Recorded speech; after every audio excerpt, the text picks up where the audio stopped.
You are my sunshine, my only sunshine. You keep me happy when skies are gray. You'll never know, dear, how much...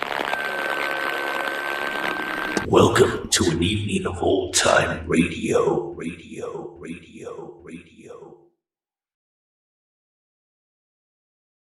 Welcome to Sitcom Radio Nirvana, with 8 hours of great situation comedies from the golden age of radio. I'm Greg, coming to you from the Retro Radio Sanctorum. In this collection, I've brought together some well-known sitcoms, and also several lesser-known ones that you may or may not have heard of, all of them full of laughs and good entertainment. As always, each one has been remastered and optimized by yours truly. Now let's dive into the first batch of sitcoms. First up is Blondie, based on the comic strip by Chick Young, starring Arthur Lake as Dagwood and Penny Singleton as his wife Blondie. In 3 weeks' vacation, Dagwood has to ask his boss, Mr. Dithers, for his annual vacation. And Blondie wants him to ask for 3 weeks' paid vacation, which they know he will never do. To get him to agree, Dagwood asks for 6 weeks instead, and the trick works. Now the problem is that everyone in the family has a different idea where to go for the vacation. A hilarious episode with Hanley Stafford playing Mr. Dithers. Next is a lesser-known sitcom, Granby's Green Acres. It was a sitcom that ran from July to August 1950 as a summer replacement for Lux Radio Theater, starring Gail Gordon and B. Benaderet. They played a banker and his wife from the big city, and Mr. Granby decides to pursue his dream of farming in the country, with his wife hating the idea. Louise Erickson played their daughter Janice, and Parley Bear played Ebb, the hired farmhand. Now, the show was short-lived, but it was also used as the inspiration for the later television show, Green Acres. This is the premiere episode where Mr. Granby quits his job in the city. If you've never heard of the show before, I think you're really going to enjoy it. And if you've ever seen the TV show Green Acres, you'll obviously see the connection. Next is The Hammock from Archie Andrews, that hilarious sitcom based on the famous comic strip and telling about the daily misadventures of Archie, Jughead, Betty, and Veronica, and Archie's family. Now, one of the features of the show was taking even the simplest, most mundane, everyday event or chore and turning it into an absolute chaotic disaster that eventually affects everyone. In this one, Archie wants to go swimming, but he decides to stay home instead and do some chores. Jughead persuades him to put up a hammock and just relax. Of course, just putting up a hammock becomes a major problem. And then we have the Aldrich family, my favorite old-time radio show in any genre. One of the earliest sitcoms, it ran from 1939 to 1953, and it was based on a minor character from the Broadway play What a Life. Several actors voiced Henry Aldrich, the star, but Ezra Stone was the quintessential Henry, reprising his role from the play. Jackie Kelk played his best friend Homer. In this one, The Generous Gentleman, Henry sees a movie about a generous man who's always helping people, and it inspires him to do the same. Despite his best efforts, however, all he winds up doing is making one situation after another into disasters for the people he tries to help. This is one of the few episodes that does not feature Homer. Herbert, another of Henry's friends, appears instead. And then we have another lesser-known sitcom, The Billie Burke Show, which ran from 1943 to 46, starring Billie Burke in the title role as a fictionalized version of herself, who goes out of her way to help others and getting involved in comical situations as she does. She lived in a little white house on Sunnyview Drive. Others in the cast were Earl Ross as her brother Julius, Lillian Randolph as the housekeeper Daisy, and Marvin Miller doing dual voice roles as her two suitors, Colonel Fitz and Banker Guthrie. In building a playground, Billie has decided to raise funds to build a neighborhood children's playground. She convinces Colonel Fitz to put up half the funds if she can convince Guthrie to put up the other half. This, of course, proves much more difficult than it seems.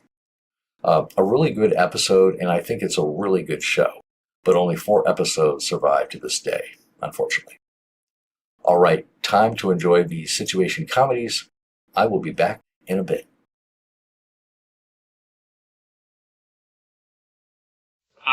Don't touch that dial. Listen to...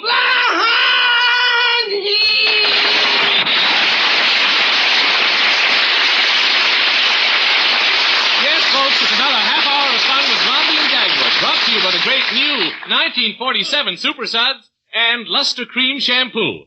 The cream shampoo for true hair loveliness. This morning, an important decision is about to be made in the Bumstead household, but Dagwood doesn't know that yet. He's sitting across the breakfast table from Blondie, reading the morning comics, when Blondie says, Dagwood? Dagwood? Well, so far it's been a very witty conversation.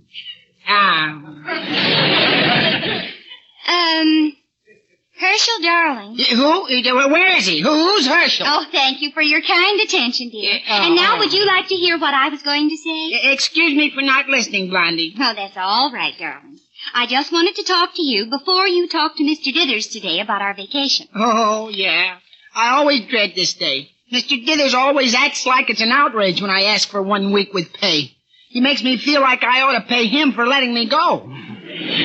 Well, dear, I've just been figuring things out. What we really need and what you've got to ask him for is a 3-week vacation. Yeah, I thought 3 weeks! With pay. Oh, no, Blondie. You can't ask me to ask Mr. Dithers for 3 weeks with pay. Oh, my. He might even run my little finger in the pencil sharpener again.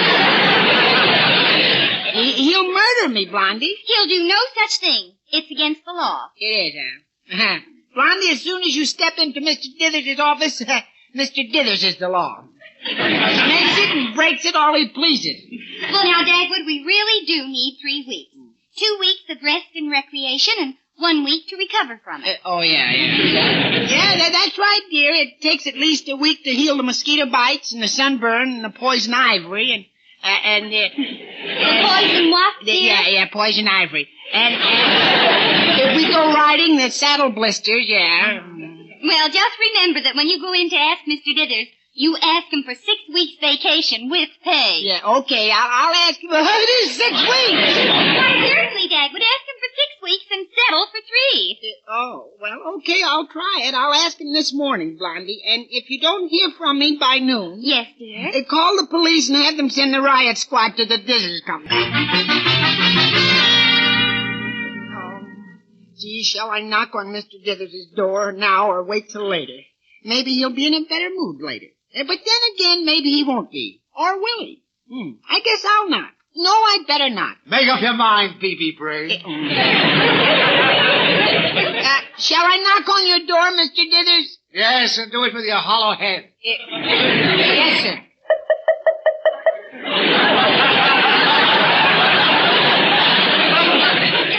I'd recognize that head anywhere.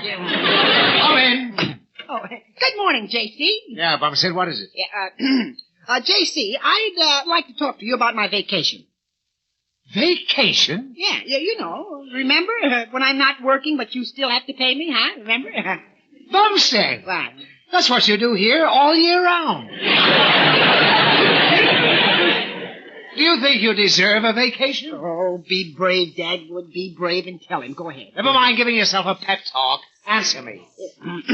Yes, Dagwood deserves a vacation. And how long a vacation? 6 weeks with pay. Holy smoke, look at him. Oh. Mr. Dithers, please. Mr. Dithers, speak to me. Say something.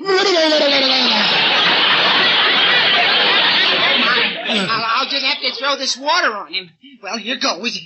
No, Bumstead, don't! Now, that's a waste!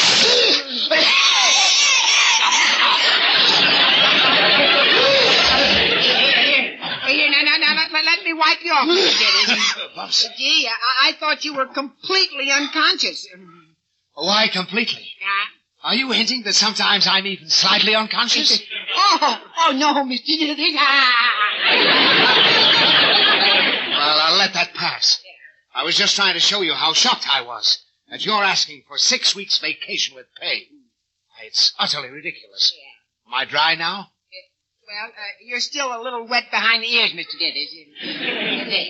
Now, about this vacation business. Mr. Dithers, I said 6 weeks, and I mean 6 weeks. Listen here, you mental minus mark. You'll take 3 weeks or nothing. Sold!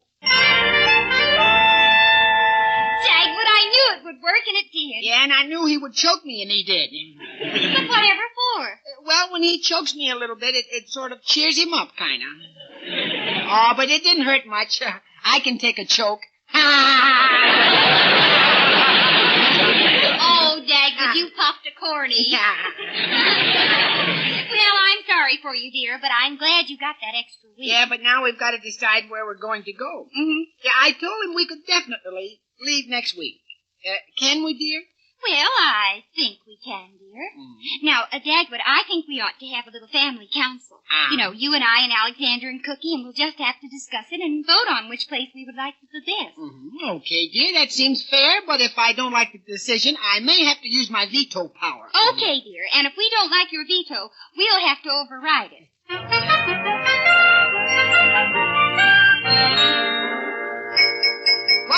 Quiet, please, quiet. The House of Bumstead will now come to order. Order, please, order. 2 beers. Oh, Alexander. Yeah, I wish he was as old as that joke. He'd be supporting us by now. Where'd you hear that corny joke anyway? From you, Daddy. Oh, yes, sir, and it's still funny. How? It is funny. Well, the question before the house is, where shall we go to get out of the house? In other words, where do we want to go on our vacation? Well, that makes it unanimously. We all want to go on a hunting trip, don't we? Okay, it's all settled. Now, just a minute, Dagwood, not so fast. Stop. What? You didn't listen to me at all. What? Do I hear any objections? Yes. Oh, yeah. Of course, a hunting trip might be lots of fun. Tigers and elephants and lions. And field mice. Yeah. No, not field mice.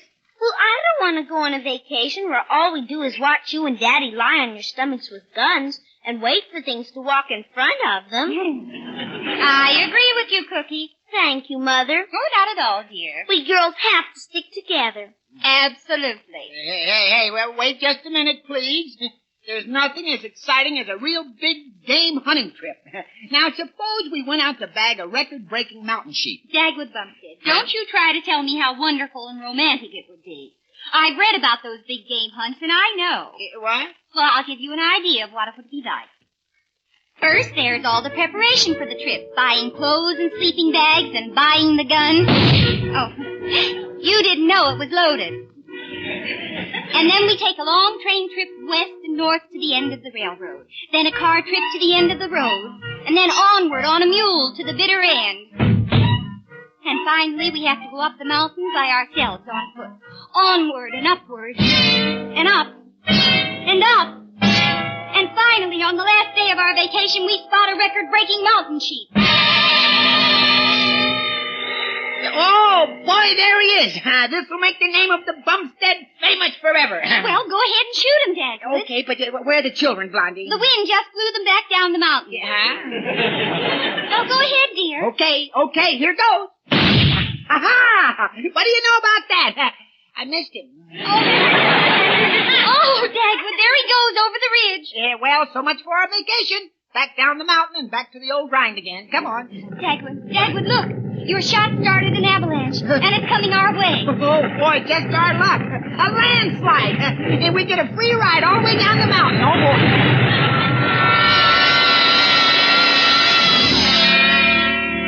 And that's what I imagine would happen on a big game hunt. Why, Cookie and I don't want to spend our vacation that way. Oh, gee, Blondie, I'm not that bad a shot. Well, I don't know, Dagwood. Yeah, Mom's right, Pop. Every time you go out to hunt rabbits, you come back with ducks. And when you go out to hunt ducks, you come back with fish. All right. You talked me out of it.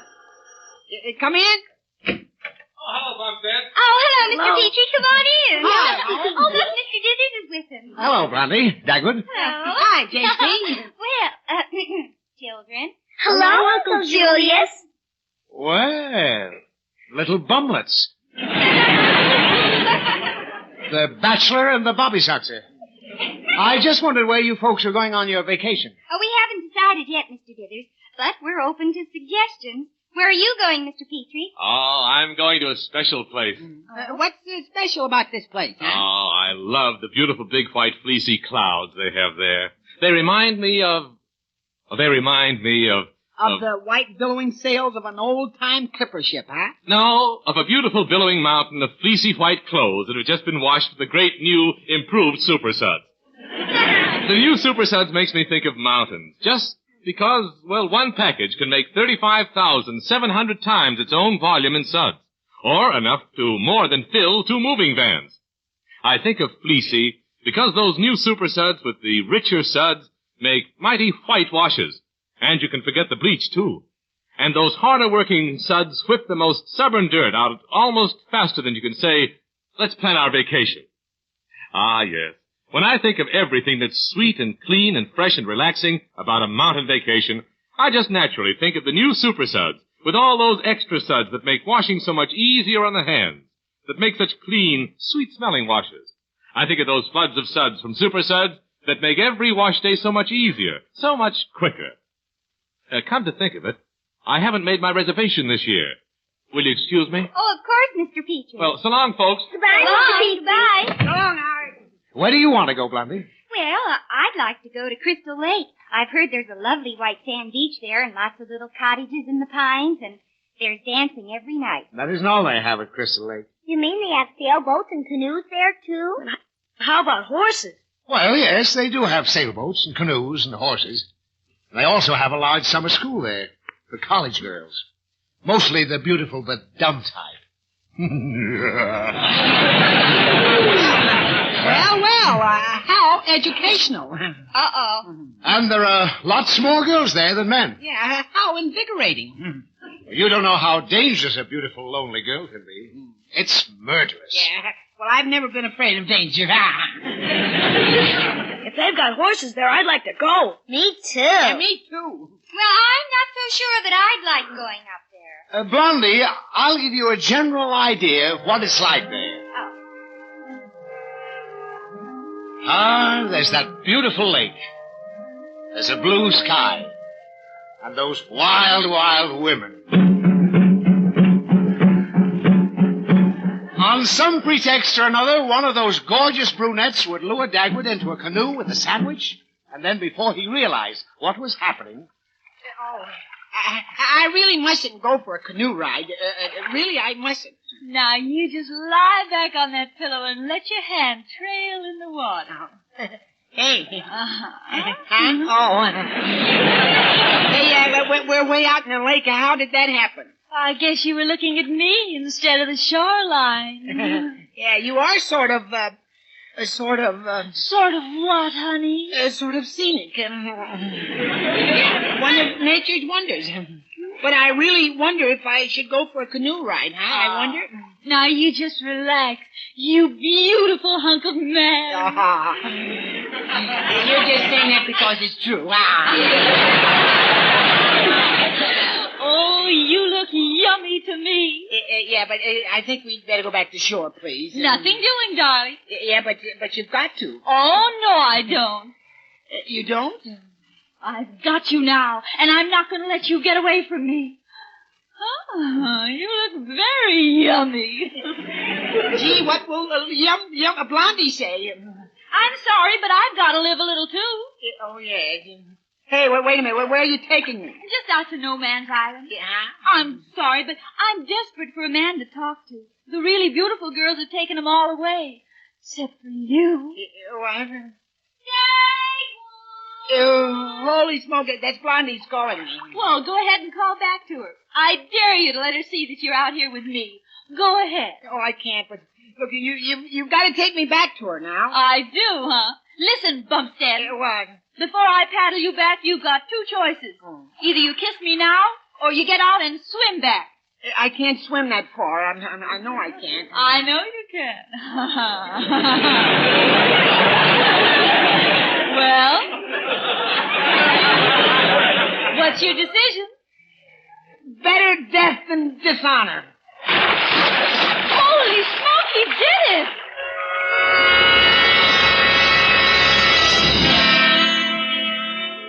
Oh, my goodness, Mr. Dithers. Is that what might happen at Crystal Lake? That's right, Blondie. That's where I'm going. I hope it happens to me.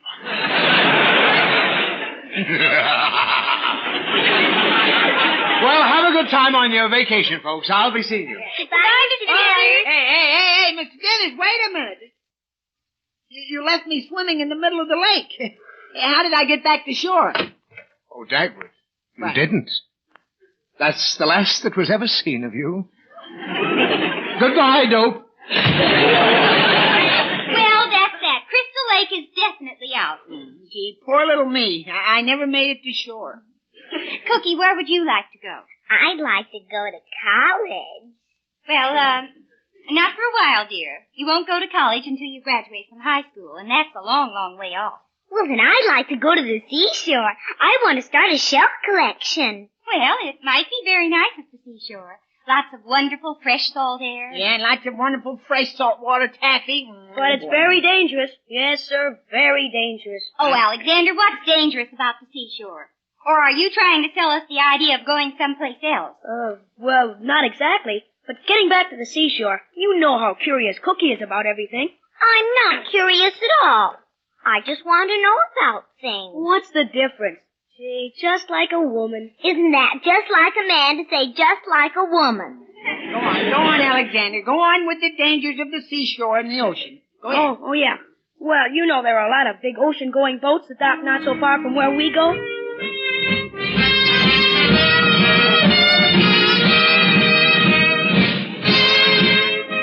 And just as sure as we go to the seashore, Cookie's going to want to see the boats. So one day we're going to be standing on the dock beside one of the big ships. Gee, this boat is going to go pretty soon.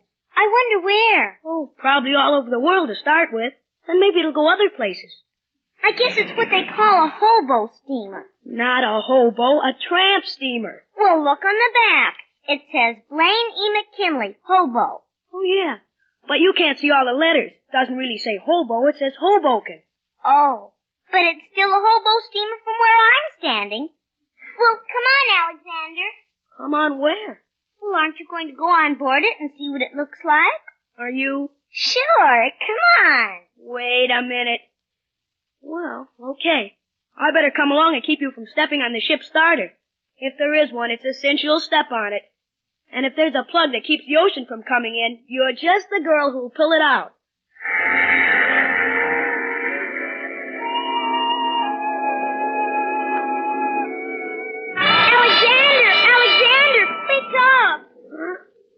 Hey, Cookie, where are we?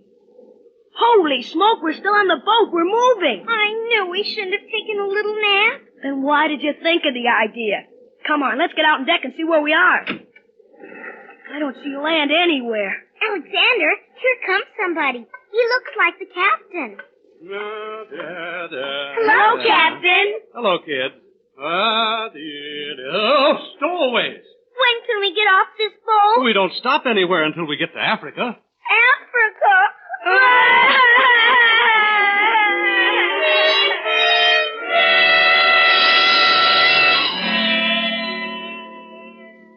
That's what might happen to us if we went to the seashore. It's possible.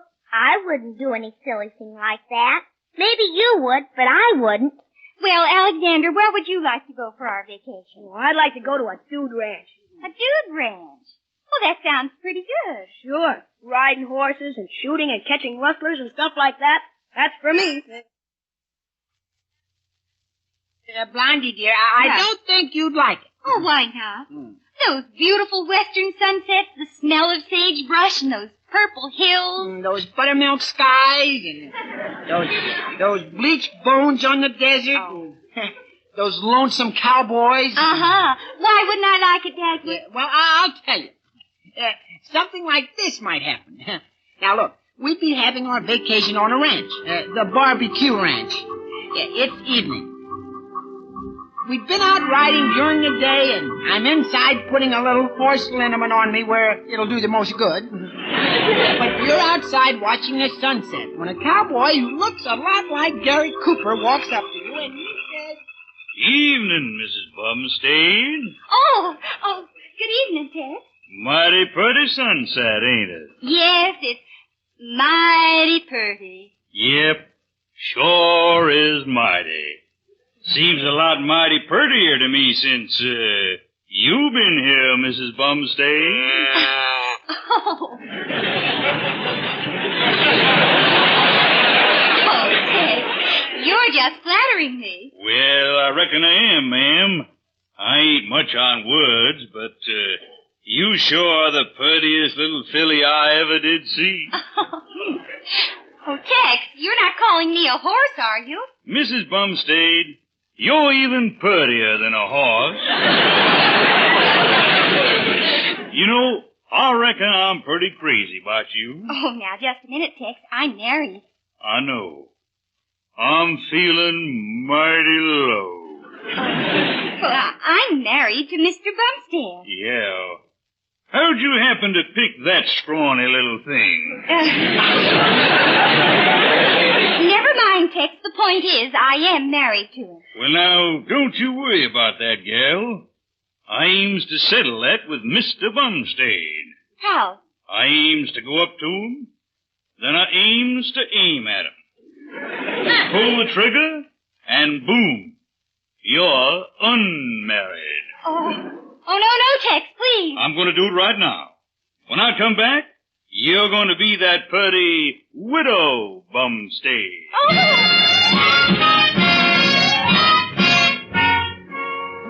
Well, what did you want, Tex, huh? Mr. Bumstead, I ain't much good on words. You ain't? But I'm mighty strong on action. Mighty. And I aims to marry Mrs. Bumstead. I loves the gal. And we aims to get hitched up. You do, huh? Well, by a strange coincidence, I'm already hitched up to Mrs. Bumstead. And I've got a hitching license to prove it. What are we going to do about that, huh? Well, sir, I reckon we'll just have to get rid of you. Well, I reckon we'll have to get... huh? Now, here's a gun for you, Mr. Bumstead. Be careful. That thing might go off. Now, look. When I count to 3, you better use that shooting on as fast as you can. Now, wait a minute. Because I'm going to be slinging lead at you. Now, Tex, don't be hasty. Can't we take this to the Court of Human Relations or something, huh? All right. 1. Wait, this is murder. It ain't murder out west. 2. Hey, don't. Help. 3. I've been stabbed. Oh, you got me.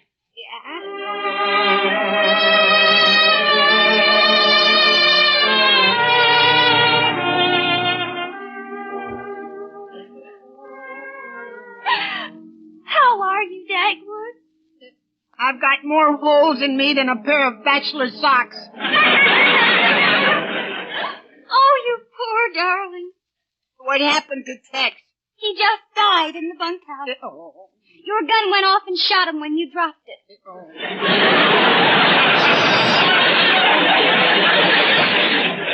The doctor said I had a chance to live, Blondie. Well, the other cowboys are going to lynch you if you do.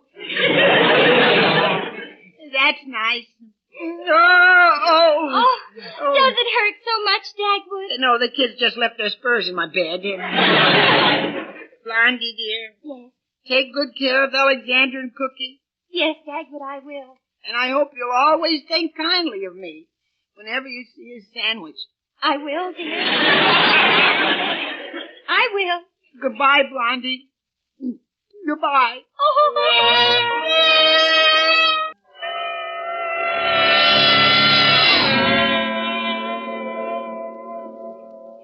Now, you wouldn't want anything like that to happen to me now, would you, Blondie? Oh, but that was so silly, Dagwood. The dude ranch is out. Wait a minute. I know just the thing. What? We'll take the car and go every place. We'll go to the seashore. That's for me. We'll go hunting. Hey, boy, that's for me. And we'll stop at the Dude Ranch for a couple of days. Yippee! Yeah, but And Blondie... maybe at Crystal Lake, too. Yeah, but... We'll just go where we want to go and take our time. Yeah, but And I bet we'll all have the best vacation the Bumsteads ever had. Yeah, but... Oh, and that reminds me. But...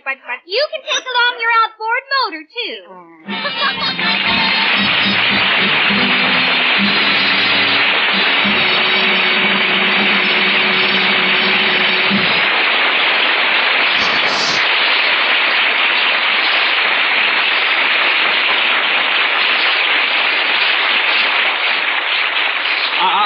Don't go away, folks. The Bumsteads will be back in just a moment. For the shining hair all men adore, discover the magic of Luster Cream Shampoo. Discover the remarkable way it makes hair gleam with natural highlights and shadows, sparkle with silken softness, delight with clean fragrance. Not a soap, not a liquid. Luster Cream Shampoo is an amazing new dainty cream that whips up luxurious lather like magic in hard or soft water and sweeps dullness away. Out of her wealth of cosmetic lore, Kay Dumas blended gentle lanolin with special secret ingredients to achieve this revolutionary new cream that brings out the rich, natural beauty of your hair, leaves it obedient to brush and comb. Try that economical dollar jar of Luster Cream Shampoo, sold at all cosmetic counters, also 30-cent and 55-cent sizes, and learn what more and more women of all ages are learning every day. Way to new glamour with Luster Cream Shampoo, the cream shampoo for true hair loveliness. Dagwood, what in the world are all those things you're bringing into the living room? Oh, Blondie, I've solved all our vacation problems. We can have all the advantages of all these different places right here in our own home. You stay right here. Well, what's this? Oh, that's a shaker full of dust. Instead of driving over country roads, I'll just shake a little bit of all over it, you see. And here's a box full of assorted bugs and sand fleas, and this is a cage of hungry mosquitoes, and what are you going to do about the sunburn? Oh, I got a sun lamp right here. See? And here's some nice sharp pine needles to put in our bed. Be just like the mountains. Well, what's this box of ants for? Oh, that's the ants for my pants.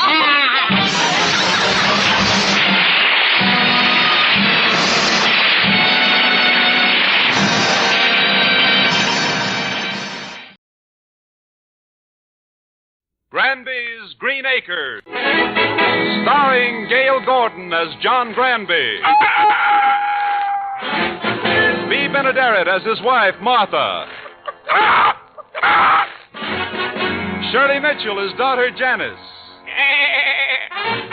and Parley Bayer as Ebb, the hired hand.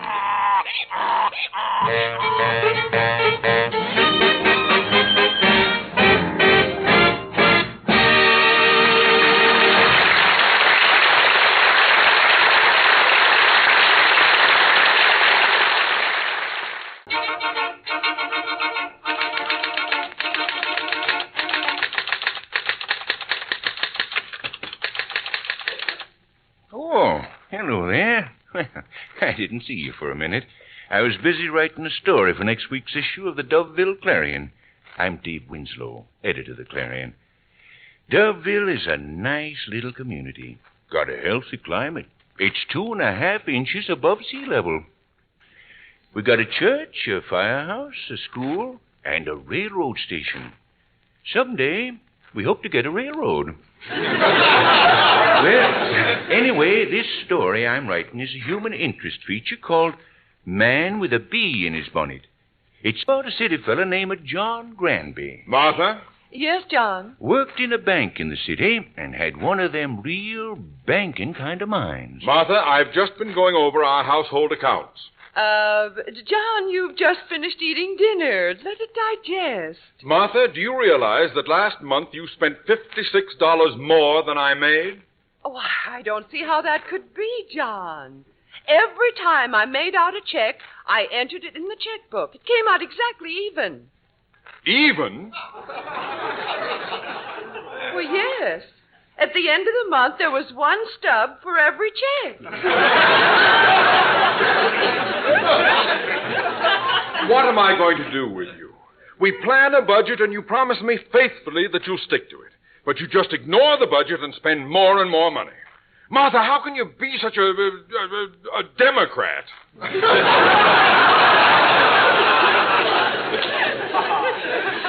John, I do my best, but prices are so high. Martha, let's face it. The price of food wouldn't be any problem to us if we'd done what I wanted to do 5 years ago and bought a farm. Why, now we'd be getting all our food for nothing. John Granby, I can't understand you.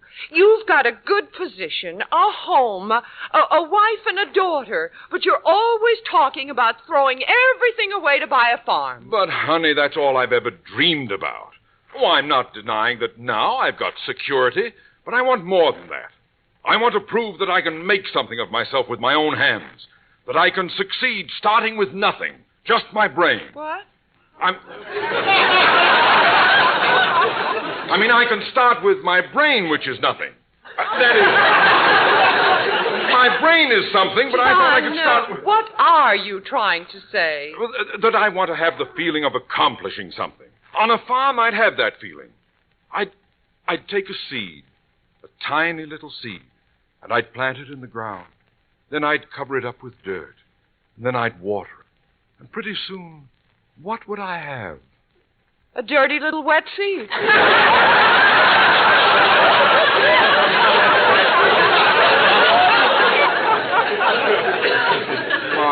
Martha, don't you understand? A farm would give me independence.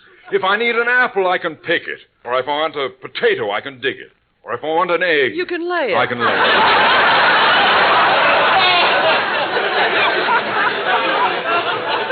Oh, of course not. No. This is ridiculous. Simply ridiculous. What's ridiculous, Dad? Oh, Janice, I want to ask you a question. Okay, Dad. Remember, I want you to think very carefully before you give me an answer. Okay. What do you think of the idea of our moving to a farm? I think it's ridiculous, stupid, and impractical. Janice, when I want your opinion, I'll ask you. But, Dad, you said... Now, let's not have any arguing. Now, John, you read your paper, and Janice and I will do the dinner dishes. Oh, well, I did them already, Mom. Oh, well, thank you, dear. That's okay. Say, Mom, what kind of meat was that we had? I never tasted anything like it. Oh, that wasn't meat. It wasn't? Tasted just like it? It was a rutabaga burger. A rutabaga burger? I found the recipe in the Ladies' Home Journal. Oh, sounds more like something you'd find in Popular Mechanics. Well, dear, I told you prices today are just impossible. Oh, they sure are. How much did you say steak was the last time you bought it? $1.27 a pound. $1.27 a pound? Why, I wouldn't pay that for meat if they sliced it off Betty Grable.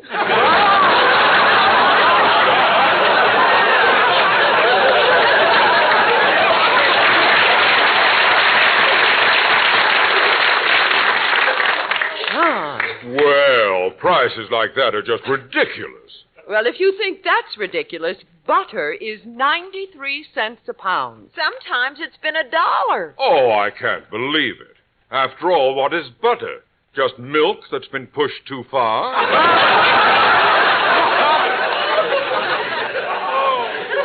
You know, Mom, maybe Dad is right. Maybe you ought to let him buy a farm. Now, Janice, your father and I have already settled that.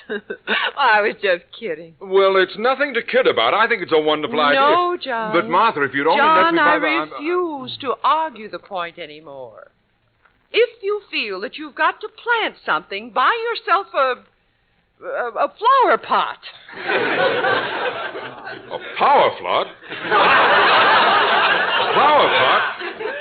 I'm talking about something bigger. Then buy a window box. A window box? Well, what's so funny? I thought you were going to say window walks. Why should I say window walks? Well, you said power plot. Oh, well, that was a mistake. Now, where was I? Where were we? Talking about a window box. Oh, yes. Well, maybe I will buy a window box. Oh, well, all right. I'll show you that even when it comes to small-scale cultivation, you can save money. Now, that ought to convince you.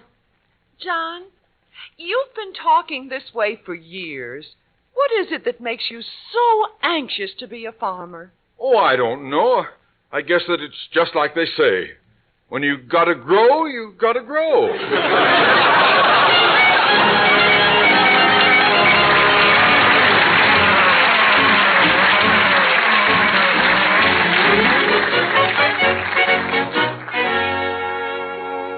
Well, by now I guess you know why I call this here story in the Clarion Man with a Bee in His Bonnet.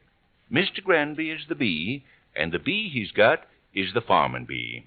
The only trouble was that every time he tried to stick his head out of the hive, Mrs. Granby sprayed him with DDT.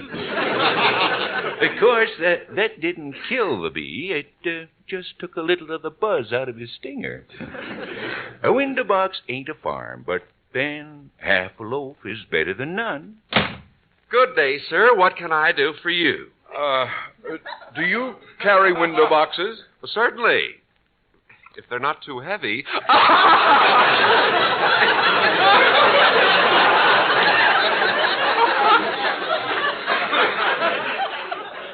I beg your pardon? It was a little joke. Yes, sir, we have about as fine an assortment of window boxes as you'll find in any garden supply store in the city. Good. I'll take one. All right. Now, will there be anything else? Yes, I'd like some dirt for it. Dirt?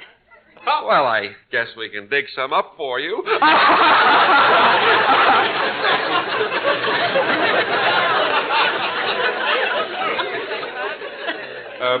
What kind do you have?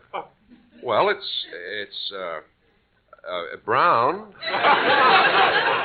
And it's got, well, when you shovel it up, it'll, brown. And, well, it looks like, it's dirt. Oh, but there are all different kinds. You see, I'm interested in farming, and I've done a great deal of reading about soil. How fascinating. Yeah. The pH of the soil has a great deal to do with how well a plant will grow. Really? pH is a chemical term which indicates whether the soil is too acid or too alkaline. Well, I don't know what ours is, but I'll be glad to let you taste such.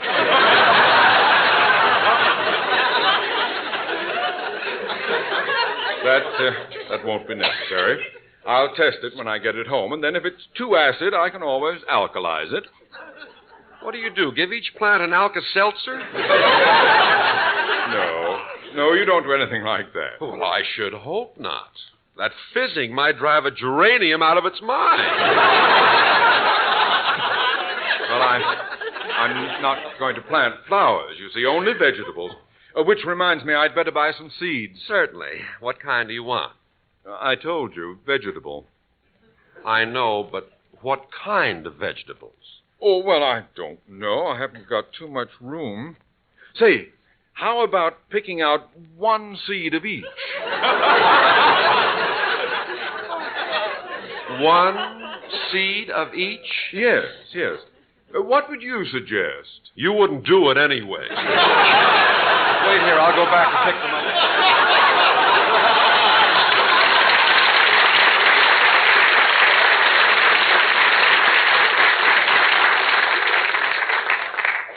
Well, sir, Mr. Granby took his window box home and went to work planting his midget garden. About 2 months later... Say, Mom, it's getting late. Aren't you going to cook dinner tonight? No, dear, your father's cooking it. Dad? Oh, I hope we survive. No! I hope he survives. That's about the 5th time he's burned himself. What's the occasion? It's harvest time.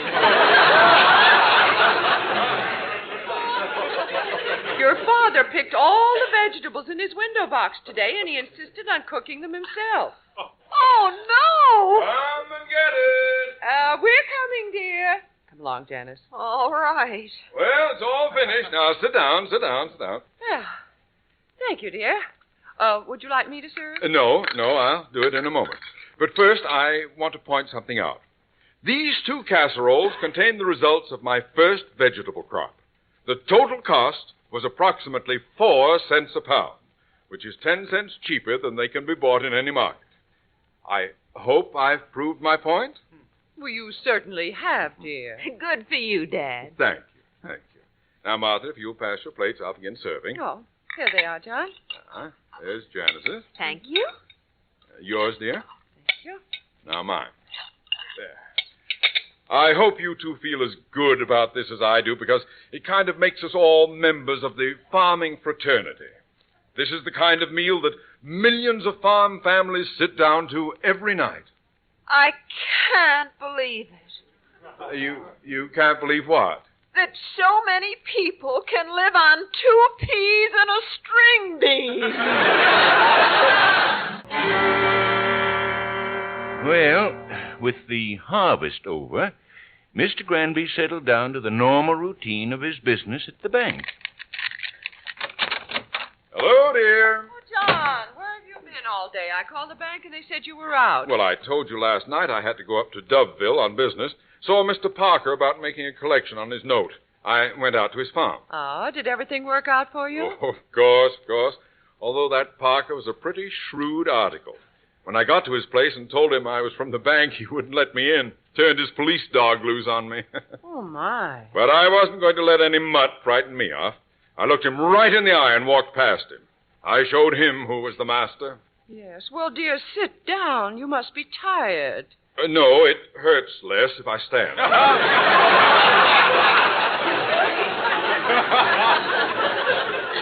Well, I finally got Parker to let me in the house. I didn't waste any time. Parker, I said to him, you owe the City National Bank some money, and unless you pay, we're going to take over your farm. He finally saw the light. And he paid you the money. No, I bought the farm.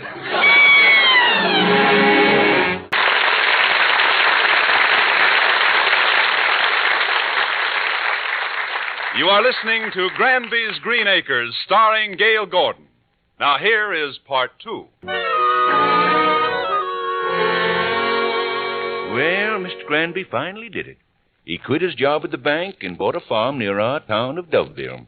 That was about one of the biggest news stories I printed in the Clarion in a long while. About a month later, he and his family set out for the new house. Ah, what a day. What a day. Well, Martha, we'll soon be there.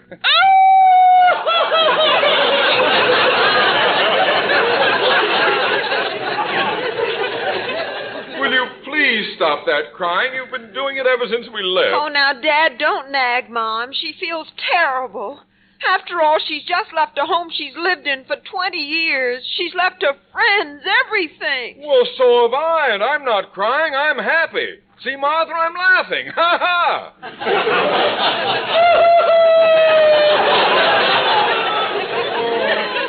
Goodness sake. Oh, Dad, how could you do a thing like this? How could I do a thing like this? You and your mother talked me into it. Prices are too high, you said. On a farm, we'd get free butter and vegetables, you said.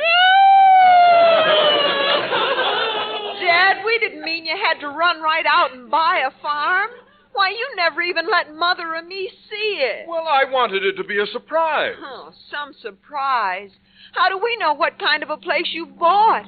Why, it might even be like this one we're coming through down the road. Look at that old broken-down house. It's overrun with weeds. The barn is sagging. It needs paint. And look at that...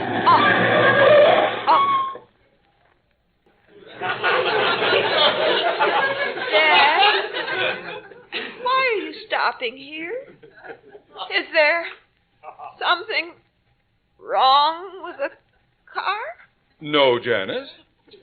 Dad, you mean... Welcome home!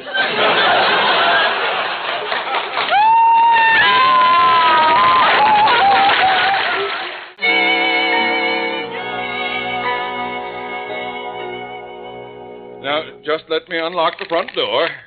Having a minute here. There. Well, Martha, shall I carry you over the threshold?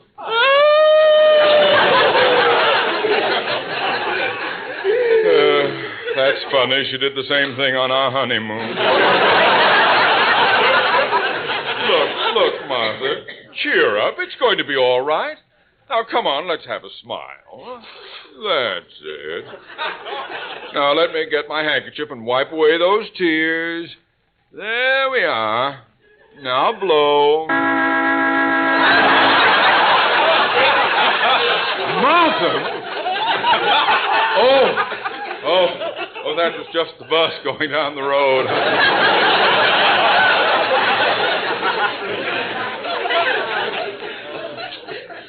A little boy, giving up your job, putting most of our savings into this place.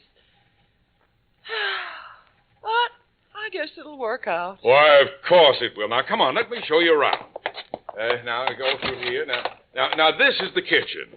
Oh, my, it's large. Sure. So wait till our furniture gets here. Won't it look swell with the refrigerator over there, the electric stove over there, the dishwasher there? And we'll Dad, do you mind if I ask you a question? Why, of course not. Go right ahead.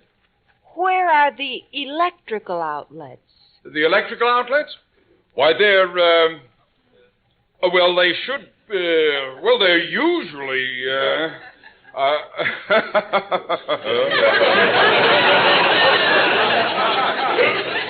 John, there aren't any outlets.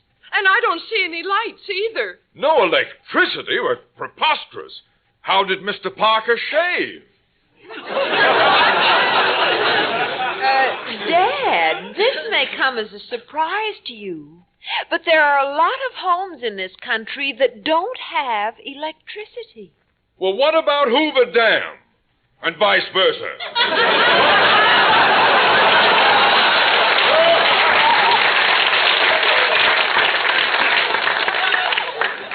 Dear, there doesn't seem to be any gas either. How am I going to do the cooking? Well, I don't know. I'll see. Oh, so there are no electrical outlets, eh? What's this hole down here near the baseboard? Just let me put my hand in there and Dad, what happened? Did you get a shock? No, a mouse bit me. A mouse? Oh! Oh, Dad! Mother fainted! Get some water!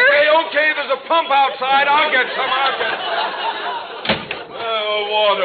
Water. Oh, here's the pump. What's the matter with this darn thing? Hello? Need some help? No. Appears to me like you do. Will you please leave me alone? My wife has fainted. I need some water. You ain't going to get any from that pump. Why not? She needs priming. Well, what do I prime it with? Water. How can I prime it with water if I haven't got any water? Get some.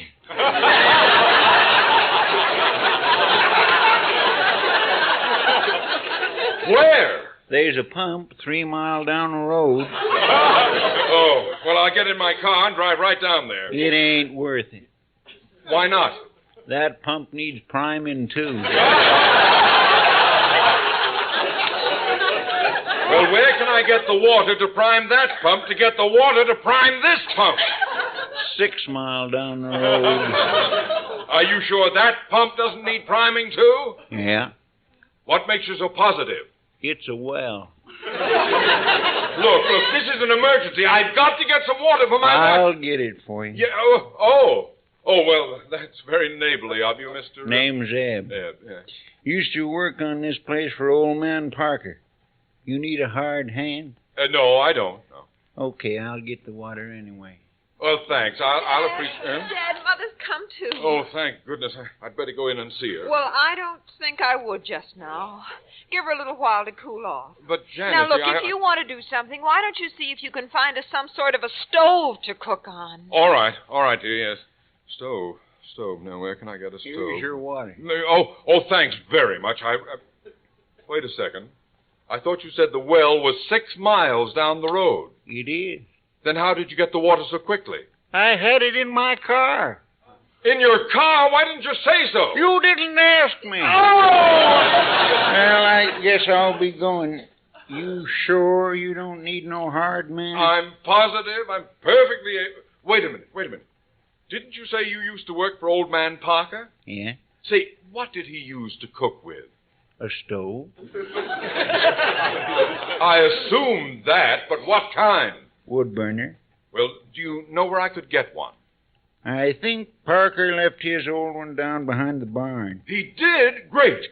Say, would you give me a hand getting it into the house? You still don't want to hire me? No. For a man who ain't hired, I sure am doing a lot of work.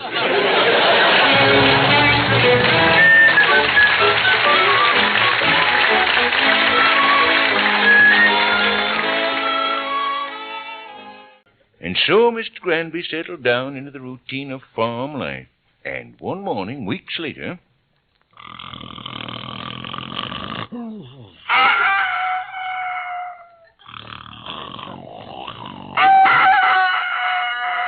John, wake up. What's the matter? The rooster is crowing. Well, turn it off. John, will you please get up? It's 4:30. 4:30? What's the matter with you, Martha? I don't have to get to the bank till 9. You don't work in a bank anymore. You own a farm, remember?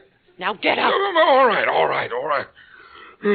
Oh, I could have slept if it hadn't been for that darn rooster. Shut up!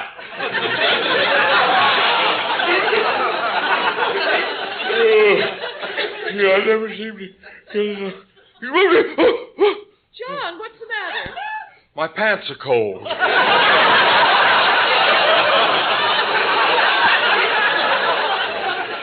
Will you please get a move on? Ebb is waiting for you to help him with the milking. Oh, that Ebb is some hired man. I hired him to help me, and I end up helping him. John, will you please hurry? I am. Let me wash up. Well, there's water in the pitcher. Just pour it into the bowl. Okay. Oh, Don. What's the matter? Can't you find the washcloth? I've got the washcloth, but where's the ice pick? John, will you... I'm going. Morning, Mr. Granby. Morning. Sleep well? What I did of it, yes.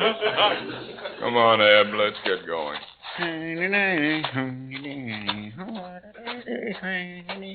Rag mop.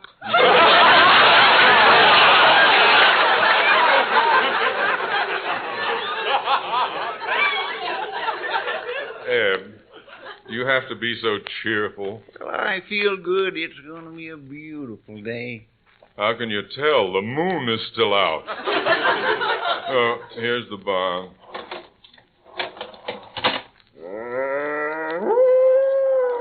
Your boss is waiting for us.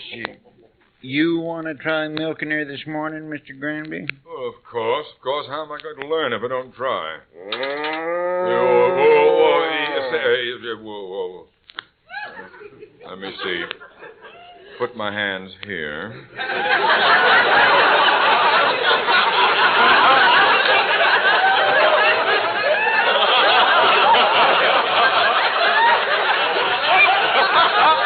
A little further forward. I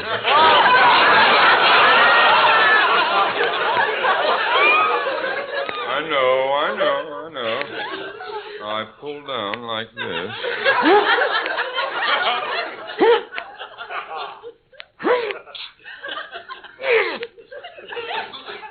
She's empty.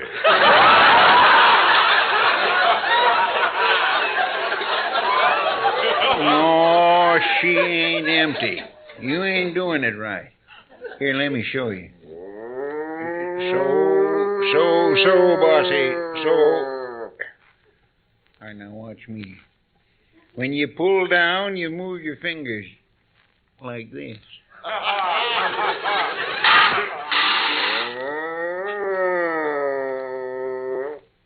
See? Show off. Now you try. Okay.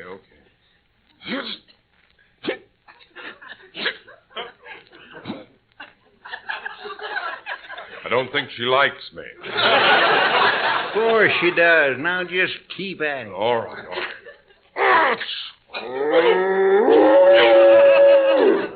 Gently. You ain't pulling taffy.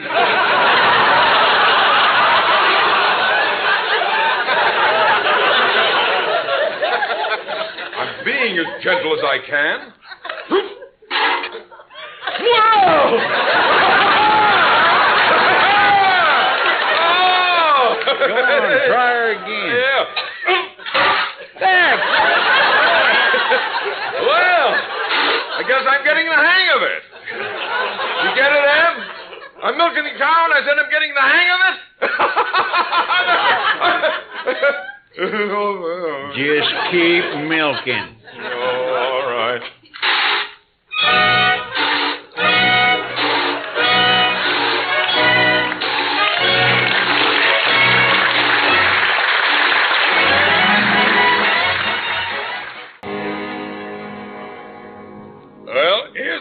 Martha. 4 gallons again today. Oh, that's fine, dear. Put it down over there, Dad. Yeah, this is what you wanted, Martha. Milk to make your own butter. Free. Say, I'm hungry. Is there anything in the icebox? Yes, 200 pounds of butter.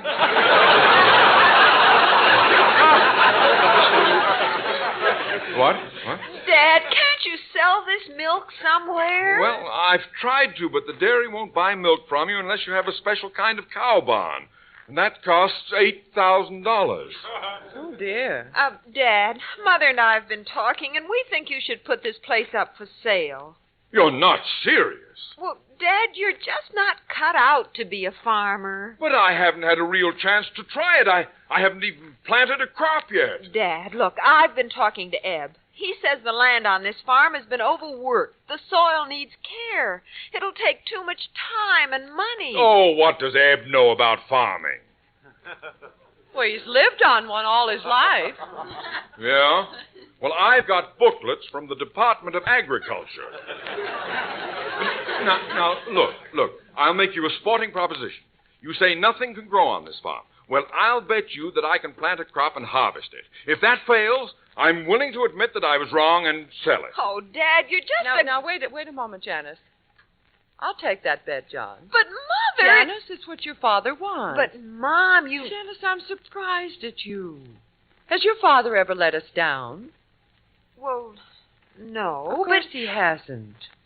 And I don't think he will now. All his life, he's had his heart set on owning a farm. If the worst comes to the worst, we can always go back to the city and get a job. But first, I think we should give him a few months to make good.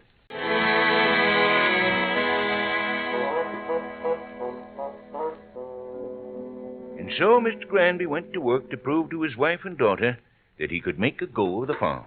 Morning, noon, and night, he worked in the fields, hoeing, milking, shoveling, pumping, raking, and inside of a month, single-handed, he got the following result.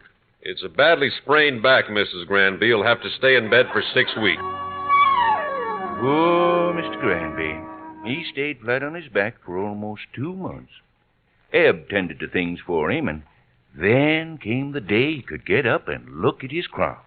Martha, will you please get me my shoes? I left them downstairs. All right, dear. Oh, boy, this is the day. Just wait till you see that field I planted. I'll show you if I'm a farmer or not. Yes, dear. Well, get my shoes! All right.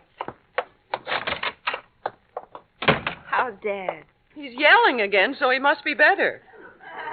He wants to go down and see the field he planted. Mom, does he know? No. I couldn't bear to tell him while he was in bed suffering that way. Nothing grew. Not even a weed. Eb said he did his best, but... Oh, Janice, I just don't know what this disappointment will do to your father. Well, Mom, if something did grow in that field, you know what it would mean. We'd be stuck here on this farm. Well, yes, but I wouldn't mind, just as long as your father was happy. Somehow I've got a lot of confidence in him. I think he can make a go of this farm. Mom, listen. Can you stall him for a half hour? Well, I think so, dear, but why? I've got to get to that vegetable store in town. Stall him as long as you can.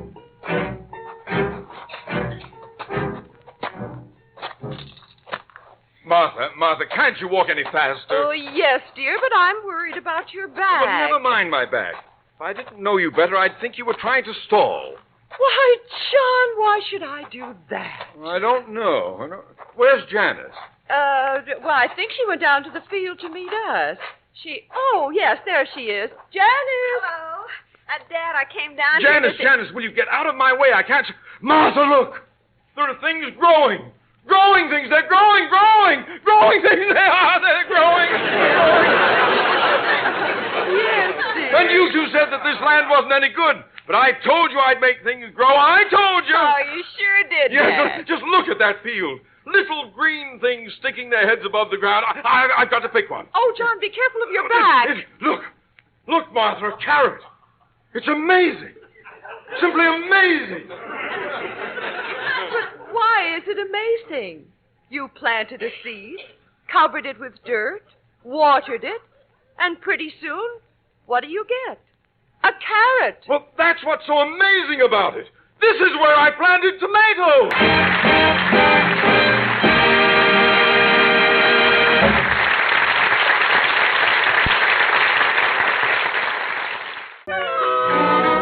You have just heard the first episode of Granby's Green Acres, starring Gail Gordon. Granby's Green Acres was written and directed by Jay Summers. Music was composed and conducted by Opie Cates. This is Bob Lamont speaking. This is CBS, the Columbia Broadcasting System.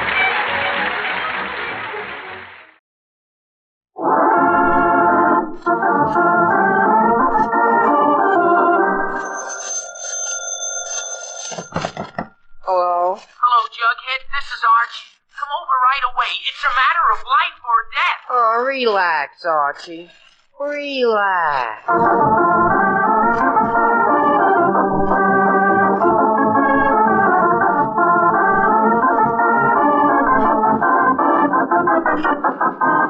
Yes, and you relax too, folks, if you can, because here he is again, right out of the pages of Archie Comics magazine with all his gang, Archie Andrews.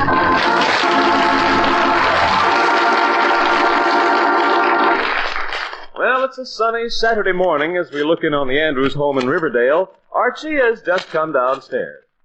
Is that you, Archie? Yes, Mom, it's me. I. What? It's I. Yes, I know it's you, Mom. No, Archie, you said it's me, and you should say it's I. What's the difference, Mom, as long as I'm here? All right, Archie, you win. I'm glad you're up early, dear. There's some things around the house I want you to do, and you can get but Mom, on a day like this... I know, dear, but it's high time you mowed the lawn. Oh, but Mom, just think, where would Napoleon be if he'd spent his time mowing lawns? Or Edison, or Abraham Lincoln, or any great man? Did they putter around the house? They certainly did. You see, Huh? Oh, but Mom, I got important things to do. Now, just what is so important? Gee whiz, Mom, what do you think it is? I'm going swimming. Oh, I hadn't realized it was anything that important. Sure, as soon as I get someone to go with me. All right, Archie, go ahead. I suppose it's too warm to do anything else. Oh, gee, thanks, Mom. I'm going to call Veronica. Operator, get me Riverdale 318, please. Lazy bones lying in the sun. Never get a day's work. You on the phone? Yes, Dad. Oh, well, hurry up. I have a call to make. Yes, Dad. Hello? That you, Archie? Uh-huh. Is that you, Veronica? Uh-huh. Hiya, Veronica. Hello, Archie. Veronica, would you like to go swimming today? But I have an appointment at the beauty parlor in 5 minutes, and I have to hurry. Bye now. Huh? Hello? Hello? Hello? Gee whiz. Archie, are you through with that phone? Not yet, Dad. Well, hurry up. I'll just be a minute, Dad. Hello, operator. Get me Riverdale 426, please. Lazy bones lying in the sun. Never get a day's work done. Betty, this is Archie. Oh, hiya, Archie. Hiya. Betty. Yes, Archie? Betty, would you like to go swimming today? Oh, I'd love to go swimming, Archie. But I have to go shopping with Mother. Oh, but Betty, couldn't you... Mother's calling me right now. Bye now, Archie. Gee whiz. Archie, are you through yet? Not yet, Dad. I just gotta make one more call. Oh, Archie, for God's sake, This'll just take a second, Dad. Operator, Riverdale 783, in a hurry, please. Lazy bones lying in the sun, never get a day's work done. That way. Hello, Jug. Yeah, Archie? Jug, come over right away. Why? We're going swimming. Not me, I'm not. Gee whiz, Jug, why not? I got a bad sunburn. Gee whiz, on a swell day like this. My sunburn doesn't know what kind of day this is. But, Jug, you just gotta come swimming. We'll go down to the... Nothing doing. I look like an embarrassed lobster now. Oh, gee whiz. I guess I don't go swimming today. Well, come on over anyway, Jug. We'll do something. Okay, bye. Archie, are you through with that phone yet? Yes, Dad. Yeah. Oh, well, good. Now, what nonsense are you up to today, son? Nonsense? Why, Dad, you know I'm never up to any nonsense. No? Of course not, Dad. As a matter of fact, I plan to spend the entire day working around the house. See you later, Dad. Goodbye, son. Working around the house. Working around the house? What? Mary! Oh, Mary! Yes, dear? Is there anything wrong with Archie?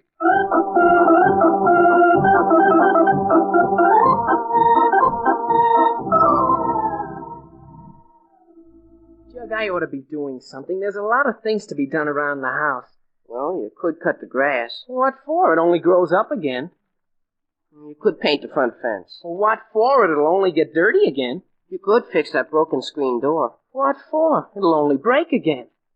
Give me a piece of that candy, Jug. What for? You'd only get hungry again. Don't be funny, Jug.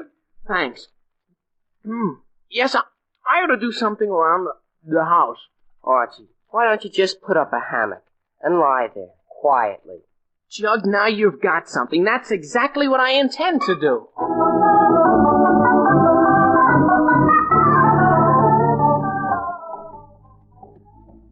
Yes, sir, I can see me now, just lying in the shade, swinging gently back and forth.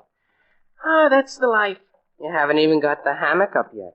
Oh, it won't take a minute, Jug. Soon as we buy one, I'll string it between those two shady trees on the left side of the house. Come on, here's the hardware store. Well, hello, Archie.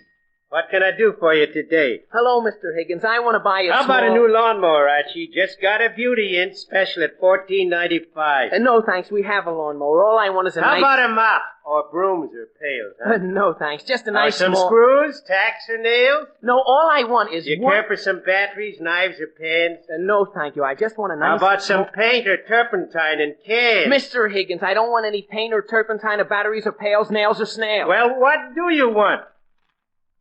I forgot. A hammock, remember? Oh, yeah, that's right. A hammock, Mr. Higgins. Well, why didn't you say so? Why didn't you say so? Well, I've been trying to for about 5 minutes. Here's a dandy hammock made by the Swing Low Sweet Chariot Company.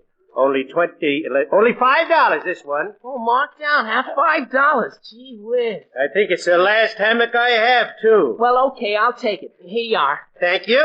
Bye now. Hey, you sure you don't need a garden hose? No, no hose, thanks. How about some oil or a hammer? No, no hammer. You need a lawn sprinkler? No, thanks a lot. No, no, thanks. Oh, wow. I thought we'd never get out of there.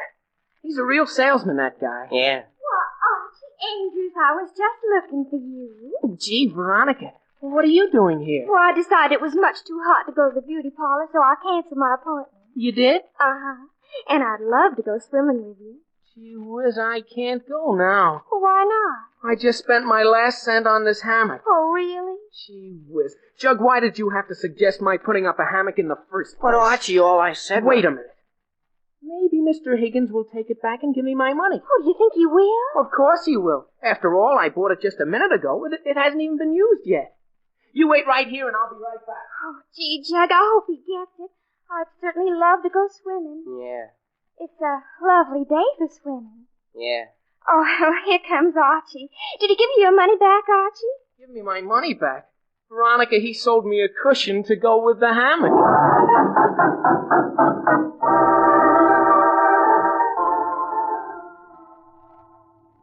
Oh, Father. Hello, Veronica. I was just going for a walk. You want to see me? Yes, I did. Father, isn't it awfully warm today? Yes, it certainly is.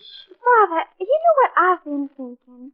No, what? That it would be wonderful to have a hammock on our lawn. Well, would be kind of nice. Why don't you put one up, Father? I know where you can get a lovely hammock and very reasonable. Veronica, Yes, Father. let's hear no more about my putting up a hammock. Only a fool would put up a hammock on a day like this.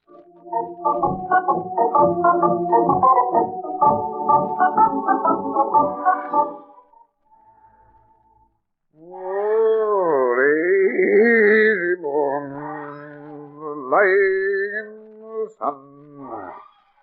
Never seem to get a day. Work done. Lying. Mary. Yes, dear? Mary, do you have some more of this lemonade? Yes, dear. I'll bring it right out. All right, dear. Oh, never never get a day's work done. Lying in the new moon. Hey, son, hey, son. When you go fishing, I'll bet you tuition. Hi there, Lodge. Yes. Well, I'm comfortable. Come on up here in the shade. Thanks. Don't mind if I do. Well, where are you going? No place special, just a little stroll. You know, I believe your porch is better ventilation than mine. Oh, does it? Yeah, real comfortable here. Yes, it is. Of course, there is one thing you need on your property. Really? What's that? A hammock. A hammock? Yeah. There's nothing more comfortable than lying in a hammock in the shade. You know, Lodge, you've got... Yes, you're right. You could put it over right on the right side of your house. Yeah, that would be a nice place for it. Why don't you do it right now? Now? No, I don't know. It's a little too hot for that, I think. Oh, of course, if you're not handy with tools... Not handy? Lodge, I'll have you know I can do anything around this house. Anything. In fact, I tell you what. Yes? If you will give me a hand, I'll go right down and get a hammock at Higgins' hardware store.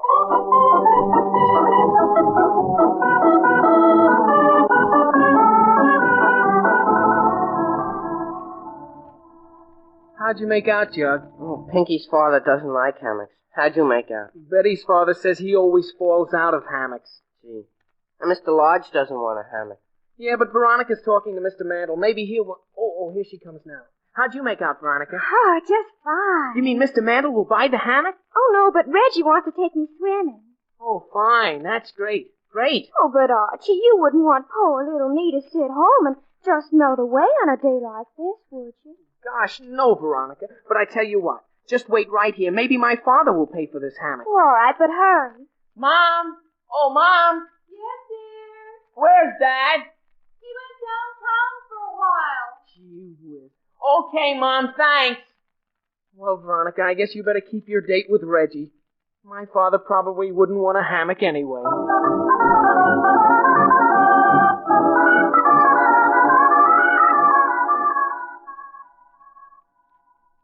A hammock?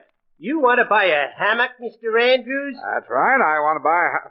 Well, what's so strange about that? Nothing. Not a thing at all. I have a dandy hammock right here, Mr. Andrews, one of the last ones in stock, and only $5. Well, fine. I'll take it. All right, I'll carry it out to your car. Thank you. You know, Lodge, I like doing business here. Mighty fine fellow, that Higgins.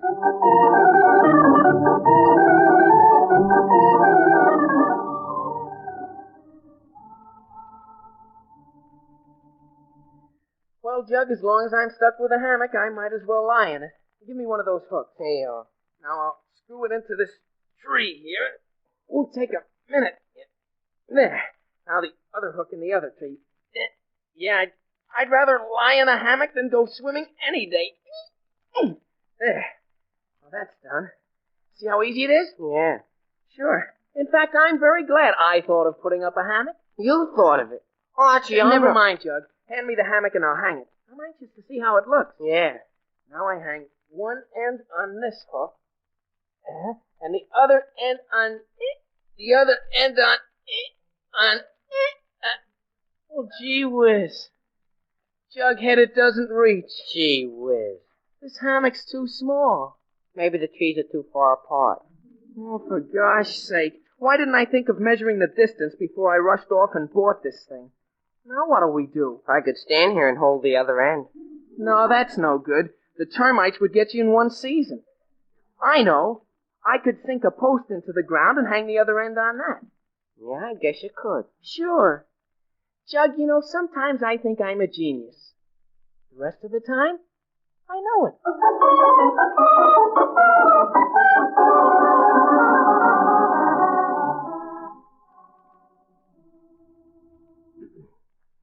You see, Andrews, that's all there is to it.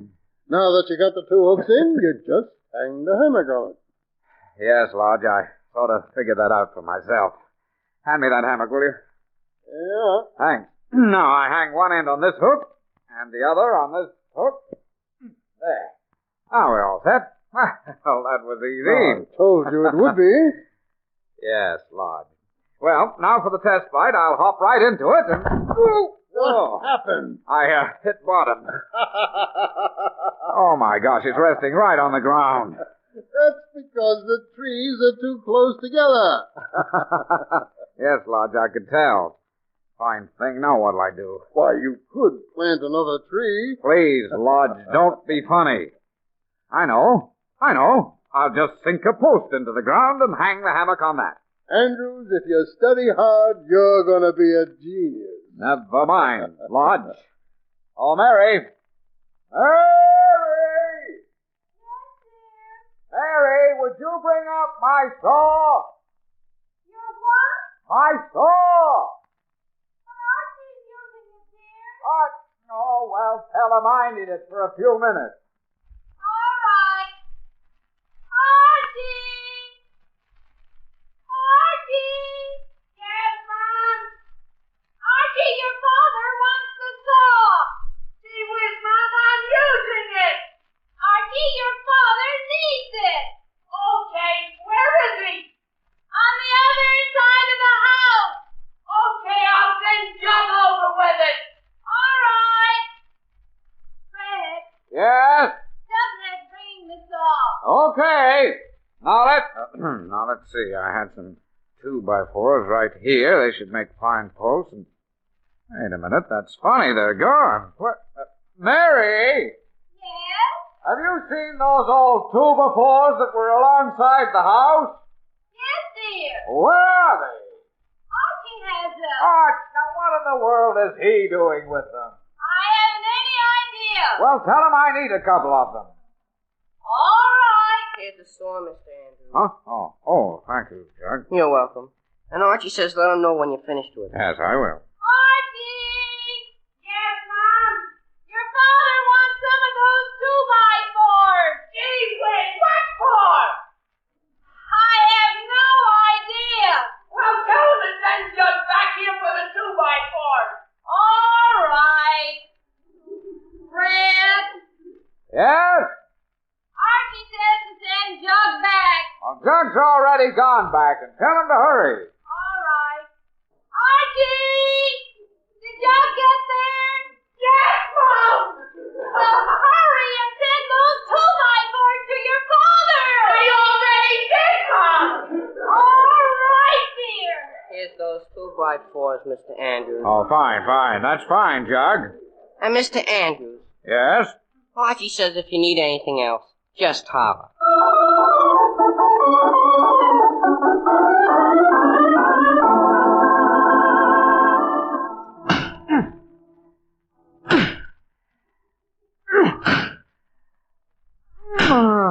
There. Well, I guess that post is quite solid now. Well, I don't know. Got to be real strong, you know. Lodge, I said that post is solid now. All right, Andrews. If you think it's solid, I won't contradict you. Okay. After all, it doesn't matter to me if your hammock falls down. Lodge, for gosh sakes, it's too hot to argue. Hot? It's funny. I don't feel hot.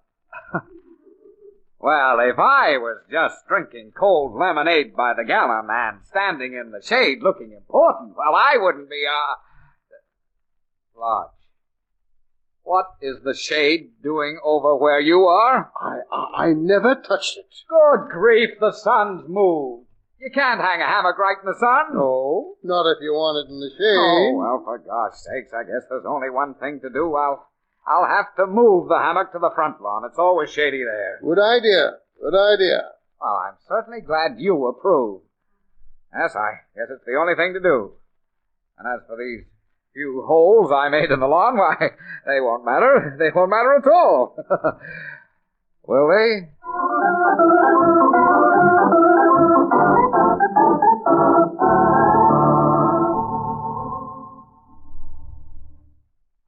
Well, Jug, I guess we're ready now. Yeah, ready to collapse.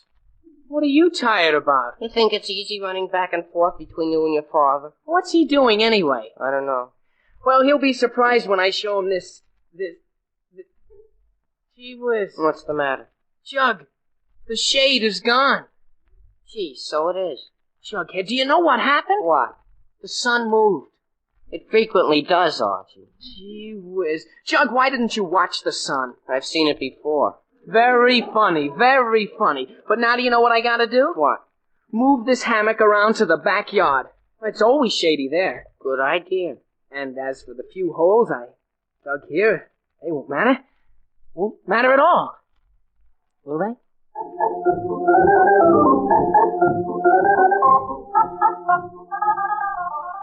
Bring that shovel, Lodge. I am. Bring that saw, Jug. I am. Well, hello, son. Still working? Yes, Dad. You too? Yes, but I'm almost finished. Me too. Well, see you later, Dad. Yeah, see you later, son.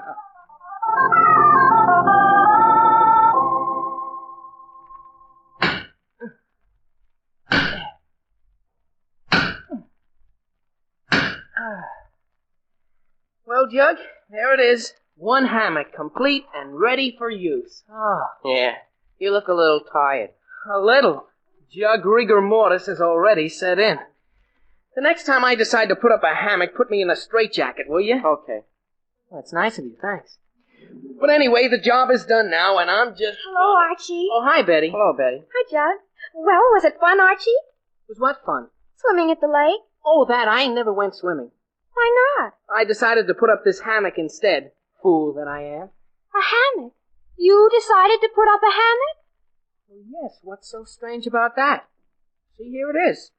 A work of art, if I do say so myself. Well, yes, but... And it took plenty of blood, sweat, and tears, too, Betty. From now on, if anyone asks you, you tell them for me. Putting up a hammock is about the most difficult job in the world. Yes, but But it's finished now, and I intend to spend many a comfortable hour in it. And you can use it, too, Betty. Any time it's empty, you can come right over and swing in this hammock. Yes, Archie, but why do you need two hammocks? Oh, because everybody needs to. 2 hammocks? Betty, what are you talking about? You mean you don't know that your father just finished putting up a hammock on the front lawn? Oh, my goodness, he's fainted. Yeah, and not everybody can faint right into a hammock. Archie, are you all right? Where am I? In your hammock. Oh, don't say that word again, Jug. Betty, tell me, is it true what you said? My dad put up a hammock on the front lawn? Yes, it is, Archie. Oh, well, we certainly don't need 2 hammocks. Jug, hand me that sledgehammer. But, Archie, you don't know Jug, give me the hammer. Thanks. Now...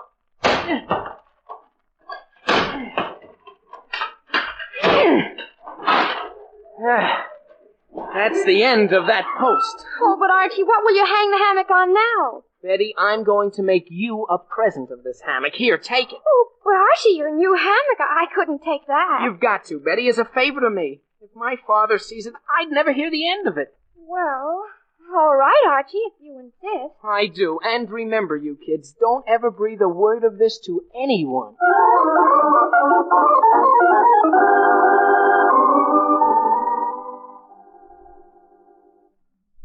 Well, Lodge, finally up. There it is. A hammock. Yes, we did a good job. Even though I do have to say so myself. We? Lodge, how did you get into this? Well, now, you will admit, Andrews, that it was all my idea. Now, listen, Lodge, if you think you can claim all the credit, why, you've got another... Hello, Mr. Andrews.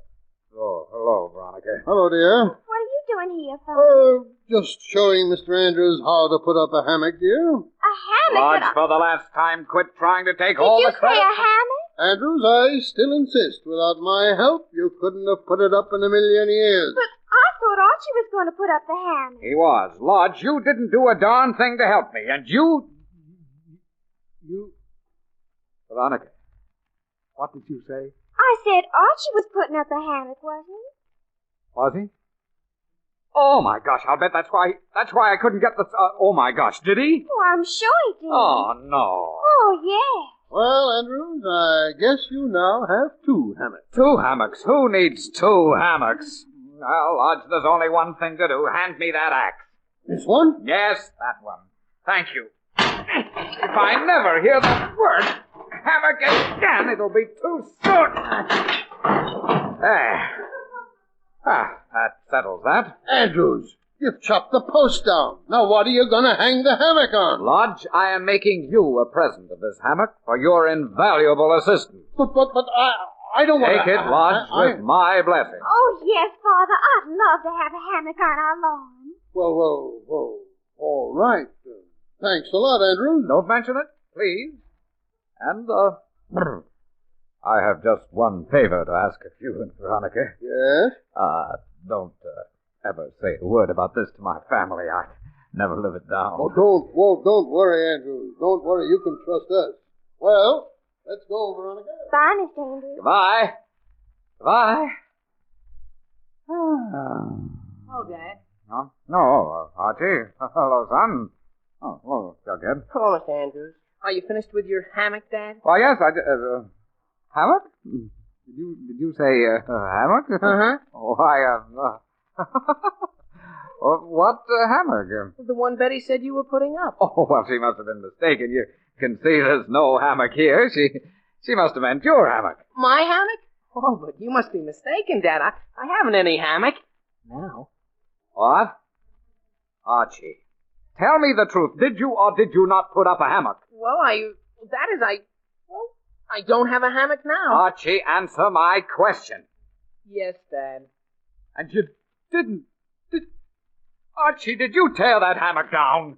Yes, Dad. No! How do these things happen to me? Of all the idiotic, imbecilic things I ever heard, both of us working all afternoon, spending all kinds of money, and then both tearing down the hammocks. Archie, Now, gee whiz, Dad, it's not my fault. You bought a hammock, too, you know. It most certainly is your fault. Well, maybe it isn't entirely your fault. No. Of course it isn't. Look, son, I tell you what. Suppose we just forget the whole thing. Forget it? Yeah, just pretend the whole thing never happened. And above all, let's not say a word to your mother about this. We'd never hear the end of it. Okay with me. You hear that, Jug? Yes, Mr. Andrews. And one thing more.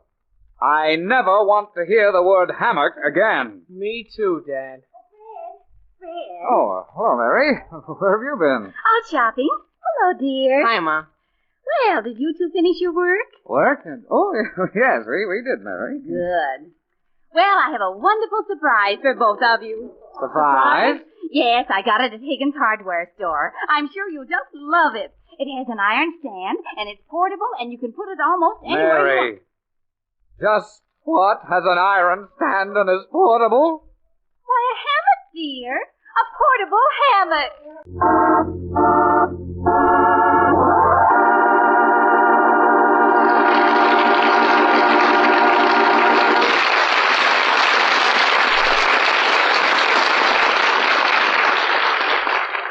You've been listening to another chapter of The Adventures of Archie Andrews, written by Carl Jampel and based on the copyrighted feature appearing in Archie Comics magazine.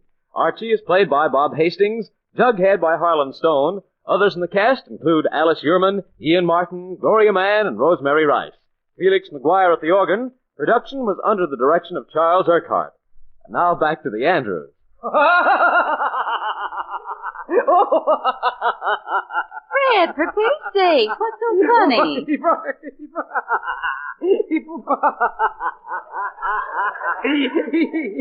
He broke his arm. Oh, my. Fell right out of the hammock and then broke his arm. Fred, I don't see anything funny about that. Who broke his arm? Mr. Higgins, Mary. Mr. Higgins of the hardware store.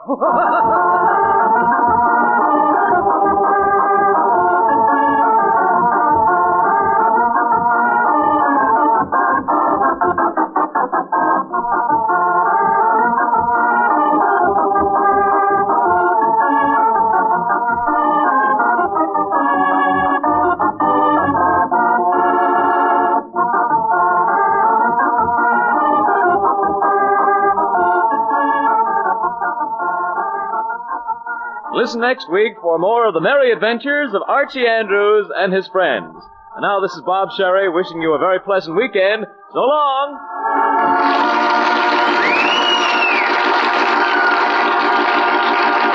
This is NBC, the National Broadcasting Company. Jell-O presents The Aldrich Family, written by Clifford Goldsmith and starring Ezra Stone. Henry Aldrich. Coming, Mother.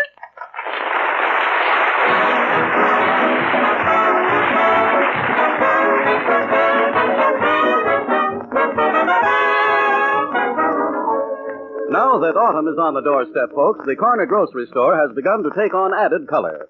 Piled high on the fruit counter are heaps of shiny red-cheeked apples, yellow peaches, and big glossy grapes. Yes, sir, it's a mighty attractive sight. But even more inviting is the sight of a bright, colorful Jell-O fruit cup, made with some of these same apples, peaches, and grapes. Better yet, this swell dessert is wonderfully easy to prepare. You first arrange diced tart apples, seeded grapes, and diced peaches in sherbet glasses. Then make up one package of orange Jell-O according to directions on the box, and pour over the fruit. Then chill. And take it from me, friends, there is a real treat. A top-notch treat that you can serve either as an appetizer or as a dessert. You'll be surprised to find how delightfully the cool tang of orange Jell-O blends with the rich flavor of ripe summer fruit. How Jell-O makes a grand fruit cup taste even grander. So tomorrow, try this tempting Jell-O recipe. A combination of juicy red apples, tender golden peaches, rich purple grapes, and delicious orange Jell-O.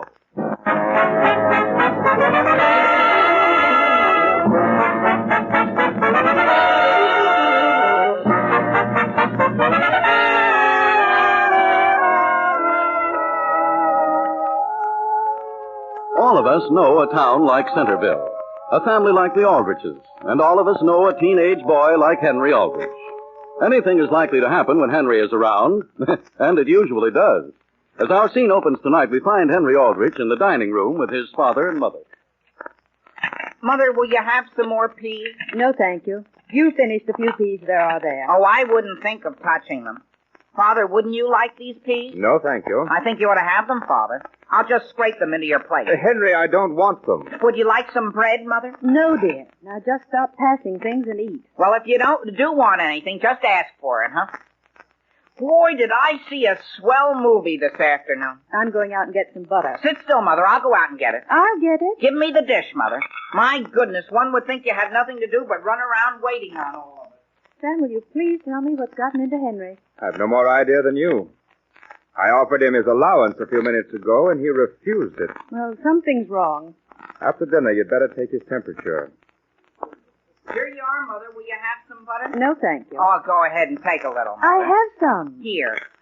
Did I tell you I saw a movie this afternoon? I believe you did. Boy, was there a swell guy in it. Sam, don't forget when you're downtown tomorrow to get 2 decks of cards and bring them home at noon. Oh, giving a bridge party? I am. Well, listen, there's no reason in the world why I couldn't get those cards for you. That's what I was waiting for. Give him $1, Sam, if he wants to help. Henry, are you quite sure none of this has anything to do with your conscience? My conscience? Mm-hmm. What conscience? Then you haven't any? No, sir. I'm not surprised. Mother, about how much do you spend a week on food? While Mary's away, about $14. Well, from now on, I'm paying my share. Why, Henry Aldrich, you're not going to do anything of the kind. Yes, I am, Mother. No more free eating for me. Have you struck oil, Henry? I haven't struck oil, but I've got a job. How much do you think I ought to pay a week for my room? I've no idea. Well, supposing I was a stranger here and you didn't know me, and I came to the door and said, I want a room. How much would you charge me? Personally, I wouldn't even let you in. Well, why not? Not if your hands look the way they do right this minute. Oh, gee whiz, I'll go right up and wash them. But before I go, let's settle on a price. Would $3 a week be too much? What kind of a job do you have? You'll learn soon enough. I begin tomorrow morning, and I'm going to give half of every cent I make to the Red Cross or something. Well, isn't that fine? That movie I saw this afternoon was called The Generous Gentleman. And boy, was it swell. The gentleman did kind things for everybody. Did he? And did people like him. Even when he became old, everybody liked him. And this swell-looking girl that never liked him before finally fell in love with him. Henry, eat your mashed potatoes. Yes, Father. From now on, I'm going to help my friends and do little things for strangers that are in trouble. And from now on, Mother, you'll never have to tell me more than once to do anything. Then for the last time, will you please go up and wash your hands? Yes, Mother, but first let me tell you how I'm going to help people.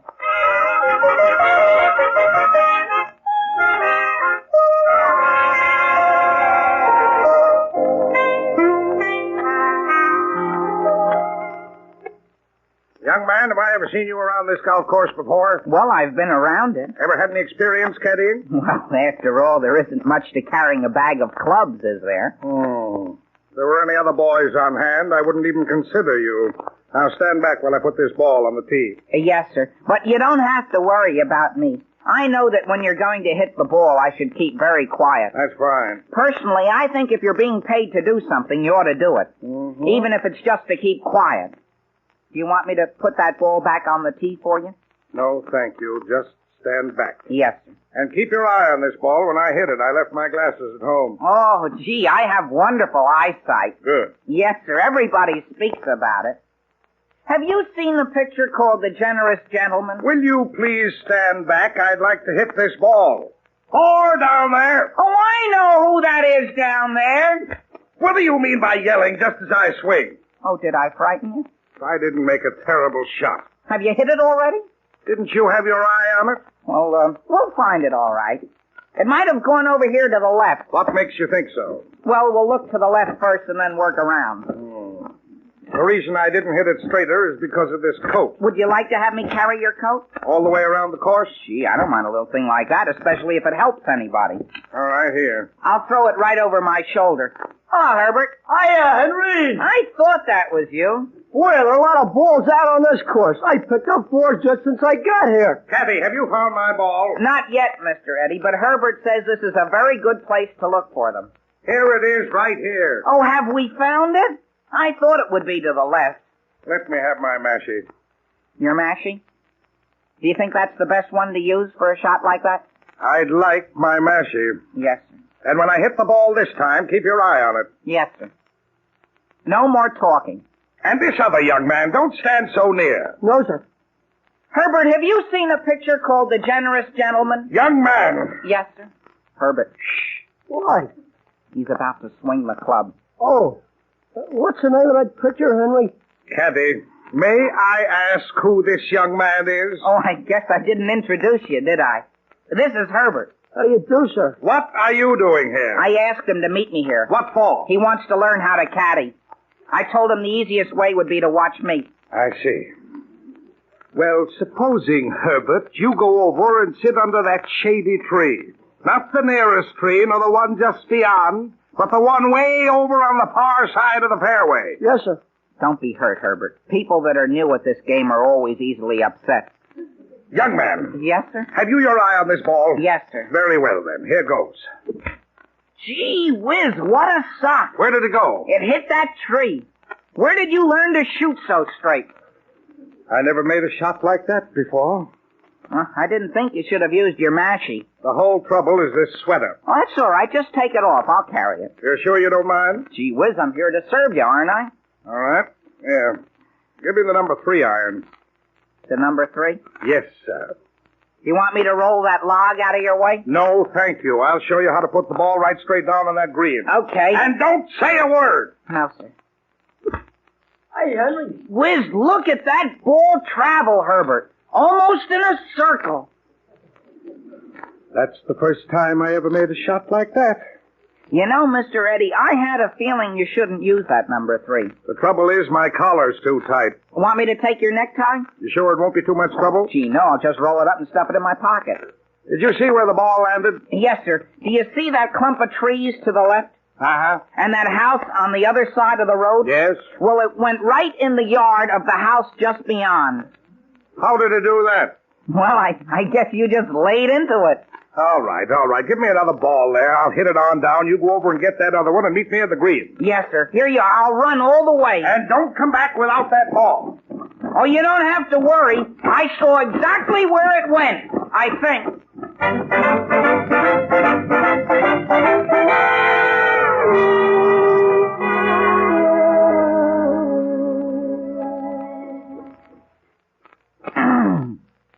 Pardon me. Pardon me. Was there something you wanted? Did you see a golf ball land in your backyard? Well, if one did, you better get it before Papa does. I should? Yes. Papa says it's because things like that our chickens won't lay. I wonder where that one of mine went. Well, I'd help you, only I'm having some trouble with this garden hose. What's the matter? Well, the spigot on the side of the house won't turn on. Well, gee whiz, let me give you a hand. Well, don't get all wet. Oh, don't worry about me. I can turn it. Have you seen The Generous Gentleman? The what? It's a slow picture I saw yesterday. In it, a guy went out in the rain as a favor to somebody. And guess what? He got soaking wet, too. He did? Yeah. Oh, that's strange. Well, won't it turn off? You know, I think I can fix it. Say, isn't this your ball right here? So it is. Look, I think if I just slip the handle of this golf club into the spokes of the faucet, I can get a little leverage on it. Oh, my goodness, look at your shoes. Look, the club just fits in. Now. Oh, good gracious, look at what you've done to it. Imagine. I almost bent his number 3 iron double. Well, can you straighten it? I think I can. Fortunately, it's steel.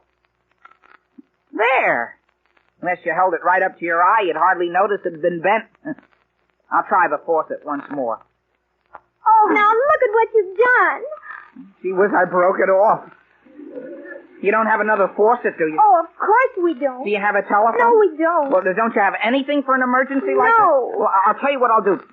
I'll run over to the clubhouse and telephone for a plumber. But how about the basement? Oh, it's running right into it. I'll have someone here before you know it.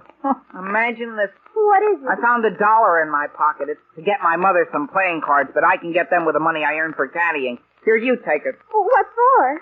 To pay for the faucet. Why should you pay for it? Well, I broke it, didn't I? Here, go ahead. You take it. Well, thank you. I'll take these clubs and this sweater and coat, and I'll run every step of the way. Well, hurry. Goodbye, and I'm very glad to have been a help to you.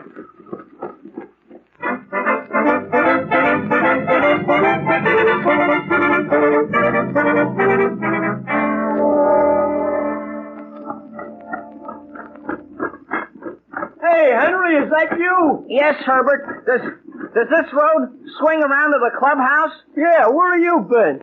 I've been busy. Well, Mr. Reddy says he needs you. I wonder whether I ought to help him a little before I put in that call. I see a ball, Henry. I'll see you later. Hey, buddy. Who's that? Come back up here on the road a second, will you? My car's stuck in the mud. The only trouble is I've got a couple other things to do. Well, couldn't you lend a fellow a hand? You need some help? Yeah. Well, maybe I can assist you. Start your motor. No, don't start it quite so fast. Okay. Just start it real slow, see?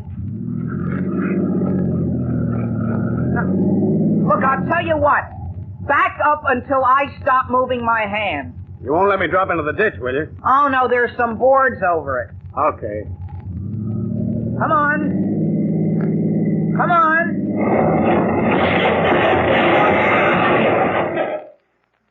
Oh, gee whiz. You ought to hear what I'm saying. Mister, do you have a shovel? What would I be doing with a shovel? Well, you certainly need one. Wait a minute, here comes a car behind you. Hello there? Hello? Won't you please let me get by? Well, could you pull up against this gentleman and push? Oh, my goodness, I can't drive that well. Well, would you like to have me take the wheel? Oh, if it won't take more than a minute. I'm in a terrible hurry. Well, it won't take a second. You better stand over there so you don't get any mud splashed on you. Well, that's very thoughtful of you, I'm sure. Gee whiz, that's the least I can do. This reminds me of a moving picture that's in town this week. How are you coming? Are you ready ahead there? Come on. Here we go. Be careful.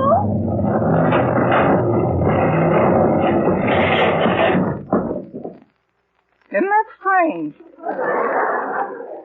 How far in are you? Even deeper than you.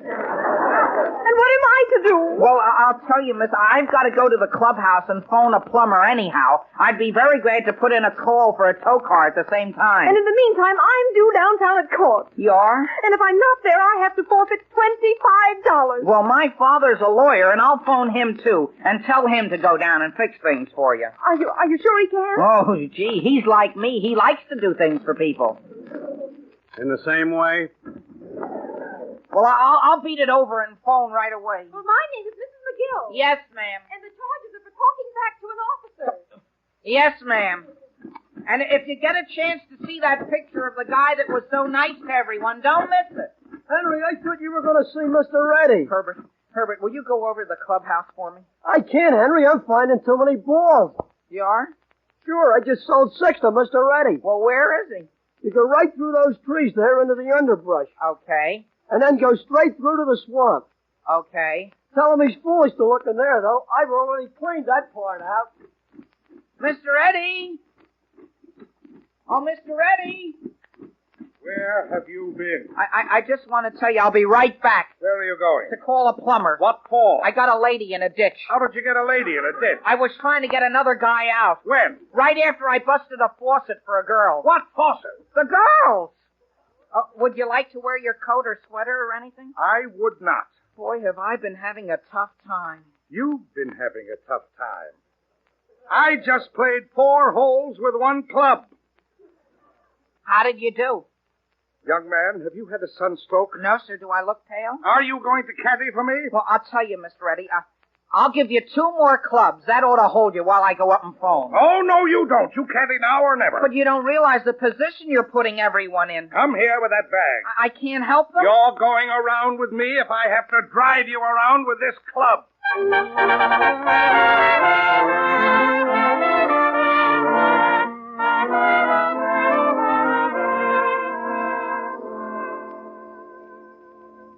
You know, folks, sometimes it's not the things Henry says, but the way he says them that make all the difference in the world. And that's true of a lot of things we all say. Take the simple phrase, oh, yes, and just notice what a variety of meanings a person can put into it. For example, suppose you were invited out to dinner, and your hostess asked you if you had ever heard of Jell-O. Your answer would be as follows, oh, yes. Then when she informs you that there's to be Jell-O for dessert, you might say eagerly, oh, yes? And later, when she asks you if you want a second dish, your reply is sure to be, oh, yes. So you see, friends, it does make a big difference the way you may say a thing. Now, that's true when you say, oh, yes, to a second dish of Jell-O. And it's just as true when you order a package of Jell-O at the store. Bear that in mind, ladies and gentlemen, and the next time you ask the grocer for some Jell-O, don't just say, I want some Jell-O. Say, I want Jell-O. Then you can be sure of getting genuine Jell-O. And Jell-O's famous extra-rich flavor. Because Jell-O is a trademark, the property of General Foods. And those big red letters on the box assure you of getting America's favorite gelatin dessert, Jell-O.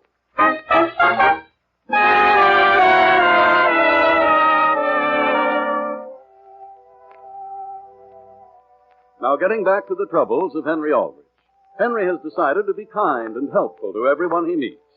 So far, he's done very well. While caddying on the golf course for a Mr. Eddie, he's broken a water spigot and run 2 cars into a muddy ditch. Well, as the scene opens, Henry is speaking. Mr. Eddie. Mr. Eddie, as soon as you've knocked the ball over this water hazard, could I just run up and phone? Give me my number 3 iron. Your number 3 iron? Isn't that the one you used that took me away for so long? May I have it? Yes, Mr. Eddie. Then may I put in that call? Stand back, please. Yes. You know, if I hadn't left my glasses behind, I'd swear this club was crooked. You really think so? Henry! What, Herbert?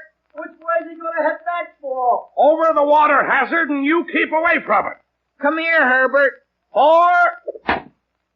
Boy, what a shot. That wasn't his ball. That was the head of his club.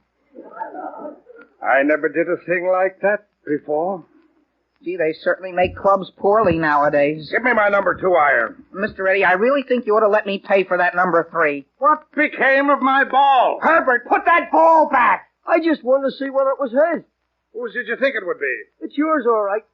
Herbert, could you step over here to one side a minute? What do you have? Now then, let's see what this iron does. Listen, Herbert, I want you to go to the clubhouse and put in 3 phone calls. If they won't let you, say it's for Mr. Eddie. 1 call is to a plumber to shut off some water. 1 is to a garage to talk.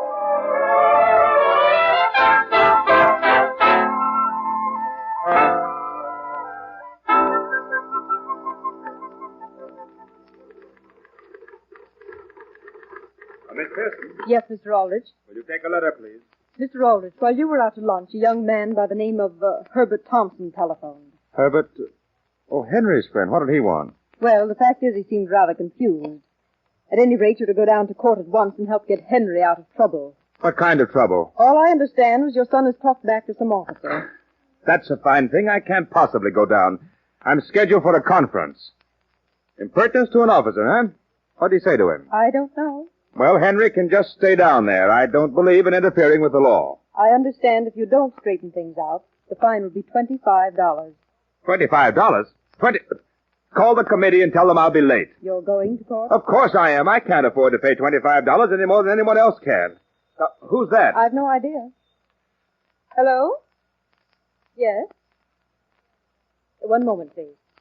Mr. Aldrich, I have a message for you. Who is it? Mrs. Aldrich says she has a whole house full of guests waiting to play bridge, and there aren't any cards. Didn't Henry get them? He doesn't seem to have. Well, here, take this dollar, close up the office, and get her some cards.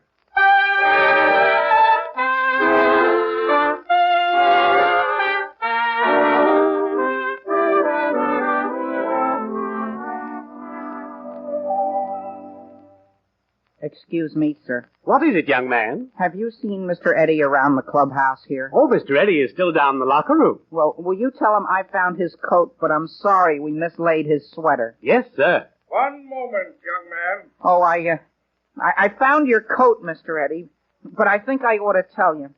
The fellow with the lawnmower ran over one of the sleeves. He did. Well, I'm not surprised. But, Mr. Eddie, all I was trying to do when I carried it was to help you. Yes. I was trying to serve you. Here's 50, 75, $1. Now, let's just forget that we ever even met. Well, frankly, I don't feel I should even take the money. Just take it and let's not say anything more about it. There's just one thing for which I suppose I ought to thank you. What's that? For 15 years, my wife has been trying to get me to give up golf. Today, I'm giving it up. Forever? Forever. Well, I'm certainly sorry. Let's not discuss it anymore. If we ever meet on the street, let's not even speak to each other. Yes, Mr. Eddie. Now then, do you think you can do one more thing for me and do it right? Oh, yes, sir. Anything you say. All right. Go around in front of the clubhouse and tell the boy to bring my car here. Yes, sir. But don't you go near the car. Don't you even touch the car. No, sir. And where will you be? Here? I will be right over here at the desk, talking to Mr. Blondie. Oh, yes, sir. Did you want me, Mr. Eddie? I do. Something gone wrong, Mr. Eddie? Wrong? Wrong? I just want to tell you what I think of the way your entire club is run. Did something in particular go wrong? I hire a caddy to look for my golf balls, and I spend my whole day looking for my caddy. Well, do you know what my score was? 185. Well, I usually do it in 120. And then to add insult to injury, I come into the locker room looking forward to a shower. Oh, just a minute, Mr. Eddie. That's something I want to tell you. Don't interrupt me. I get under the shower, and in the midst of my bath, the water is shut off. Completely shut off. That's what I want to explain. It's something over which we had no control. Through some misdirection, a plumber came here, and unknown to us, shut off all the water in the clubhouse. Why? Well, all we know is some young man called in. That is no excuse. The fact still remains that underneath my clothes, right this minute, I am covered with soap suds. Well, I'm very sorry. Sorry? Did you ever walk around with suds on you? Oh, no, sir. Try it sometime. Mr. Eddie, I have some rather disconcerting news for you. Now, what happened? Was yours a black roadster? What has happened to it? Nothing except that the fella out in front says that sometime this afternoon, a man from a garage came and towed it away. Towed it? Who told him to do that? He didn't know. He just said somebody had phoned for him to come and get it.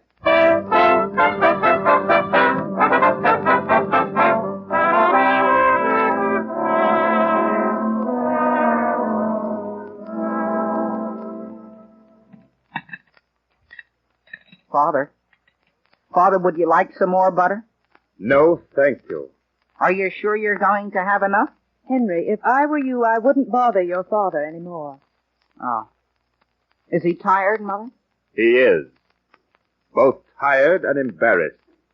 Did something go wrong? Not a thing.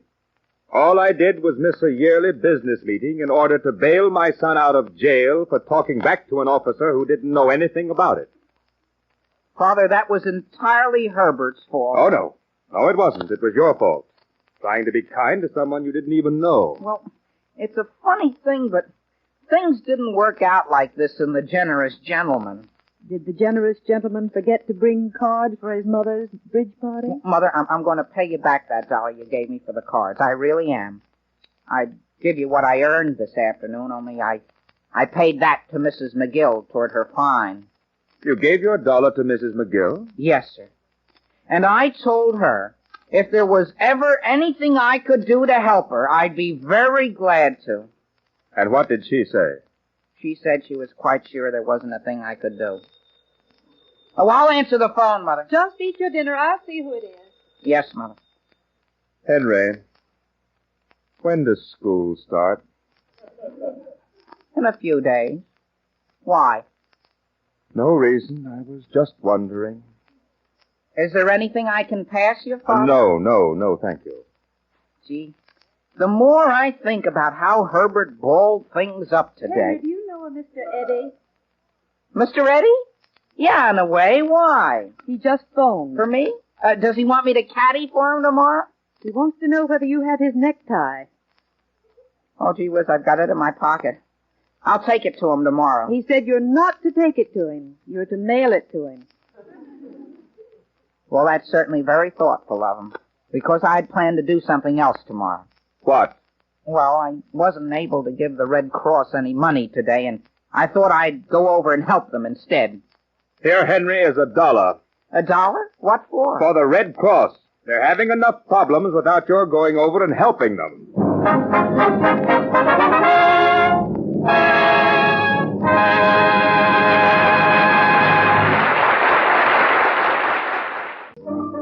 Butter, eggs, potatoes, and flour are food products that housewives refer to as staples. Foods that have a variety of uses and must always be kept on hand. And the same definition fits Jell-O and Jell-O puddings, too. They're really what you might call staple desserts, because they're so handy, so easy to adapt to different recipes, that they've won an established place on the average pantry shelf. You'll find that Jell-O and Jell-O puddings are simple to make, inexpensive, and truly delicious. So ask your grocer for both of these swell desserts tomorrow. Jell-O. Henry, I want to tell you how nicely you helped with the dishes. Thank you, Mother. Thank you very much. Could I go out to the movies this evening? There's a swell picture. What's the name of it? Jesse James. No, for 1 week you're not to go inside a movie. The Aldrich Family, starring Ezra Stone, is written by Clifford Goldsmith. Original music is composed and conducted by Jack Miller. Listen every Thursday night to the Maxwell House Good News Show and The Aldrich Family, which immediately follows it. Remember, 60 solid minutes of grand entertainment every Thursday night. Now, this is Harry Von Zell saying good night for Jell-O, America's favorite gelatin dessert, now pleasing more people than ever.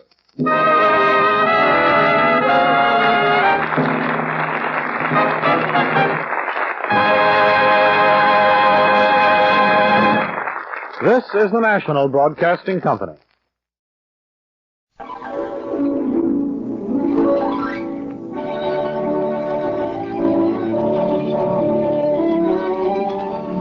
Listerine toothpaste, that quick-acting, grand-tasting dentifrice with the fresh minty tang, presents the Billie Burke Show.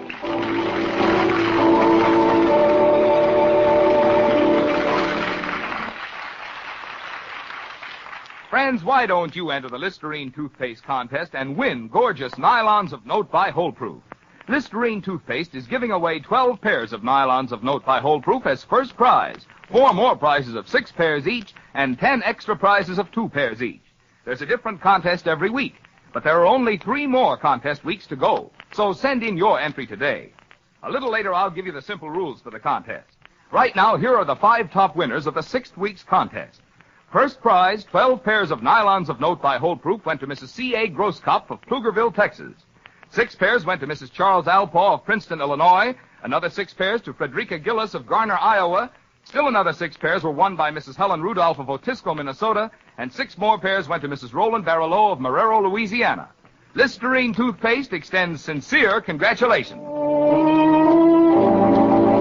Here she is, that smiling, bright morning star, our Miss Leading Lady, Miss Billie Burke. Good morning, everybody. Good morning.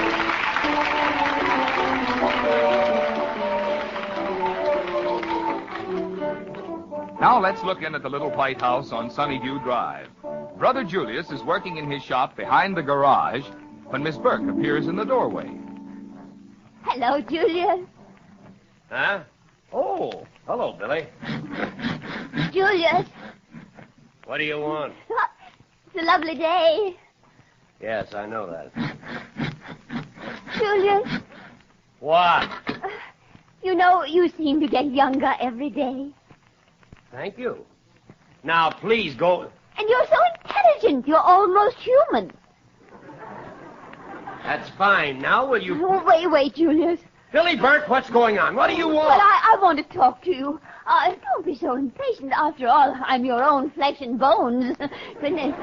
All right. What is it? What do you want to talk about? It's something important. I'm crooking up an idea. You're crooking up an idea? Yes. It's a great start. Julius, I need $500. What for? Well, the children in the neighborhood need a playground so they won't be out in the street. You know, a place with swings and shoot-the-shooties and merry-go-rounds and a nice big place to play. Well, you can't build one of those things for $500. Oh, yes, I can. Mr. Judson, he will let us use his vacant lot, and for $500 I can get all the things for it. Everything is all arranged and ready. I've taken care of all the details, and all I need is just that little teeny-weeny $500. There's nothing teeny-weeny about $500. That's a lot of money. Oh, but think what it will mean to the children. They'll be safe, and they'll have so much fun. I know, Billie, and it's a good idea. But I don't have the $500 to spare. Why don't you go and talk to Colonel Fitz across the street? He's in the dough. In the dough all over with his feet? In the money. Go on over. Put the bite on him. I don't understand. Put the bite on him. Heavens, he'd never give it to me if I bit him. No. Talk to him. Ask him. Oh, all right. Well, why didn't you say that in the first place? Sometimes your grammar is Confucius. My goodness.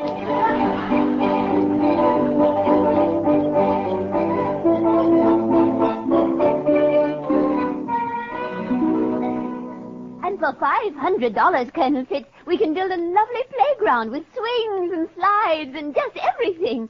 Don't you think it's a good idea? Well, I'm afraid I'm too old for that sort of thing, Miss Burke. I don't expect you to go down the slides, Colonel Fitz. This is for the children of the neighborhood. Oh, for the little tots. Yes.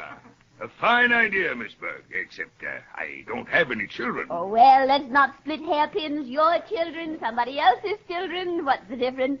The little darlings need a place to play, to ventilate their energy. Well, $500 is a lot of money. Well, I tell you what I'll do. You go talk to that old skinflint Guthrie. If he'll put up half, I'll put up the other half. oh, that's a wonderful idea, Colonel Fitz. Well, let's see. Half of $500 is, $250. I figured that out in my head. I'll get my check. Oh, that's wonderful. You know things are coming back to normal. The factories are making everything, it seems. Really? Yes, Julia says you can even get rubber checks. Of course, it's probably anesthetic rubber, you know. Undoubtedly. You know, come to think of it, Miss Burke, I'll just keep this check until Guthrie puts up his half. But Colonel Fitz... When Guthrie puts up his $250, I'll put up mine. Oh. I couldn't trust that tightwad as far as I could throw a Greyhound bus. You wouldn't? Oh, I would. I'll still keep my check right here until I see Guthrie's money. All right, Colonel Fitz, but I thought you trusted everybody. Whatever made you think that? Because Julius always says you're a regular confidence man.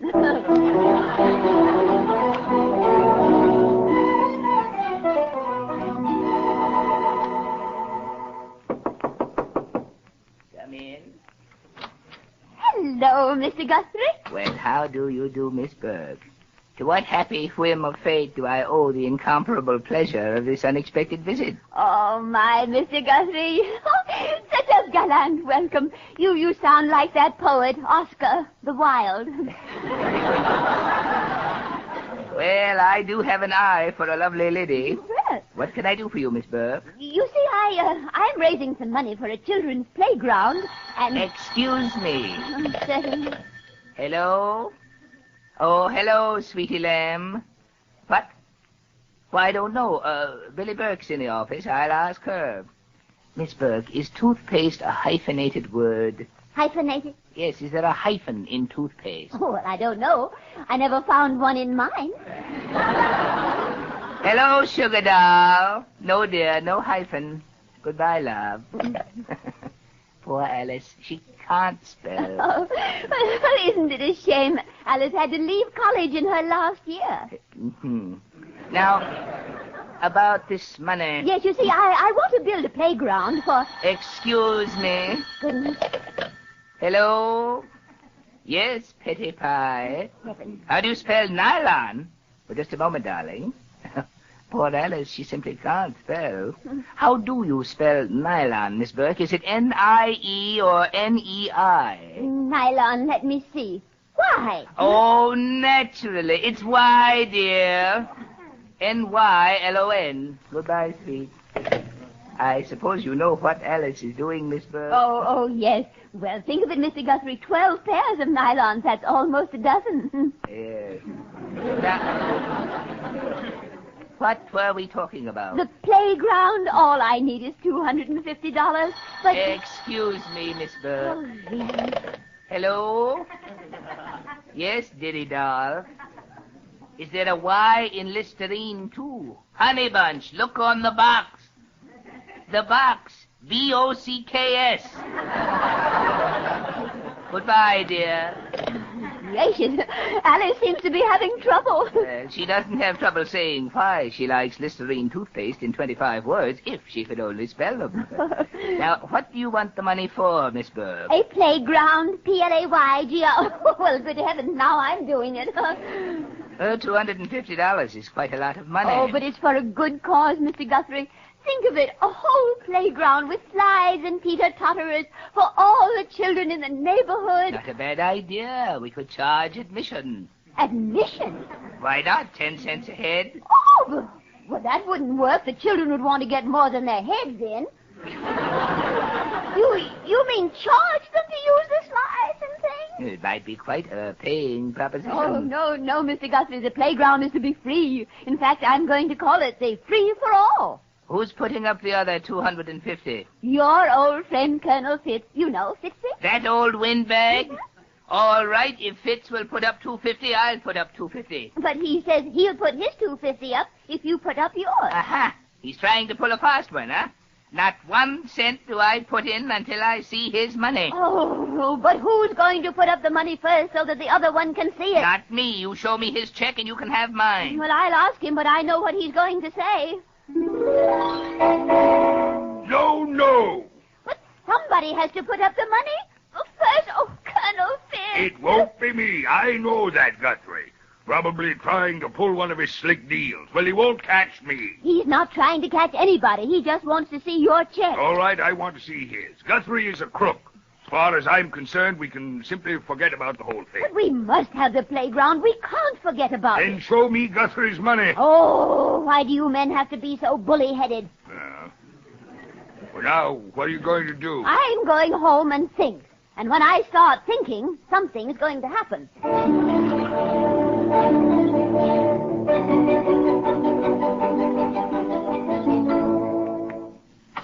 home, Miss Billie? Yes, I'm home, Daisy.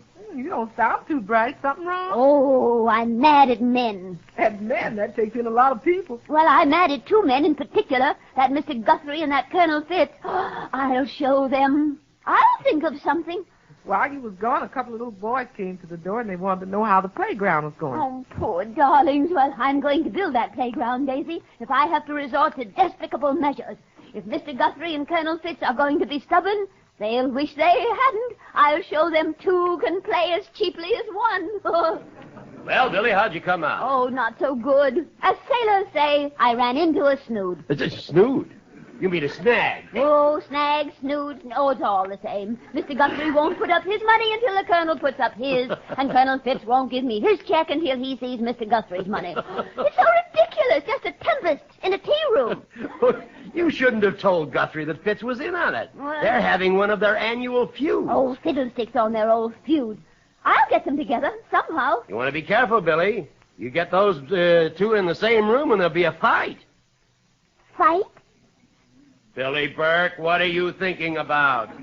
I have an inspiration. Now, look, none of your willy-nilly ideas. Oh, you wait, Julius. This is a willy-nilly-dilly.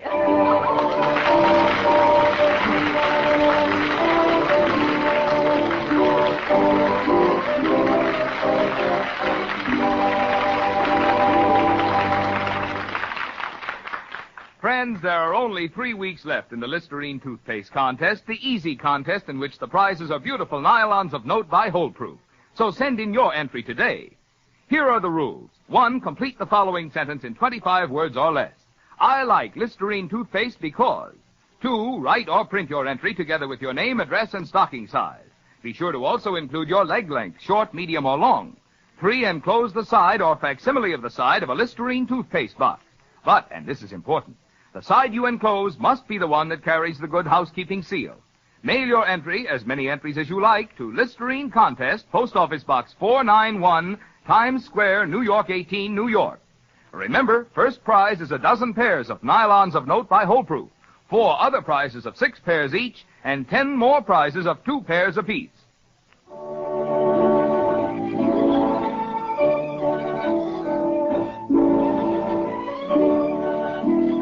Well, Miss Burke's plan to build a playground for the neighborhood youngsters has run into financial problems. Mr. Guthrie and Colonel Fitz were going to advance $250 apiece, but each has insisted the other put up his money first. However, Miss Burke seems to think she's found a solution. Billie Burke, where are you going? I am off to see the lizard. 2 lizards, in fact. Lizard? Now, wait a minute. I'm going to see Mr. Guthrie and Colonel Fitz simply because they're having a feud isn't going to keep the children from having a playground. I'm going to outsmart them. What are you going to do? I'm going to show them that I'm not the babe in the woodpile that they think. Now, just a minute, Billie. Think. Remember what always happens when you get these wild ideas. But there's nothing wild about this idea. I'm simply going to fight fire with fire water. Tell me what you're up to. Come on. I'm going to get the $500 for that playground. How? Well, you just bridle your time. Everything comes to him who's the waiter. I know Guthrie and Colonel Fitz, and I'll just bet you that you don't get the money. Oh, well, you wait and see. Remember the old Greek proverb, Julius, my time is your time.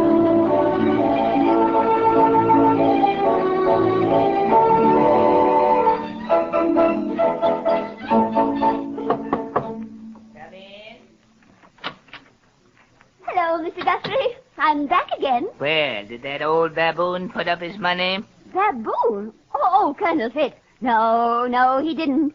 You know, Mr. Guthrie, when I told him what you said, he simply flew into a tizzy. A what? A tizzy. That's something like a transom. Oh, he did, huh? The conniving old coot. I'm surprised at Colonel Fitz, Mr. Guthrie. Goodness, he said some dreadful things about you. About me? What did he say? Oh, I couldn't repeat them. Makes me shudder. To think he'd say such thing behind your face. Well, what did he say? Tell me. No, I couldn't. Well, very well then. Let it go. Don't you want to hear it? Oh, indeed I do. Well, don't breathe this to a simple soul, but Colonel Fitz said he wouldn't trust you as far as he could throw a bus. What? Yes, and furthermore, he thinks you're a skinny flint. He calls me a skinflint? Now, don't do anything rational, Mr. Guthrie. Remember, Colonel Fitz is a great big man. I'm not afraid of him. Why, I'll mutilate that two-faced old crook. Oh, you don't mean that really, Mr. Guthrie. I do mean it. I'll hammer that beanpole down to a fire plug. No, you're just joking. You'll forget all about it. Forget about it, huh? Listen, I'll be out at Fitz's house in 15 minutes, and we'll see then who's joking. Goodness, you frightened me, Mr. Guthrie. Oh, I think I'll run along. Bye-bye. Goodbye. Oh, dear, 15 minutes. Well, I'll have to hustle, bustle, rustle. Goodness.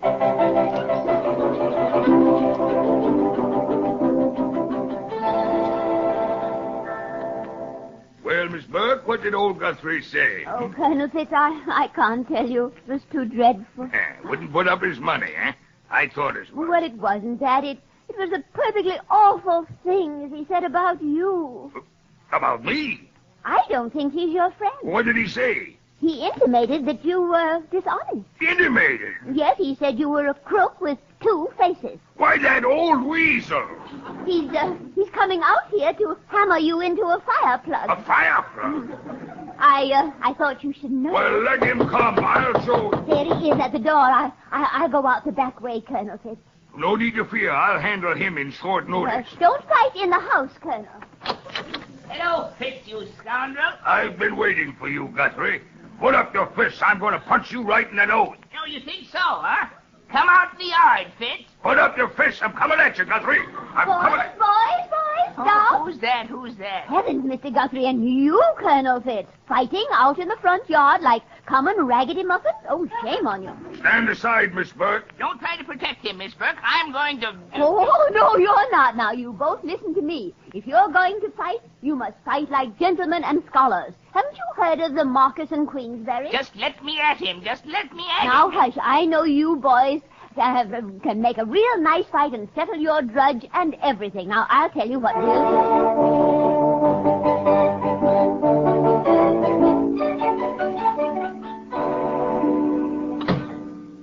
Daisy? Oh, Daisy! Coming, Miss Billie? Oh, hurry, Daisy. I have wonderful news. What's doing? What happened? Oh, everything's turned out splendidly, Daisy. We have to hurry and put some mattresses out in the backyard. Mattresses in the backyard? What for? For the wrestling match. Groaning Guthrie versus Furious Fitz. You mean them 2 men gonna wrestle against each other in the backyard? Absolutely. Isn't it wonderful? With the flowers growing all around, it'll be just like Madison Square Garden. Oh, you kidding, Miss Billie? Kidding? Heavens, no. We're going to have a real middleweight wrestling match.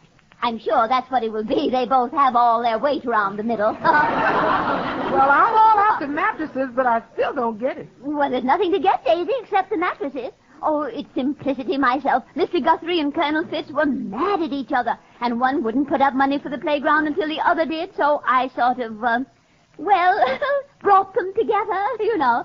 Now they're going to settle their feud with a wrestling match. The loser puts up the $500 for the playground. That's what's going to happen? No fooling? No fooling. I thought it up all by myself.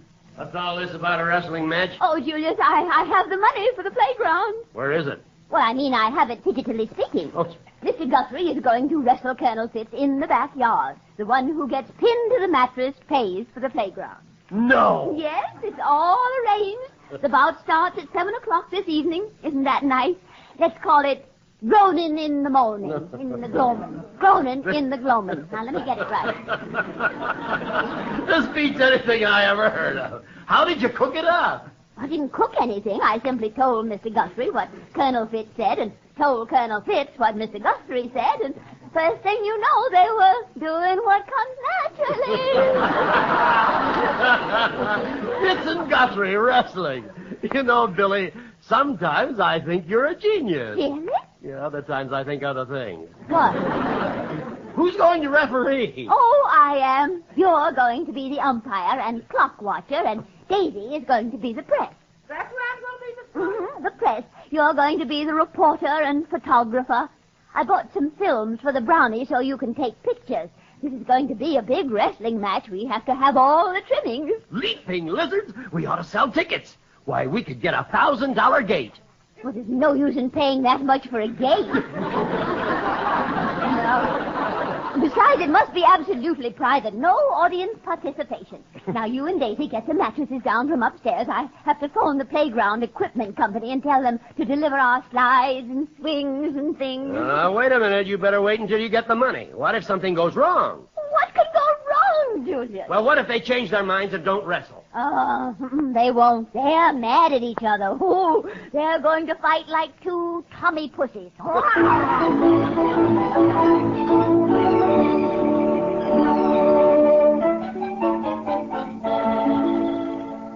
on, Billie. Come on. Fitz and Guthrie are ready. Gracious, I'm all in a fluster. How do you referee a wrestling match, Julius? Oh, don't ask me. It's your idea. Come on, come on. All right. Good evening, Colonel Fitz. Mr. Guthrie? Let's get on with the match. I'm raring to go. I'm going to take you apart. Oh, now, boys. Be nice. I'm the referee, and when I say don't do something, you don't do it. Is that clear? Yes. Now, no fair biting or scratching, remember that. Just use good, clean strangleholds. And remember, the one who loses has to pay the $500 for the playground. Is that clear? Yes, we understand. Let's wrestle. Let's go. All right. In this corner, in the beige trunks, we have the muscular monster, Emil Guthrie.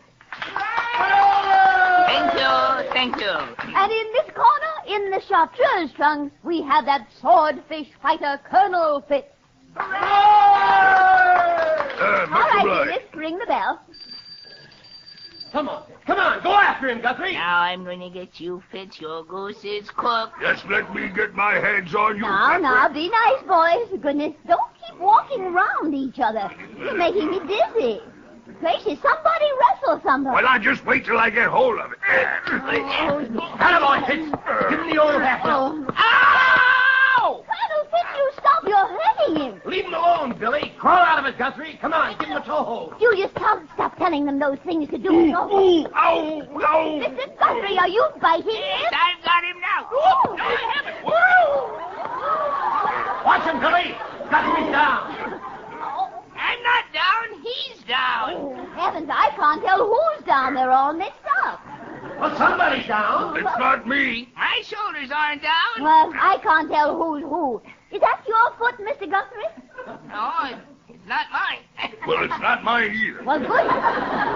Heavens, whose is it? Come on, wrestle. I can't move. Let go of me, Fitz. You let go of me first. Well, gracious, somebody let go. How did you get so all tangled up? Oh, what a wrestling match. Come on, fight. Well, how can they wrestle, Julius? They don't even know which one is which. Get me out of this, somebody. This is ridiculous. Where is my other hand? That's my hand. Oh, Julius, come and help. We have to sort them out. Good night. Oh. What a mess. Oh, goodness. But there are too many feet for just two men. Maybe we'd better count them. One. Whose idea was this, anyway? Wasn't my idea. Well, it's a lot of foolishness. Help me out of here. Well, we're trying. Come on, take a hold of that foot, Billy. Goodness. We'll push it under this knee. Oh.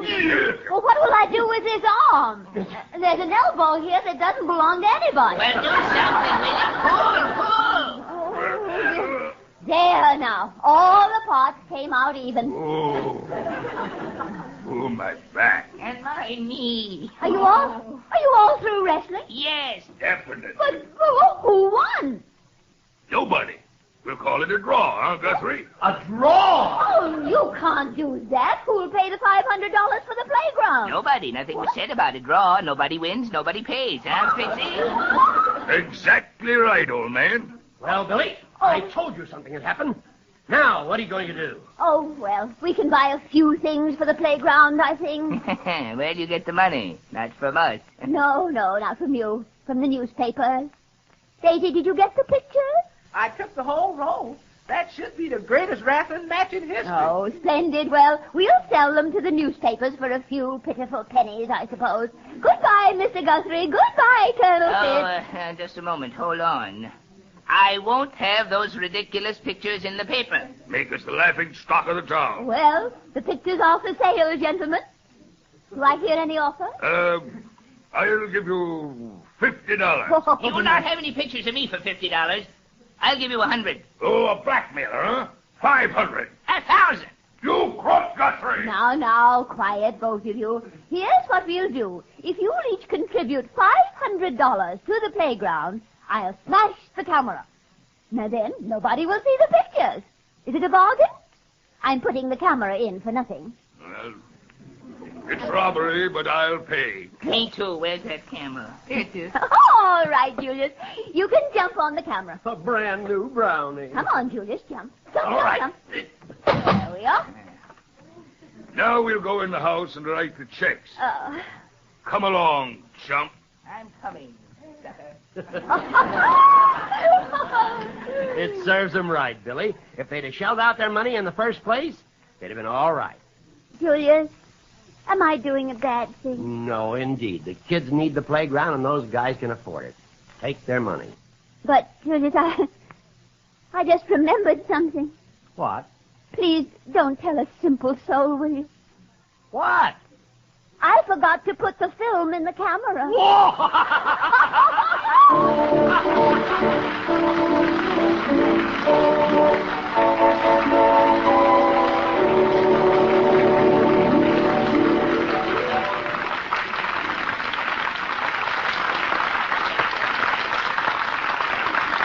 Friends, get in the Listerine contest now and win nylons of note by Holeproof. There are only 3 more weeks to go. Here are the simple rules again. 1, complete the following sentence in 25 words or less. I like Listerine toothpaste because. 2, write or print your entry together with your name, address, and stocking size. Be sure to also include your leg length, short, medium, or long. 3, enclose the side or facsimile of the side of a Listerine toothpaste box. But, and this is important, the side you enclose must be the one that carries the Good Housekeeping seal. Mail your entry to Listerine Contest, Post Office Box 491, Times Square, New York 18, New York. Independent judges will award prizes for originality, interest, and sincerity. Duplicate prizes in case of ties. Judge's decision will be final and no entries will be returned. All entries and ideas submitted become the property of Lambert Pharmacal Company. The contest is open to all except employees of Lambert Pharmacal Company and associated companies. Why not get in this easy contest today? Mail your entry to Listerine Contest, Post Office Box 491, Times Square, New York 18, New York. Goodbye, everybody, till next Saturday. And remember to always look for the silver lining and try to find the sunny side of life. The Billie Burke Show is produced by Axel Gruenberg. Today's story was written by Paul West. The part of Daisy is played by Lillian Randall, and Earl Ross is our Julian. Music is under the direction of Carl Bonowitz. Tune in again next Saturday when the makers of Listerine toothpaste again present The Billie Burke Show. For the best in Saturday listening, don't forget, Let's Pretend, Billie Burke Show, and Armstrong's Theater of Today. This is Amos Guthrie speaking. Or if you prefer, Colonel Fitz. Both of which are really your announcer, Marvin Miller.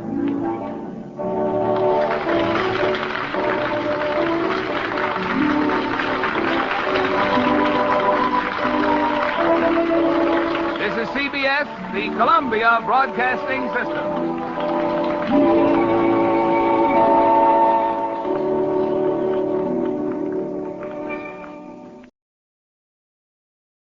The Eddie Bracken Story, or The Eddie Bracken Show, is another lesser-known sitcom that ran from 1945 to 47 on NBC and CBS Radio, starring the famous actor as a fictionalized version of himself. Bracken plays a bumpkin, who's a helpful but calamity-prone young man that makes every situation worse, and the episodes were usually about him trying to undo the messes that he created. Ann Rutherford played Connie, his girlfriend.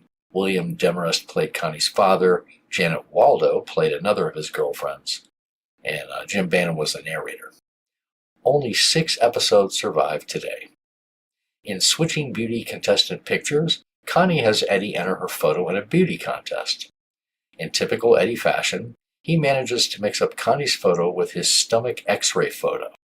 And of course, hilarious consequences result. It aired April 1st, 1945. Then yet another lesser-known sitcom, The Fabulous Dr. Tweedy, which ran from 1946 to 1947 on NBC. Frank Morgan played the title role as the absent-minded dean of men at Potts College, who was forever getting in difficult situations by giving advice that resulted in chaotic situations. Harlan Stone Jr. played Sidney. Janet Waldo again played Mary Potts. Harry Von Zell played Welby, and Gail Gordon played Alexander Potts, among several other cast members. Now, it suffered from poor reviews at the time about the script writing, and it was canceled after only 1 season. Only 6 episodes survive today. It's still a hilarious show, and I still think that it's a big hit, and I'm including it because it is so rare, and because I'd like to get your opinion on what you think of it. And as Benjamin Franklin said, Dr. Tweedy finds himself responsible for getting a little girl, Patsy, back to her home, but he winds up in charge of her 4 brothers and sisters as well. This is a funny, warm-hearted story, and I really like the show. Honestly, I hadn't even heard about this show before about a week ago. Let me know in the comments if you like it too, and I'll include more episodes in upcoming videos. Note, there are a few skips in the first minute and a half of this episode, but they go away after that. Next we have Beulah, one of 2 spin-off shows from Fibber McGee and Molly that ran from 1945 to 1954 on CBS Radio, the other spin-off show being The Great Gildersleeve. Marlon Hurt, a male white actor, voiced Beulah, an African-American character, on Fibber McGee and Molly, until the character was given her own show called The Marlon Hurt and Beulah Show. Beulah was a housekeeper for the Henderson family. Bob Corley, another white male actor, took over the role when Hurt died in 1946, and it was retitled The Beulah Show. Then in 1947, African-American actress Hattie McDaniel took over the role and doubled its ratings, and she was the first black woman to be the star of her own radio show. Then Lillian Randolph took over the role in 1952, and then her sister Amanda Randolph took it over for the last season. Summer Heat aired on August 13, 1945, and describes the funny adventures that happen on a sweltering summer day when Beulah reads Marlon's mail. Then we have The Alan Young Show, starring the Canadian actor who's probably best known for his role on the Mr. Ed Show, the TV show, as Wilbur years later. In Alan Buys a Water Heater, Alan tries unsuccessfully to take a bath and discovers he needs a water heater, which of course he can't afford. He has to go to the Loophole Loan Company. It aired October 24, 1944. This is one of my favorite comedy shows. Alan Young's portrayal of a complete doofus and his shyness and his naivete around women is a hallmark of the show, and I think its funniest aspect. Next, Harold Falls for a Chanteuse from The Harold Peary Show. While starring in The Great Gildersleeve, Harold Peary switched networks from NBC to CBS in 1950, but he did not get the agreement of his show's sponsors, who stayed with NBC. Peary found himself without a show, so CBS created one for him, The Harold Peary Show. Peary played Harold Hemp, the host of a radio program called The Happy Homemaker. The show didn't catch on, however, and it only ran for a single season from 50 to 51. The main problem was that it was an obvious copy of Gildersleeve, with several characters like Floribel Breckenridge, played by Shirley Mitchell, being almost identical to her Gildersleeve character of Leela Ransom. Several of the plot devices were borrowed from Gildersleeve, like Harold running for mayor and being engaged to 2 women. But despite this, it's still a beloved radio sitcom to this day among OTR fans. Next is yet another lesser-known and short-lived sitcom, December Bride. It ran on CBS Radio for a single season from 52 to 53, starring Spring Byington as Lily Ruskin, a widow. Doris Singleton played her dolly, Ruth Henshaw, Hal March as Matt Henshaw, Ruth's husband, and then Hans Conried and later Alan Reed as their next-door neighbor, Pete Porter. Only 3 episodes survive today. In Oscar Has an Eye for Lily, the owner of a cereal company is romantically interested in Lily, but her son-in-law thinks he might have ulterior motives. All right, let's listen and enjoy, and I'll see you in a little while. The Eddie Bracken Story with Bill Demarest, Ann Rutherford, and Janet Waldo, brought to you by the makers of Fleischmann's Yeast and Fleischmann's Bluebonnet Margarine. On the golden scroll of history's list of great educators, no name shines so brightly as that of Professor Horatius Brackenby, whose lifelong creed was, Silicent insano nemo in amore videt. Or to put it bluntly, everybody in love is blind. Which may have been responsible for the good professor's habit upon meeting an unusually pretty girl of remarking, Uro contra Cato modestum amatorum, Miss Constance. At which, being up in her studies, she would inquire, Would you do me a big favor, Professor Brackenby? Naturally, the gentlemanly professor could not respond otherwise than, Qui non vol fieri desidiosis amet. I'd be very glad to. And then would be heard the voice of her father speaking in the purest of Latin. Et gay, out gay of ear, hey, you, it's me,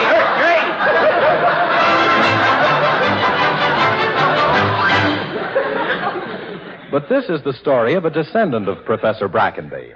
And if you didn't understand what Professor Brackenby said, you won't understand what his descendant says either, for he seldom understands himself. Yes, this is the story of Eddie Bracken.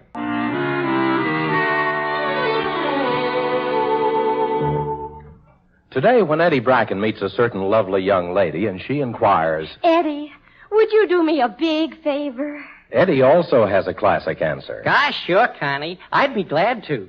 Which goes to prove silicent insano nemo in amore videt. Everybody in love is blind. What I really wanted to ask Eddie was, would you do me 2 favors? Why, sure, Connie. You know, I'd be glad to do it. And 2 favors? Uh-huh. Oh. Is that asking too much? Well, gee, Connie, I don't know. Always getting enough trouble doing you 1 favor. Well, if you don't want to, Eddie, just say so. I can always ask Otto. Yeah, I know. Well, okay. Let me have 'em. But 1 at a time. Well, to begin with, I want you to enter my picture in the beauty contest. The beauty contest? The one sponsored by the Bonton, the new dress shop. Oh. They're going to put the pictures of the contestants in the window, and the customers vote for the most beautiful girl. And the winner gets a choice of any evening gown in the store, and I thought I'd like to wear it to the dance Saturday night. You mean you're... who's going to take you to the dance? Otto or me? Well, I can't go with anyone if I don't have a new evening gown. Otto or me? All you have to do is take this envelope, it's got my picture in it, down to the Bonton and tell them you're entering it in the contest. You see, a contestant can't enter her own photograph. Otto or me? Wouldn't you like to see the picture, Eddie? Yes, Connie, but Here it is. Oh, look out now. Don't crinkle it. Oh, don't worry. I'll be careful. Oh, gee. That's pretty. Oh, I never saw this one before. Connie, how does that dress stay up? Never mind that. Now, just take this picture and... Otto or me? Eddie, if you wonder how that dress in the picture stays up, wait till you see the one I picked out at the Bonton dress shop. I'll take the picture down. Thanks, Eddie. And now the second favor. Oh, yeah. There were 2. Yes, but this one is more serious. It involves Papa. Goodbye, Connie. Eddie Bracken, come back here. Will you listen to me? Papa's in trouble. Huh? There's a woman staying at the hotel. Her name is Mrs. Hockenbachen. Don't tell me your father's in love again. Of course not. Mrs. Hockenbachen suing Papa's company because she bought some candy at the Busy Bee candy store, and it made her sick. And Papa carries the Busy Bee's insurance, and if she wins the suit, his company will have to pay $10,000, and he'll lose his job. And, oh, Eddie, poor Papa is just sick. Your father is sick? With worry. Mrs. Hockenbachen's sick. So she says. Something tells me I'm going to be sick. Well, after all, Eddie, I was only trying to do you a favor. Do me a favor? Yes. By having me do you a favor? Eddie, listen. You know how Papa's always saying you'll never amount to anything? Uh-huh. How he's always calling you a lunkhead and turtle puss and grabbing you by the necktie and throwing you out of the house? He doesn't like me. It isn't that he doesn't like you, Eddie, but look, suppose you could help him win this case. Uh-huh. Help him keep his job. Uh-huh. Why, Papa would be overwhelmed. And what a kick you'd get out of it.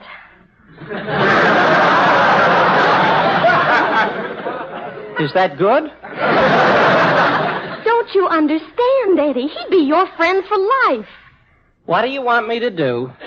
Go over and ask Mrs. Hockenbachen about her stomach. Oh, sure, Connie. Her stomach? Yes. I mean, find out if she's really sick or just pretending. Now, if she's just pretending, Papa can win the case, don't you see? Yeah, I see, all right, but how do I go about checking up on her stomach? Eddie, if you don't want to do it, just say so. Oh, I do, Connie, but... Thanks a million, Eddie. but- Let me know how you make out. And don't forget to take my picture to the Bonton. Goodbye. But, Connie... What'll she say? What'll I say to her? How do you do, Mrs. Hockenbacken? How's your stomach? Well, what'll she say? My stomach? Why, you...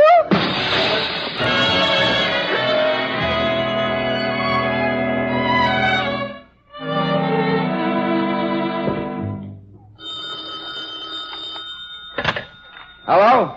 Who? Long distance. Oh, yes, put him on. Hello, Mr. Quimberly. How are you, boys? How do you do, Mr. Monahan? What do you want, lunkhead? Oh, no, not you, Mr. Quimberly. How's that? Yeah, the case goes to trial this afternoon. Mrs. Hockenbacken? She won't even talk to me. No, I don't think there's a chance of a settlement. But, Mr. Quimberly, I know, but boys, have a heart. Hello? Yeah. The old sourpuss.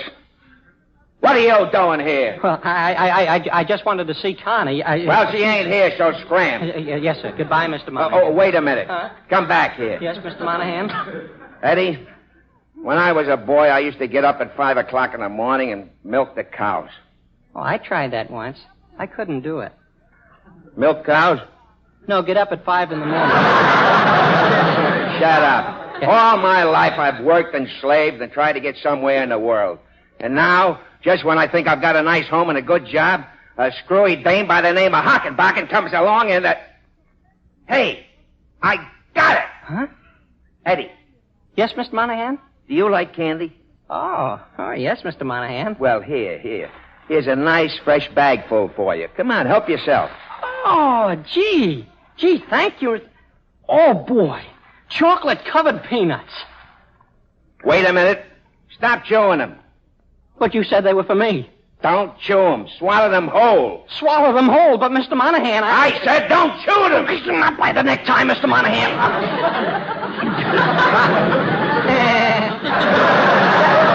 Now what's the matter? I swallowed them. Whole? Yes, sir. Good. Come on. There's not a minute to lose. Huh? Where are we going, Mr. Monahan? To the doctor before it's too late. The doctor? Too late. If that Hockenbacken dame's telling you the truth, you're dying.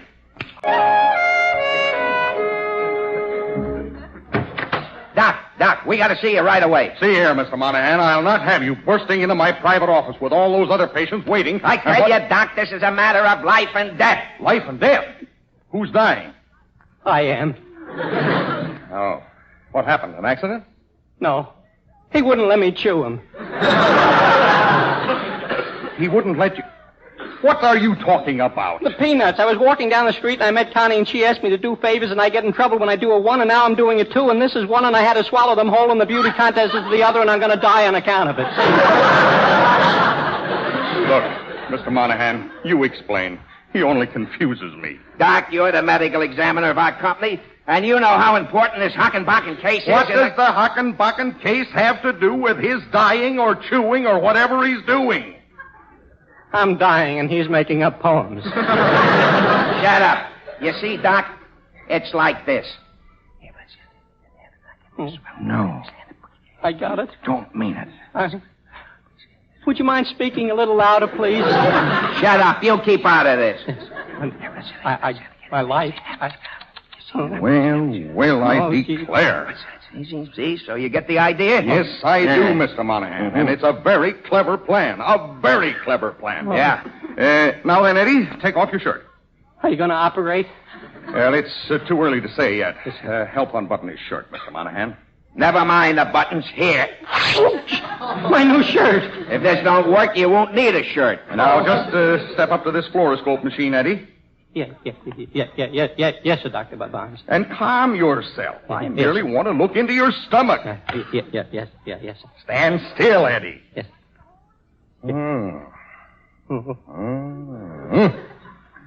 Have I got long, Doc? Have a look at this, Mr. Monahan. Oh, Mr. Monahan, tell Connie that I... Stop shaking. You're making me seasick. Yes, sir, I'm trying to, Mr. Monahan. You'll have to look alone, Doc. I can't take it.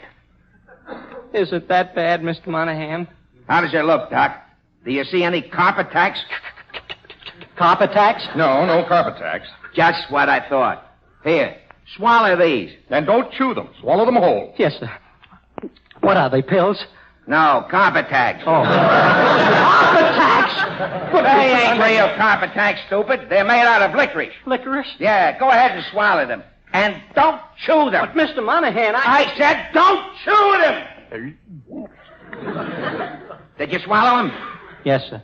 Good. Now take a look, Doc. Will someone please tell me what's going on here? Oh, look, lame brain. Yes, sir. Mrs. Hockenbacken had some X-ray pictures showing carpet tacks in her stomach. She claims they were in some candy she bought at the Busy Bee. I claim she had phony ones made out of licorice so they show up in an X-ray plate. Now, if I can prove I'm right... Oh, I get it.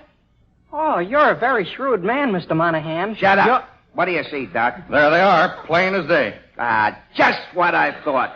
Why, that dirty crook They look just like real tacks. They'd fool any jury in this country. Boy, oh boy.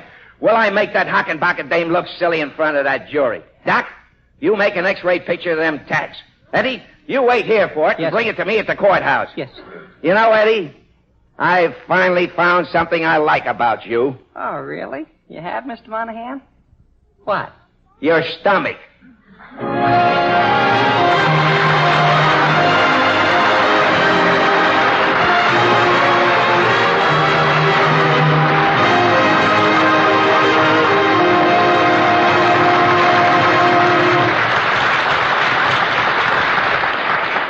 Well, leaving Mr. Monahan's fate in the hands of Eddie's stomach, so to speak, let's listen a moment to John Wall. It's going places. It's winning new friends every day. It's setting new records from coast to coast. It's making folks smack their lips and say, best I ever tasted. What am I talking about? Why, Fleischmann's Bluebonnet, of course. The delicious new margarine that brings you flavor, nutrition, economy. All three. Flavor? Yes, Bluebonnet brings you delicious flavor. Fresh, sweet, delicate, tempting. Flavor that makes other foods taste twice as good. Just try Bluebonnet on hot biscuits, toast, on fluffy golden griddle cakes, baked potatoes. Boy, oh boy, what a treat. And remember, Bluebonnet brings you nutrition. Prove nutrition. Every fresh, sweet pound is rich in food energy, rich in vitamin A. Bluebonnet brings you economy. Two-way economy. Saves both points and money. Costs so little you can afford to spread it on twice as thick.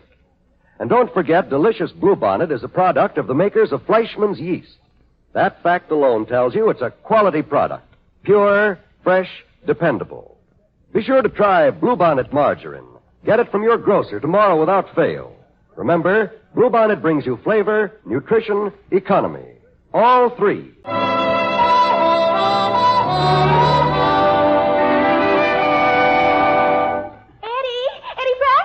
Oh, hello, Barbara. Oh, Eddie, I'm so glad I found you. Will you please lend me my photograph? Huh? My photograph. The one I gave you for your birthday last year. Do you remember what I wrote on it? To Eddie, with all my heart, Barbara. Oh, sure, I remember. Well, I don't like to ask this, Eddie, but that's the only picture of me there is, and I'd like you to enter it in the beauty contest. The beauty contest? At the Bonton Dress Shop? Uh-huh. Barbara Connie's entering the contest, too. Yes, I heard. Of course, I know I don't have a chance against Connie. At least, I don't suppose you think so. Oh, gee, Barbara, I didn't mean it that way. What I meant was... was... I understand, Eddie. I don't mind. I don't think I'd ever mind anything you ever said or did. I'll stop on my way downtown and get your picture out of my room. Eddie, do you still keep my picture in your room? Gosh, sure, Barbara. Right on the dresser. Well, you can see it? Sure. Oh, Eddie, maybe instead of entering it in the contest, I'd rather leave it right in your room. Goodbye, Barbara.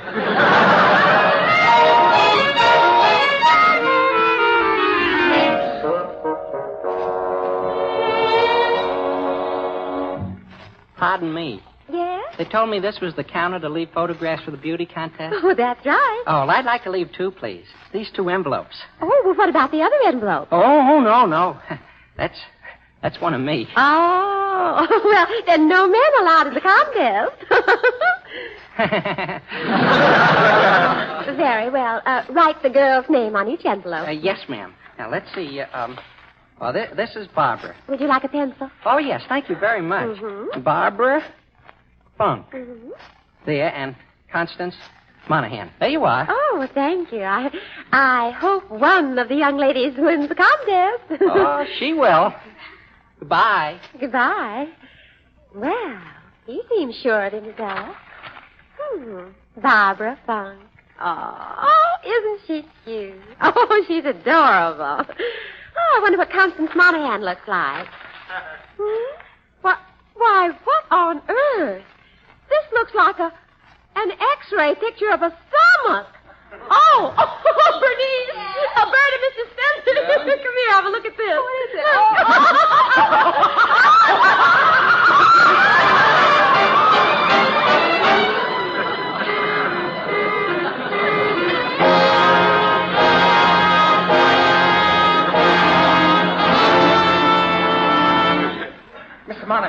Mr. Monahan. What do you want? Why ain't you in the courtroom defending my interests? What do you think the company's paying you for? That's just it. The trial has started. Mrs. Hockenbachen is on the stand. You can't stand out here. I'm going to wait right here on the courthouse steps until that numbskull Eddie Bracken shows up. You get back in there and object or something. But, Mr. Monahan, she's almost through testifying. Go on, get in there. Very well, Mr. Monahan. If that turtle puss doesn't show up here, in about 1 minute, Oh! How do you do, Mr. Monahan? Where have you been? I had to drop by the Bonton dress shop. Am I late? I ought to break your neck. You got the X-ray picture? Oh, sure, Mr. Monahan. It's right here. It's a good thing you have. Give me that. Come on. Yes, sir. Yes, sir. And hurry! Getting up by the seat of the pants, Mr. Monahan. You have heard the testimony of Mrs. Hockenbachen. You have seen the X-ray pictures which clearly show carpet tacks in her stomach. In the complete absence of any defense, I therefore move that the court find for the plaintiff in the full amount of $10,000. Just a minute. I object. What? Your Honor, if I... Shut up. Your Honor, I'm going to blow this case higher than a kite. Mr. Monahan, I'm your attorney. If you have anything... You shut up, too. The court would like to know the reason for this interruption. I got no evidence, Your Honor, and... Mr. Monahan, I insist on being allowed to conduct this case according to my... I said shut up. You had a month to beat this rap. Now I'll take over. Mr. Monahan... Go on and beat it. Very well. I resign. Conduct this case in your own way. But you may be sure I'll file a report on this with Mr. Quimbley. I don't care what you do as long as you get out of here and shut up. Now, Your Honor... Are you a qualified attorney, Mr. Monahan? You know darn well I'm not, Pete. But I'm a defendant and I know my rights. I want to question a witness. Well, you're within your rights, although your conduct is most irregular. Proceed. Eddie Bracken, take the stand. I object! Shut up. Do you solemnly swear to... Sure he does. Let's get going on with this thing. Come on. Be seated. Thank you. Oh, oops. Missed the chair. What's your name? His name's Eddie Bracken. Yes, sir. Now, Eddie, do you know the defendant, Mrs. Hockenbachen? Yeah, I... Where did you meet her? In a hotel room, right. Yes. Now, what did you talk about? Her stomach, right. What happened? Well, see this bump? On your head? Yes, Yeah, sir. what about it? What a picture. Your Honor, I object. I see no connection whatsoever. Will you keep quiet? Objection overruled. Thanks, Petey, old boy. Now, Eddie, did you eat anything this afternoon? Yes, sir, some... Peanuts, right. Anything else? Yes, sir, some Candy carpet tacks. Yes. Okay. Did you have an X-ray picture taken of your stomach? Yes, sir. You see, I went down to Dr. Bond... Shut up. I'll answer the questions. Pete, I mean, Your Honor, I got that X-ray picture right here. In Eddie Bracken's stomach, them candy carpet tacks look just like real ones. I don't think Mrs. Hockenbachen's any sicker than you are. And I'd ask that you throw this whole darn case out of court. I object! Shut up! Court will examine the picture. May I have it, please? Sure, Petey, old boy, here.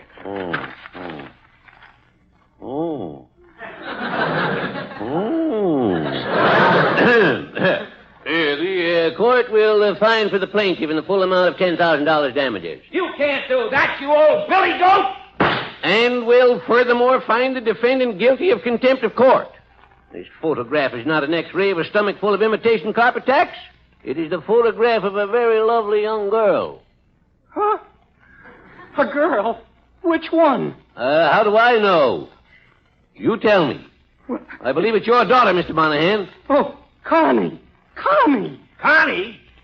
Where's your stomach? In the Bonton window.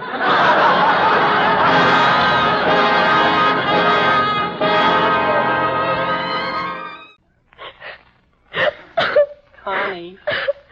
Eddie Bracken, if you ever as much as speak to me again, I'll... Oh, gee, Connie.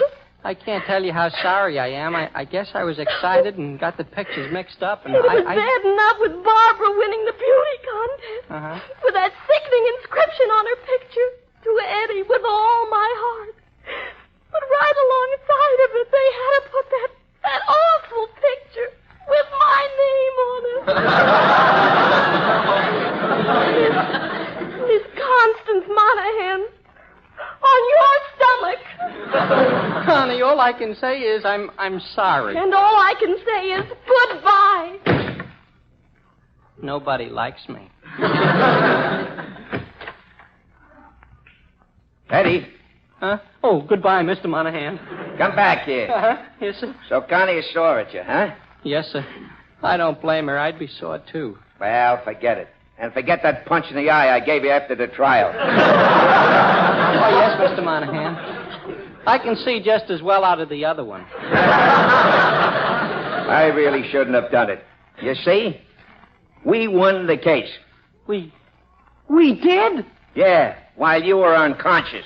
Oh. A couple of dicks arrested Mrs. Hockenbacken as she walked out of the courtroom. She's wanted in half a dozen cities for working the insurance racket. Oh, gee, that's fine. Sure glad everything turned out all right. For you. You did me a good turn, Eddie. Much obliged. Oh, the fingers, Mr. Monahan. You know, it's a pleasure to do you a favor, Mr. Monahan. Sometimes you seem just like a father to me.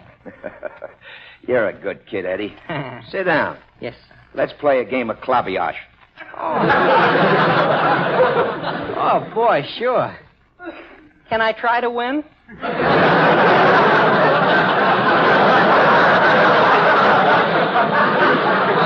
What do you mean, win? You couldn't win if you stacked the deck. Oh, here. Eddie, help yourself to some fruit. Oh. No, thank you. Not an orange, Mr. Monahan. What's the matter with you? You always like oranges. I know, Mr. Monahan, but... But what? I couldn't swallow it whole.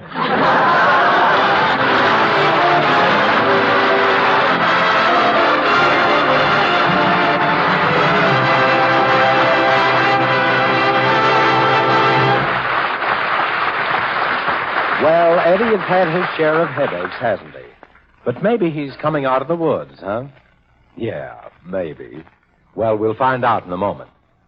Of all the reasons people have given for taking Fleischmann's yeast, here's the reason that will be the most interesting to you boys and girls in your teens. In surveys, 3 out of every 5 young people who take Fleischmann's yeast say they want clearer, more beautiful complexions. So they take it because they've heard it may often help combat ordinary skin blemishes. Of course, the thousands of men, women, boys, and girls we talked to in these widespread surveys gave other reasons, too. Some said they take this famous yeast to help get in better physical trim, to help digestion and appetite, or on doctor's orders. And some mentioned how pleasant it is to take in a vitamin cocktail. That's 2 cakes of Fleischmann's yeast mixed in a glass of cool grapefruit juice or tomato juice. That 1 vitamin cocktail a day provides every vitamin recognized as needed in human nutrition. So if your diet is short on vitamins and you'd like the advantages of getting them in fresh yeast, start right in taking Fleischmann's yeast with a yellow label. Ask your grocer tomorrow for a week's supply, 14 cakes of Fleischmann's yeast, and take it regularly, 2 cakes every day. And if you bake at home, remember, Fleischmann's yeast helps make good baking extra good for your family. Hello, Barbara. Oh, hello, Eddie. I just thought I'd drop by and congratulate you on winning the beauty contest. Oh, thank you, Eddie. I guess it was lucky for me there was a mix-up on Connie's picture, wasn't it? Oh, I don't know, Barbara. Maybe you would have won anyhow. Eddie, do you really think so? Look, Eddie. Oh, the dress you won? Uh-huh. Oh, it's beautiful. I mean, it'll look beautiful on you. I mean, you'll make it look even more beautiful, Barbara. Eddie. Look, Barbara, would you like to wear it on a date with me? Eddie, do you mean it? Sure, I mean it. Oh, Eddie, I'm so happy I don't know what to say. Well, what about wearing it to the dance with me on Saturday night? The dance? Uh-huh. Saturday night? Uh-huh. I'll be by and pick you up at 8 o'clock, okay? Oh, Eddie, there isn't anything in the world I'd rather do more. Oh, when it's all set, I'll wear my The blue... only trouble is... Oh, there's no trouble at all, Barbara. Oh, if I'd only known. I didn't think of it myself until just now. But, Eddie, just 5 minutes ago, I promised to go to the dance with Otto. Oh, well, I'll wear my blue serge suit and get you a...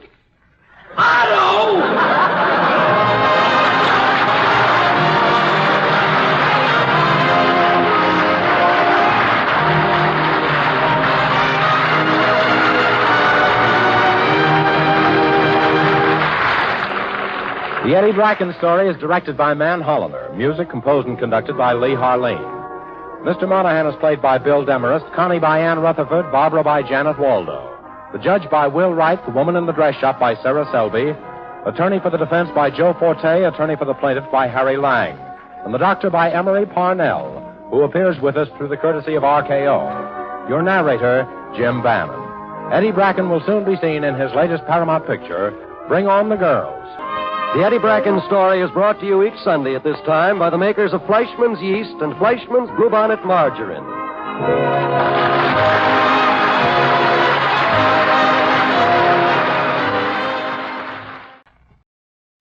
The Fabulous Dr. Tweedy, written by Robert Riley Crutcher and starring as Thaddeus Q. Tweedy, Frank Morgan.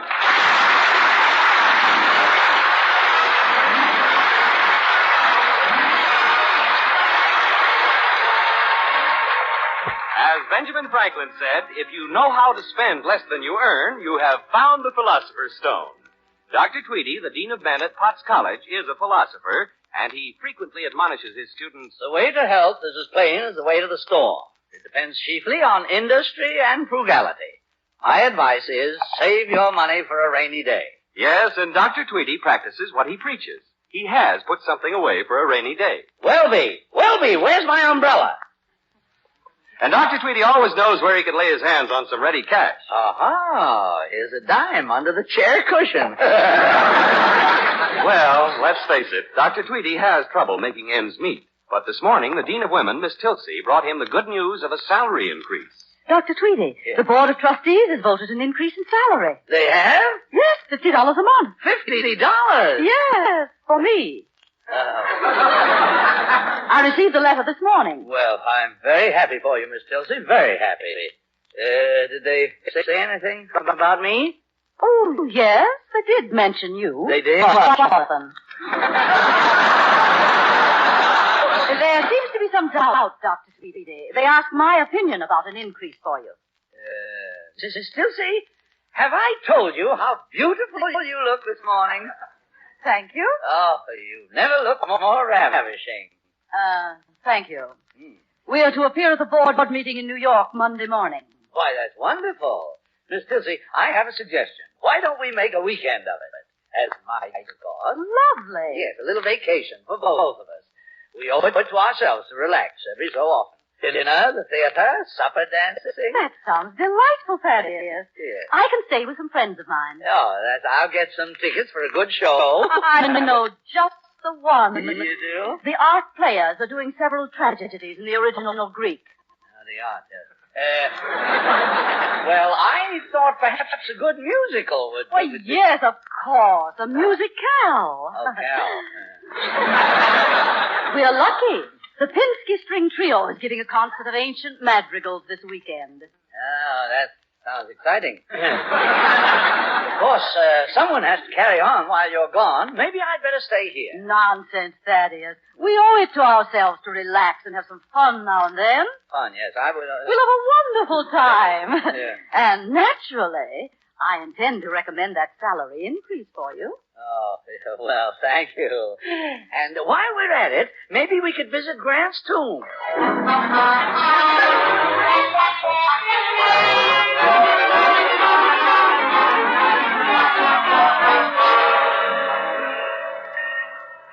Well, Miss Tilsey, our weekend has begun. I'd better call my friends. Yes. And in the meantime, you can call a cab. I'll meet you in front of the station in a few minutes. I'll be waiting there, Miss Tilsey. I won't be long. Hey, Mister. Are you addressing me, sir? Yeah, mister. Could you help a guy out? Well, I believe I can. Let me see. There you are, my good man. Oh, no, I don't mean no. I mean, would you do me a favor? Why, certainly, if I can. Oh, may I have my quarter back? Oh, yeah. There you are.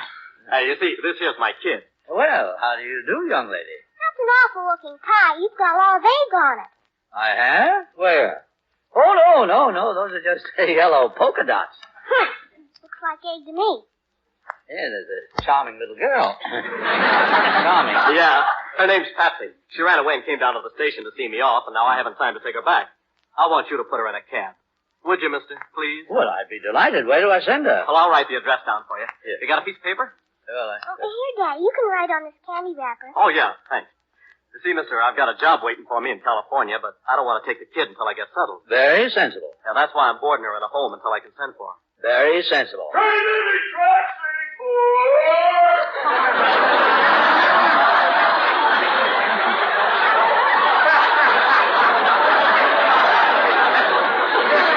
that's my train. Now, she's got some dough in her purse. Just put her in a cab. Well, I'll take good care of her. Don't worry about a thing. I have a way with children. Oh, thanks a lot.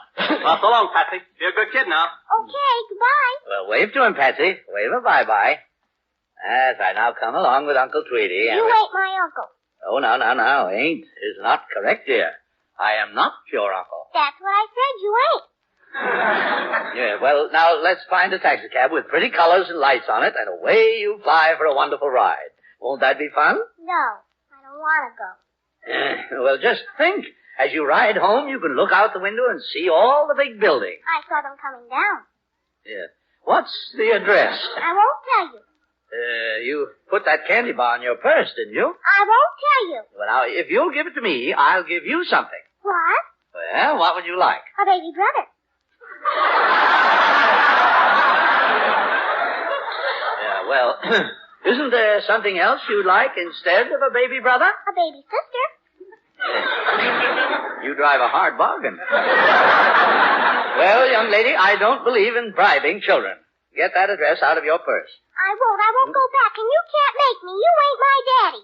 Now remember what I told you. You shouldn't say I ain't your daddy. Now let me see that candy wrapper. No. Give me your purse. No. I said give it to me. No little girl is going to bully me. Let go of my purse. Let go of my purse. Give me back my purse. Stop screaming. What'll people think? Give me back my purse. I said stop it. Hey, what's going on here? Hello, officer. I want my purse. Did you snatch that little kid's purse? Snatch her purse? Ridiculous. Preposterous. I resent the insinuation. Do I look like the kind of man who steals pennies from children? All I want is her candy bar.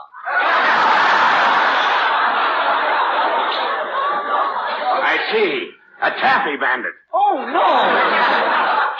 That is, well, I you understand. Funny, isn't it? No, Patsy's my little daughter. I'm taking her home, and come along, dear. Taxi! Taxi! Taxi! Taxi! Taxi! Taxi! Yes, sir. Where to? Oh, here's $5. I want you to take this young lady home. What's the address? Well, the address is, well, you'll find it on her candy bar. Huh? Goodbye, Patsy. Remember what your daddy told you. Now be a good girl. Daddy, don't leave me. Don't send me back to the orphan's home. Hey, come back here, you. Who, me? What's this orphan's home routine? Well, I don't know. Are you trying to abandon your kid in my cab? She's not my child. No? No. Why is she calling you daddy? I don't know. Patsy, what's the matter with you? You know I'm not your daddy. You said I shouldn't say you ain't my daddy. Well, that's right. You shouldn't say I ain't your daddy. But the point is, I ain't. Where's that address? I don't want to go back to the home. They beat me, they tell us mistakes, and they burn my feet, What? and then they kick me in the That is not true, and you know it. Patsy, where is that candy bar? I ate it. Oh, well, where's the wrapper? I ate it. Hey, now listen, mister, there's something behind this. Yes, and if she doesn't behave herself, I'm going straight to the bottom of it. You lay a hand on that kid, and I will... I do not intend to strike her. All I want is to get rid of her. You can get 10 years in a jug for abandoning a kid. I am not abandoning her. I tell you, she is not my child. Well, is that so? Yes, she's not. She's had... Oh, it's you again. You told me she was your little girl. I did? Yes. Well, we were just leaving. The Hudson Arms Hotel, driver. And hurry. Okay. Officer. Oh, officer. Yes, ma'am? Have you seen a gentleman with white hair and a mustache? And a Christmas necktie? Yes. Yellow polka dots on red? Yes. He just got in a cab with his girl. Girl? Yes, a little cutie. Where did they go? To Don't tell me. I don't want to know.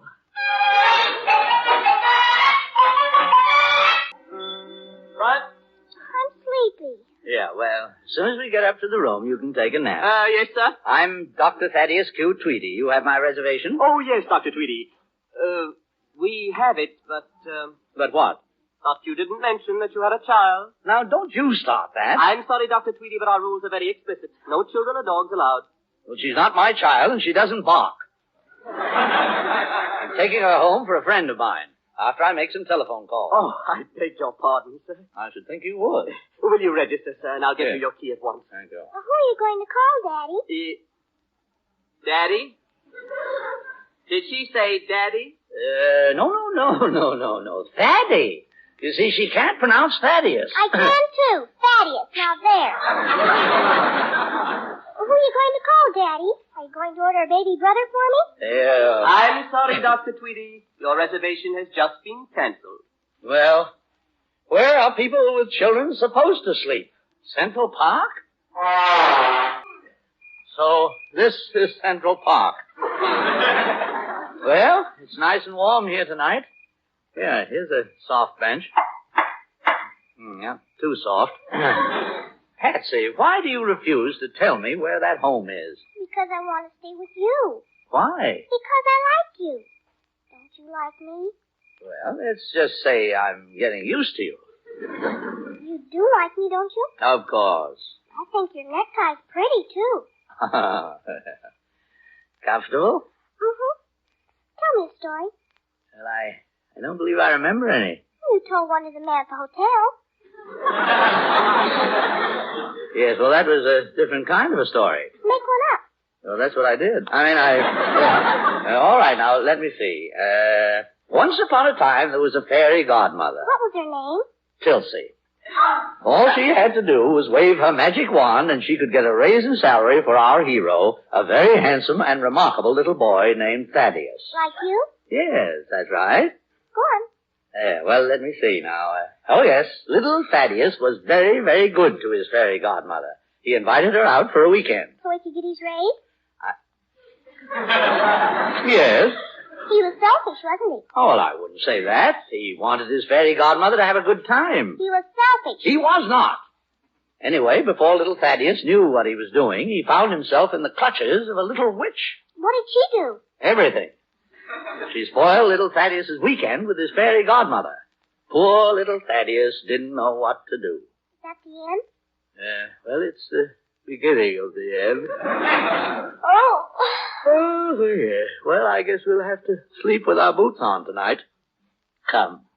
Now, you'd better say your prayers. Aren't you going to say them with me? Well, I haven't said them for quite some time. Why? Did you get everything you wanted?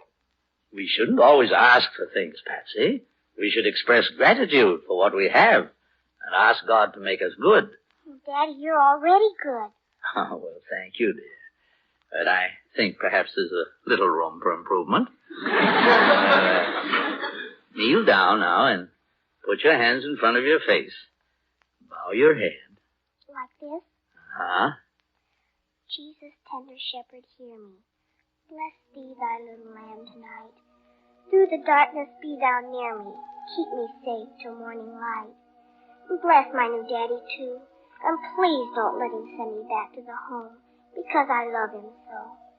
Thanks a lot. Amen. Amen. What's the matter, Daddy? Nothing. I just got something in my eye. Come here, Patsy. All right. Get on my lap. That's a good girl.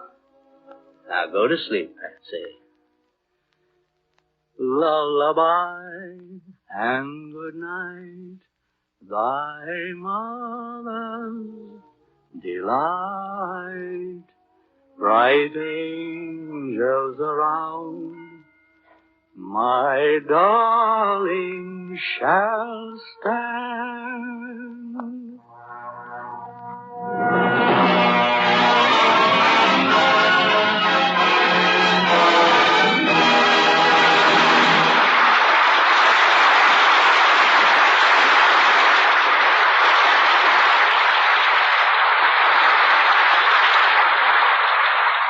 Back to Frank Morgan as the fabulous Dr. Tweedy. Dr. Tweedy and Patsy have spent the night on a soft, comfortable bench in Central Park. Patsy is up with the sun. Dr. Tweedy is down with a crick in his back. I can't move. I'm paralyzed. I'll help you up, Daddy. Yeah, I feel like the hunchback of Notre Dame. How long have you been awake? I woke up when my stomach started growling. Last night I dreamed I was eating pancakes. A great big heap of pancakes with lots of butter and syrup. Yeah, with coffee? Uh-huh. And there was lots of crisp bacon and eggs and toast and orange marmalade and... Yes, I wonder where the nearest restaurant is. All right, let's see if we can find one. I can't go anywhere with my hair all messed up like this. The eternal woman. Here's a comb. I can't reach the back. Well, turn around. I'll do it. Can you braid it into pigtails? Oh, well, of course. Over and under. Over and under. Ouch! Well, hold still now. Over and under. Over and... Oh, heavens, how did my necktie get in there?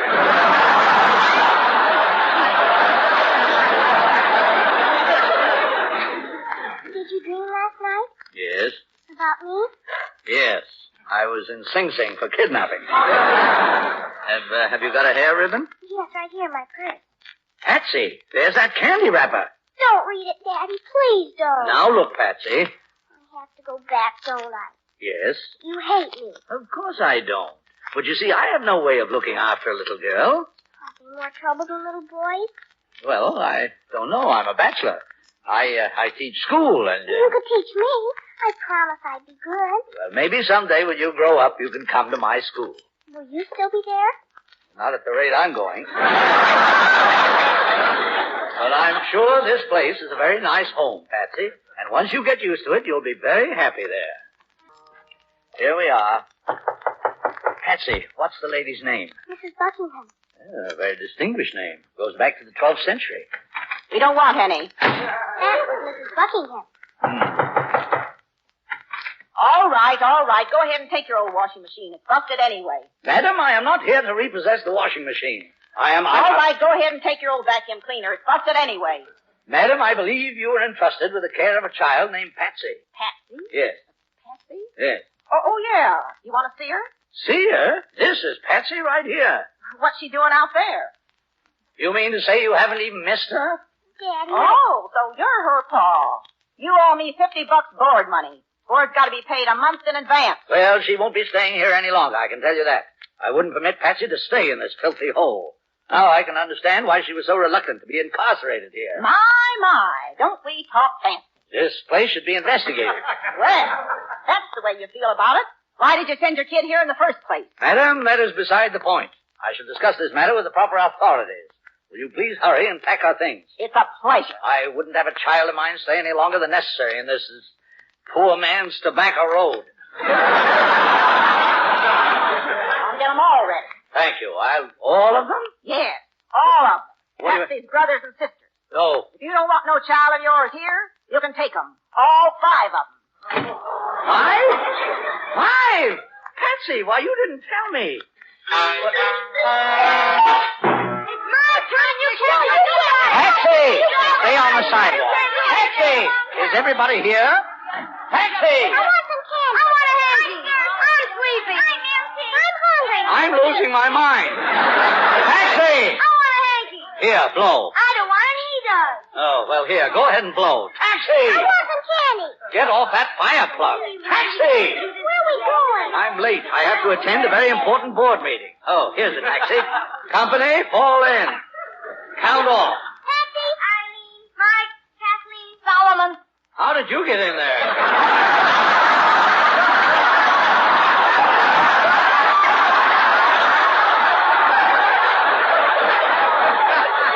Company, forward march.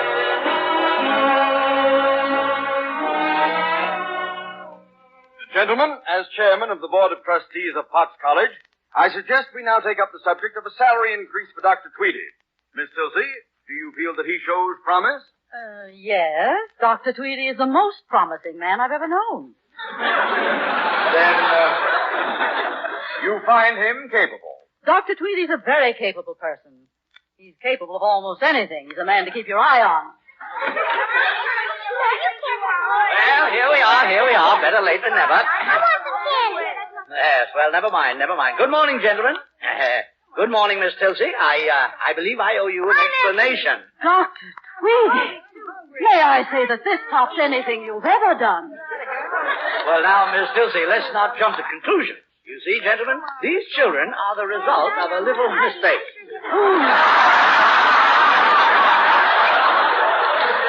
Whose mistake?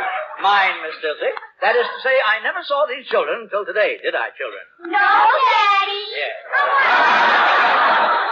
want a hanky. Well, here you are. Through a disastrous chain of circumstances, I find I'm obliged temporarily to provide... I'm hungry. Yes, you'll find peanuts in my coat pocket. Where was I? Oh, yes. I'm obliged to look after these charming children for the time being. Dr. Tweedy, Yes. do you mean to say that you take care of all these children? Yes, it's been rather difficult. But I've managed somehow. You'll never know what I've gone through in the last 24 hours. I'm hungry. I'm starving, too. I think I speak for the board in saying that you have presented an eloquent case for an increase in salary. But, could you manage with another $50 a month? But I understand, Tweedy. We'll make it $75. Daddy, Yes, Patsy, what is it? lean over. I want to whisper something in your ear. Oh, well, go on. Huh? Oh, yes, gentlemen, will you excuse us, please? I have to get Patsy some peanuts.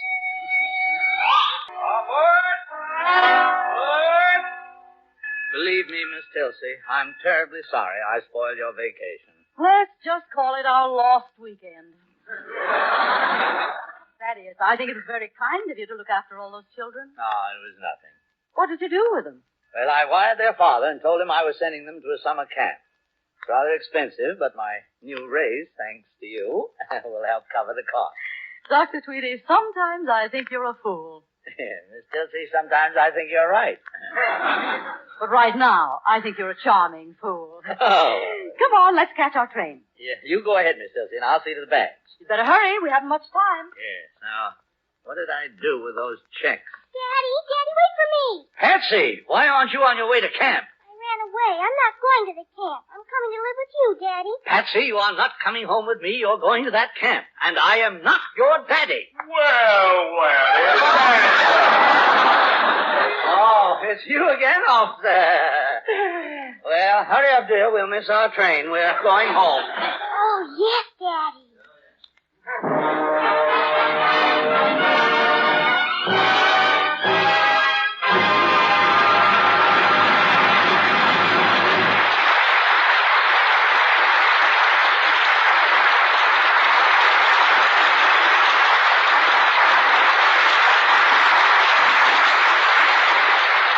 Frank Morgan will be back in just a moment with his thought for the week. Here again is Frank Morgan with his thought for the week. Our topic for today is happiness. The truly happy man is the one who has no cares and no worries. Nothing bothers or upsets him. He's perfectly content with life. He's an idiot. Which brings me to my thought for the week. He who laughs last is awfully slow.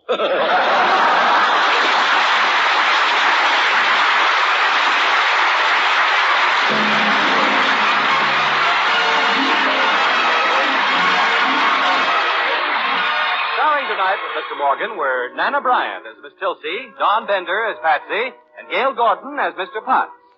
Music was composed and directed by Elliot Daniel. Jerry Hausner played the cab driver, Ken Christie, the officer, Jack Edwards Jr., the father and the hotel clerk, and Noreen Gamil played Mrs. Buckingham. Now, this is John Heaston saying good night. This is the Armed Forces Radio Service. Tums, famous quick relief for acid indigestion, presents the Marlon Hurt and Beulah Show.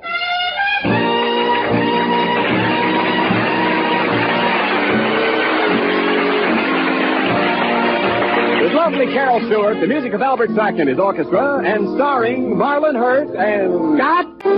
Every week at this time, the makers of Tums present the Marlon Hurt and Beulah Show, written by Phil Leslie. If there's anything the housekeeper at 213 Lake Street can't stand the sight of, it's a messy basement. That's why she's always careful to look the other way when she opens the cellar door.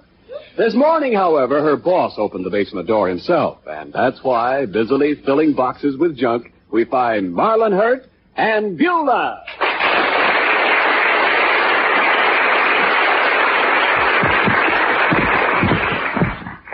My goodness, Mr. Marlon, this basement sure is a mess, and we got enough junk in here to start our own city dump. Yeah, it looks like we have started one. Yeah, sir, this is a no-bargain basement. I don't know if it's easier to finish cleaning this one out or dig us a new one someplace else. Well, just keep piling the junk in these boxes. We'll be through pretty soon. How in the world does it get so cluttered up anyhow? I don't know. To look at this place, you'd think it hadn't been cleaned out for a year. How long has it been? A year. It seems like every time I start to clean it up, something always happens. I was going to do it last week, but the Cardinals won the ball game. Wait, what have the Cardinals winning a ball game got to do with cleaning out this basement? Mr. Marlon, when you don't want to do something, one excuse is as good as another. Yeah, so this job has been put off like a civilian on an airliner. Well, here, throw all this junk in the box there. This old briefcase is no good. All full of old maps that are no good either. My goodness, even the junk is full of junk. All right, you might as well pitch these two. They're worn out. What's them, sir? Oh, just an old pair of white duck pants. Oh, I know you, Mr. Marlon. You're trying for a joke. What would a white duck do with pants? Oh, I don't know. Haven't you ever seen Donald Duck? Yes, sir, but he... Oh, that's right. He do wear them, don't he? Certainly. Now, the next time, think twice before you... Oh, hello, Aunt Alice. I just talked to the coal company, Marlon, and they're going to deliver the coal tomorrow. Oh, good. We'll have this place cleaned out pretty soon now. Hey, you out in cold today, Mr. Marlon, in this weather? My goodness, it was 92 yesterday. Well, it won't be 92 in December. As a matter of fact, Marlon, they were delighted you ordered your fuel early. They don't know how much coal they'll get this year, but they don't expect enough to go around. I thought we wasn't going to use coal this year, Mr. Marlon. I thought we was going to use that other stuff, them little gray lumps. Coke, Beulah? No, sir, I'm not thirsty, thank you. It's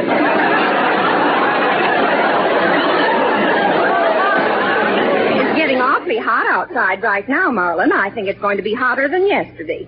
It isn't bad in the house, though. Oh, it won't get hot inside, ma'am. I'm going to keep this house cool today.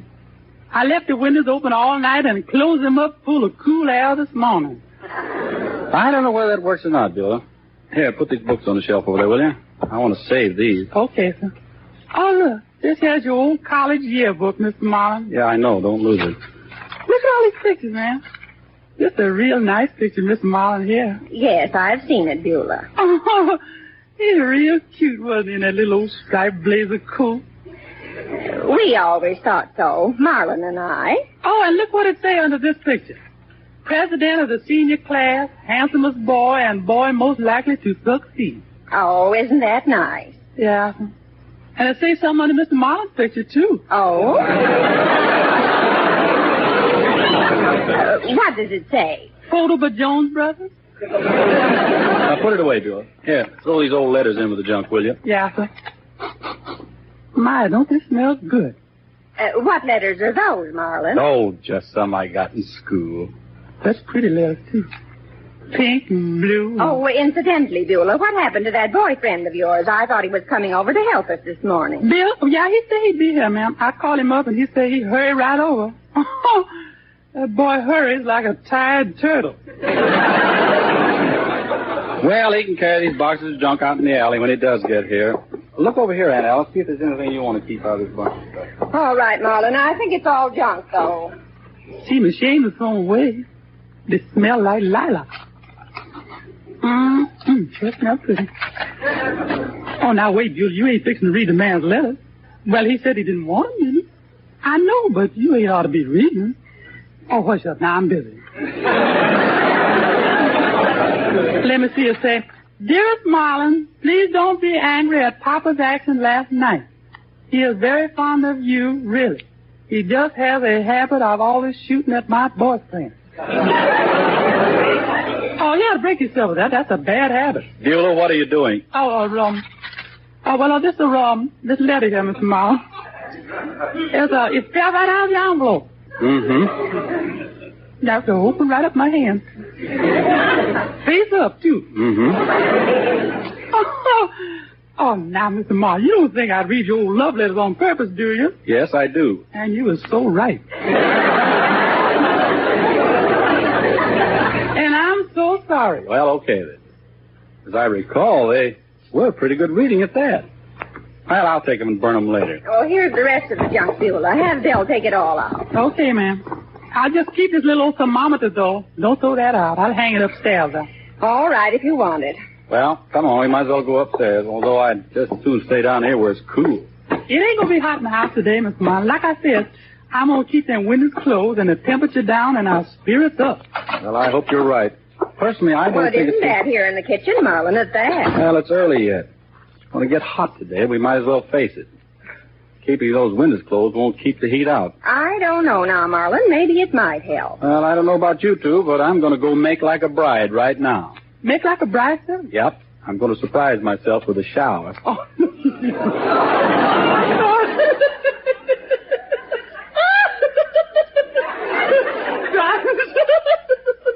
That's him. That's my boy.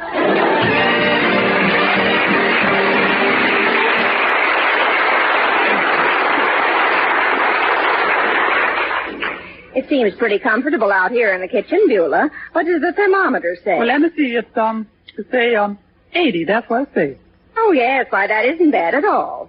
I'm beginning to think keeping the house closed up does help, Beulah. Must be much hotter than that outside. Well, I know, ma'am. The grocery boy brought us a T-bone a while ago. And when he got here, that steak was medium rare. Oh, now, Beulah. And the grocery boy was medium well. Well, in that case, I won't step out of the house today. Did Bill ever get here to take that junk out by the way? He's coming up to back off now, ma'am. Trying his best to get here after the job is done. Well, put him to work, Beulah. If he's going to eat, he's going to work, ma'am, and I know he's going to eat. Who's that knocking on my door 3 hours late? It's Bill, baby. No pain, no strain. Hell, Bill. Yeah, I rode in here on the crest of a heat wave. Ooh-wee, it's hot out there. Well, shut the door. I'm keeping the place closed up here so it'll stay cool. Let me sit down here next to the icebox. I'm steaming like a uphill freight train. Give me something cold, baby. I'll give you something cold, a cold shoulder. Beef or pork? A cold shoulder pork would be all right. You know what I'm talking about, Bill. Where you been? You told me on the phone you'd be over here in 3 shakes. That's what it did. Come right over here in 3 shakes, 2 pineapple and 1 vanilla. And the heat sure make me hot, this heat. Oh, Bill, you told me you helped me clean out the basement this morning. I ought to be good and mad with you. Oh, hold that pose, baby. That's it. Oh, I like it when you get that spark in your eyes. That's pretty. Here's a bill. I just thought of a new name for you on account of you as such dynamite. From now on, you was my incendiary brunette. Oh, that's cute, Bill. Incendiary brunette. Oh, you ought to be ashamed, though, getting over here after all the work is done. The work's all done, huh? Oh, I wanted to help. Oh, that's bad. But there's one job left. Oh, that's worse. You just said you wanted help, so I saved the heavy lifting for you. Come on, it's down the basement. Heavy lifting, yeah, but you see, Beulah might look. Come on, trot downstairs there and carry them boxes of junk out and set them in the alley. Hurry up now, I'm holding the door. Okay. There goes your muscle man, baby. What would you do without me anyhow? I don't know, but don't tempt me to try it. I don't care what everybody says. He's kind of cute anyhow. It is awful hot today to be carrying heavy boxes. But Bill, he ain't going to overdo. I know that. Well, still nice and cool in here anyhow. That little thermometer say, come in. Hello, Beulah. Oh, hello, Miss Carol. Come in out to eat. Isn't it murder? The paper says it's the hottest day since... Hello, Cal. I thought I heard you out here. What are you doing out today, honey? Even mad dogs and Englishmen stay in the shade on a day like this. Oh, the house is in an uproar, Marlon. Dad picked today to weather strip the windows. Weather strip? What's that weather strip stuff, Miss Carol? It's to make the windows tight, Beulah. It saves heat. My goodness, all this heat kicking around town at the house. He won't even buy one saving for him. No. That's for the winter, Beulah. Dad says we're going to be awfully short of coal and oil this winter. He says we've got to get all the heat out of it we can. Now, that's right. This reconversion business is going to take a lot of fuel. We're short to start with. Of course, the only answer is to cut down on it and make a little heat go a long way.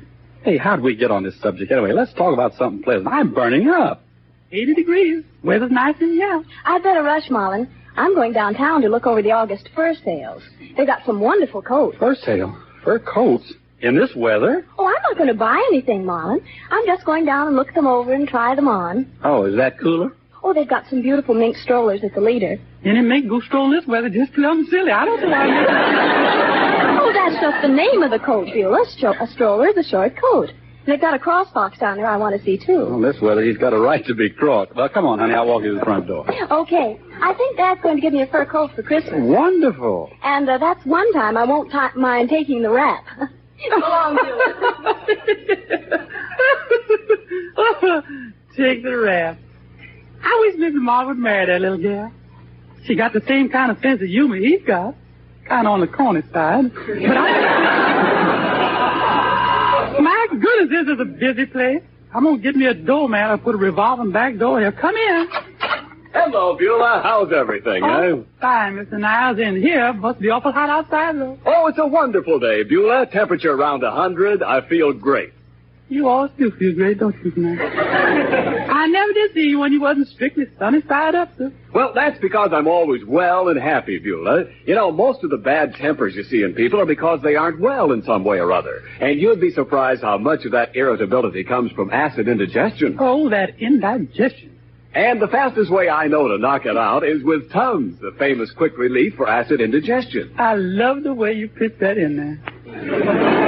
Quick and easy to take. Tums taste just like a good candy mint, and you don't even need water. Just pop a couple in your mouth and chew them up, and almost before you know it, your stomach discomfort is gone. My, that quick? That quick. Tums work almost like magic, because no matter whether your overacidity is caused by overeating, oversmoking, or what, a stomach upset is a setup for Tums. Stomach upset is a setup. Listen, now, you think of the sharpest sales, don't you? Oh, well, thank you, Beulah. Anyone who's ever had a touch of acid indigestion knows how important speed is in getting rid of it. And that's why millions of people, night and day, at home or away, always carry Tums. T-U-M-S. Tums for the tummy. Well, say hello to Mr. Marlin for me. Yeah, I'd like to bump into that guy sometime. My, ain't he nice? All the time dropping in here, yaddly, rush right off. I'm all glad I don't have to go out in this heat. That sunshine is hotter than a fireman's ladder. How are you feeling, Beulah? You want to go to your room and take a cold shower or something? Oh, no, ma'am, I'm fine. It's nice here. I told you I know how to keep the house cool. I don't know. It seems to me like it's getting a little warm. Hey, I just had the radio on. It's 110 downtown, and I don't mind you telling you. I know it. You know, I think that darn cold shower I took made me a lot hotter than ever. What you need, Mr. Marlin, is an emergency. You always did keep cool in an emergency. What I need is a change in the weather. I wish it would rain. Why don't you try washing the car? Papa always said you wash the car with... Oh, no, it's too hot for this. I can feel my temperature going up right now. Hey, we'll all be better off if we just don't talk about the weather. Well, you're the one who's bothering Marlin. You're just talking yourself into being hot. As a matter of fact, you're talking me into it, too. Well, let's forget it then. I'm going to make a pitcher of lemonade. Anybody home? For the love of Pete, why don't that Now, guy... be nice to your neighbors, Marlin. Out here, Mr. Jenkins. Hello, neighbor. Hello, Mr. Jenkins. Hi, Deuce. Hi, George, Mrs. Bates. You're looking wonderful. Oh, well, thank you. And Beulah, you got your hair different again, huh? Looks great. Thank you, sir. And her? Yeah? Hot enough for you? Oh, now, Jenkins, please, don't be. Oh, you can't take it, huh? You're not hot on a mild day like this, are you? I keep it cool in here, but keep the windows closed, Mr. Jenkins. That thermometer there, it's only about 80 right now. Oh, well, that's a good idea, Beulah. You have to watch these crackerbox houses. They really heat up, you know. Now, wait a minute, Jenkins. This house is... No, don't apologize for your house, Harry. I don't have to live in it. You probably paid plenty for this Quonset hut at that, huh? I had this house built for myself, Jenkins. Built to my own measurement. Yeah, well, they slipped somewhere. It's taller than you are. Incidentally, Hurt, you don't really expect to get that load of coal you ordered today, did you? Well, I'd better get it. They said... Hey, wait a minute. Who told you I ordered a load of coal today? Oh, I keep in touch. Happened to be on your roof this morning looking for bird's nests. Happened to be looking down your chimney and happened to hear you talking in the basement. On my roof? Well, of all... You should keep your furnace door open after this. It sounded pretty garbled. Well, now, that's a dirty shame. Well, I'll accept your apology. Just be more careful next time, that's all. Yeah, and another thing. You better get those shingles fixed up there, Hurt. Got a bad skinned shin when I fell through your roof. When you what? Jenkins, if you poked a hole through my roof... I certainly hope you've got insurance, Hurt. Because somebody might take a fall around here sometime and just be nasty enough to sue you for plenty. Yeah, but if a guy fell on my roof... I'm sorry I can't stop and chat with you now, Hurt. Some other time, maybe, huh? Well, goodbye, Mrs. Bates. Beulah. As soon as I have this leg x-rayed, my lawyer will give you a buzz. Neighbor? My goodness, I hope he didn't hurt himself bad, Mr. Marlin. Yes, I hope it's nothing a few months in a traction splint won't fix. Oh, gone it, I am hot now. I'm going upstairs and lie down. I think I'll go sit in the bathtub. You see, it just goes to show how folks can talk themselves into something. Just another case of mind over matter. I don't know what's the matter with them, but as long as I'm cool, I don't mind.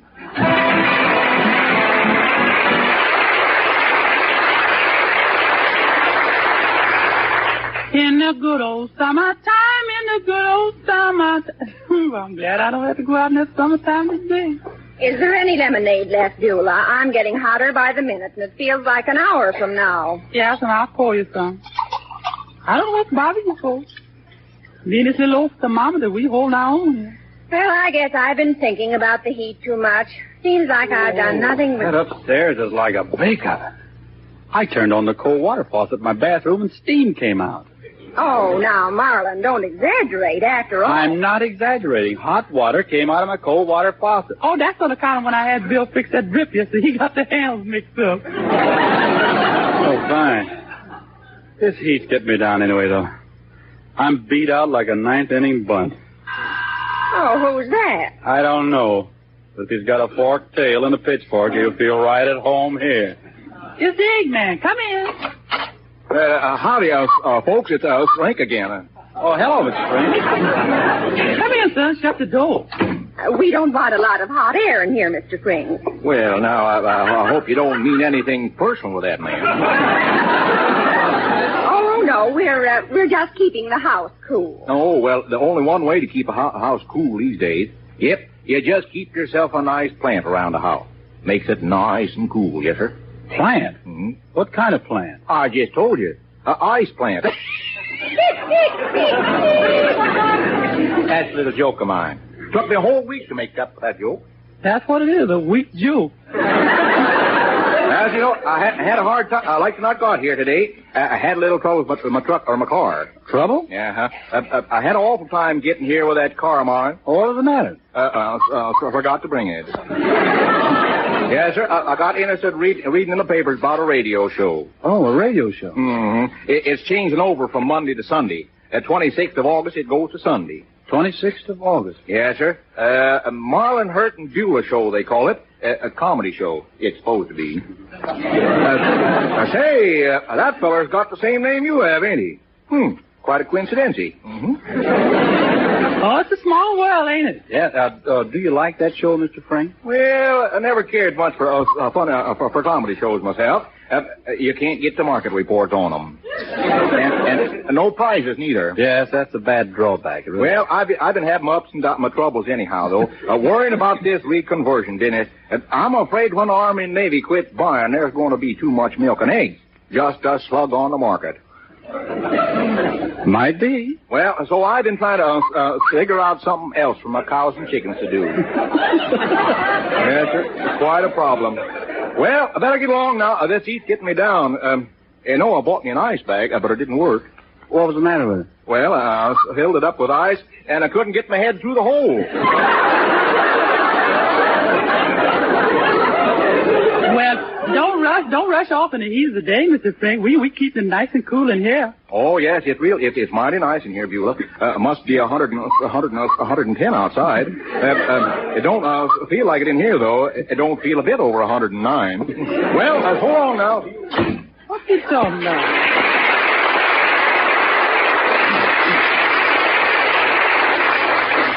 Man talking crazy, 109. Just nice and pleasant in here. You can see right there on the wall it's only 80. I don't see how that thermometer can insist it's only 80 when I feel like it must be. Beulah, look at that butter he brought. Butter?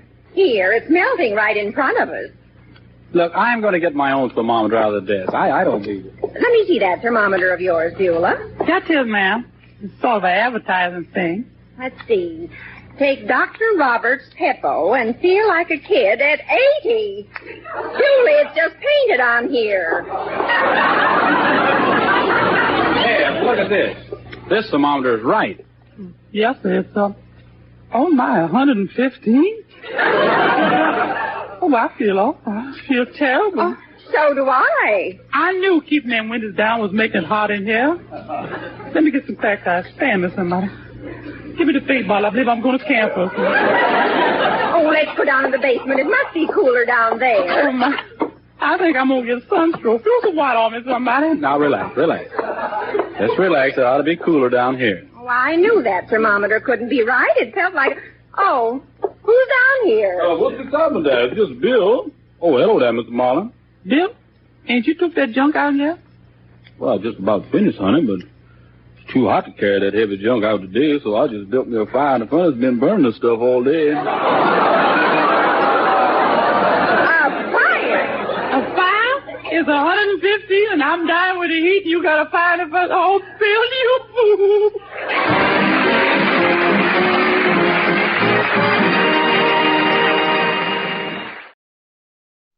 The Alan Young Show. Ladies and gentlemen, this is Ken Delmar welcoming you to the Alan Young Show, featuring our singing star Diane Courtney, the music of Peter Van Steeden, and starring Alan Young.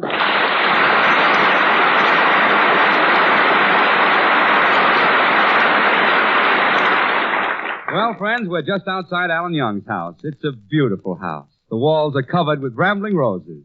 No paint, just roses. You know, Alan gave a dinner party last night. I wonder if he's finished washing the dishes. Oh, hello, Kenny. Come on in. Okay.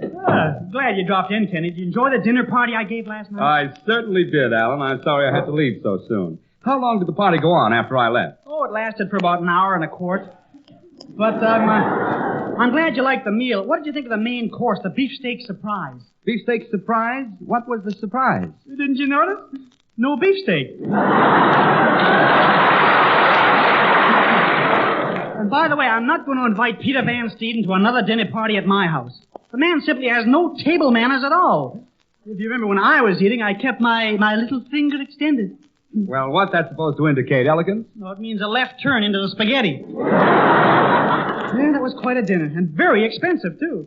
When I was out shopping at the dairy, they asked me 40 cents for a quart of buttermilk, but I outsmarted them. What did you do? I bought a pound of butter and I milked it myself.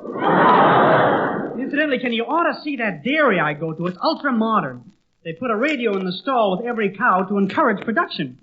When I got there, the place was flooded with milk. Why? The cows were listening to Double or Nothing. Well, say, Alan, I meant to ask you, why did you give that dinner party? Didn't you know, to celebrate the big victory of my high school football team? I love football. I saw the Cornell-Princeton game last year, and I sat so far up in the grandstand I had to use binoculars. Somehow or other, a penny got stuck on one of the lenses. What happened? All through the first half, I thought Abraham Lincoln was playing fullback. Well, you kind of like football, don't you, Alan? Oh, yes, I was the star halfback for the Tutwater High School team in their big game of the season. Who did you play? The Beaverdale Bloomer Girls. I'll never forget that game. Before the game, everybody said the Bloomer Girls had beat the pants off us. But if you happen to see the game, you know that we beat we won. I'd love to tell you more, Kenny, but I left the water running from my bath. I've got to get upstairs. You can wait for me here in the living room if you want. Oh, that cook of mine. I wonder what she wants. What is it, Carmelita? Mr. Young, perhaps you can lend me a hand, eh? I want you to help me paste this chicken. Paste the chicken? See, and look how the cookbook spells paste. With a B. Oh, must be a mistake. Here's the glue. You know, Carmelita, you're not doing a very good job of keeping this house in order. Mr. Young, one more remark like this, and I go out and get for myself another job. Don't forget I have very good references from my last employer. References? You never showed them to me. I got the letter right here. Look, I read it to you. Carmelita Gomez is a very good cook, and she keep my house clean. I can recommend her. She is so efficient. Wait a second. Who signed that reference? Xavier Cougar. Put that letter away and get busy with the house. Here, I bought some furniture polish for you. Is it good stuff? Oh, it's wonderful. You just put some on the furniture and rub for 3 days. Then put a little more on and rub for 4 days. And before you know it, the week is gone. Now, get busy around here. If anybody calls, I'll be taking a bath. Mr. Young, you took a bath yesterday. I take a bath every day. Oh, you Americans are so superstitious. Los americanos de los Estados Unidos son locos en las cabezas. That's what I get for hiring a Swedish cook. Hey, that water is still running in the tub. I better get upstairs right away. It didn't overflow much. The only thing that's floating is the sink. Now for a nice hot bath. Let me get my clothes off. My jacket, my tie, my shirt. Darn it. Why do I use these safety pins? Doesn't that bathtub look inviting? Just like an ocean. I'll make believe I'm an admiral in the Navy. Now, this is my fleet. This washcloth is a battleship. This sponge is a destroyer. This scrubbing brush is an aircraft carrier. Now I'll open fire. Bang! Bang, bang, bang! Some sneak loaded the soap.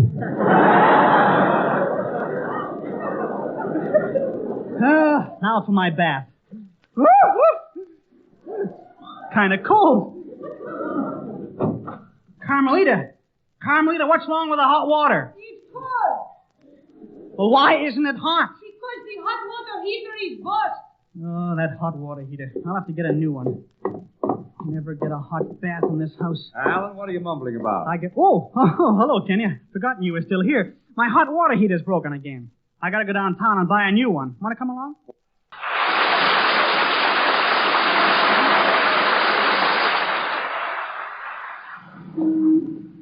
Say, Kenny, look who's coming down the street. Diane Courtney. Hello, Diane. Hello, Alan. Say, Diane, I heard some wonderful news about you. The editorial staff of Song Hits magazine has chosen you as the outstanding new singer of 1944 because of your wonderful work you've done on radio, records, and your singing for the armed forces. That's a wonderful honor, you know. Well, thank you, Alan. I'm really grateful to Song Hits magazine and its readers, and I'd like to thank them very much. Yeah. You know, Diane, I had an honor conferred on me by a magazine this week, too. Really?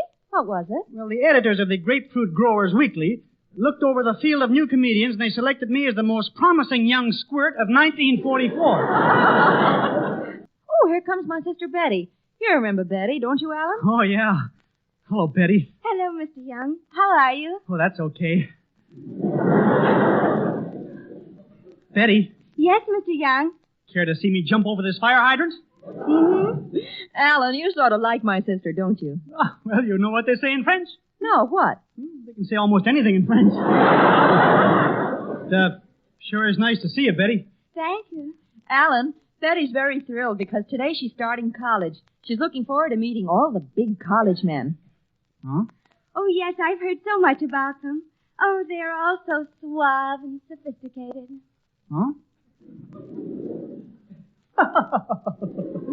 Diane, cigarette? No, Alan. Good. Betty, cigarette? No, Mr. Young. Good. Well, I guess I'll have to bum one from somebody else. You made any good fudge lately, Betty? Not lately. Ah. Well, I've got some more shopping to do. I'll see you later, kids. Goodbye, Diane. Goodbye, Diane. Your sister's swell, Betty. I don't meet many girls like her. No? No. I don't meet many girls like you either. No? I don't meet many girls. Betty, are you walking my way? Yes, I am. Good. So am I. Gosh, Betty, you're the prettiest girl I ever saw. Oh, you're kidding. Yeah. I could just be putty in your hands. If you care for a handful of putty. You know, I was going to ask you for a date. Well, okay, Mr. Young. I'll go out with you. I had a fight with my parents, and I want to disgrace them. What? Oh, I didn't mean that, Mr. Young. But my dad doesn't like you. Well, he says that anyone I go out with has to be a man of the world. Well, tell him I'm a man of the world. I did, and he said he means this world. Oh. And another thing, Dad prefers a man who gets... Oh, there's Eddie. Hello, Eddie. Oh, isn't that a lovely car he has, Mr. Young? A brand new 8-cylinder roadster. Oh, Mr. Young, Eddie's waving at you. Why don't you say something to him? Well, okay. Hi, Eddie. Your father out of jail yet? Mr. Young, that wasn't very nice. Eddie is a very fine boy, and he's taking me to the country club dance tonight. Huh? We got a nice dance at the Elks Club tonight. I'm going down if I can get an elk. I hate to go to the Elks as a stag. Pretty good, eh, Betty? Elk, stag, you know, sort of a joke. Forget it. Oh, there's Charlie. Oh, he has a convertible roadster, too. Oh, Charlie's so much fun. He's effervescent and he just bubbles over. Soda 7-Up and you get 2 cents back on the bottle. Diane said you were going to go to college. Oh, yes, I've been looking forward to it. Oh, I'm so much in love with Plato, Socrates, and Euripides. Hmm? Don't you ever go out with American boys? Mr. Young, you just don't understand. Whatever stopped you from going to college? High school. Of course, I could have gone to college. My father wanted me to have all the advantages he didn't have. He wanted me to go to Vassar. But Vassar is a girls' college. He wanted me to have all the advantages he didn't have. Besides, Gee, look at the time. I gotta be getting along. I gotta buy a hot water heater for my house. Where are you going to buy it? You haven't lived around here very long, have you? Where do I buy anything? Greenbracker's department store.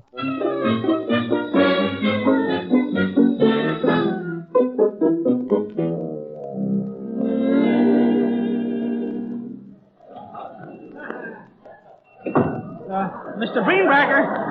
Mr. Greenbracker! Oh, you would have to walk in now. Oh, were you doing something important? I was in the back of the store, wrapping up a package to send to my wife's brother overseas. What are you sending him? My wife. Now, did you come in here to buy something, or did the girls on the block throw you out of their potsy game again? Don't be silly, Mr. Greenbracker. I don't play potsy. I'm grown up. Why do you think I wear these long pants? So the fellas can tell you from your sister. Now, what did you come in here for? Buster Brown? Well, Mr. Greenbracker, I'm here because I haven't had a hot bath for weeks. I bet you don't get many dates, do you? Mr. Greenbracker, what I mean is my hot water heater is broken, so I have to take cold baths. Well, tell me something, kid, and I hope I'm not being too personal. But who washes your back? Nobody. I do it myself with a long-handled scrubbing brush. I tried that the last time I took a bath, and it was no good. Why not? I tore my underwear. Look, Mr. Greenbacker, do you have a hot water heater to sell me? Sure I have. I have a gas heater, an electric heater, a coal heater, and a radio model. What's a radio model? Gabriel heater, nosy. Mr. Greenbacker, why are you always so nasty to me? Is something bothering you? I never get any rest at night. My wife walks in her sleep. Why does that keep you from resting? I dream that I'm a sailor and I follow her. That's strange. You're unhappy because you can't sleep, and my trouble is that I sleep like a log. What's wrong with sleeping like a log? My father keeps throwing me into the fireplace. I wish he wouldn't do it. I keep on making an ash of myself. Isn't he corny? Kid, no wonder you can sleep. No wonder you can sleep, kid. You don't have a wife like my Emily to nag you. Take my advice, kid. Don't ever get married. Why not? Between you and me, love is silly. Between you and me, it would be ridiculous. Now, can I see the hot water heater? Here's one right over here. This is a gas heater. Let me see if it works. I'll turn on the gas. Ah, the gas is coming through all right. I think I'll light a match. Don't light a match. Too much gas has escaped. It'll explode. It can't explode. I'll just light a match to see if the heater works. Don't light that match. The explosion will knock you flat on your face. There's no danger at all. I'll light this match and then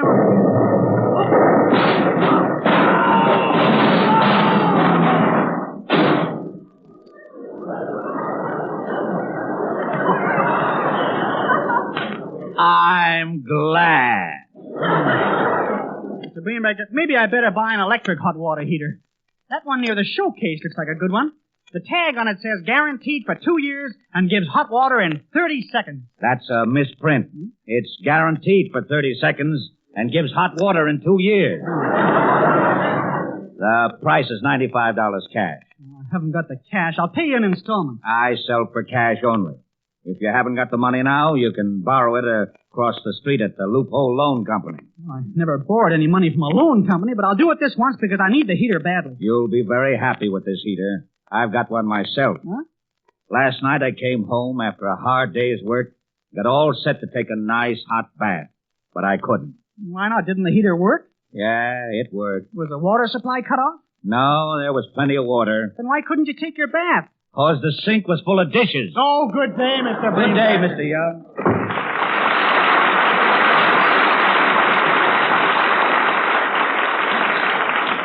Gee, I'm kind of nervous about going into that loan company. I better stop in here at Kenny's drugstore for a bracing malted milk. Oh, hiya, Kenny. Hiya, Alan. Okay, I guess. What's cooking? Nothing. It always smells this way around here. I got millions of them. Oh, great.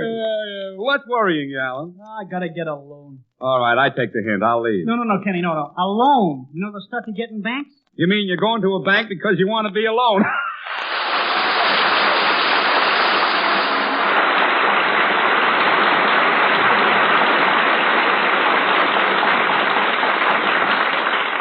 Well, this is the place Mr. Greenbacker sent me to. The Friendly, Courteous Loophole Loan Company. How do you do? Are you Mr. Loophole? Yes, what do you want, you flat-headed, fish-faced, imbecilic, repulsive, timid, moronic-looking baboon? Timid? I came in here to borrow some money. Oh, you did you? What do you think we loan money to any stupid-looking character? Loophole Loan Company, what do you want? Oh, hello, Mr. Frisbee. You borrowed $900 from us 6 years ago, and I was kind of hoping that you might be able to make a payment soon. No, huh? Well, I hope you're not angry at me for mentioning the loan, Mr. Frisbee. You're not? Oh, thank you, Mr. Frisbee. Goodbye. Who is Mr. Frisbee? The head of my draft board. Now, you say you want to borrow some money? Yes, I understand you do business in a very friendly, courteous way. Oh, sure we do. See that branding iron over there in the corner? Haven't used that on one of our customers for weeks. Oh. So you want to borrow some money. Well, first I want to measure your thumbs. Why measure my thumbs? I want to make sure they fit our thumb screws. How much would you want to borrow? $95. I see. Well, give me a list of all your past addresses. Well, I lived at 264 Applegate Road for 14 years. Then I lived at 371 South Avenue for 15 years. Then I moved back to Applegate Road and lived there for 22 years. Just a second. You're only about 25. How could you be living in this town over 51 years? I forced myself. I see. Well, tell me something. What do you do for a living? I'm a radio comedian. Oh, a radio comedian. One of those wise guys who do jokes about loan companies. Heard one of them the other night who said he had to leave his mother in the loan company dungeon as security on a loan. I never did a joke like that. That was Eddie Cantor. Well, the next time you see him, tell him to call for his mother. Now we come to another thing. If we lend you the money, what are you going to put up for security? Well, how about that medal I won at PS 95 for coming in second in the potato race? Who came in first? The potato. Well, now look, Mr. Young, when we hand out money, we've got to be sure we're going to get it back. Step inside for your physical examination. Physical examination? What for? Suppose you don't pay back the money. Well? We want to make sure you're strong enough to work on our chain gang. Now, just step into the next room. The doctor will take care of you. Okay. You're not nervous, are you? Oh, no, I'm not nervous. I'm just breaking in these goose pimples for a goose. Oh, where's the doctor? Here I am. Step right in here, please. Oh, how do you do, doctor? Now, young man, relax. I am Dr. Finwangle. Who are you? Dr. Finwangle? Oh, glad to meet you, Dr. Finwangle. I've been bothered with a pain in my side. No, just a second. I'm Alan Young. You're Dr. Finwangle. Really? How long have you been suffering from it? Suffering from what? Finwangle, very serious disease. You can't borrow any money if you have Finwangle. Look, I need that money very badly, so examine me quick, quack. All right, now, stick out your tongue. Further. Further. Further. Now put your tongue back in your mouth.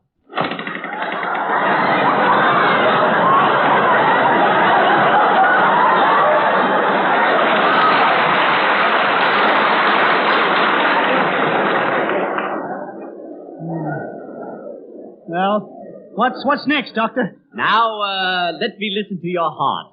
I will listen to your heart. I will put this stethoscope on your chest. And now, sing something, please. The old oaken bucket. A little louder, please. The iron-bound bucket. A little louder. The moss-covered bucket. That's it. That hangs by the well.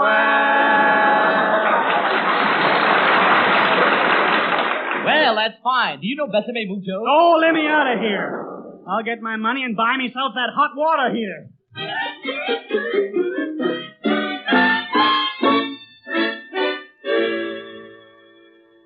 Mr. Young, before you go in there to take your bath, I have to talk to you. Carmelita, look, I'm tired. I want to take a bath. I've been running around all day getting an electric hot water heater. First, I went to Breenbracker's department store, then to the loan company. Now, I spent the last 3 hours connecting up the electric wires down in the basement. Yes, but you got the wires mixed up between the radio and the hot water pipe. I did? Sure. I just turned on the radio and hot water come out. Hot water came out of the radio. My goodness, let's see what comes out of the hot water faucet when I turn it on. Stand back, I'll turn the faucet on. Look, something's coming out.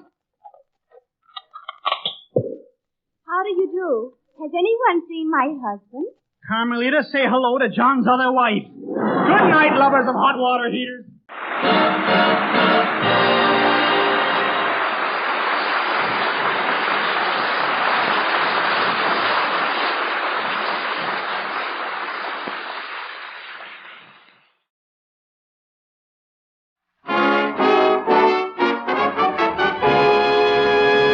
The Harold Peary Show. Yeah.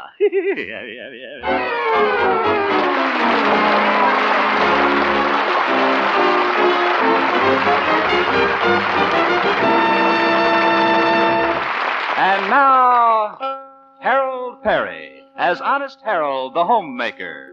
Well, here we are again in the little town of Melrose Springs, home of that popular radio show for ladies, Honest Harold, the homemaker. Honest Harold is a little sad this morning, for the light of his life, the lovely Evelina, is leaving Chicago. Harold and Evelina's uncle, Doc Yancey, the veterinarian, are at the station to see her off. Well, Evelina, this is farewell. Now, Harold, it isn't that serious. Yeah, she's only going to be gone 3 days. All right, Doc. Evie, I'll miss you. I'll miss you too, Harold. And I give you my word, Evelina. While you're gone, I won't even look at another girl. Harold, you sound like a calf with a heave. Doc, why don't you stick your head on the rail and see if the train is coming, huh? All right. I do have sort of a trained ear. Well, that'll keep him busy for a little while. The flyer's always a half an hour late. Like I was saying, Evie, while you're away, Harold Hemp is going to be true blue. Well, good. Yes, sir, true blue. And I want you to try and have a good time in Chicago, Evie, even though I'm not there. Well, I'll try, Harold. Brave little girl. And don't you worry about me. I'll be true blue. While you're gone, I'm going to spend all my evenings at home reading. Reading? You said it. I'm going to read that book you gave me for Christmas a few years ago, Anthony Adverse. Evie, since I'm going to be true blue, how about a little kiss? Oh, now, Harold. But give me something to remember you by. Your kiss would stay on my lips for 3 days with that indelible lipstick. Well. Oh, come on. All right, Harold. Train's coming, Harold. Yeah, the train's pulling in, Harold. Yeah, I heard it, Doc. Just my luck. The first time she's been on time in 2 years. I'll take your bags, Evie. Put them on board. Yeah, good idea. Well, this is it, Evie. Don't worry about me. I'll be true blue. Goodbye, Harold. Just leave me, Evie. Don't look back. It's easier that way. Harold. Yes? Here. Evie,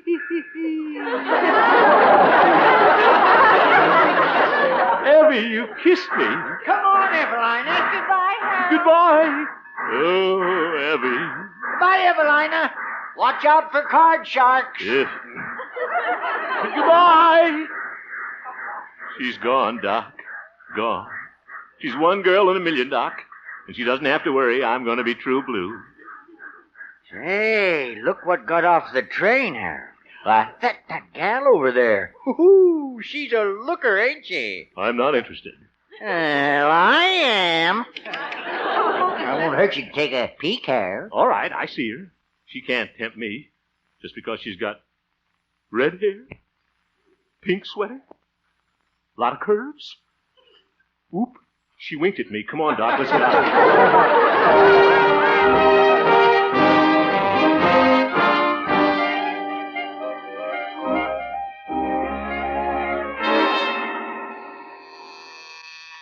Good morning, Station KHJP. No, Mr. Hemp hasn't come in yet. You're welcome. Good morning, Glory. Oh, good morning, Mr. Hemp. Harold.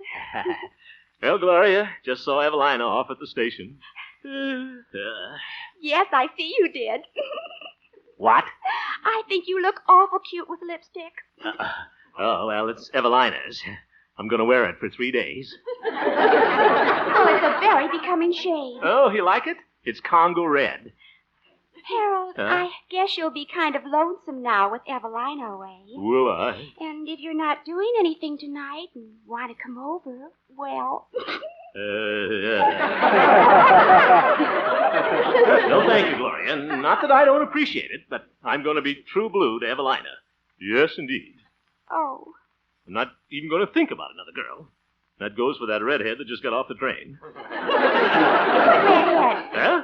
The one with green eyes, pink sweater, who winked at me.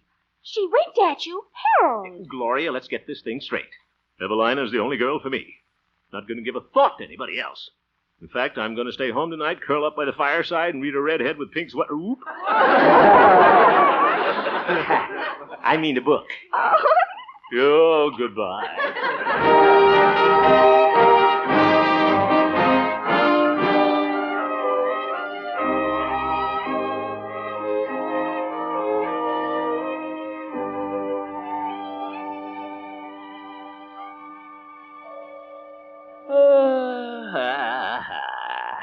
Yeah, this is the way to spend an evening, all right.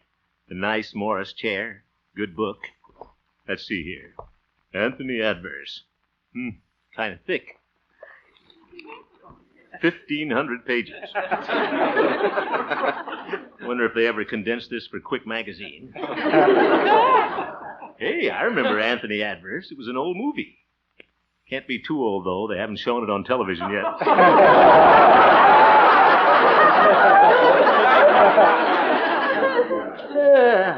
Funny about that redhead at the station this morning. She did wink at me, I think. I'd had a cinder in her eye if she came from Chicago, though. Hemp, I'm ashamed of you. Thinking about another girl and you're still wearing Evelina's lipstick. Why, Harold. Oh, hello, Mother. Oh, you're reading a book. Oh, a big one, too. Yeah, it's not so big. 1,500 pages, small print. Now, Harold, you're not fooling your mother. Huh? Your mind isn't really on that book. I know who you're thinking of. You do? Evelina. Oh, Evelina. Of course. Oh, by the way, Harold, I hear there's a new girl in town. What? Visiting her uncle, Comrade Linthicum. Oh? She came in on the morning train. Maybe you noticed her at the station. Why should I notice her? Well, I understand she's an awfully pretty girl. Red hair, brown eyes. Green. Such a pretty girl. Mother, I want to make one thing clear. The girl means absolutely nothing to me, and I have no intention of taking her out. What? Please, Mother. I don't see why you keep talking about that girl when all I want to do is spend a nice evening at home with this interesting book. Oh, I'm sorry, Harold. Now you go right ahead and read. No, I won't. I'm going out for a walk. Good night, Mother. Oh, my Harold's restless tonight. Oh, I know why. This is the day he changed to his woolen underwear. Well, can't stand in front of this pet shop window all night. Getting tired of watching those tropical fish swim around. Guppies. Hey, that one with the bushy eyebrows looks like me. Silly to be upset about that girl. Probably never even see her again. Well, good evening. Good evening. It's you. What? Hey, good morning. Good night. How have you been? I'm just visiting here, and I'm sort of looking the town over tonight. Yeah. I wonder if you could tell me where I might get one of those real small-town ice cream sodas. You know, the kind that are really yummy. Yummy. Uh-huh. Well, you can get one down at the drugstore. It's up this way. I mean, down that way. Funny, I knew where it was this morning. Oh, look at those cute little fish. Yeah, guppies. There's one fish chasing another one. Oh, probably trying to catch him for her mate. Catch him for a mate? Oop, he's the one that looks like me. See you later, miss. Oh, brother, that was close. Glad I swam away in time. Where am I? Oh, there's Evelina's house. Wonder if old Doc Yak Yak is home. Think I'll drop in and talk to him. Take my mind off things. The old horse doctor's probably back here in his animal shed. Come in. Oh, my goodness, what a menagerie. Which one is you, Doc? I'm in the clinic, Harold. The back room. Clinic? You kill me, Doc. Now, Harold, is this a professional visit? Got the distemper again? This is a social call, Doc. Just thought I'd drop in and play a little game of authors or something. No, I'm sorry, Harold. I'm busy tonight. Oh? I'm operating on a patient. What? There she is. That cat? Steady now, Gertrude. What are you going to do with her, Doc? Major surgery. I'm going to clip her nails. Heaven's sake, manicuring a cat. Let's see, where did I put my surgical gown? Oh, poor little Gertrude. Now, you let old Doc know if this hurts, dear. I'll give you an anesthetic. Oh, brother. Gosh, that girl is beautiful. Yes, Gertrude is kind of pretty. Green eyes, red hair. A striped tail. A striped tail. Doc. Well, Harold, I guess you are kind of lonesome with Evelina away. Well, it is. I can fix you up with a date tonight. Slick young female I know, 25 years old and never been kissed. Who? My horse, Silver Moon. Doc. Well, she needs the exercise, and it'll keep you out of mischief. Well, okay, Doc. Nursemaid to a sway-back nag. The things I do for Evelina. Well, this is kind of nice. Jogging along on a country road in the moonlight. You having a good time, Silver Moon? Well, a happy horse. Yes, sir. This is the way to avoid temptation, all right. Just ride along in the cool air, then go home and dream of Evelina. Evelina, won't you pay a little... What's that? Car stalled up the road. No wonder it's one of Hank Dutcher's rental cars. Reconditioned Rios. Whoa, Silver Moon. Anybody there? Need any help? Oh, hello. Oop, it's that pink sweater. I'm afraid my car is stalled. Stalled? Well, I'll go right into town and send out a mechanic. Giddy up, Silver Moon. Wait. Huh? Couldn't I please ride into town with you? With me? Well, Stop pushing me, Silver Moon. You wouldn't leave a girl out here in the dark all by herself. Well, no, I guess not. Ah, thank you. Give me your hand. Yeah, take my elbow. Ah, Yeah. there. Oh, aren't you the man I saw watching the tropical fish? Yeah, I'm the one with the bushy eyebrows. Get up, Silver Moon. Oh, Silver Moon. Oh, my, that's a pretty name. Pretty horse. Pretty night. Pretty warm. I'm Mary Lou Dupre. Aren't you going to introduce yourself? Oh, I'm Harold Hemp. They call me Honest Harold the Homemaker on the radio. Radio? Yeah. Why, that's a coincidence. I'm in show business, too. Oh? I'm a nightclub singer in New York. What they call a chanteuse. A chanteuse? I sing songs of love and passion. No, brother, get up, Silver. Songs like this. I've got you under my skin. You have? I've got you deep in the heart of me. So deep in my heart, you're really a part of me. Have you ever read Anthony Anverse? I've got you under my skin. Whoa, Silver Moon. Miss Dupre? Yes? I can't fight this thing any longer. It's bigger than both of us. What kind of lipstick do you use? Why, Congo Red. Good, same kind I'm wearing. Oh, why, Mr. Hemp. I'll hate myself in the morning, but what the heck? You mind your own business, Silver Moon.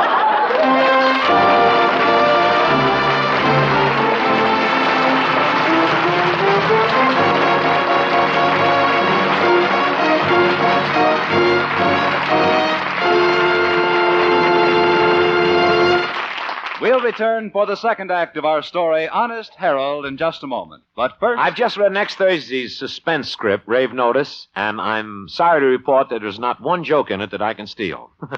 However, it's a very fascinating and terrifying story, I promise you. And, of course, it will star America's most distinguished dramatic actor, Milton Berle. Uncle Milty to you. Thank you. Yes, tomorrow night on radio's outstanding theater of thrills, Suspense, Milton Berle will star in Rave Notice. Oh, brother. Suspense is heard every Thursday on most of these same CBS stations. Don't miss Milton Berle on Suspense at CBS The Star's address tomorrow night. Oh, by the way, listen for Harold Peary's important announcement at the end of our show. And now, back to Honest Harold, the homemaker. Well, it's the morning after for Honest Harold. Last night, his accidental meeting with the attractive Mary Lou turned into a romantic interlude. And now, in the cold light of day, Harold is filled with remorse. I sure am. I'm a cad. For he lost his head and kissed the charming Chanteuse. Well, just once. But I shouldn't have done it. No willpower. Aren't you ashamed, Harold? Yes. What? Oh. Will you ever forgive me, Evelina? Well, right now, honest Harold is entering the radio station with a heavy tread and a guilty heart. Harold Hemp, you're a bounder. And you wanted to run for mayor. Good morning, Harold. Oh, good morning, Gloria. Gosh, you look a little peaked this morning. You shouldn't have stayed up so late last night. What? Reading that book, Anthony Adverse. Oh, Did he kiss the girl yet? yeah, he sure did. I think it's noble the way you're staying home at night while Evelina's gone. What a sneaky thing I did.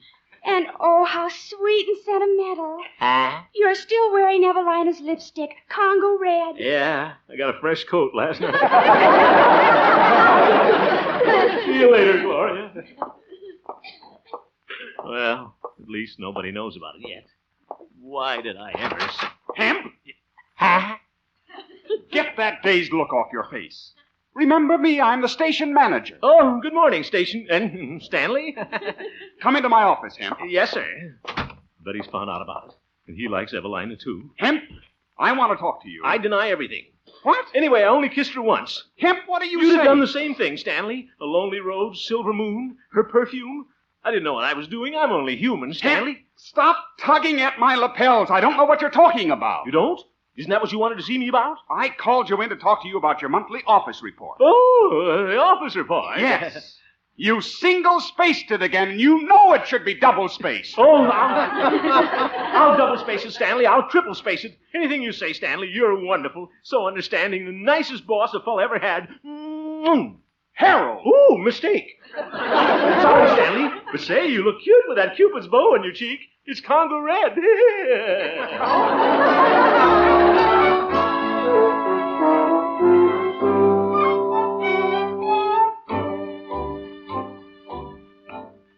Wow. Thought Stanley knew something there for a minute. What am I feeling so guilty about? Just one little kiss? Didn't mean a thing to either one of us. Hi, boy. Oh, Pete, the town marshal. What are you doing, Pete? Writing out a parking ticket for this bicycle. Too close to the fire plug. Oh, for heaven's sake. You been buggy riding lately, boy? What do you mean, Pete? Yeah, just a minute, Harold. I gotta fill out this ticket. Make of bicycle, Sears, Roebuck, Atomic, Flyer. Pete, did you see me last night? I sure did, boy. I was out looking for chicken thieves. That was a cute little Rhode Island red you had.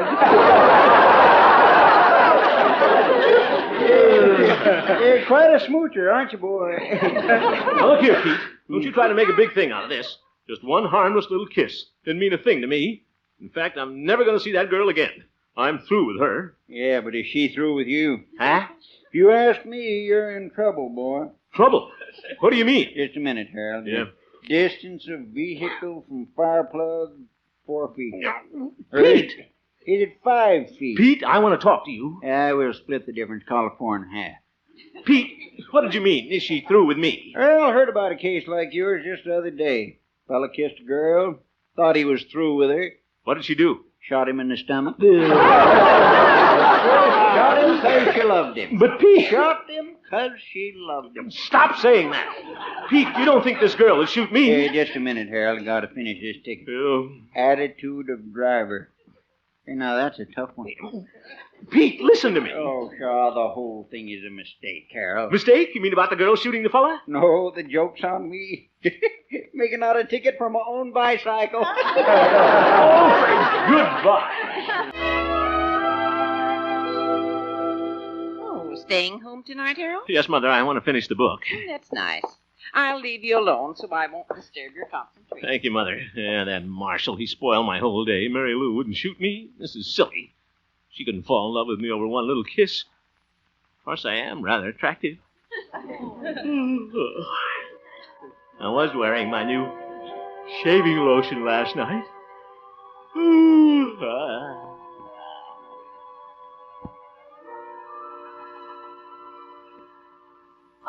why doesn't Harold get here? I can't live another moment without him. Oh, there he is. Harold! Hello. Come in. Yeah, all right. Let me close the door. I'll just tell her that kiss meant nothing to me. She won't care. She locked the door. She's hiding the key. Harold, come sit down. Huh? No, here on the floor. What? On this tiger skin. Oh. Didn't see him. Hello, little tiger. Mind if I sit on you? Oop, big molars. Now, isn't this cozy? Yeah, where'd you get this little old tiger? I shot him. He's got bushy eyebrows, too. Mary Lou, I wanted to tell you something. Harold, I can't forget last night. The moonlight, you and I sitting close in the buggy, that strange fragrance in the air. Oh, that was my shaving lotion. Lumberyardly.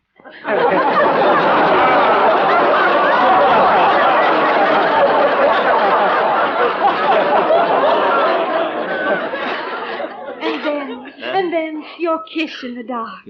Oh, it still lingers on my lips. Indelible lipstick.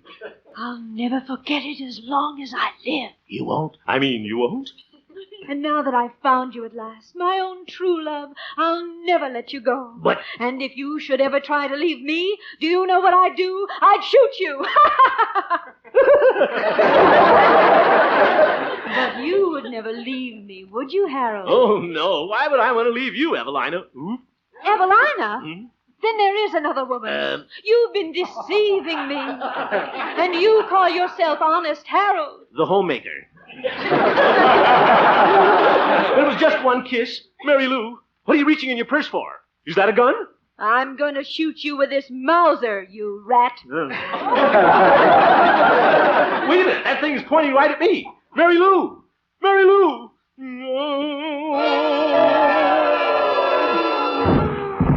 Harold, what are you doing on the floor? Where's that tiger? Mary Lou, put away that Mauser. What? Oh, hello, Mother. Help me up. Oh, you must have dozed off, Harold. Oh, yeah. Oh, I have some wonderful news for you. Huh? Dr. Yancey just called. Evelina's coming back sooner than she thought. She is? When? On the 8:20 tonight. Isn't that wonderful? Oh, you said it. Oh, you better hurry if you're going to meet her. Oh, my, but you're pale, Harold. Yeah. Hope you're not catching another cold. Maybe the doctor ought to give you a shot. If Mary Lou doesn't do it first. Now, who's that? Hello. This is Mary Lou. Is that you, Harold? Oop, Mary Lou.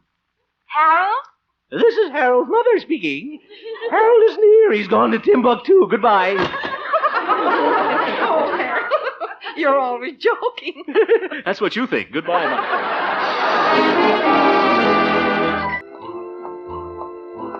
Train isn't in yet. Well, the only honest thing to do is to tell Evelina the whole story. At least if Mary Lou shoots me, I'll die with a clear... Harold? Oop, Mary Lou, she followed me down here. Harold, I want to talk to you. This is it. I'm glad I wore my new herringbone. Oh, I'm glad you're here. I wanted to tell you goodbye. Goodbye? My agent phoned me from New York. He has a job for me there, and I'm leaving on the next train. You are? Harold, I wanted to clear up one thing before I go. That little kiss in the buggy last night. I hope you didn't take it seriously. No.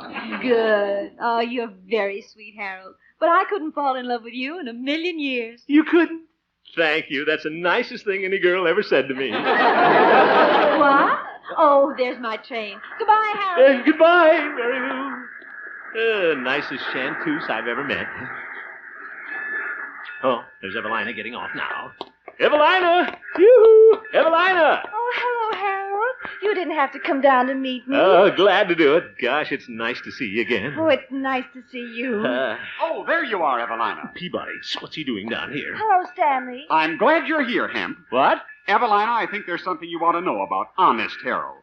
While your back was turned, he went buggy riding with another girl. Oop. And that isn't all. He kissed her. But there she is, just getting on the train. That pretty girl? Is that true, Harold? Yes, it is.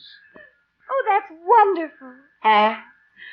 Oh, how intriguing. I didn't realize you had that much charm and dash. But Evelina. Stanley, it looks like you've been getting a little romantic yourself. Isn't that lipstick on your cheek? Oh, that's mine. What? And I'm about ready for another coat. Pucker up, Evelina. Yeah.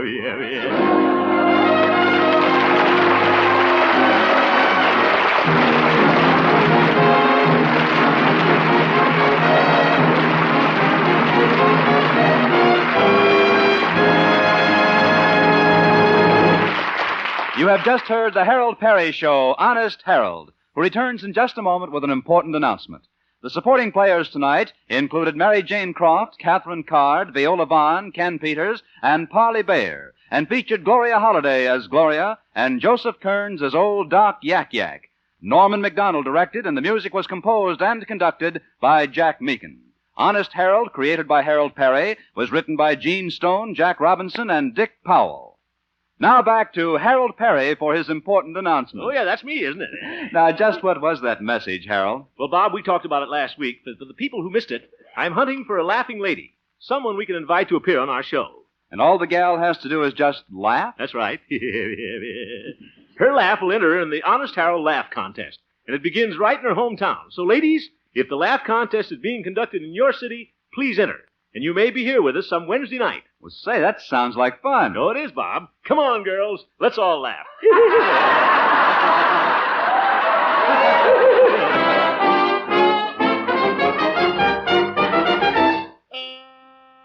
Look at Quick Magazine for a quick look at Harold Peary on your newsstands tomorrow. Milton Berle's voice came to you by transcription. Now stay tuned for the season's premiere of The Bing Crosby Show with Bob Hope and Judy Garland as special guests. The Bing Crosby Show follows immediately on most of these same CBS stations. Bob Lamont speaking. This is CBS, the Columbia Broadcasting System.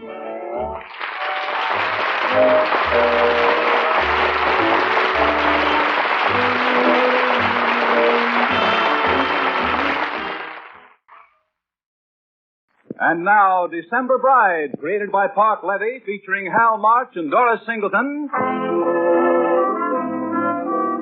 And starring the beloved lady of the screen, Spring Byington.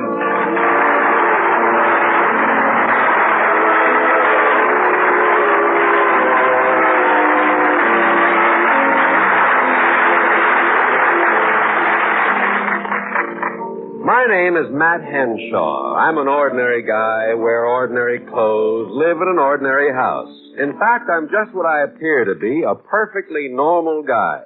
Except for one thing. I like my mother-in-law. Everybody likes her, especially the eligible bachelors. You know, since Lily came to stay with us, the grocer always wears a clean apron. The butcher always comes to the door with a smile. And the iceman has been leaving 50 pounds of ice every morning. Which says a lot for Lily's attraction, considering that we don't have an icebox. Would you believe it, as I said to my wife, Ruth, your mother's only been here a week, and she's had 3 dates already. 4. 4? Mm-hmm. She's got a date for lunch. Who is it this time? I don't know. It's a new man she's met. You don't know? That's a pretty indifferent attitude to take about your own flesh and blood. Oh, Matt, will you stop worrying about Mother? She's old enough to take care of herself. Oh, yeah? Yeah, well, what about that sailor she went out with? That sailor, as you call him, happened to be an admiral. Oh, well, and that admiral, as you call him, acted like a sailor. He brought her home at 2 o'clock in the morning. They were at Echo Park. Mother explained all that. Ruth, I absolutely refuse to believe that an admiral who has graduated from Annapolis and has been in the Navy 33 years can get lost in a rowboat on Echo Park Lake. Oh, Matt, stop acting like a father in a bad play. Well, I'm only... Oh. Ruth? Yes, Mother? Now, Matt, please don't embarrass me. Okay. Good morning, children. Good morning, Lily. Good morning. I understand you have a lunch engagement. Yes, that's right. Well, I don't want to pry into your personal affairs, Lily, but what exactly do you know about this man? Well, his name is Oscar Primrose. Yes? That about covers it. Lily, you must know more about a man you're going out with than that. Now, dear, when you first meet a gentleman, it isn't proper to ask too many questions. No, of course not. But Mr. Primrose is a man of culture. His eldest daughter went to Vassar until she married an accountant who has hay fever and isn't doing well. And he divorced his first wife because she ran away with a ballet teacher. Well, how do you know all these things? I asked him. Lily, where did you meet this man? Oh, it was quite accidental. I was passing by a pet shop, and there was the cutest little schnauzer puppy in the window, so I went in to look at him. I see. And Oscar was looking at him, too. Yeah? And he looked so adorable, I just wanted to hug him and kiss him. Oscar? No, the schnauzer. If you could only seen how nice he looked with his nose pressed up against the window and a pleading look in his big brown eyes. The schnauzer? No, Oscar. And when he came over and asked me if I wanted to take him home with me, it broke my heart because I had to say no. Oscar? No. The schnauzer? No, the salesman. You know we have no place here to keep a dog. And then he asked me to go out to lunch with him. Oscar. Of course. Oh. So you see, it was all perfectly proper. Lily, Huh? please sit down. All right. I think it's time we had a heart-to-heart talk. You see, in this world, there are two kinds of men. Nice men and, well, then there are some who, well, the less said about them, the better. Now, this type of man is always, what I mean is, you've got to be more than careful because he, in other words, Lily, a man of this kind is always, that is, nearly always. Do you follow me? Yes, Matt. Good. Lily, I hope I haven't embarrassed you by speaking plainly, but I felt the time was... I felt the time was ripe for a straight-from-the-shoulder talk. Children, I appreciate your concern about me, but it's really unnecessary. Mr. Primrose is a respectable businessman, and like I said before, when I kissed him goodbye... What? Mother! Huh? You kissed a man the first time you saw him? Well, he was getting on a train, and I looked around and everybody else seemed to be doing it. Oh, my goodness. It's 11 o'clock. He'll be here soon. I better get dressed. Imagine kissing a guy the first time she meets him. Hiya, neighbors. Oh, hello, Oh, Pete. hi, Pete. How's every little thing? Oh, Ruth. Yes, Mother. Do you know where my perfume is? Oh, I borrowed it. I'll get it for you. What does Lily want with perfume at 11 o'clock in the morning? Oh, she's going out. She's got another date. Another day? How does she do it? I got a mother-in-law that the house was burning. A fireman wouldn't take her out. Oh, Pete, you're exaggerating. Maybe she's one of those women who are not interested in men. Not interested in... Are you kidding? She's lifted every manhole cover in town to see what's under it.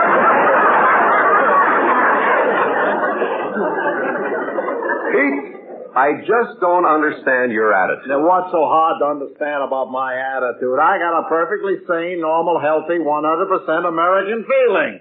I hate my mother-in-law. No, Pete, you're just prejudiced. Well, it's easy for you to talk. You get a mother-in-law who's fairly attractive. I got one whose face would stop a clock. You're exaggerating. Oh, yeah? And how do you explain the fact that she isn't allowed within 10 miles of the Naval Observatory? Please, Pete. Now, look, Matt, you're not in the same position I am. Lily has dates. She goes out. You might even marry her off someday. Well, that'll make her happy, sure, but not to any Tom, Dick, or Oscar. Oscar? Yeah, that's the guy she's going out with today. I don't even know anything about him. Well, it's easy enough to find out about him. If he's got any dough, he'll be in Dun and Bradstreet. Yeah. Say, I think I brought a copy home from the office. Say, get it, will you? I'll run home and see if I got it. Good idea, and hurry, Pete. Yeah, I'll be right back. Excuse me, Ruth. Hey, where's Pete rushing off to? Well, we'll soon find out about Oscar. Pete's going to look him up in Dun and Bradstreet. For heaven's sake, what for? He's only taking Mother to lunch. I know, but I just want to make sure that Lily doesn't get stuck for the check. Hey, Matt! Yeah? I found the book. Oh, great. We'll soon see what Dun and Bradstreet has to say about Oscar Primrose. Primrose. How about that? Pendergast. Pretty. Primrose. Here it is. Oscar Primrose. So what does it say? Wow. Oh, what's it say? Matt, do you know who Oscar Primrose is? Who? He's Crunchies. What? Crunchies, the biggest selling breakfast cereal in the country. Oscar Primrose owns it. No kidding. Oh, I can see the entire wedding ceremony right now. They'll march down the aisle under a canopy of box tops. Oh, what a father-in-law to have, Matt. What a break for you. Me? Well, what good will it do me if he marries Lily? Oh, come on, Matt. You know, if Mr. Primrose marries Lily, he'll probably give you a nice fat job. You'll probably be your vice president.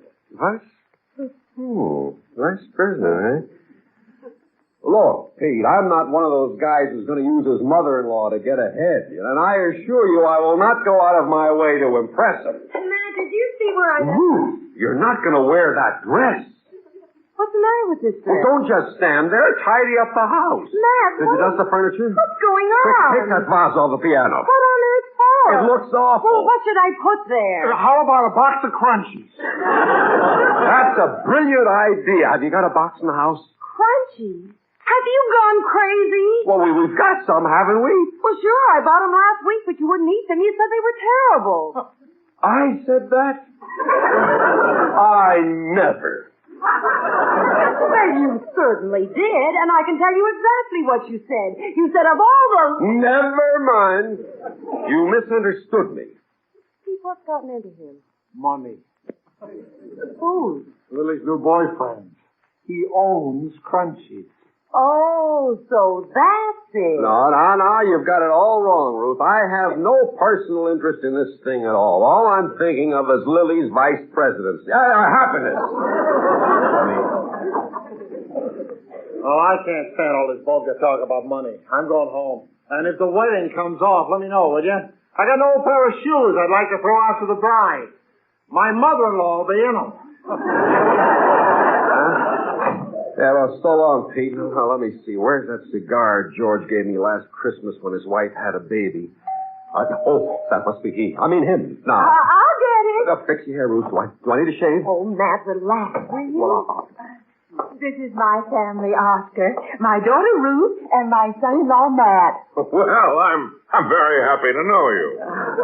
Hello. Sir, I'm delighted. Meeting you is a rare privilege. It is indeed an honor to welcome you to our... Okay, Matt, I think you made your point. Say, what a handsome family you have, Lily, and I can see where your daughter gets her good looks. I always say the acorn doesn't fall far from the tree. The acorn doesn't fall far from... Say, Mr. Primrose, that's a very deep thought. Do you mind if I write that down? No, not at all. Oscar's always saying deep things. What was that you said yesterday, Oscar? Oh, yes, you mean the darkest path in the forest leads to a brighter day. Yes, that's the one. I didn't understand that either. Path in the forest leads to a brighter day. That's just great, Mr. Primrose. Great is he who wears the cloak of humility. Gosh. Great. Where are you two going for lunch? La Maison de Cheval Blanc. La Maison That's de a restaurant, Matt. Oh. Well, it's the greatest, I would say it's the greatest place in town for lunch. Lunch? I don't know how you can mention lunch. What a breakfast I had. Out of this world. Really? Yes, sir. 3 bowls of good old Crunchies. Absolutely delicious. But, Matt, you told me you hated Crunchies. You said they were terrible. Lily, you must be mistaken. But, Matt, only yesterday you told me that Crunchies turned milk sour as soon as it was poured on. Lily, what a kidder you are. Mr. Primrose might take you seriously. Mr. Primrose, who manufactures Crunchies. Oh, my goodness. Oh, Oscar, I'm really very sorry. Oh, no, that's perfectly all right. I manufacture crunchies, but I don't have to eat them. No, eating is too thrilling an experience to waste it on crunchies. I knew the minute I met you, Oscar, that you were a man who enjoyed the better things. Yes, well, with all modesty, I do enjoy some reputation as a connoisseur of good food. That's why I'm looking forward to revisiting some of my favorite eating places in Europe. Europe? Well, when are you going? Well, I'm leaving in 3 days, and I'll be gone for approximately 6 months. Oh, I'd love to show you Europe, Lily. Oh, I'd love to see it. Well, then that's settled.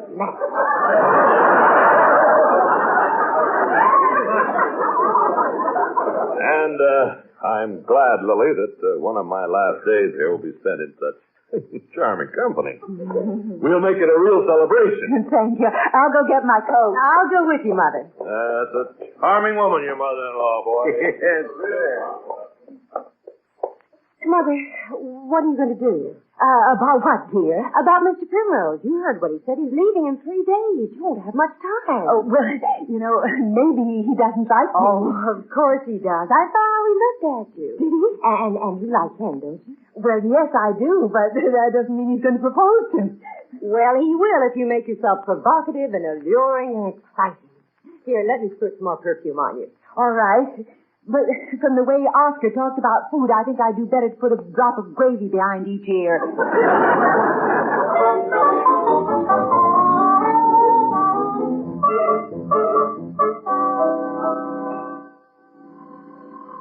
I'll get it. No, I will. It's probably Mother. I told her to call and report if anything happens. Okay.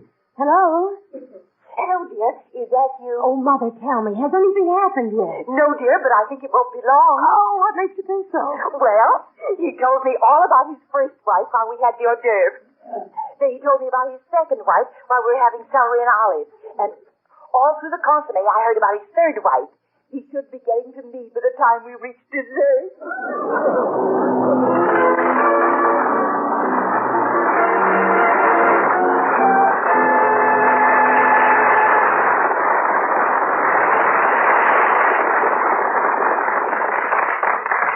Well, Lily was out with Oscar Primrose, and she promised to call as soon as there was any progress. But naturally, being a busy man, and this being Lily's affair, not mine, I certainly wasn't going to hang around the phone waiting for a report. Hello, Lily, did he... No, lady, we didn't lose a brown and white Cocker Spaniel. Goodbye. How does so many people get wrong numbers? Oh, Matt, relax, will you? I'm perfectly relaxed. Go into the living room. I'll call you when the phone rings, and in a few minutes I'll have lunch ready. Lunch, that's a good idea. What's for lunch? Codfish cakes and boiled turnips. Boiled turnips? You're kidding. What's wrong with boiled turnips? Lots of people serve them. I know, but very few people eat them. Look, I went to a lot of trouble to make this meal, and the least you can do is to show some appreciation. Well, I do appreciate it, Ruth, but how come your mother can go into the kitchen and in no time at all whip up a meal that's just delicious? Oh, so you think my mother's a better cook than I am? Only when it comes to cooking food. Turnips, you cook better. Well, you don't have to be nasty. Ruth, when it comes to cooking, don't compare yourself with your mother. Hey, Matt, you home? Oh, yeah. Well, if anybody asks me to stay to lunch, I won't say no. Oh, how come you're not eating at home, Pete? Didn't Gladys cook for you? Oh, yes. Can you think of a better reason for eating out? Now, Pete, I happen to know Gladys is a very good cook. Are you kidding? Before we got married, she cooked for the rescue mission. After 1 week, all the bums went out and got jobs. You know what she made for me today? Egg foo young. What's wrong with that? Well, I tasted it. It's neither egg nor young. It's just food.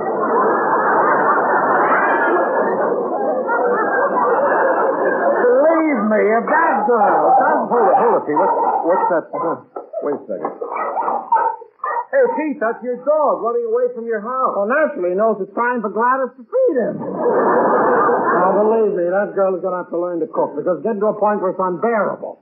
You realize I got the only garbage disposal in town that has to take bicarbonate of soda? Yeah. Well, you should talk. Look what Ruth made for me today. Codfish cakes and boiled turnips. Well, that far my Gladys wouldn't go. Now, you see, Ruth? Well, if that's the way you feel about it, Matt Henshaw, you can eat out. But Ruth... I mean it. You're going to get your lesson once and for all. If you want lunch, go to a restaurant. Goodbye.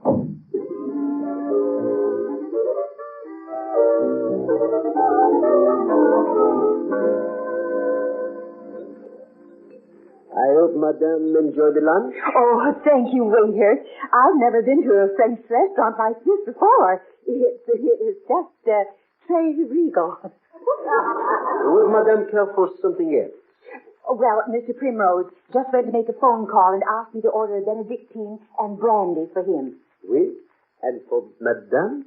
Well, I don't drink. What a pity. Oh, do you think I should? Well, everyone around you is. Sometimes a drink is a doorkey to romance. Oh, I'm not averse to opening a door. Let me see the menu. Creme de menthe, Pousse Cafe, Orange Blossom, Horse's Neck. Horse's Neck? My, that sounds refreshing. I'll take that. Very good, Madame. Lily, did you order the liqueur? And Madame just did. Yeah, well, thank you very much. Now, just think, Lily, in a few short days, I'll be dining at Simpson's restaurant in London. That will be nice. I'm certainly going to miss you, Lily. You will? Oh, you know I will. You'd love the cities of Europe. You've never seen them, have you? No, but there are a few cities in the United States I'd like to see. Chicago, Cleveland, Niagara Falls. They tell me Niagara Falls is beautiful. Here are the drinks. Let me see. The Benedictine and brandy for the gentleman. As we say, yes. And this drink for the lady. Thank you. You know, Oscar, there's something I must tell you. What is that? I've never had a drink before. You've never had a drink? No, but since you're going away, I think we should celebrate. Yes, that's the spirit. Well, here's to you. Bottom's over. This is strong, Oscar. I can't tell you how much I'm enjoying this lunch. Oh, now, wait a minute. You call this a good lunch? Gotta see the food you get abroad. On this European trip, I'm going to Paris for Vichy Schwa, to Berlin for Sauerbraten, to Vienna for Wiener Schnitzel, and you know what I'm going to get in Constantinople? Indigestion? Indigestion? No. Shish kebab. Shish kebab always gives me indigestion. Oh, Lily, you are priceless. Wonderful being with you. Oscar, you must be. Everybody can see you holding my hand. Why, Lily, you're blushing. It must be the drain. Oscar, please don't take advantage of me. I don't know what I'm doing. I shouldn't be drinking. Waiter, another horse's neck. I mean a horse's neck.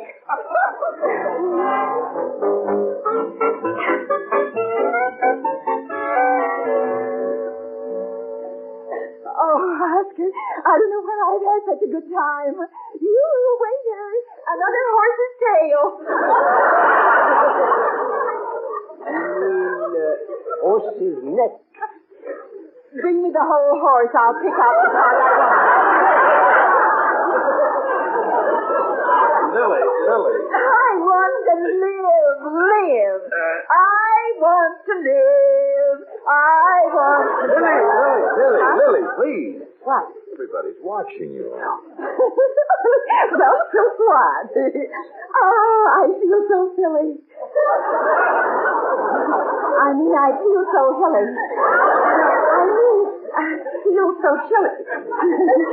Isn't that terrible? I can't say it. My goodness, waiter, what did you put in these horses' necks? It is only ginger ale with a cherry in it. Oh, is that all? Yes, madam. Oh, dear, no, I really feel silly. Oscar, I'm so embarrassed. I wonder what made me act like that. Oh, well, that's what I like about you. You're so unworldly. Lily, I want to ask you something. Oh. What? Isn't that your son-in-law Matt over there by himself? Well, it can't be. Matt wouldn't be here by himself. Yes, it is. Well, be that as it may, Lily, what I'm trying to say is, all my life I've waited. Oh, excuse me. Matt, what are you doing here? Where's Ruth? She's at home and she can stay there for all I care. I don't understand, Matt. I don't like the look in your eye. What's come between you and Ruth? Codfish cakes and boiled turnips. Lily, Matt, what's the I don't matter? understand. What it isn't important. Oscar, I've got to go home right away. You'll have to excuse me. Lily, I'm trying to say I've waited all my life. Oscar, if you've waited all your life, another half hour won't make any difference. I've got to help my daughter. Mother, are you sure this will work? Ruth, dear, leave everything to me. It's my fault that you and Matt quarreled. But I had exactly the same trouble with your father. I remember the first week we were married, I made a pot roast for him. It was no good. He said the pot was more tender than the roast. What did Father say? We ate at his mother's for the next 3 weeks. Oh, but how did you get him back? His mother was a very wise woman. She deliberately made one special meal, and your father never mentioned her cooking again. And that's what you're making for Matt now? Yes. She gave me the recipe. It's called icebox stew. Oh, what goes into it? Well, you just empty the icebox, close your eyes, and stir. Now, let me see what we have here. An old turkey neck, 3 frozen shrimps, a cup of horseradish, vinegar, can of maraschino cherries, and a half a pomegranate.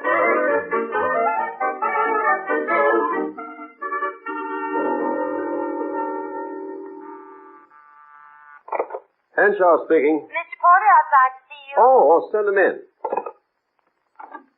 Hi, Matt. What are we going to eat tonight? Got the greatest news for you, Pete. Ruth just called. Lily's cooking, so I'm eating at home again, and you're invited. Wow, now you showed them who's boss. Sure, and because Lily is being so nice to me, I'm repaying her. Well, what do you mean? Well, I've invited Oscar Primrose to dinner. What a surprise for Lily. He's a connoisseur of food, and when he tastes Lily's cooking, I'm a vice president.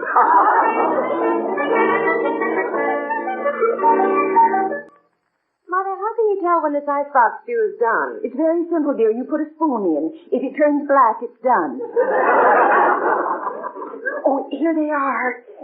Is that you, Matt? Yep. Pete's with me. When do we eat? Oh, man, am I hungry. Oh. Hey, it looks wonderful. What's in it? What isn't? See, I'm so hungry I could eat a horse. You see, Ruth, I knew we forgot something. Oh. Go into the living room, boys, and we'll call you when the table's set. No.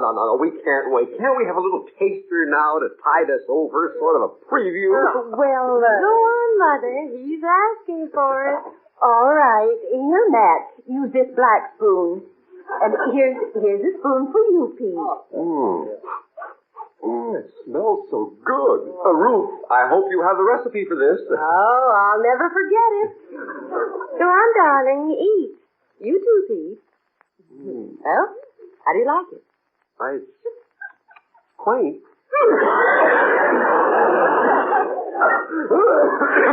Sort of takes your breath away. I'm waiting for mine to come back. I wonder if Oscar is going to like this. Oscar? Yes, I didn't tell you. It's a surprise. When I found out Lily was cooking tonight, I invited him for dinner. Oh, no. You invited Oscar? Sure. Lily, what are you doing, throwing the dinner down the drain? Don't stop her, Matt. Don't stop her. Oh, Matt, how could you invite Oscar here? Oh, that must be him now. I'll go see. Oh, what are we going to do? Well, gee, Lily, I didn't know it would put you in the spot. Well. That's where I like to be, in the kitchen. Best room in the house. Hello, Lily. Good evening, Oscar. I just can't wait to eat the meal you cooked, Lily. Well, there's been a mistake. We're going out for dinner. Going out? Mm-hmm. Oh, I should say not. That's ridiculous. You don't know it, but you're speaking to one of the best cooks there is. Hand me that apron, Lily. Well, if you insist, Oscar. I'm going to make a dish for you that you'll never forget. It's my specialty. I discovered it in a little village in the Pyrenees. It's called Ola Podidra Andalusian. You'll never run across this dish unless you go to the village. Oh, it sounds fascinating. But what will you need? Oh, what will I need? Let me see now. An old turkey neck, 3 frozen shrimp, cup of horseradish, vinegar, can of maraschino cherries, half a pound gas, put the whole thing...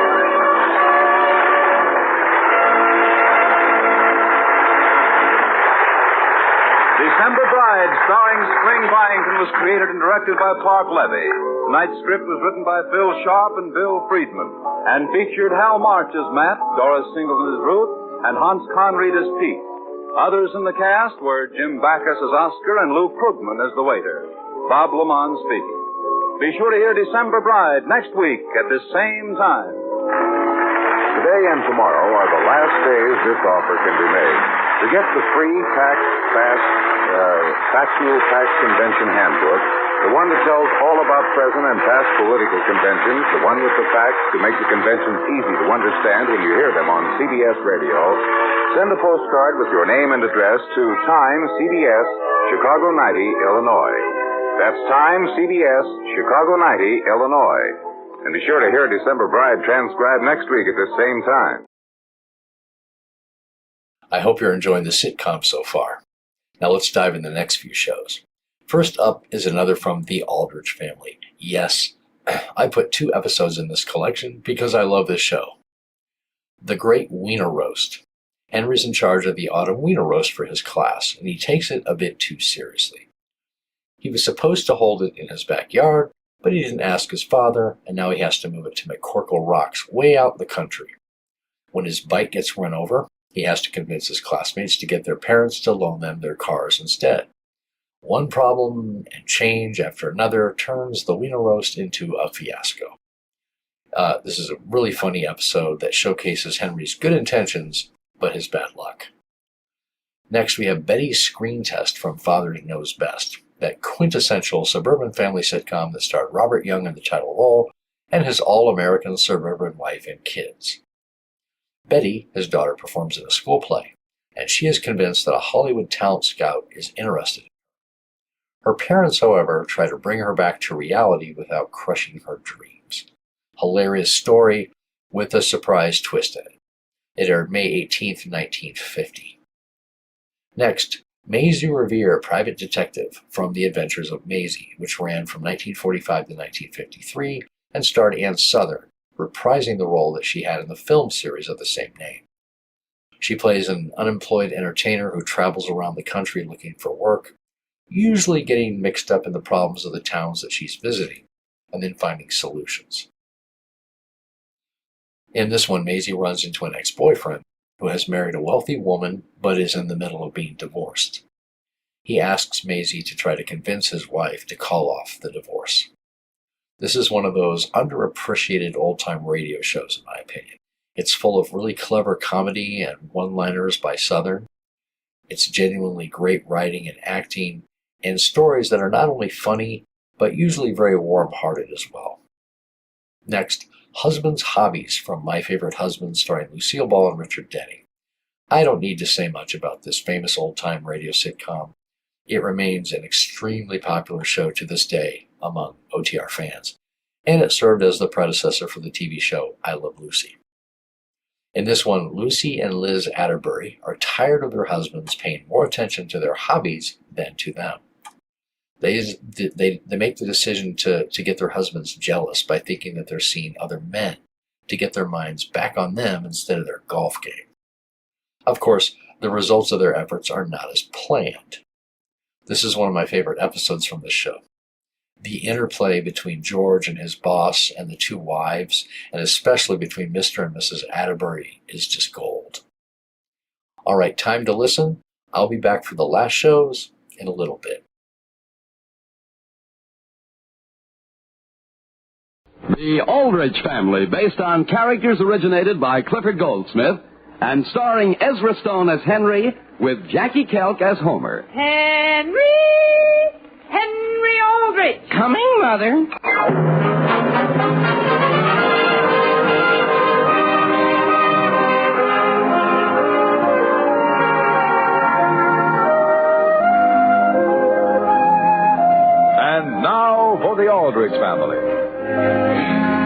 In the fall of the year, most growing things shed their foliage and settle down to rest for the winter. But an impulsive teenage boy never rests.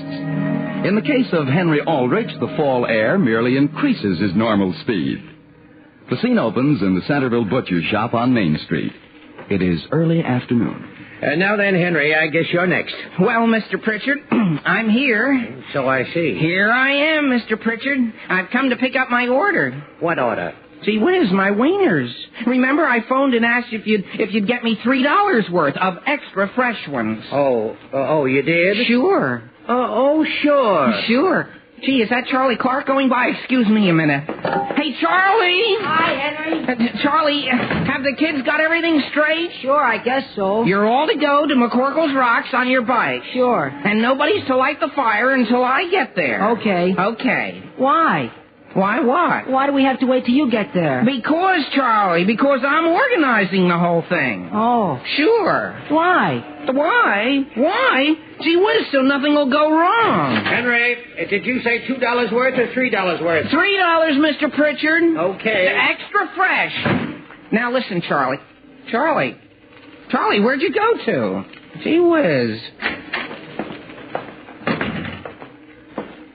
Mr. Pritchard, are you taking those wieners out of the showcase? Sure. But didn't you order special ones just for me? Why, sure, Henry. I've just been saving them just for you, right here in the corner of the showcase.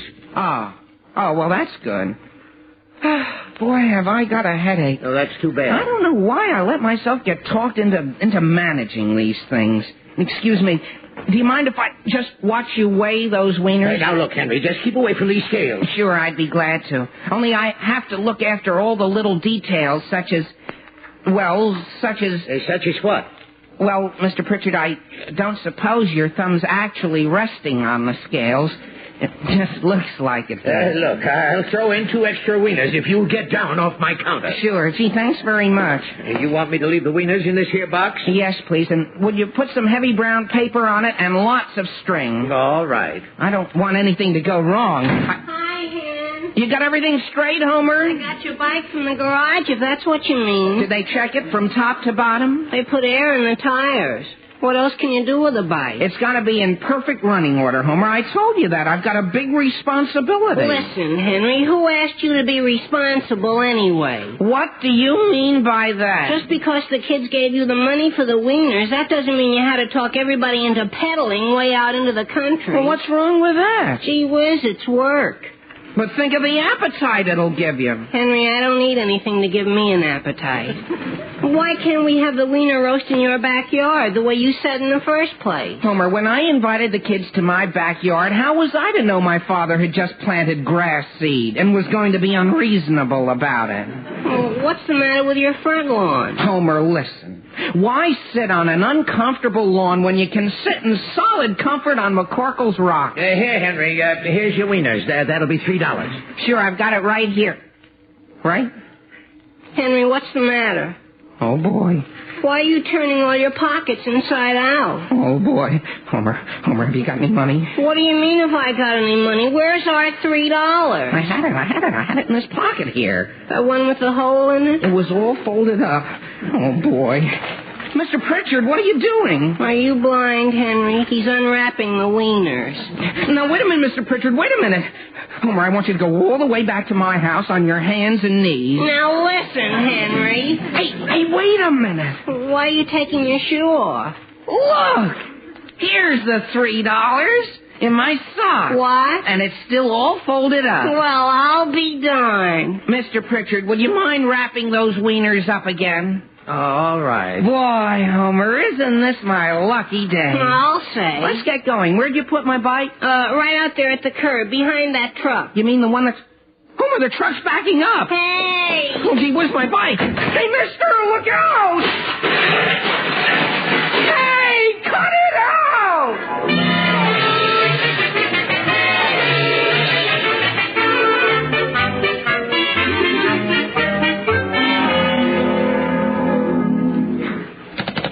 Hello? Hello, is that you, Charlie? Sure, who's this? It's Henry. Hiya, Charlie, old kid. How's the kid? What kid? Look, Charlie, you know what I've been doing? I've been thinking. You have, Henry, again?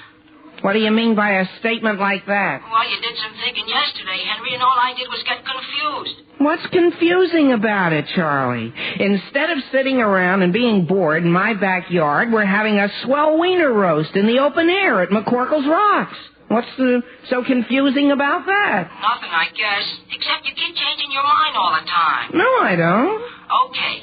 We're all going out to McCorkle's Rocks on our bikes. That's final. Well, look, Charlie, that's what I've been thinking about. We're just letting ourselves in for a lot of trouble going on bikes. We are? Why? Well, for one thing, they're tearing up a piece of the road out there. And, boy, there are ruts all over the place. Yeah? Sure, and detours. Well, it's a regular booby trap, Charlie. Gee whiz. So, look, why don't we get all the kids to get their father's cars and drive out there in solid comfort? Through all those ruts? Well, Charlie, look, you go through a rut on a bike and you're up a tree. What? But you go through a rut in a car and where are you? Where? Gee whiz, in a rut. That's the beautiful part, Charlie. You stay there. That's true. So, do you think you can swing it from bikes to cars? I'm all confused again, Hen, but I'll try. I'll phone a couple of the fellas and go to work on my father and call you back. Okay, you do that. Have you got your father's car? It's practically in the bag. So long. Father! Father, are you upstairs? I'm in my room, Henry. You are? Can I help you with anything? As a matter of fact, I'm hunting for something. Oh, I'll help you hunt, Father. I'll start on this drawer here. What are we looking for? Never mind, Henry. What is it you want? Why, now that you mention it, Father, we've always been pretty good pals, haven't we? I think so, son. Sure. That's what I'm always telling the kids. Boy, I say, is my father a reasonable sort of guy. He has his faults, sure, but don't we all? The main thing is, he's generous. Who is? You are, Father. And boy, I think if a person is generous, then the rest can just go out the window. Would you like a wiener, Father? You're throwing them out the window? No, gee whiz, I'm just not letting them out of my sight. Father, I'll get right to the point. I'm glad to hear it. I'll ask you straight from the shoulder. You know your car? Pretty well. I've been on intimate terms with it for 10 years. Well, sure, that's my point. What is? Father, you remember the other night you said you didn't feel you should get a new car until this one was worn out? Yes, I believe I said that. Well, don't you agree that the only way to wear it out is to use it? I do use it. Sure, Father, but I don't. Henry, I don't want it worn out that quickly. Well, Father, if you just lend it to me tonight, I give you my word you'll never know it had been in a rut. What's that? Oh, I mean, well, it's a matter of life and death, Father, and all the other kids are getting cars, I think. Henry, if you want to borrow my car this evening, why don't you come right out and ask for it? You mean I can have it? Well, if you can show me a good reason why you need it. Oh, I can, Father. I can dig up as many reasons as you want. Henry! Yes, Mother? You wanted on the phone. Oh, boy, that'll be Charlie. I'll be right back, Father, with my reasons. Thanks, Mother. Henry, slow down. My goodness, Sam, what's the matter with Henry? Well, that's a pretty involved subject, Alice. Right now, I'm trying to find my maroon tie. What maroon tie, Sam? My favorite, Alice, the one I wear all the time. I've been hunting high and low for it all week. Now, dear, you don't want that tie. It was worn practically to shreds. Alice, why do you say that? Dear, let's talk about it some other time. I have to go down and start dinner. Alice, what happened to my maroon tie? Very well, Sam. To be perfectly frank, Henry borrowed it. What? Now, dear, before you lose your temper, try to think of all the nice things he does. Henry! Sam, there's no use asking him for it. Why not? Well, as I said, it was pretty well worn, and well, you see, Henry was patting this horse. What? And you know those little white squares on the tie? Sam, you have to admit they do look like lumps of sugar. Alice, do you mean some strange horse ate my tie? Oh, no, Sam. No? It was Gus's horse, Sheila. You know Sheila did. Alice, that's the third thing Henry has borrowed and not returned this week. Henry isn't the only one, dear. There's that book you borrowed over a year ago called History of the Roman Empire. Alice, that's different. I don't remember who I borrowed it from. Have you made much of an effort to find out? Alice, I never heard of anyone called Aunt Tilly. And that's the only name in the book. Henry, where are you? And now, dear, try not to get angry. I'm just going to teach Henry a lesson. You have Charlie? You have your father all sewed up? Well, so have I. Henry, please put down that receiver. Sure, Father. So long, Charlie. And keep working on the rest of the kids. Henry, about my car... Sure, Father. Here are my reasons. You can forget the whole thing. Forget it? Father, you mean I can't have it? I do. But you haven't heard my reasons. Just sit down, son. I'll tell you a few of my reasons.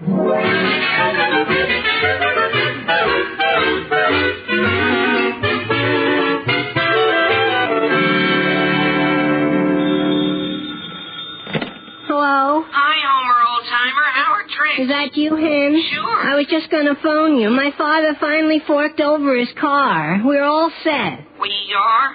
Well, look, Homer, I've been thinking, and did I come up with a swell idea? Yeah. Sure, it's so good I don't know why I didn't think of it before. Look, why don't we all chip in and take a couple of taxis out to McCorkle's Rocks? A taxi? Sure, and ride out in solid comfort. Well, Henry, you take a taxi and I'll go in my father's car. But wouldn't it be more fun if we all went together? And then besides, if we all chip in, it'll be cheaper. What do you mean cheaper? It wouldn't cost me a cent to go in my car. But think of the repairs. What repairs? Homer, that road is full of ruts. Why, some of them are this deep. They are? As deep as that? Sure. Sure, you'd stand a very good chance of wrecking your car out there. But a taxi's different. They're made to be wrecked. Well, how much would a taxi cost? I got it all figured out. Only $2 each. Henry, that's $2 more than I've got. All you gotta do is work on your father. You've got a golden tongue, Homer. A what? A golden tongue, a golden tongue. I have? And I'll phone the other kids and get the wheels rolling.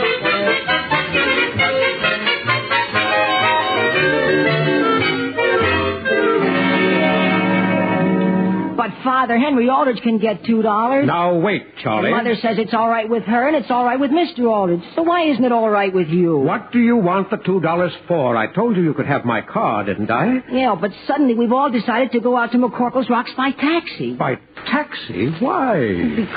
Because of the ruts, and it's bad enough with a bicycle, and with a car, gee. Only a taxi doesn't cost as much to fix like a car is when it's wrecked. What's that?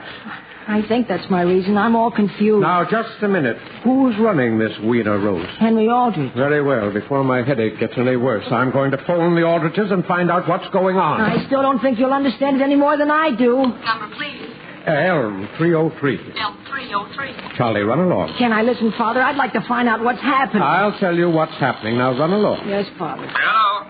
Hello, Mr. Aldrich. This is Mr. Clark. Oh, how are you, Walter? Sam, I'd just like to know if you're loaning Henry your car this evening or if you're giving him money or what. Well, I'm certainly not lending him my car. I'm being very firm about that. A boy his age isn't capable of taking care of other people's belongings. I see. Recently, Henry's developed a bad habit of borrowing things and not returning them, so I've decided to clamp down. Good for you, Sam. Borrowing things is one of the worst faults a boy can have. Exactly. Some people never get over it, even when they grow up. I agree with you 100%. For example, Sam, somebody, I can't remember who it was, borrowed a favorite book of mine over a year ago. History of the Roman Empire it was. Yes, sir. And I've never seen the book again. Mr. Clark, that's rather a coincidence. If you ask me, Sam, it's a perfect example of bad upbringing. I'm sure your book will show up one of these days, Mr. Clark. Now, excuse me, I think I hear my wife calling me. Goodbye. Goodbye, Sam. Walter, did I hear you talking about that history of the Roman Empire? You did? Well, I certainly wish you'd hurry and find it. Aunt Tilly keeps saying you borrowed it from her and never returned it. Now, Marion, it'll show up one of these days. Where is Charlie? Here I am, Father. Can I have the $2? You may not. You mean I have to go in your car? And you can't have the car either. A boy your age isn't capable of taking care of other people's belongings. But, Father... And I don't want any argument, Charlie. From now on, I'm clamping down around But here. how am I going to get to the Weiner roast tonight? That's for Henry Aldrich to figure out.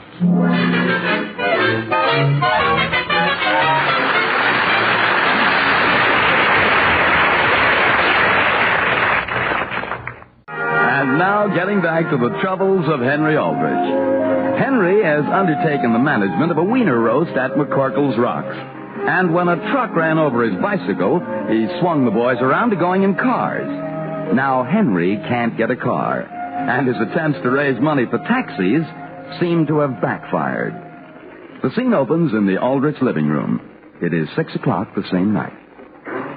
Oh, Homer, what do you mean by that? Lock the doors, Henry. Lock the doors. Why? Gee whiz. The kids are all on their way over here to your house, and boy, are they mad. What are they coming over here for? They're all going to punch you in the nose and take their wieners over to Willie's backyard and eat them. But I thought everybody was getting money for taxis. Oh, they were. Only everybody got confused, and our fathers started phoning each other, and now they've all decided to clamp down. But why? Well, as near as I can figure out, it's because your father says boys our age shouldn't borrow anything. Oh, boy.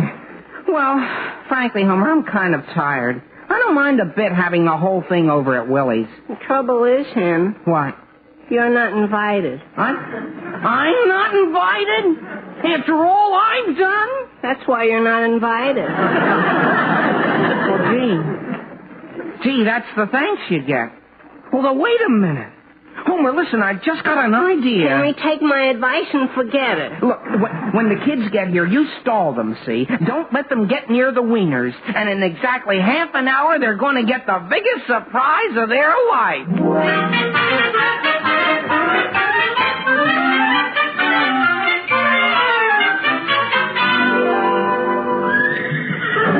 Gus, is there any way we could hurry with this? No, you can't hurry a sensitive horse like Sheila, Henry. Not when it comes to hitching her to a hay wagon. I know, Gus, but it's 6:15. Go on, Sheila. Back up. Henry, it won't get you any place pushing her. You have to talk to her. Yeah? Sheila, listen, I'm talking to you. It's 6:15, and the kids won't wait much longer. Back we go, Sheila, baby. Back up to the nice wagon. I sure appreciate your doing this for me, Gus. Boy, wait till the kids hear they're having a hayride out to McCorkle's Rocks. But I'm not the one doing you a favor, Henry. It's Sheila. It is? Yeah.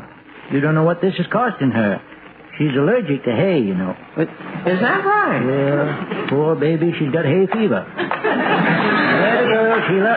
Now let Gus put your harness on. Well, could I be taking care of this? Yeah. That's the bit, Henry. It goes in her mouth. Oh, yeah, sure. Here, Sheila. Open your mouth. You'll have to drive her real careful, Henry, because she's a regular bundle of nerves tonight. She is? Yeah. Well, if she seems unhappy, I brought something along to give her. Something she loves. What is it? The other half of my father's maroon tie.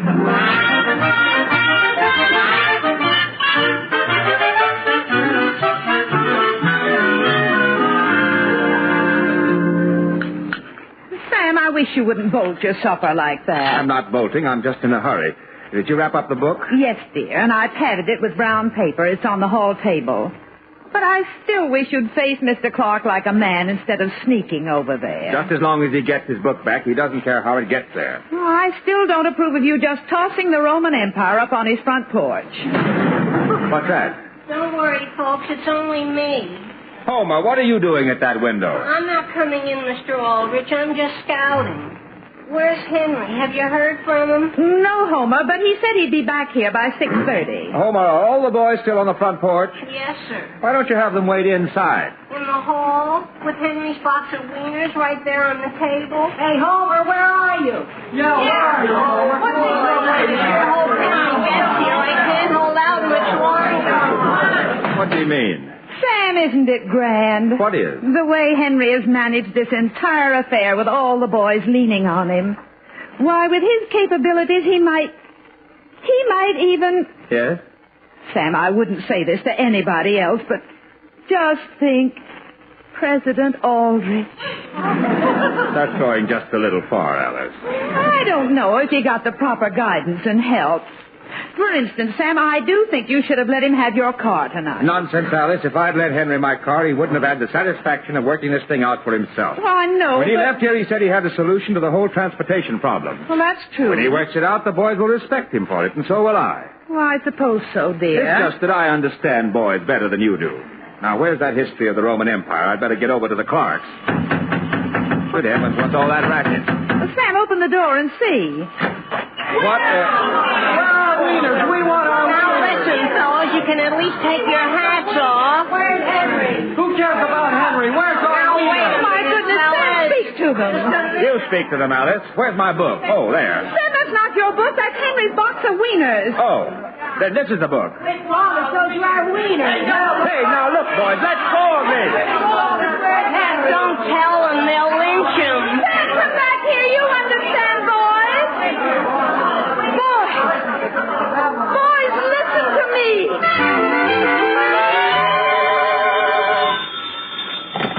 Hello? Is that you, Mother? Henry, what on earth happened to you? Oh, boy, everything. All the boys are right here in the living room waiting for you. They are? Oh, gee whiz. I explained to them that you were working out a way to get them all out to McCorkle's Rocks. And, dear, they were so excited they forgave you for everything. Mother, that's the whole trouble. They were going to have a hayride, only now they're not. Why not? Well, I was driving Sheila down Walnut Street, and she was as peaceful as can be when, bang. What happened? All of a sudden, a fellow with his coat collar turned up and his hat down over his eyes dashed right in front of Sheila and threw something. Yeah? And the first thing I knew, there was hay all over the place. I was in the gutter and Sheila was headed for home. Oh, my goodness. And, look, Mother, would you mind packing a suitcase and sending it over to Aunt Harriet's? Henry, why on earth should you... I'm just going to stay here a couple of weeks, till the air clears. Now, dear, you can't do that. Henry, your father just came in. I'll talk to him and call you back. Okay. Sam, what on earth is that all over your coat? Hey. Hey? Hey, Alice. I just thrown the book up on the Clark's front porch when out of a clear sky I was nearly killed by a horse.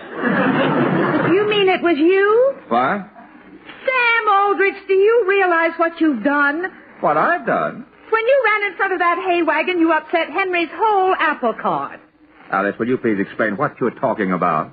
Just this, Sam. If you don't do something to help Henry, he'll never be able to face his friends again.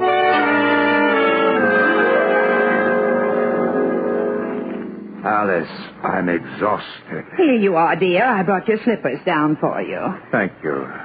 But I'm too tired to lean over and put them on. Now, Sam, it wasn't really as bad as that. Alice, that's a long drive out to McCorkle's Rocks.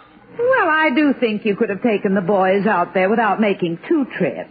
There is a law, Alice, that says you can't take 14 boys in one car. Well, they aren't very big boys. Now, Alice. Well, the main thing is that Henry and his Weiners and his friends are all out at McCorkle's Rocks.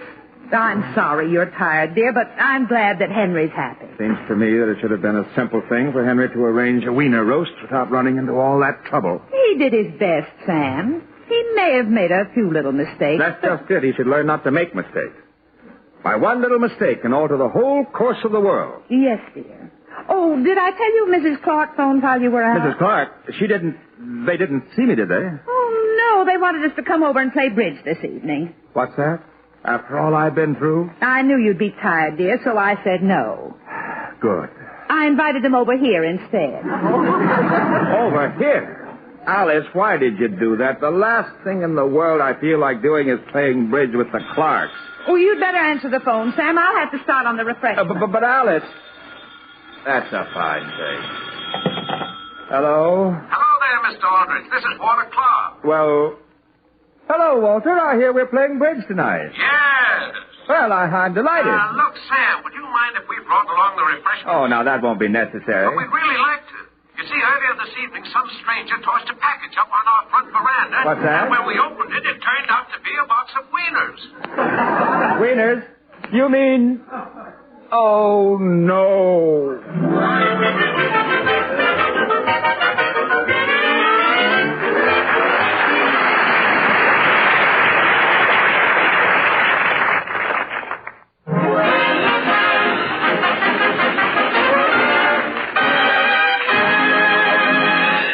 Listen again next week, same time, same station, for another sparkling half hour with your favorite youngster, his family, and his pals. The Aldrich Family, starring Ezra Stone, is written by Clifford Goldsmith.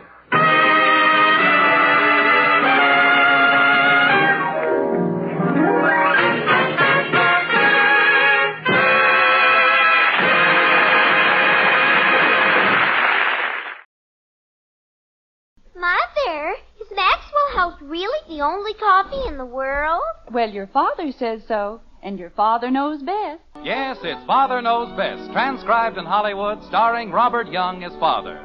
A half-hour visit with your neighbors, the Andersons. Brought to you by America's favorite coffee, Maxwell House. The coffee that's always good to the last drop.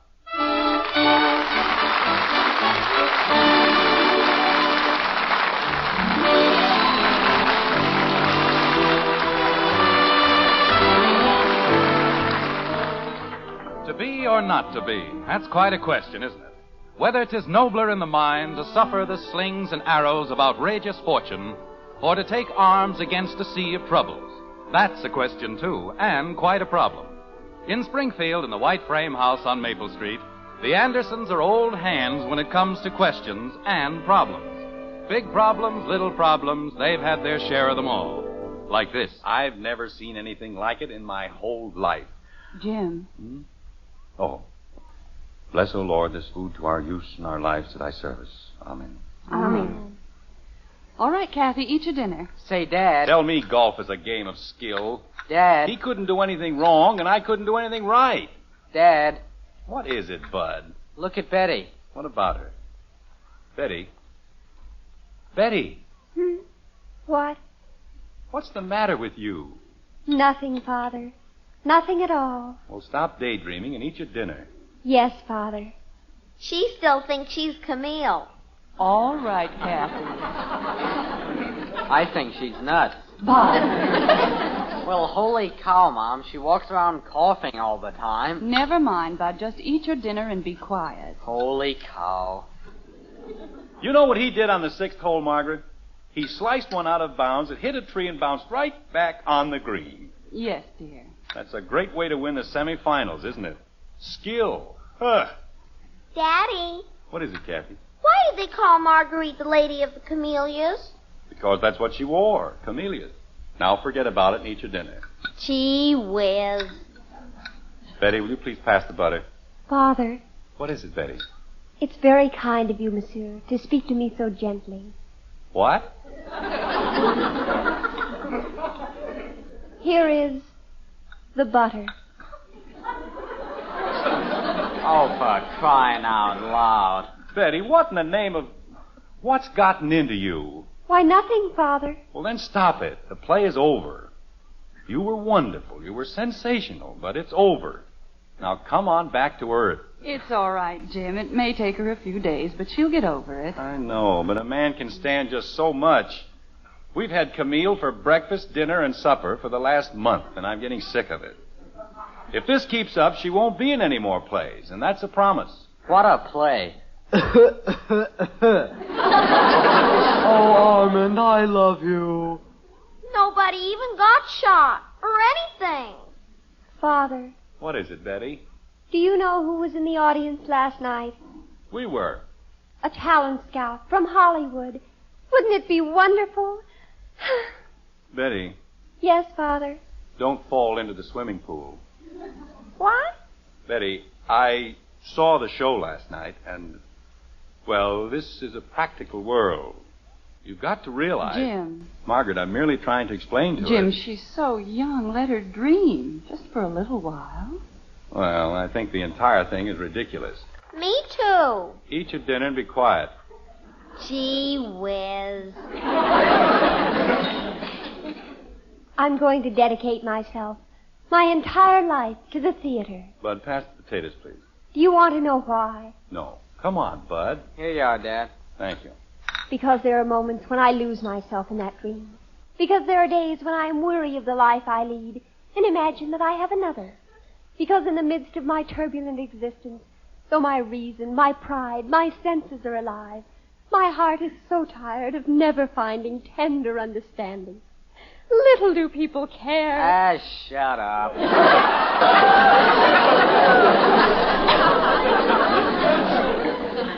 Bud. Mother, what he said. Bud, how dare you speak that way to your sister? Well, holy cow, Mom. Jim, will you please say something to Bud? Hello, Bud. Hi, Dad. Jim Anderson, it is not funny, and I don't care what Betty did. There's no excuse. Your mother's right, Bud. You shouldn't have said it. I know, Dad, but good gravy. Tell Betty you're sorry, and, well, go ahead. I'm sorry, Betty. I shouldn't have said what I said. You want me to forgive you? Dear one, what is there to forgive? In a world such as ours... Betty, for Pete's sake, cut it out. But, Father... You've been spouting Camille around here until I've got it coming out of my ears. Now stop it. Very well. But when I'm a famous movie star and they ask me who is responsible for my success... Margaret, she isn't just counting her chickens. She's selling next year's eggs. Betty, we mustn't raise our hopes too high. What do you mean, our hopes? Bud, that was the doorbell. I know. Well, answer it. Holy cow. I think there was a law that nobody else was allowed to open the door. Margaret, you certainly don't think that Betty has a chance of being a movie star, do you? Why not? I've seen certain people a lot less talented than Betty. But she isn't trained for it. She isn't prepared. Father, they train you. And she and Janie Liggett are both preparing. What? Kathy. Well, you and Janie were trying on sweaters, and she said... Kathy.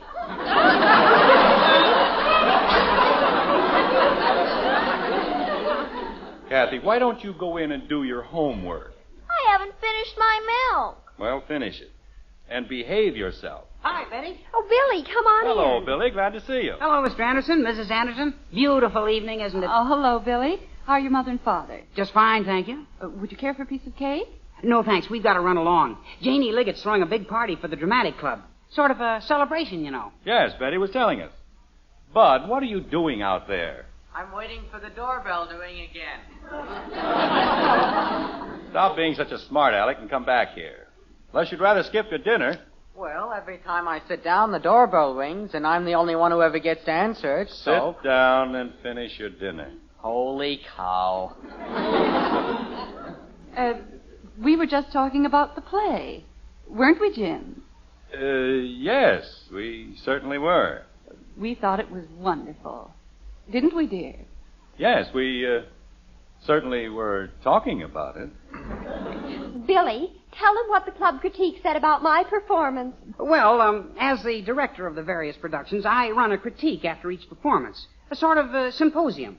And we're quite ruthless in our critical analysis. In a constructive way, of course. Of course. What did he say? Never mind. Just drink your milk. I drank it. Well, drink Bud's. Go ahead, Billy. Well, as I was saying, we decided that while Betty's performance lacked the polish of a more experienced artiste, it had warmth, spirit, and a certain objective maturity you can only describe as éclat. You don't say. Oh, yes. Why, when she was dying, didn't you notice the brilliant resonance in her cough? She had a timbre you'll find in mighty few Camille's. Well, she comes by it naturally. Her grandfather was a champion hog collar. Jim, Billy and Betty are being quite sincere and earnest. Well, so am I. Just because you can cough loud, that doesn't mean they're going to send you to Hollywood. Who said anything about Hollywood? Billy Smith, you told me there was a talent scout in the audience. Woman's place is in the home, caring for her family, sharing the joys and sorrows of the man she loves. Mother, have you ever heard anything more prehistoric? Betty, I really don't think... Just a minute, Margaret. Betty, this is one quarrel you aren't going to drag us into. If you and Billy want to fight, do it on your own time. But, Father, he's so pig-headed. I am not pig-headed. I just believe in equal rights for men. That's all. Betty, if you're going to the Liggetts, go. I spent a whole month preparing for Camille. Betty. And then he has the nerve to tell me... Betty. Yes, Father? Go. Well, come on, Billy. Good night, everybody. Good night, Billy. I won't be out too late, Mother. All right, dear. Have a good time. Good night. Good night. Good night. Gosh, Betty, I didn't mean to get you all excited. I'm not excited, but there's no reason why I can't take a screen test if I want to. But why? I told you in the very beginning. Of all the idiotic arguments I've ever heard... Well, at least it's a little different. Daddy. What is it, Kathy? Why doesn't Billy want Betty to go into the movies? I don't know, baby. I guess he just wants her to stay in Springfield. Why? So they can smooch, Dopey. Bud. Well, if she doesn't know... But if there are any clinical replies to be given around here, please let me give them. Holy cow. Kathy, you see, when you're very young and in love, you dream up all kinds of things. Now, actually, there isn't any reason for Betty and Billie. There, you see? What? I told you it was going to ring again, and you said I was being a smart aleck. I don't know. Isn't there going to be one evening we can go through without all this fuss and excitement? Bud, stop making such an issue of it and answer the door. I'll answer it myself. He can finish his dinner. I'll go, Dad. Never mind. Just do as you're told. Has to walk a full 20 feet to get to the front door. You'd think it was going to kill him. I'll pour your coffee, dear. All right, Margaret. I'll be right back. Mr. Anderson? Yes? My name is Kay. Alfred Kay. May I come in? Why, yes. Come right in. Thank you. You probably heard that I was in town. Well, quite frankly, no. Oh, I thought you had. Mr. Anderson, I represent the Metropolitan Picture Corporation of Hollywood. Metropolitan? You mean you're the talent scout? You did hear about me. Margaret! He's here. He came. Jim, what is it? The talent scout. He's it. I mean, he's here. He's right here now. Mr. Anderson, there's no need to get excited. What on earth are you talking about? What's the matter, Dad? I want to see, too. Margaret, this is my wife, Mrs. Kay. Mrs. Anderson, I'm Alfred Kay of Metropolitan Pictures. Oh, no. Holy cow. Gosh. Now, let's not get excited, children. Let's just keep our heads. Keep our heads. Bud, call the Liggets immediately. Tell them to send Betty home at once. Okay, Mom. Oh, I wouldn't go to all that trouble, Mrs. Anderson. Oh, it's no trouble, Mr. Kay. No trouble at all. Let's go into the living room where we can be more comfortable. Oh, thank you. That'll be very nice. You can't imagine how excited we are, Mr. Kay. Well, I think I can. After all, a thing like this doesn't happen every day, does it? Well, that's better. Don't I get to say hello? Oh, I'm sorry, Kathy. Mr. Kay, this is our younger daughter, Kathleen. Yeah. Yes. I noticed her in the audience last night. How are you, Kathleen? I'm very pleased to meet you, sir. Oh, sweet child. Mr. Anderson. Hey, Mom. Betty isn't there yet, but I told them about the talent scout, and they said they'd send her home the second that she came in. That's fine, Bud. Just fine. We're very proud of Betty, Mr. Kay. But I'm not sure she wants to go into pictures. You see... Well, that needn't bother us, Mr. Anderson. I want to talk to you about a screen test for Kathleen. Kathy? Oh, no.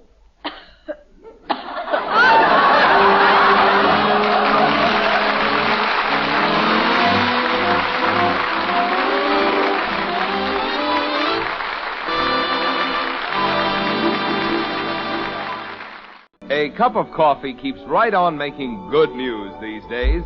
In stores everywhere, grocers have been featuring Maxwell House at lower prices.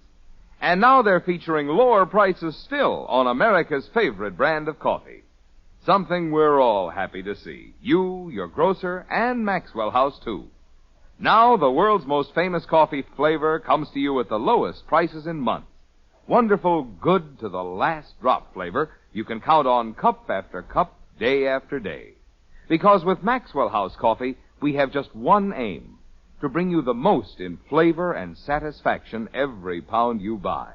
To bring you truly good coffee at the lowest possible price. That's why you find so much more flavor for your money in Maxwell House. Your money's worth and more in real pleasure.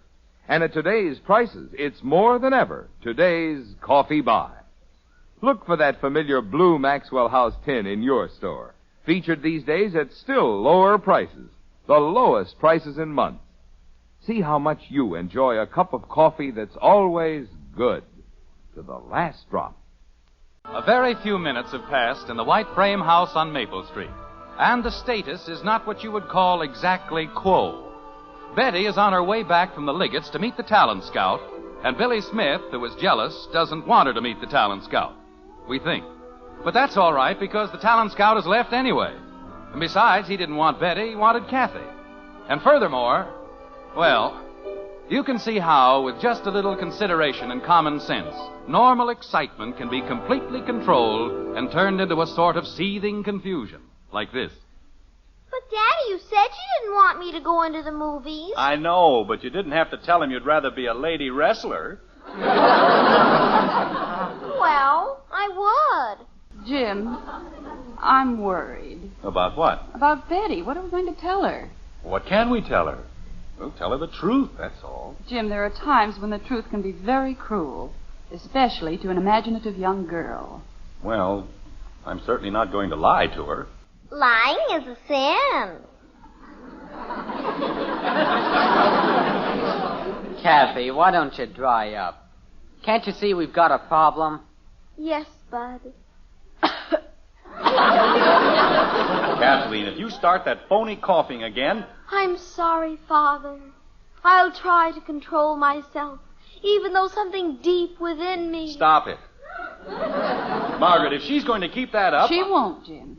Will you, Kathy? Will I what? Kathy, darling. Mommy and Daddy have a great problem. We need your help. Boy, are you in trouble. But... Well, holy cow. If you have to count on that knothead... Mother! But if you can't behave yourself, I'd suggest you go to bed. I'm sorry. Margaret, the plain truth of the matter is that the man wasn't impressed with Betty's performance. That's what we'll have to tell her. I know, Jim, but not right away. I still think he was a little out of his mind, telling me Kathy looked like a Da Vinci cherub. Kathy,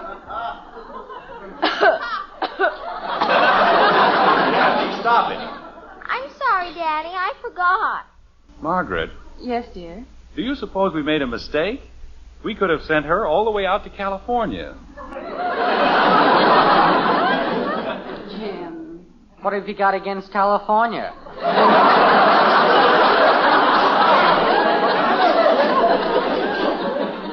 You just keep it up, Bud. That's all. When I get to be a lady wrestler... Kathy, please.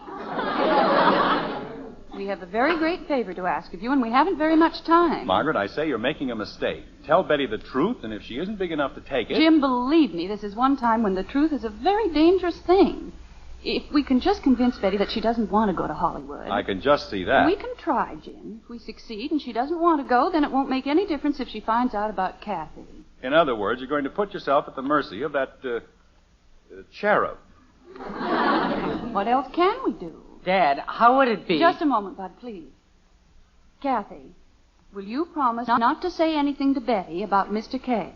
Not even I'm a cherub? Not even that. Gee whiz. Kathy, I have here a list titled Damages for May. Kathleen Anderson. 4 windows, 1 windshield, 2 rose bushes, 1 shrub. Is that just May? First half. Gosh. Well? Okay, Mommy. I won't talk. Thank you, dear. Boy, parents can sure louse up your life. Kathy.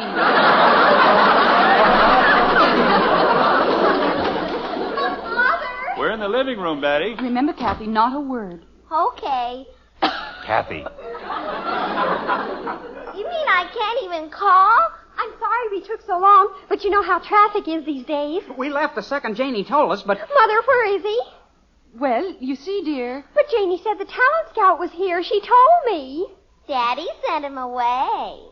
Father! Kathy. Well, I didn't tell her who. Bud, take Kathy upstairs. Come on, Squirt. I don't want to go upstairs. I won't say anything honest. Come on, will ya? Well, stop pulling me. Why do you always have to pull me? Father, you didn't send him away. Tell me you didn't send him away. I'm sorry, Betty, but I did. Oh, Father. Betty, your father and I felt it was... My entire life is ruined.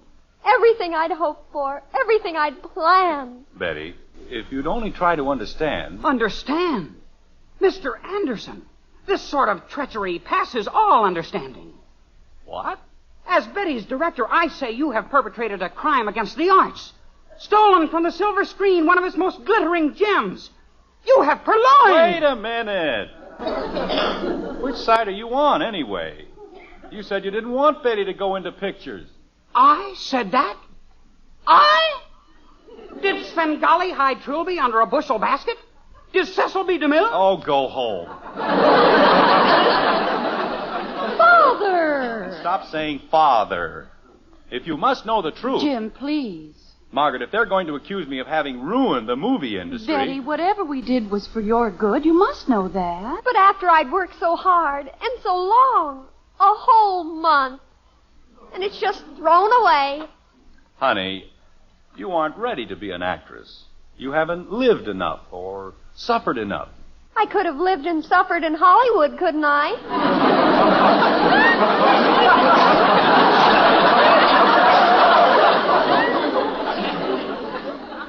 Betty's a great actress.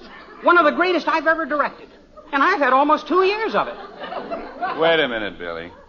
Betty, you know, you might think Springfield is pretty dull and monotonous.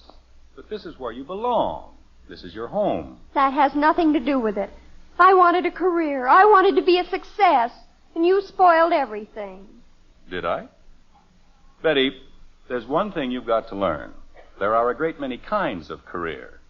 Your mother has a career, a very fine career. Your mother and millions of women just like your mother. They've raised families. They've built homes. They've worked for their husbands and helped them in 1,000 different ways. Without women like your mother, life would be a very difficult thing.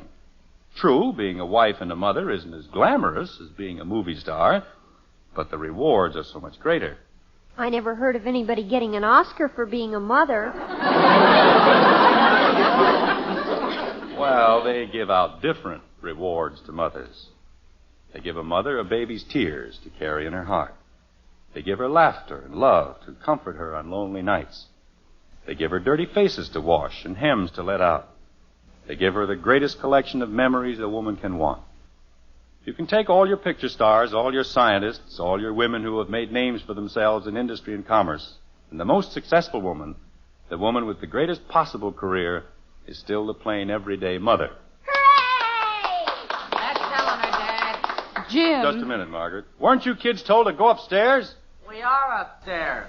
But you didn't say we couldn't listen. Well, go do your homework or something. Holy cow. I'll get it. Father, Yes, Betty? I'm sorry I was such a goon. Oh, you weren't at all, Betty. You just didn't understand. Being a mother is a very difficult thing.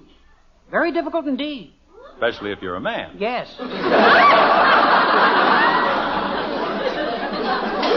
Hello, what? Never mind.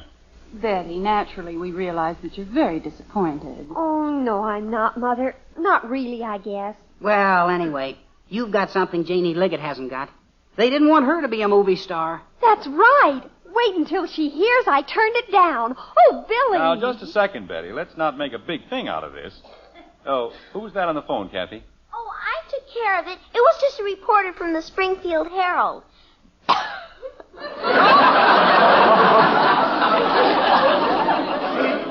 Kathy, Yes, Father. what did he want? Oh, information about the screen test. Jim, you'd better call them back. Oh, he doesn't have to, Mommy. I told the man everything he wanted to know. Which is what? Well, he wanted to know if it was true that Miss Betty Anderson had been offered a screen test. And what did you tell him? I told him, yes. Oh. And I told him she turned it down and he wanted to know why. So I told him. Kathy, what did you tell him? Well, just what you said. I told him that Betty didn't want to go to Hollywood. And he said why. And I told him she was going to stay in Springfield on account of she was going to be a mother.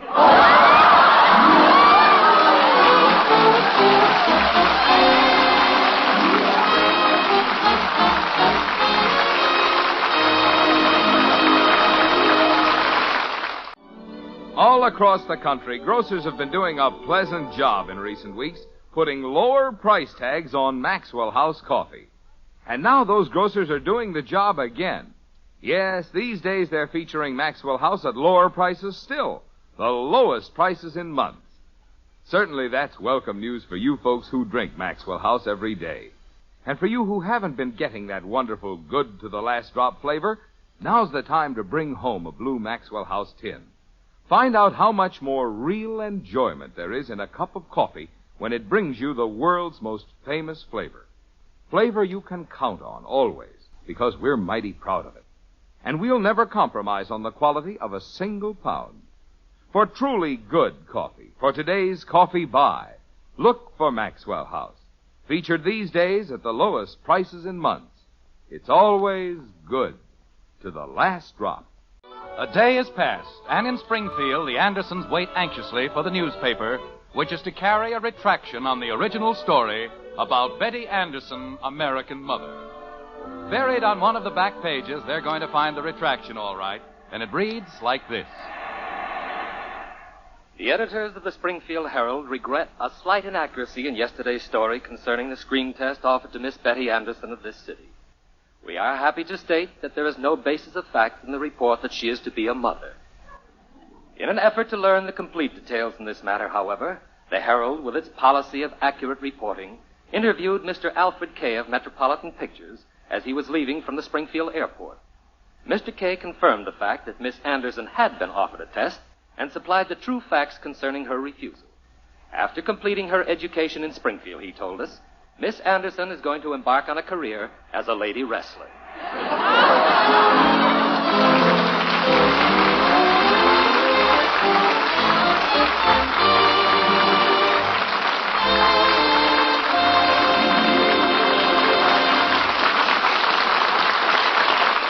The instant coffee with a famous flavor. That's Instant Maxwell House, the happiest combination in coffee. Wonderful, good to the last drop flavor, combined with the convenience and thrift of coffee made instantly in the cup. So easy, no pot, no grounds. So thrifty, saves you real money compared to ordinary coffee. So truly good, pure roaster fresh flavor. Try Instant Maxwell House, the instant coffee with a famous flavor. Instantly good to the last drop. Join us again next week when we'll be back with Father Knows Best, starring Robert Young as Jim Anderson, with Roy Bargy and the Maxwell House Orchestra, and yours truly, Bill Foreman. Don't forget, membership cards for the Robert Young Good Drivers Club are waiting for you at your local NBC station. Get a man-to-man or dad-to-daughter pledge and sign up today. Be a good driver. Get your membership card in the Robert Young Good Drivers Club today. Now, until next Thursday, good night and good luck from the makers of Maxwell House, America's favorite brand of coffee. Always good to the last drop. Father Knows Best was transcribed in Hollywood and written by Ed James. Now stay tuned in for Screen Guild Theater, which follows immediately over most of these stations.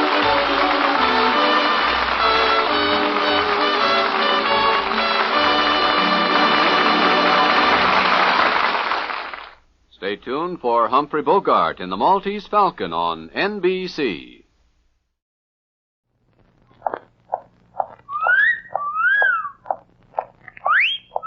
Hiya, babe. Say, how about a little... Ouch! Does that answer your question, buddy? The Adventures of Maisie, starring Ann Sothern. You all remember Metro-Goldwyn-Mayer's famous Maisie picture. In just a moment, you'll hear Maisie in radio, starring the same glamorous star you all went to see and loved on the screen, Ann Sothern. But first, your announcement. And now here's Ann Sothern as Maisie. Yep, I'm Maisie, like the man said. I don't ask anything of life, and I don't get anything. Well, that's sort of breaking even, ain't it? I guess when I was a kid, I was vaccinated with a road map, because as far back as I can remember, I've been traveling. Right now, I'm in Reno. Oh, no, not for the usual reason. I ain't never been married yet. Also, I've been kicked around a lot by men of the opposite sex. And the way I figure it, there's only two kinds of men. Those you can trust and the majority. Anyway, here I am in Reno looking for the Blue Peacock Club. My agent got me a job there as a singer. I'm supposed to sing sad songs to make ex-wives and ex-husbands homesick. So they'll hurry home, marry somebody else, and then come back to Reno and start all over again. Ouch! Say, why don't you look where you... You? Jack Fuller. Maisie Ravier. Say, what are you doing? Ladies first, Jack. What are you doing in Reno, the world's most famous separation center? Well, it's this way, Maisie. I married a girl. Well, you couldn't have made a better choice. It ain't funny, McGee. You see, I love her. Oh, I'm sorry, Jack. Care to tell me about it? Well, it's this way, Maisie. I met Gloria. That's my wife. Right after I quit the job at the airplane factory you and I worked at. Oh, yeah. I remember that place. You were vice president in charge of turning boat number 268, and I was in charge of 269. That is until the explosion. I liked you, Maisie. A lot. You were different. Yeah. But Gloria was differenter, huh? Yeah. Say, this isn't the place to pour out my heart. How's about a soda, Maisie? Love to. I'm a little dry after walking across the great American desert. You walked? Sure. The railroad only sells tickets to people with money. Some silly rule they got. Golly, you must be real thirsty. Well, I could use a drink. I stopped off at a little Mirage, but they were closed for lunch. Well, come on. Yeah, what'll it be, folks? I'll just have a Coke. What about you, miss? Well, I'll have a double chocolate sundae with coconut, and whipped cream, marshmallow, bananas, and some shredded nuts. No cherry? Well, of course not. You think I want to get sick? I hate myself for asking. 1 hash frozen. And that's the story, Maisie. You see, after the wedding, I found out that Gloria wasn't exactly penniless. She had a fortune.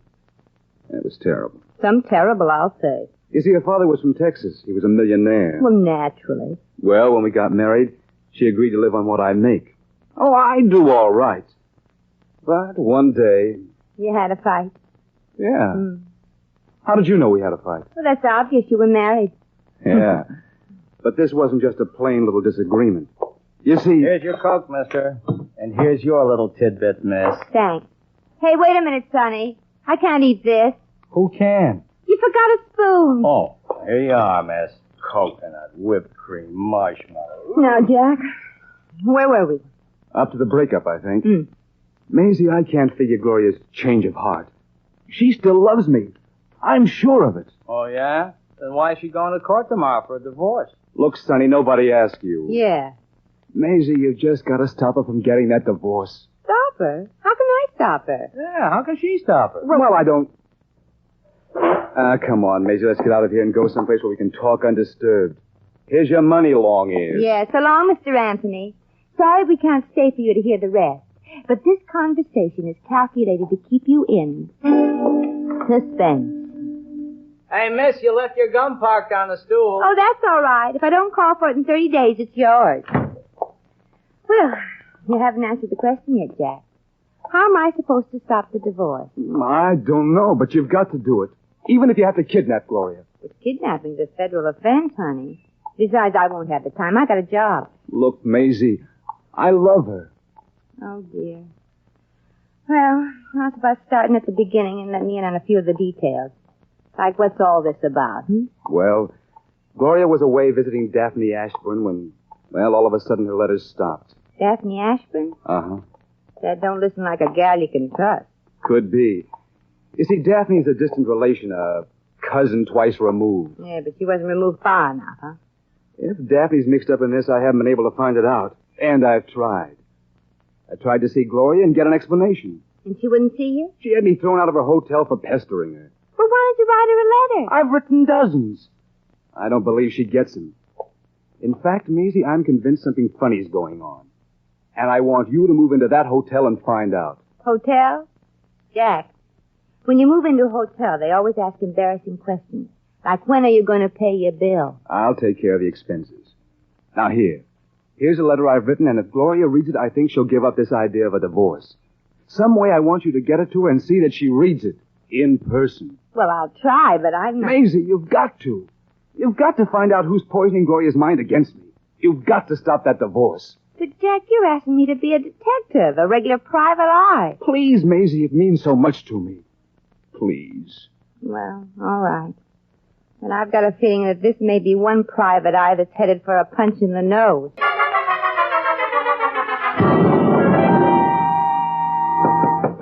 Yes? It's Jerry the bellboy, Miss Maisie. Oh. Come in, Jerry. I came as soon as you called, and woo.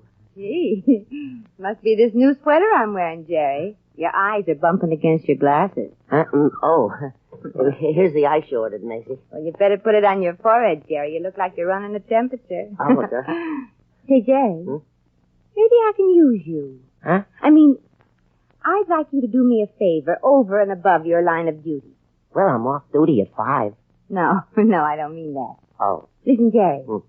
I got to see a certain woman in this hotel. Do you know Mrs. Gloria Fuller? Oh, sure, Maisie, sure. Of course, I don't like that Miss Daphne Ashbourne that's always hanging around, or that oily Dr. Clay. Dr. Clay? Yeah, he's a doctor that treats Gloria. Oh. Only I can't see anything wrong with her, except maybe she's always sort of sleepy. Sleepy? Mm-hmm. Jerry, how can I get in to see her? Well, her husband was snooping around here till they threw him out, and it's a rule not to let anybody in to see her. Oh, please, Jerry. Wouldn't you fix it? Just for little old me. Oh, when you flutter your little old eyelashes like that at me, I'm your man. Look, it's the big suite at the end of the hall. Yeah, at the end of the hall. Yeah. I'm supposed to bring up Miss Gloria's mail about now. I'm a little late.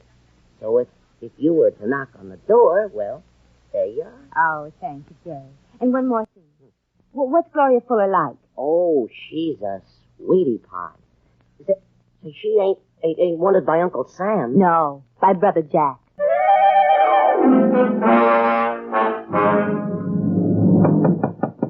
Yes, come in, Jerry. Excuse me, Mrs. Fuller, but I thought you were Jerry, the bellboy. Well, who are you? I'm Maisie Ravier, and I'm a good pal of your husband, and he loves you and wants you to read this letter, and he's such a swell guy. I think you're a fool if you divorce him, Gloria. And, hey, wait a minute. You are Gloria Fuller, aren't you? This is her room, isn't it? Yeah. Well, I'm supposed to give you this letter if you are. So, here it is. Thank you, but I'm sure it's no different from any of Jack's other letters. Now, if you'll excuse me... Oh, no. I was supposed to make sure you read it in person. I promised Jack I wouldn't leave till you read it. Oh, very well. Yes, just as I expected. Very well, you can tell Mr. Fuller that you kept your promise. And you'll see him and talk to him? Yes, in the divorce court tomorrow. Oh. Now, will you please leave? Gee. You know, from what Jack and Jerry told me, I thought you'd be different. Just what do you mean, different? Well, they said you were a sweetie pie. But to me, you turned out to be all crust. Such nerve. Why, you insolent cheap. Cheap? Look, sister, I've been called lots of things in my time. I'll bet you have.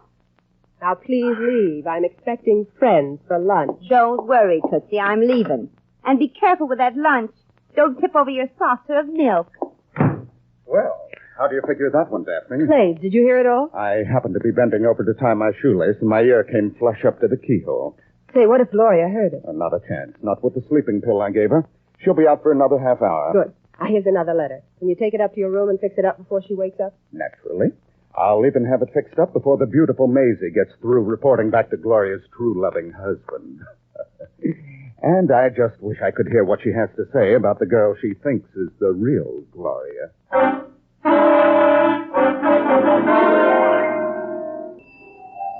Jerry, I've been looking for you for 2 hours. Oh, I've been trying to help you solve this case, Maisie. So for the last couple hours, I've been upstairs, peeping in at Miss Gloria's keyhole. Oh, did you find anything out, Jerry? Yeah. She has a birthmark on her... Oh, never mind. If I didn't give my solemn promise to Jack, I'd call the whole thing off.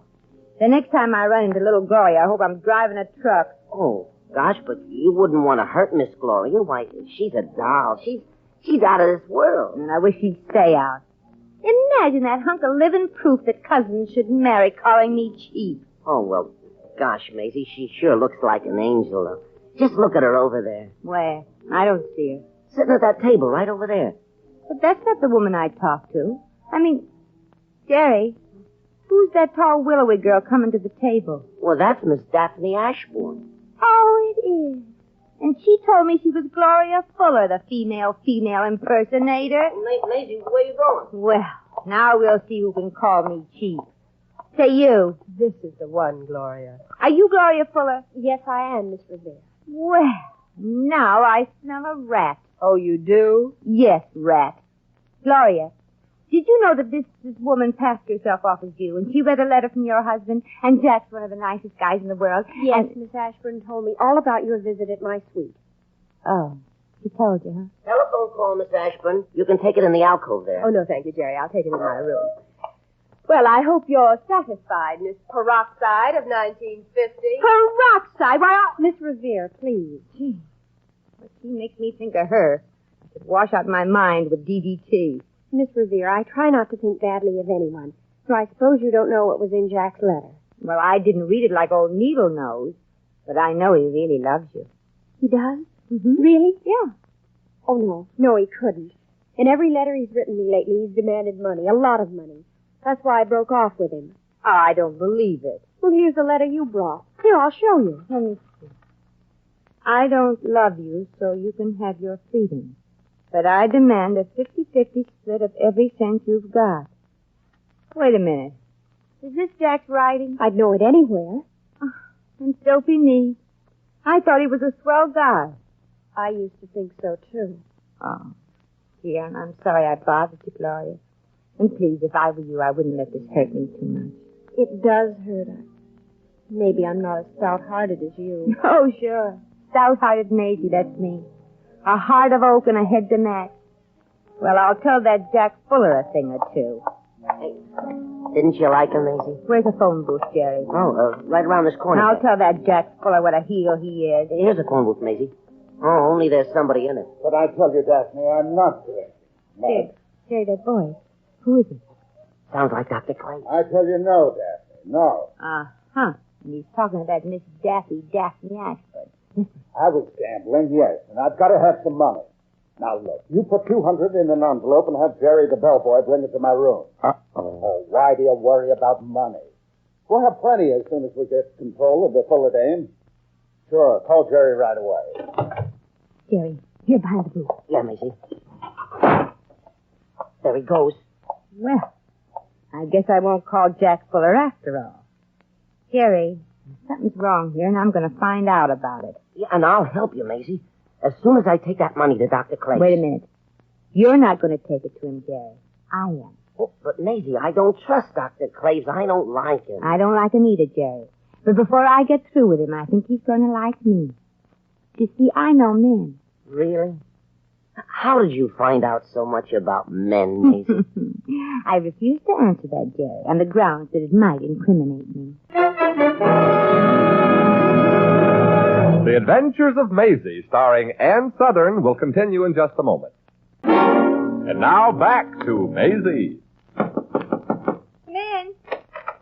2 more triple zombies as you ordered, Maisie. Hey, where's Dr. Claves? Under the table. Gee, on only 12 zombies? And you should have seen him after number 11. He just sat there like Whistler's mother, rocking. Did he talk? Yeah, he talked plenty. Oh, good. Oh, by the way, the barman said if I didn't get Dr. Claves to sign the bill for all those drinks, he'd bust me one in the mush. I hate to wake him, but Well, we might as well. Here, I'll do it. Dr. Claves. Dr. Claves, wake up. Time for your DTs, honey. What's that? Oh, beautiful, Maisie. Where you been all my life? This is where I came in. Dr. Claves, would you please sign for these drinks? Are you able to sign for him, Dr. Claves? Who, me? All right, sure. Here's a pencil. I don't need but one pencil. I'm only handing you one. Do you think you can sign, Dr. Claves? Huh? Why, if Claves can't sign, who can? I'm an expert signer. Here. There. Here are 2 more to sign. There. And there. Thank you for signing. Same to you, old pal. Drop in any time. Oh, he's out again. Yeah. You better make sure you can read his signature, Jerry. Oh, sure. I can read it, Maisie. I'll say one thing. He sure writes a beautiful hand. Wait. Well? These signatures are all different, Maisie. Huh? I mean, same name, but not the same. Jerry, are you sure you didn't sample one of those zombies? No. Look. Yeah. That's strange. One's all flowery and curlicute, and one's backhand, and one's a... Jerry. Yeah, Maisie, yeah? Dr. Claves is a forger. And look, here's a brand new blotter. He used to blot a letter. See if you can read what it says. It's all backwards like. Well, look, I'll hold it up here to the mirror, and you read it. There. What does it say? It says, Dear Gloria, Yeah. I don't love you so you can have your freedom. Go on, Jerry, yeah. But I demand a 50-50 split of every cent you've got. That is it. Jerry, that's it. Sure. What's what? Dr. Claves took the real letter Jack Fuller wrote to Gloria, and he wrote this one instead. Oh. Now listen, Jerry. Here's what we'll do. Yeah, Maisie? We're going to take this box to the police as evidence. Uh-huh. You get us a taxi, while I call Jack and tell him to meet us at the police station. Right. And hold the cab till I get downstairs. Right. On my way. Hello, operator. Operator. Yes, I want the Hotel Belleville in a hurry. Mr. Jack Fuller, please. Drop that phone. Huh? You heard me. Go away, honey. Only one thing will stop me from making this call. Drop that phone or I shoot. That's the one thing. Miss Ashburn, is that thing in your hand? It sure is, and I know how to shoot it, too. No, you don't. Don't try to hide that blotter. Hand it to me or I'll... Sure. Who needs a dirty old blotter? Don't play possum with me, honey. So you're on to Claves and his penmanship act, eh? Yeah, and you can't get away with this, darling. Oh, can't I? No, you can't. I'll call the police. You'll do nothing because you'll be lying here on the floor bound and gagged. You wouldn't dare. Oh, no? I'll do even more. Just to give you something to occupy your mind, I will tell you what Claves and Gloria and I will be doing while you're lying here. Maisie, the taxi's been waiting for an hour. Did you get tied up? Holy smoke, you did get tied up. Here, Maisie, let me take off this gag. There. What happened? Well, that Daphne Ashburn came in here with a gun, and she slapped Claves till she got him on his feet. Untie my hands and feet, Jerry. Oh, sure. While I was lying there tied up, she called Judge Carter and asked him to hear Gloria's divorce in his chambers today instead of tomorrow. Jerry, we got to work fast. Well, you just tell me what to do, Maisie. Well, go to the Hotel Belleville and tell Jack to get over to the judge's chambers fast. Right. But, Maisie, where you going? Well, it's probably already too late, but I'm going to try to stop that divorce.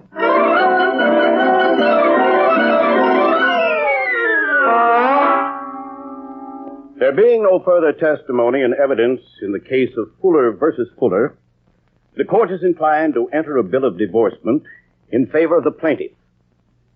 Now, Mrs. Gloria Fuller, if you will just step to my desk and sign. Yes, Judge Carter. I object. Your Honor, I object. And just who might you be, young woman? Well, I'm a friend of the groom.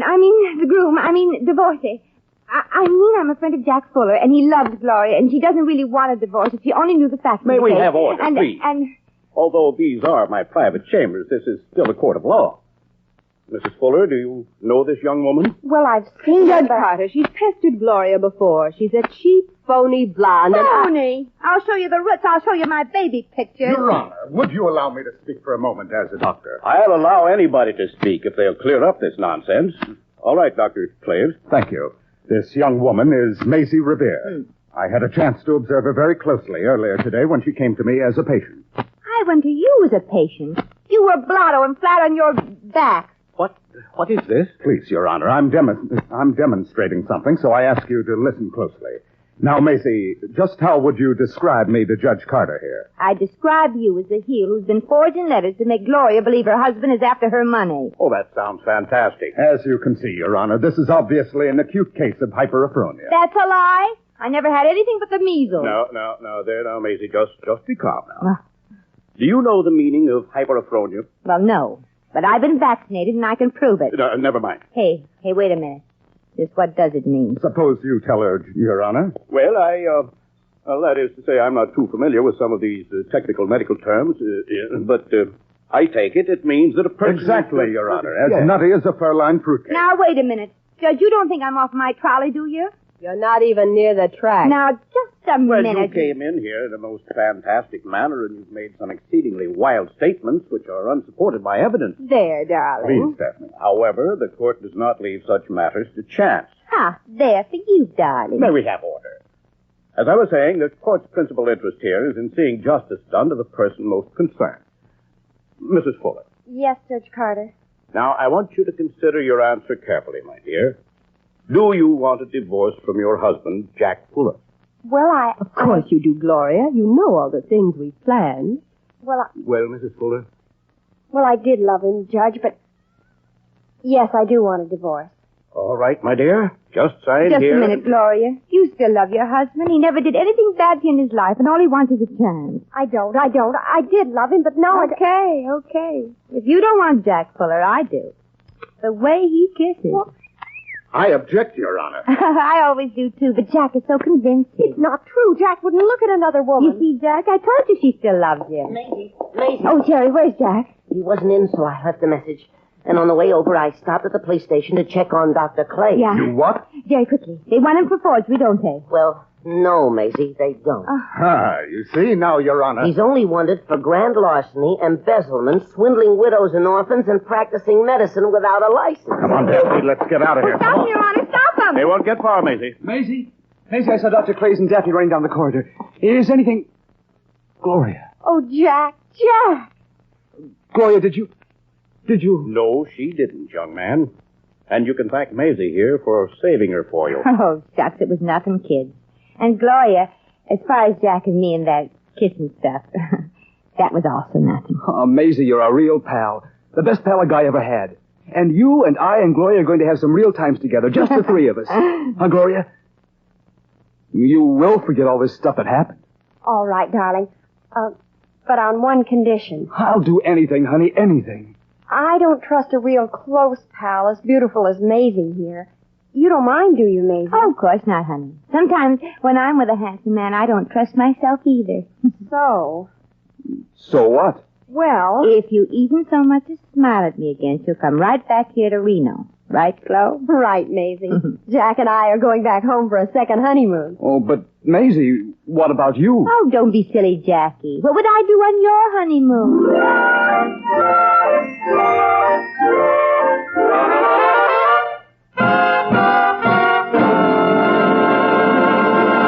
In just a moment, we shall return to the adventures of Maisie. And now, once again, here's Maisie. And so Jackie and Gloria went back to Texas. Golly, those kids sure are proud of Texas. And I guess maybe they should be. After all, the United States is part of it. Too bad the court couldn't do anything about little Daphne. She hadn't broken the law, only bent a little. But that wolf in sheep's clothing will be getting what's coming to her, no matter where she's run off to. There's one thing about being a louse. No matter where you go, you gotta take yourself with you. Well, come on, Pete. We still gotta find that nightclub. Gosh, I sure am tired from all that walking. Golly, why can't people be born with their feet higher up so they won't have to keep pounding the pavement?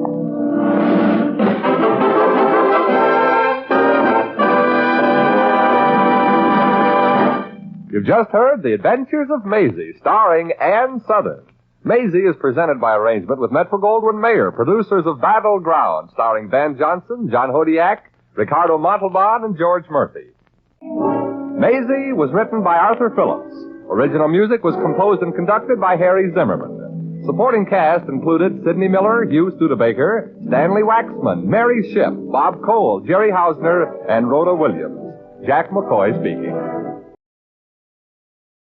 It's time for My Favorite Husband, starring Lucille Ball. Yes, it's the Gay Family series, starring Lucille Ball with Richard Denning as Liz and George Cooper. Two people who live together and like it.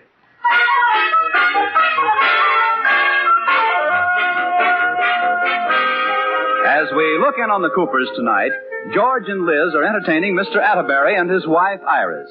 Dinner is over, and Iris has called Liz to one side. Liz, what? If we want to get to that movie, we've got to get the boys out of here before they start talking stamp collecting. Let's hustle them right out to a show. Okay. Hey, what are you two girls whispering about? Oh, nothing. Well, what do we do tonight? Say, let's go to a movie. Oh, that's a wonderful idea. Movie? Movie? Gosh, I'm glad you thought of it, Iris. I wonder what time the feature starts. 7:34. Oh. Uh-oh. It's a planned campaign. Looks like we're stuck, boy. Well, better be a good picture. Iris, isn't it amazing what marriage does to a man? What do you mean, girl?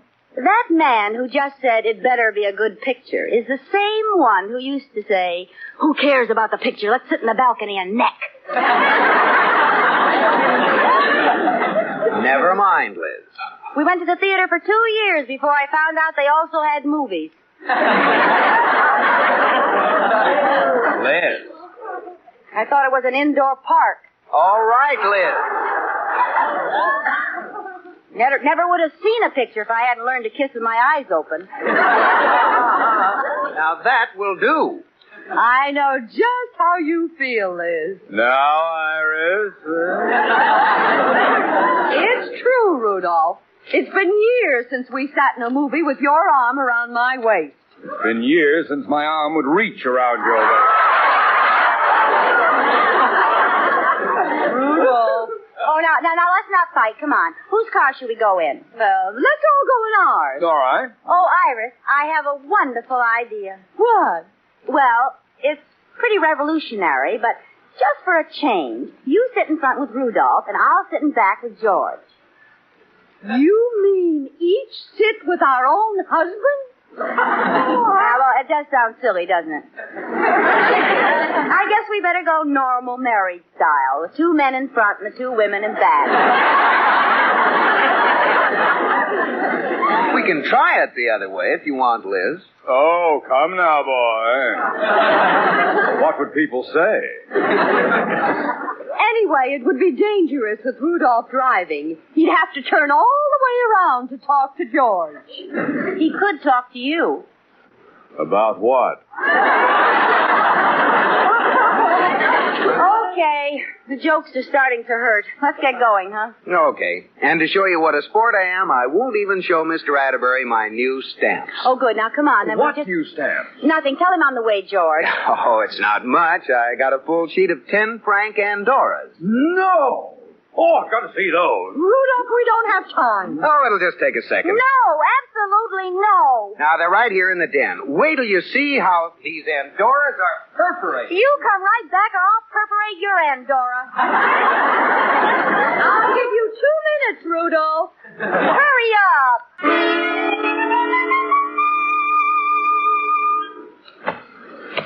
I'll go down with 3. Oh, darn. I was just getting ready to gin. What's the score, Liz? 15 games for you and 22 games for me. What time is it? 1:30. And they're still in there. Oh, Iris, this is disgraceful. We're playing second fiddle to a stamp collection. Yeah. We don't have hubbies. We have hobbies.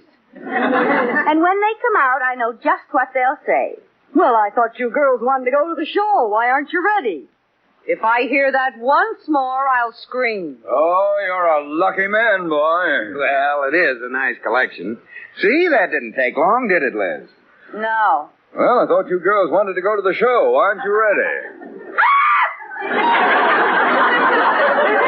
She said she would, too. What's going on here? George Cooper, have you any idea what time it is? It's 1:30. 1:30? No! Yeah! We've just been sitting here. You don't care what happens to us. Oh, yes, we do. Oh, certainly. I've always told you I wish you felt the same way about stamps that I do. Oh, we'd love to have you girls share in our hobbies. Yes, we'd be delighted to welcome you as fellow philatelists. Well, you don't have to get nasty about it. He's talking about stamp collecting. It's called philately. Well, philooey to philately. Who cares about those stale bits of colored paper? Now, why fight about it? We've missed the picture. Let's go down to the corner and get a hamburger or something. Yeah, I'm hungry. Well, I don't know. It's 1:30, and George and I have to get up at 7 o'clock. Tomorrow's Saturday. Well, I know. We're going to play golf. Another hobby rears his ugly club head. Well, Iris, aren't we selfish? First, we want to cut into their stamp time by going to a movie. And now we insist on going out to eat when they need their sleep to play golf. Aren't you ashamed? I wish I were dead. Lotus Bud. I think you're being very unreasonable, Liz. Oh, I'm sorry. Iris, why don't you and I make a little seat with our hands and carry Mr. Atterbury to the car to save his strength for golf? Now, wait a minute. Oh, it's a good idea. Up the daisy! Now, cut that out. Tweedy, I get the idea. Lay off me, will you? Stop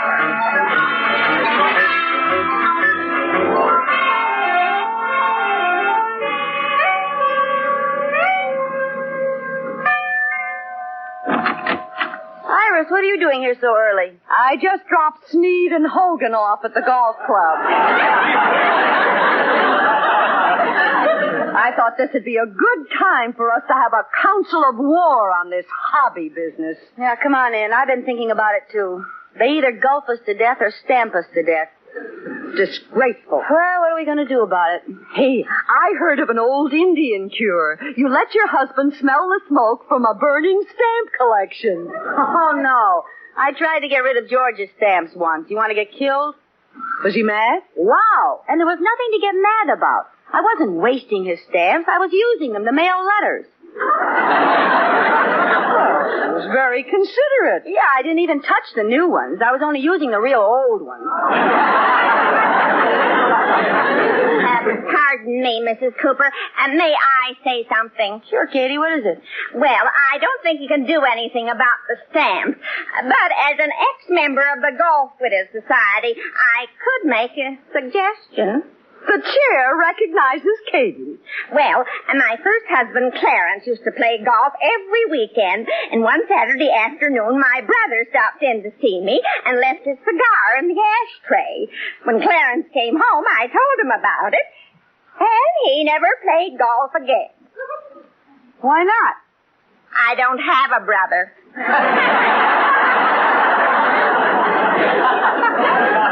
I found the cigar on the lawn. Why, Katie. Oh, Katie, you're a sly one. Hey, that's not a bad idea, Iris. Jealousy is the one thing that might keep them home. Why can't we buy a couple of cigars and leave the butts in the ashtray? Well, in the first place, both our husbands smoke cigars. Neither of them has smoked a cigar since New Year's. They made a resolution. Well, in the second place, to become a butt, a cigar has to be smoked. Oh, it does? Yeah. They don't sell them half smoked, do they? I don't know. Look in the telephone book under used cigars. Well, we're not going to let a little thing like this stop us. Come on, we'll find one. Well, where are you going to find a half-smoked cigar? I don't know, but we'll find one if we have to stand in front of the pool hall and wait for a throwaway. Oh, Liz, this is silly. We'll never find a cigar. I've got a stiff neck from looking down so much. Well, keep looking. What are you walking so funny for? Huh? Oh, I guess I got this way from walking with one foot in the gutter. Liz, listen. Let's buy the cigars and ask somebody to smoke them for us. Well, all right. Oh, wait, look. Getting out of that car. A cigar. Liz. Huh? It's got a man attached to it. I know, but he looks like he's almost finished. Come on, let's follow him. Liz. He's going to throw it away. Oh, no. He's taking another puff. Oh. What a cheapskate.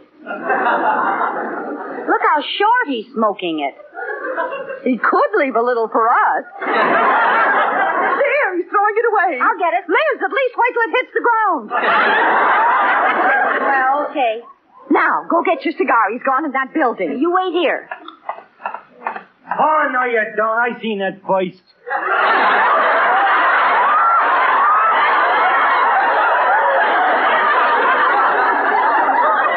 What? That's my snipe. Hand it here. I got footsies. You got whatsies? Footsies. I seen it first. You did not. I seen it first. Finders, keepers, losers, weepers. What's that mean? Well, it's a lot like buttsies. Hand over that butter, I'll break your sniping arm.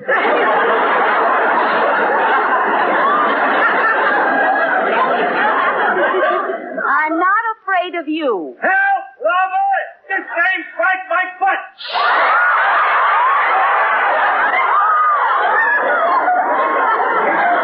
Quiet! Keep quiet. I'll give you $1 for it. They stole my... A buck? Yeah. But that's a twofer. Isn't it a cigar? Yeah, but it's a twofer. Two for a nickel. Well, you see, I don't want a new one. Huh? I'd rather have one that's been smoked. Kid, you've been out in the sun too long without a hat. I'll see you around. Well, wait a minute. Here's your $1. Skip it. They see me with you, they might think I helped you escape. Did you get it? You are looking at Liz Cooper, girl bum. I got one, too. You did? How? Well, I just saw a man smoking a cigar and asked him if I could have it. And he gave it to you? Yeah. He gave me a dime, too, and muttered something about a cup of coffee. Oh, fine. Well, come on, let's go plant these cigar butts in our living room. Okay. Pardon me, ladies. Could you give me a light? What? Well, I'm out of matches. I noticed you were smoking, and I thought you could give me a light from one of your cigars.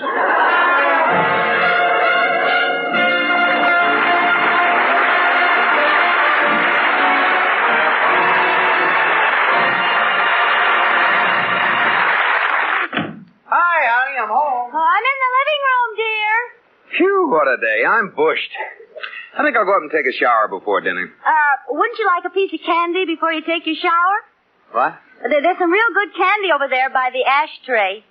No, thanks. I'll just take my Well, shower. a new magazine came today. It's right over there, under the ashtray.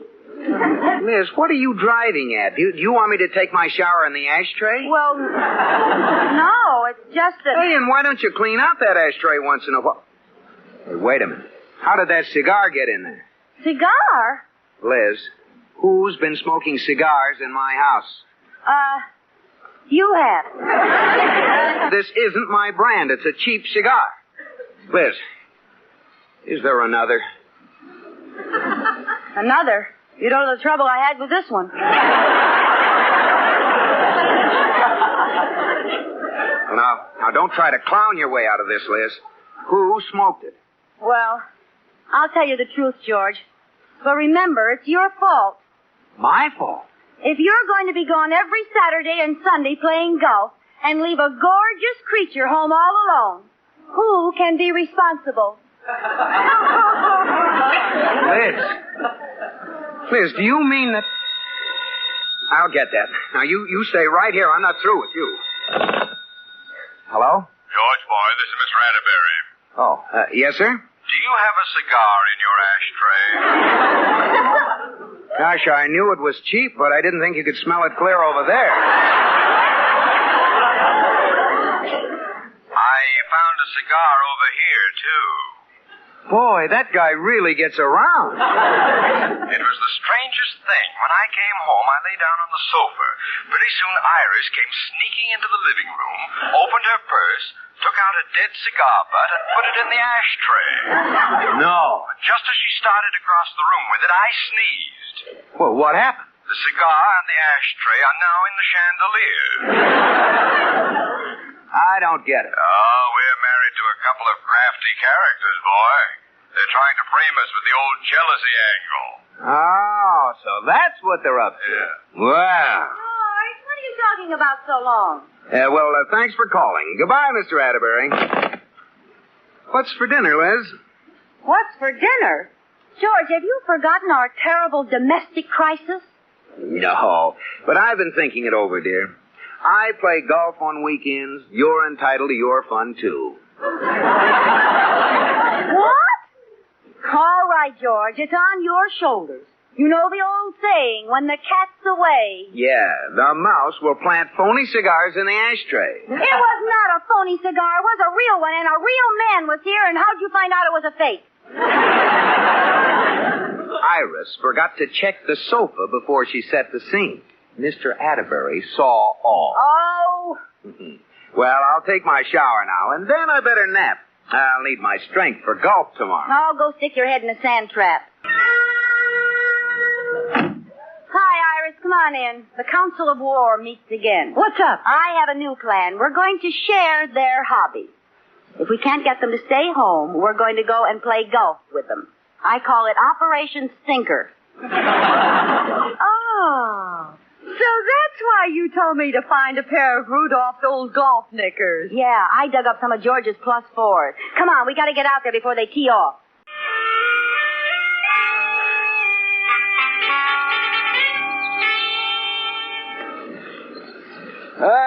Nice day for golf, eh, George? Beautiful. I hope we find someone to fill out the foursome. Well, I sent the caddy into the clubhouse to look. If he doesn't find anyone, we'll go as a twosome. Oh, here he is. Oh, any luck? Oh, yes, sir. I found a couple of members looking for a game. Here they come now. Oh, I hope they're good players. Yeah. What are they wearing? Oh, Gad. Bloomers. No, +4s.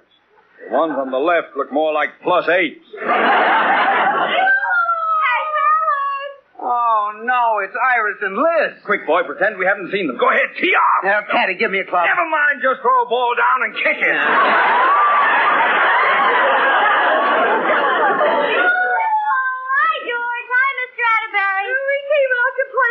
With you. As you were, boy. We're trapped. Now, look, Iris. Fun is fun, but you don't know how to play golf. I do, too. Liz taught me. Yeah. Liz taught you. She doesn't know a thing about it. I do, too. I saw it in the newsreel. Well, boy, let's face it like men. After all, we asked them to share our hobbies. I'll start. The club, please, Caddy. Hey, yes, sir. All right. Now, a little courtesy, please. I'm going to drive. Oh, isn't this exciting, Iris?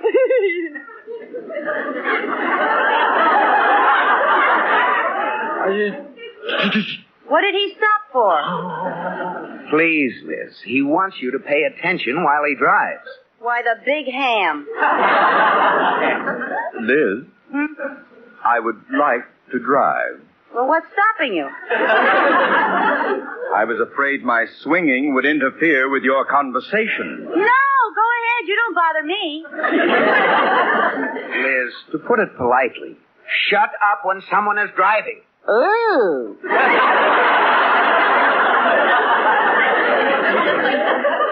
Well, here goes. Nice shot, Mr. Atterbury. I didn't see it. It's out there. Now, quiet, please. I'll drive. Right down the middle. I didn't see it. Neither did I. They're just making it up. Which one of you cares to go first? You go first, Diedrichson. All right. Hand me the club. Is it all right to stand like this, Rudolph? Don't ask me. I didn't see the newsreel. You look great, babe. Go ahead. All right. Here goes. Quiet, please.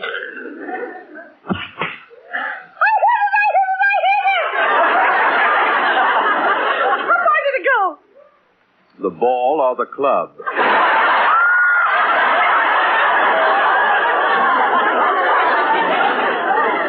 The ball went 2 feet. The club went 20 yards. Don't be a fool, Iris. Play the club. Come on, Liz. It's your turn. Okay. Stand back, everybody. Which club should I use? Well, it's only a 200-yard hole, so why don't you use a spoon? Wise guy, huh? Hand me a caddy.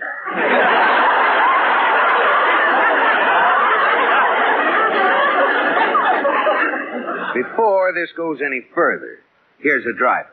Okay, here I go. Where'd it go? Where'd it go? I can't see it.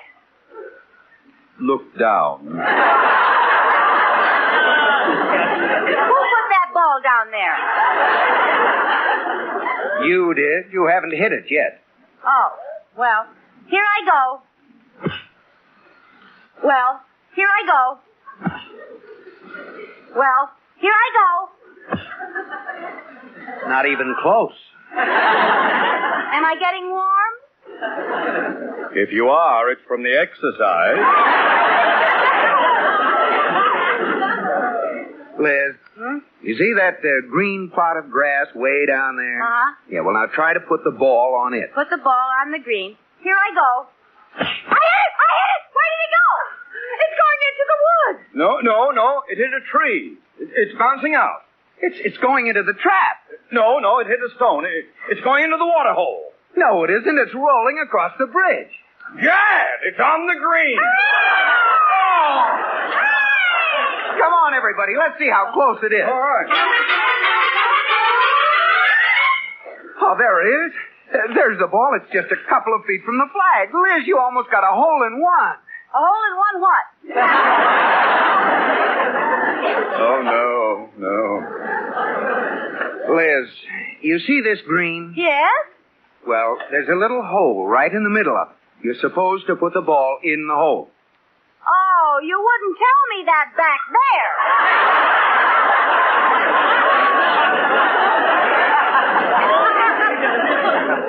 Oh, Cat, no. I want my shot over. Now, Liz. I want my shot over. George, there's only one course of action indicated. I agree with you, Mr. Atterbury.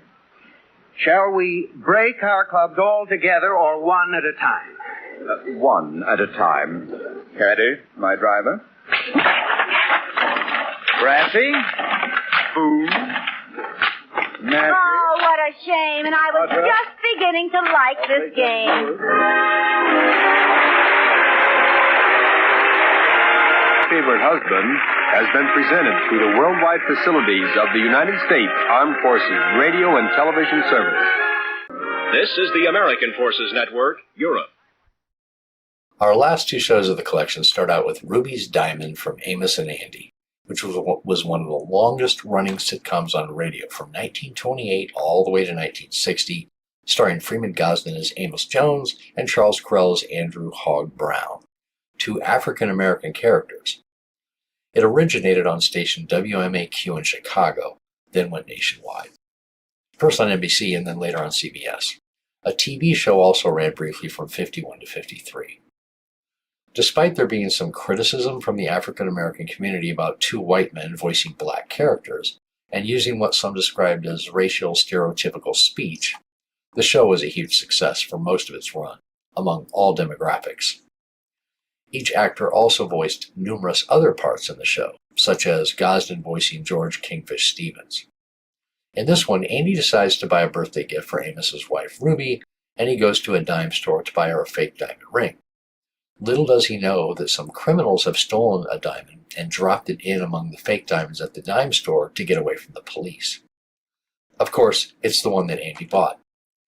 Andy has the diamond cut down because it's so big it doesn't even look real, and he believes it's a fake. It can't be done, so Kingfish takes it to a jeweler to have it engraved for Andy instead, and there he discovers its true value. He then tries to con Andy out of the diamond, and then sell it for a huge profit. All sorts of trouble ensues when the diamond is discovered to be the stolen. A typically hilarious episode with so many twists and cons and subplots that it's almost hard to keep track of them all. And then our last show of the evening, The Hairdo from Our Miss Brooks. One of the most popular radio sitcoms of all time that starred Eve Arden as English teacher Constance Brooks. There's going to be a faculty dance, so Miss Brooks decides to get a radical new hairdo at the beauty parlor to get Mr. Boynton's mind off Miss Enright and back on herself. This aired on March 6, 1949. I want to thank all of you for watching, listening, and enjoying the video. Please give it a like if you did, and leave a comment below letting me know what you thought, and maybe some shows that you'd like to see in future videos. I'm Greg. I'll see you on the next one.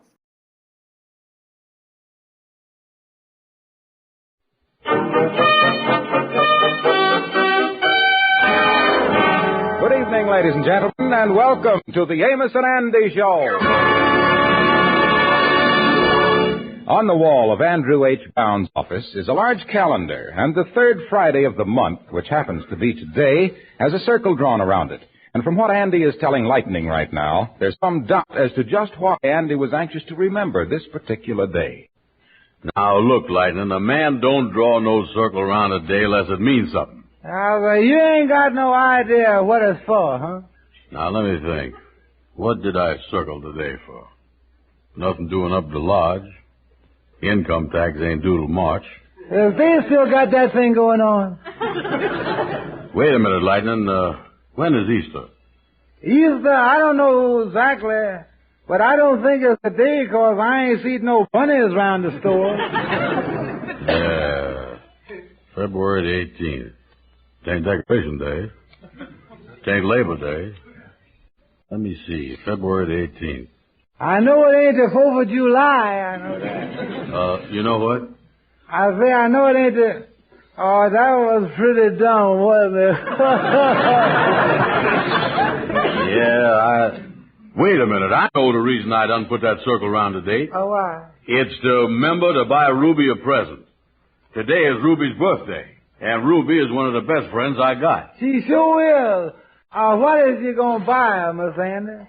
Well, I don't know yet exactly, but it's going to be something classy. I'm going to buy her the most beautiful, gorgeous, and most attractive present in town. Come on, then. We're going over to the 5 and 10. Hey, listen, Muggsy. Take a look back over your shoulder. Is that Flatfoot still following us? Yeah, Joe. He's walking fast, too. That's a cop sure as you're a foot high. I know. Where's the diamond ring? I got it in my hand. Come on, let's duck in the 5 dime quick. Okay. Hey, what are you trying to do? Get lost in the crowd, Muggsy? How are you going to get lost in here? Come on, we're going over to the jewelry counter. Oh, what's the idea? Come on, stand over here. Keep your eye on the front door. If the copper comes in, let me know quick. Okay. I'm going to drop this ring in the tray here with these phony diamond rings. Oh, here he comes. Drop it quick. Okay. Come on now. Walk slow. Nobody's seen you, Muggsy. And we don't know nothing, see? Oh, here's the cop. Boys, okay. Let's go up to headquarters. I want to talk to both of you. Oh, what's the idea? A couple of respectable citizens come in a store and all of a sudden somebody jumps on them and takes them up there. Is this where you was going, Miss Andy? Yeah, come on, Lightning. Here's the jewelry counter right here. This is the highest class 5 and 10 cent store I was ever in. Oh, that's why I come here. Something I can do for you? Yes, ma'am. I want to get a diamond ring, a pretty good diamond. Our rings are in this tray here on the counter. 98 cents apiece. Yeah, they're pretty, ain't they? These are all square cuts. Yeah, I like these. Them round ones got that cheap look. Which one you going to take, Miss Andy? Well, here's 2. Look almost exactly alike. Which one would you take, Lightning? I can't tell them apart, hardly. Well, it don't make much difference. This one looked pretty good. Yeah, here you is, miss. Can I have this one? All right. I'll put it in the bag for you. Yeah, thank you, ma'am. You know, Lightning, you sure get your money's worth in this store. Lightning, did you stop off and see Fluky like I told you to? Yeah, sir. He's on his way over here now. Well, I sure hope he'd bring a lot of chisels and hammers with him. Yeah, I told him to bring that stuff. You see, I wants Ruby to think that I has given her a real diamond, and if she see one this big, she gonna know that it ain't real. I'm gonna have Fluky to chop some of it off. I heard a fella say one time that when you got a real diamond, it'll cut glass. Yeah, well, if Ruby tried to cut any glass with this one, there's going to be a question of which piece of glass goes first. And another thing, Lightning, I want you to keep your big mouth shut. I don't want it to get all over town that I has given Ruby a ring from the 5 and 10 cent store. So you don't know nothing no matter what happens. I promise you, I ain't gonna say nothing to nobody. Yeah, wait a minute. Come in, Fluky. I see you got all your stuff with you there. Well, how's you there, fellas? Glad to see you. Yeah. Listen, Fluky, can you shorten this diamond for me? Look here. Oh, sure. I got my whole kit here full of diamond shortening tools. Yeah, where's my big hammer here? Yeah, well, here's the ring. Go ahead. Go to work there, Fluky. Yeah, now wait a minute. Let me get my wooden handle chisel out here. Yeah, well, I think we're all set. You're right, Andy.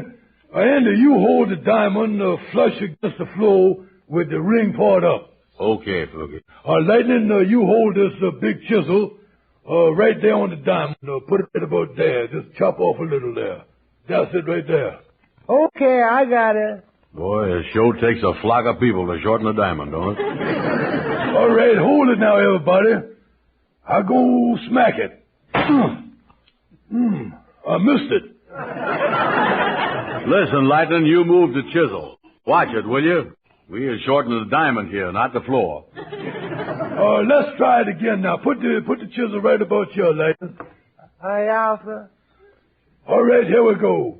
1, 2, 3. Split it right in 2. Diamond? No, the chisel.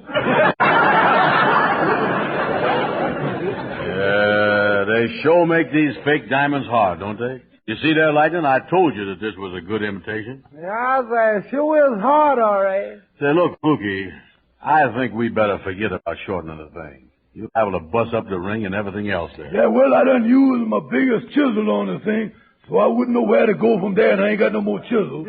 Yeah, well, that's all right. Thanks anyway, Fluky, for trying to help me. Okay, and I'll be seeing you then. Yeah. Oh, come in, Kingfish. Come in. Well, hello there, boys. How is you, Fluky? How is you, Kingfish? Just leaving. See you soon. Yeah, so long, Fluky. So long. Well, Andy, what's that ring you got there? Oh, well, I done got this for Ruby for her birthday. Mm-hmm. Fluky was trying to make it look like a real diamond for me. Oh, got one of them dime store diamonds, huh? That's right, yeah. Listen, Andy, if you want to make it look like a real diamond, why don't you have the inside of the ring engraved up? Well, Kingfish, I tell you what, I got a friend down here that will do it for you. A fellow by the name of Pete. Got a little hole in the wall, low rent, one price and all that stuff. Good jeweler, though. Yeah. What do we get for graving? Well, he get a pretty good price, Andy, but I can get it for you wholesale. 10 cents a letter, and he throws in the dots for nothing. Yeah. Graving would be a good idea, all right. Oh, yeah. You could have him grave something nice in there, like to Ruby from Andy on her birthday, February 18th, 1944. Many happy returns of the day and best wishes for the future. Listen, Kingfish. Suppose I just say 2 Ruby from Andy. How much is that going to cost? 2 Ruby from Andy. Yeah. Well, 10 cents a letter. There's 2, 6, 10, 14 letters. That would be $1.40. And that dot deal don't mean nothing, because there ain't no dots in there. $1.40, huh? That's a lot of money. Wonder what we could cut out there. You know that word Ruby in there ain't really important. She's going to wear the ring. She knows her. You want to cut out the word Ruby, huh? Yeah. What does that leave? Then it would read 2 from Andy. 2 from Andy. Yeah, well, that 2 don't make much sense there. Cut that out. Okay, well, that would leave from Andy. Yeah. Well, listen, I'm going to give her the ring. She's going to know who it's from. Ain't no use putting Andy in there. I want to cut out Andy, huh? Yeah. What about left? From. From, huh? Well, I don't know, but that sounds kind of indefinite to me. Well, I tell you, Andy, the only thing to do is to put in there 2 Ruby from Andy. Yeah, I guess you're right. Well, take care of it for me, will you, Kingfish? Sure thing, Andy. I'll have the ring back for you this afternoon.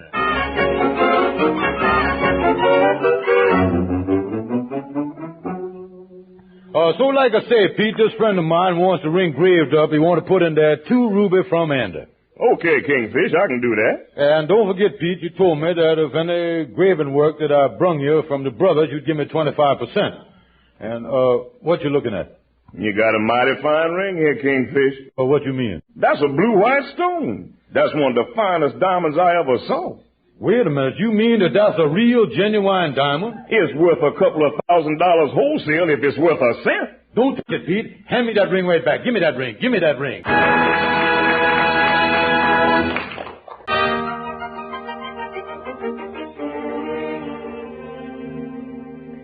Well, Kingfish had gone to get Andy's ring engraved, and he found out its real value.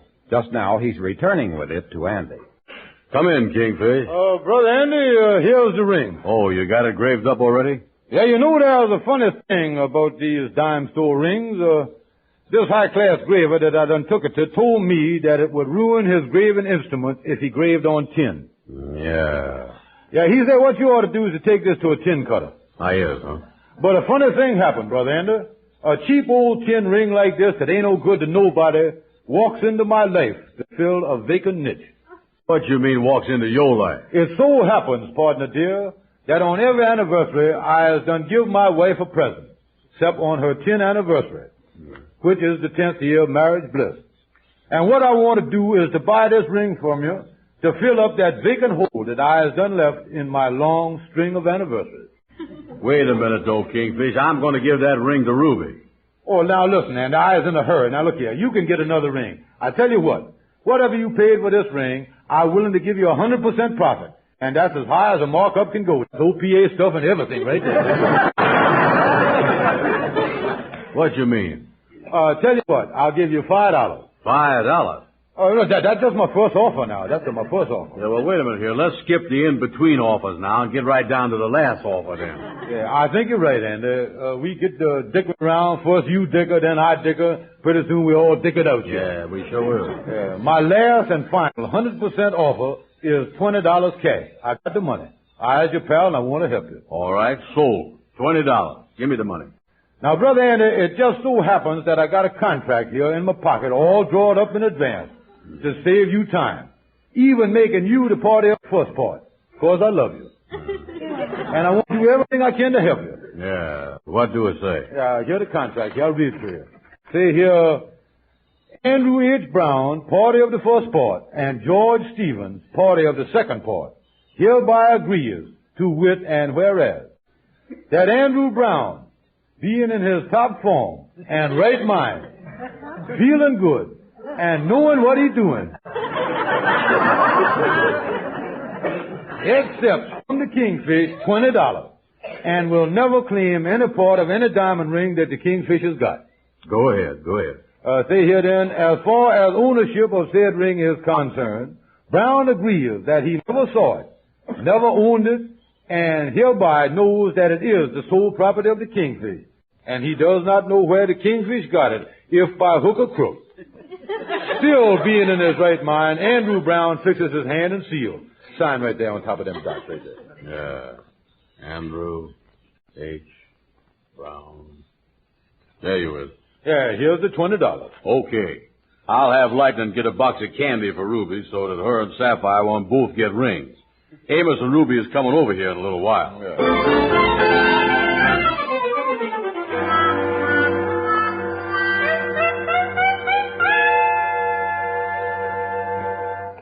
Oh, George, I've never been so thrilled over anything in my life. It's a shame we got to sell it. Yes, and it is, but you know the bills we owe. Well, we'll take it into this jewelry store right down here and see what the man will offer us for it. Where did you get this diamond ring anyhow, George? You never did tell me. Oh, it's all on the level, honey. I'll tell you just what happened. A certain person done bought this ring in the dime store. And the only way I can figure it is that this real ring got mixed up with them phony ones. But, George, how in the world could a thing like that happen? Well, honey, it must have been a decoy. They must have nailed it in the tray as a come-on, and somebody done pried the decoy loose. That's what I think. Here's the jewelry store right here. Let's get in here. Come on. Go right in. How you do, sir? Something I can do for you? Yeah, sir. I got this diamond ring here, and I want to sell. How much did you think you could get for it? Hold out your hand, honey. Here you is. It's so tight on my finger, I'm afraid we're going to have to get some soap and water to get it off. Well, let me put my glass on here. No. Mm-hmm. Yes. Nice stone. Yes, it is a nice one. Will you excuse me for just a minute? I'll be right back.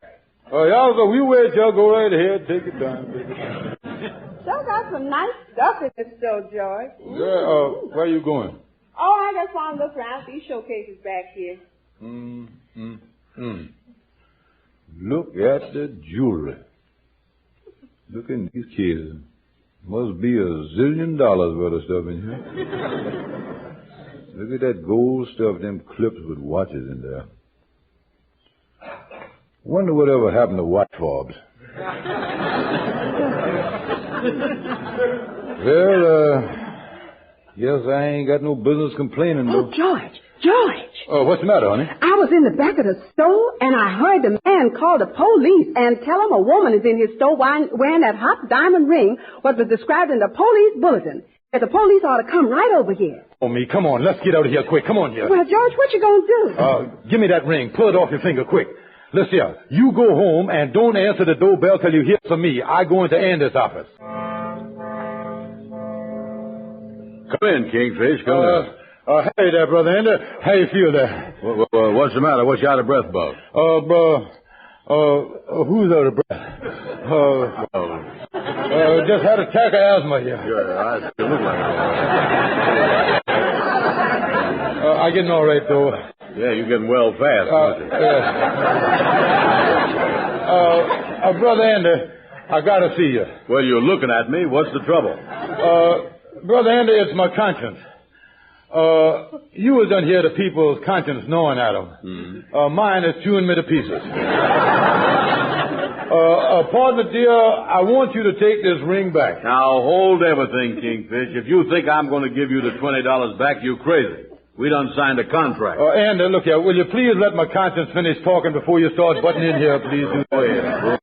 All I say is that I won't give you the ring back. I didn't say nothing about you giving me back the $20. Yeah, well, what is the idea of the thing, Kingfish? Brother Andy, I started thinking about the thing. Here is a ring that you done bought for Ruby. You done bought it for her out of the goodness of your heart. And you was bubbling over with sentiment. Yeah. Then what happened? I come along. Greedy, selfish me. Yeah, you're right about that, all right. And what does I do when I sees the ring?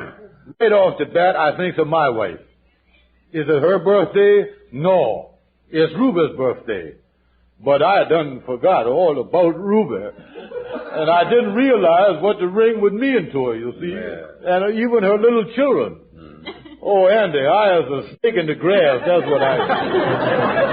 Yeah, well, you really been mean to Ruby, all right, ain't you?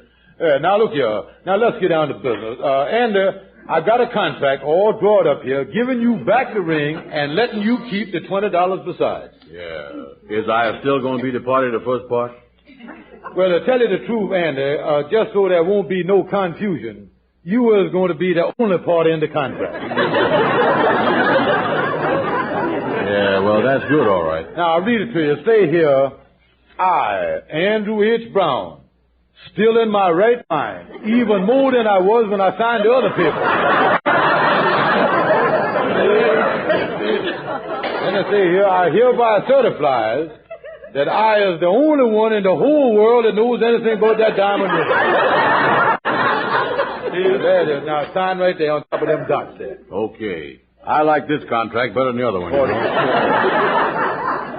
you the truth, that first one you had there, I think you was trying to put something over on me, you know that? All right, now, Andy, here's a copy for me, and here's a copy for you. And remember, Andy, when you say, if that phone is for me, I ain't here. Yeah. Hello? Miss Randy? Yeah, Lighten, what you want? I was having trouble getting candy. I went to one store, and it was all out. And then I whizzed over to another store. And they got a long line of people waiting. Oh, listen, Lightning, forget about the candy, 'cause I done got the ring back, and I'm going to give that to Ruby. All right, Miss Andy. Bye. So long, Lightning. Thanks. Well, I right back where I started from. Got the ring back and $20 besides. Sure is nice to be able to... Oh, Amos, Ruby, come on in. How you there, son? Hello, Andy. Hello, Ruby. Hello. Well, you said you wanted us both to stop by here, Andy. Yes, we didn't know but what you was having trouble and needed some help with something. Yeah, well, I is having trouble. You see, there's a gal that I knows that I'm crazy about, and I wants to give her a ring, but I don't know just what to say to her when I gives it to her. Yeah, well, maybe you don't have to say nothing. Yes, the ring will speak for itself, Andy. Why don't you just give it to her and see what happens? All right, I will. Here's the ring, Ruby, and happy birthday to you. Why, Andy. Boy, you sure put one over on her, son. Oh, and look at that ring. Oh, Andy, well, this is the most beautiful ring I've ever seen in my whole life. And look at the size of it, too, honey. Yeah, well, I don't know if the stone is no good or not, but the feeling behind it is 8 million carats, I'll tell you that. Andy, I just don't know how to thank you. Oh, well, you know something, Ruby? What? If Amos wasn't here, I'd kiss you. Oh. Someday, Ruby, I'm going to get me a gal just like you. Well, Andy, you've made my birthday very happy with this ring, and it's something I'm never going to forget. Now, don't get nervous, honey. Maybe you was wrong about it. Amos, I'm sure I'm not wrong, and I'm thinking about what's going to happen to Andy. Well, look here, what did the man say to you again? Well, I took the ring to the jewelry store today to have it made the right size.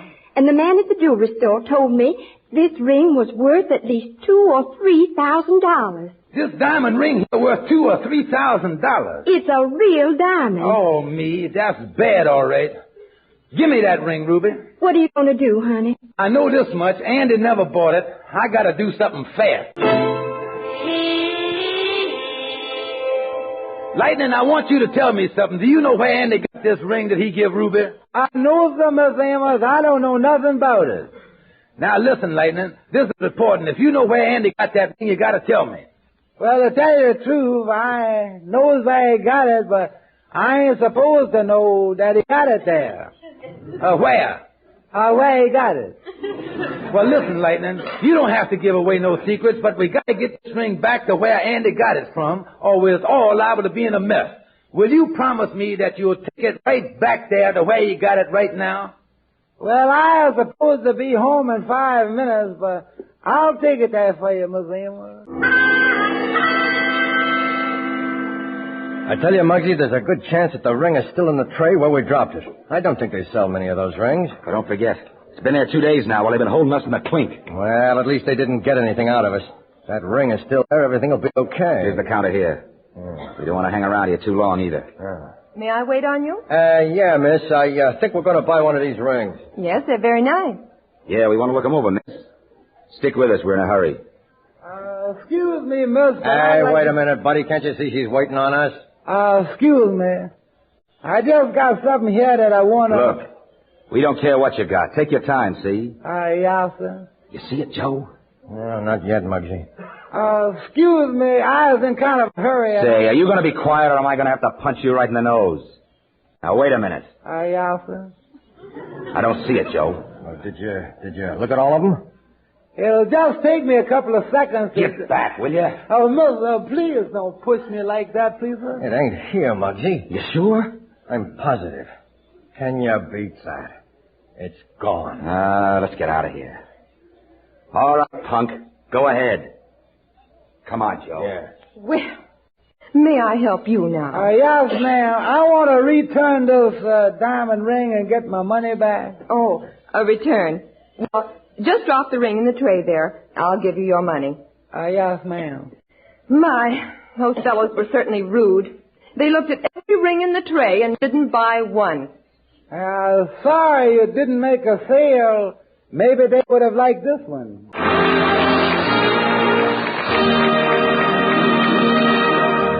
Now here's great news for the Amos and Andy show next week. Be sure to tell your friends to listen in. For next Friday evening, the boys will have as their guests that old Professor Kay Kaiser, plus one of radio's most popular singers, Harry Babbitt, plus the composers of the song hit Sunday, Monday, and Always, Johnny Burke and Jimmy Van Heusen.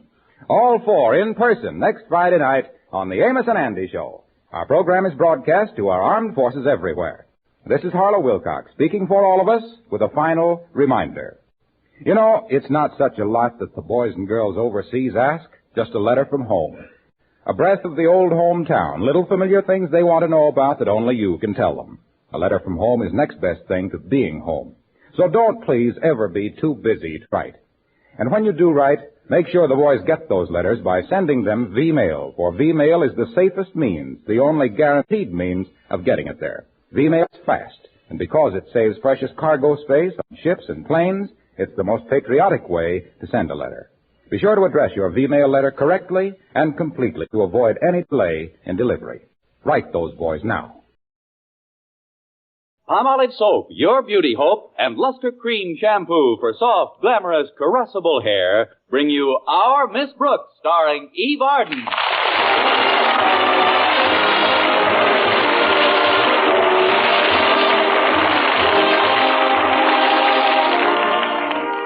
Our Miss Brooks, who teaches English at Madison High School, is as sociable as the next teacher, especially if the next teacher happens to be Mr. Philip Boynton. But unfortunately, Mr. Boynton, who teaches biology at Madison, is a rather shy individual. Yes, indeed. For a fellow who spends so much time studying life, he certainly manages to get very little on him. Of course, there are rumors around the school that I'm that way about Mr. Boynton. Now, I don't know exactly what that way means, but if feeling that way means feeling this way, then I guess I'm that way about Mr. Boynton. Anyway, last week he accepted my invitation to invite me to the faculty dance Saturday night. And so bright and early Saturday morning, I asked one of my pupils, Walter Denton, to drive me down to the beauty parlor in his jalopy. Unlike the new Hudson, Walter's car isn't one you step down into. His car, most people back away from. It's a very streamlined little job. No windows, no top, and no windshield. All in all, it's the coldest hot rod in town. If it's too cool for you, Miss Brooks, I can put up the top. The top? Where is that? In the back on the floor. No, thanks, Walter. It doesn't matter how my hair looks now. Antoine will change me into something believable. I appreciate your giving me this lift today, Walter. Oh, it's a pleasure, Miss Brooks. A pleasure and a privilege, because I'm so fond of you both as a person and a teacher. You know, that's one thing about Madison High. We sure got some wonderful teachers. Now, take Mr. Boynton. Granted. He sure is tops. I ran into him the other night at the movies. Incidentally, he was with another member of the faculty, Miss Enright. Please, Walter, not so soon after breakfast. Oh, I forgot. You and Miss Enright aren't exactly stuck on each other. That, Walter, is an understatement. Now, let's just forget about her, shall we? Sure, I'll be happy to forget about her. I never think about her much anyway. Fine. Walter. Yeah? Was she sitting close to Mr. Boynton? Who? The lady we decided to forget about. Well, I can practically give you a blow-by-blow because I sat right behind him in the movie. And what's your report, G2? Nothing. Nothing? They were so dull I spent half my time watching the picture. You should have asked for your money back. Of course, she did whisper a couple of things into his ear, but I couldn't hear what they were very well. She has a funny way of purring when she talks. There's nothing funny about it. To her, purring comes naturally. Of course, she tried to hold Mr. Boynton's hand once or twice, but she didn't quite make it. Why not? Most of the time, he had it in a bag of popcorn. Well, it would serve her right if she got salt all over her manicure. Here's the beauty parlor, Walter. Would it be convenient for you to pick me up in a couple of hours? Oh, sure. I gotta get a haircut anyhow, and I usually go to Barney's barber shop right down the street. I was thinking of getting a butch haircut this time. Well, from what I've seen of the kids who get their hair cut at Barney's, he can butch up any kind of a haircut.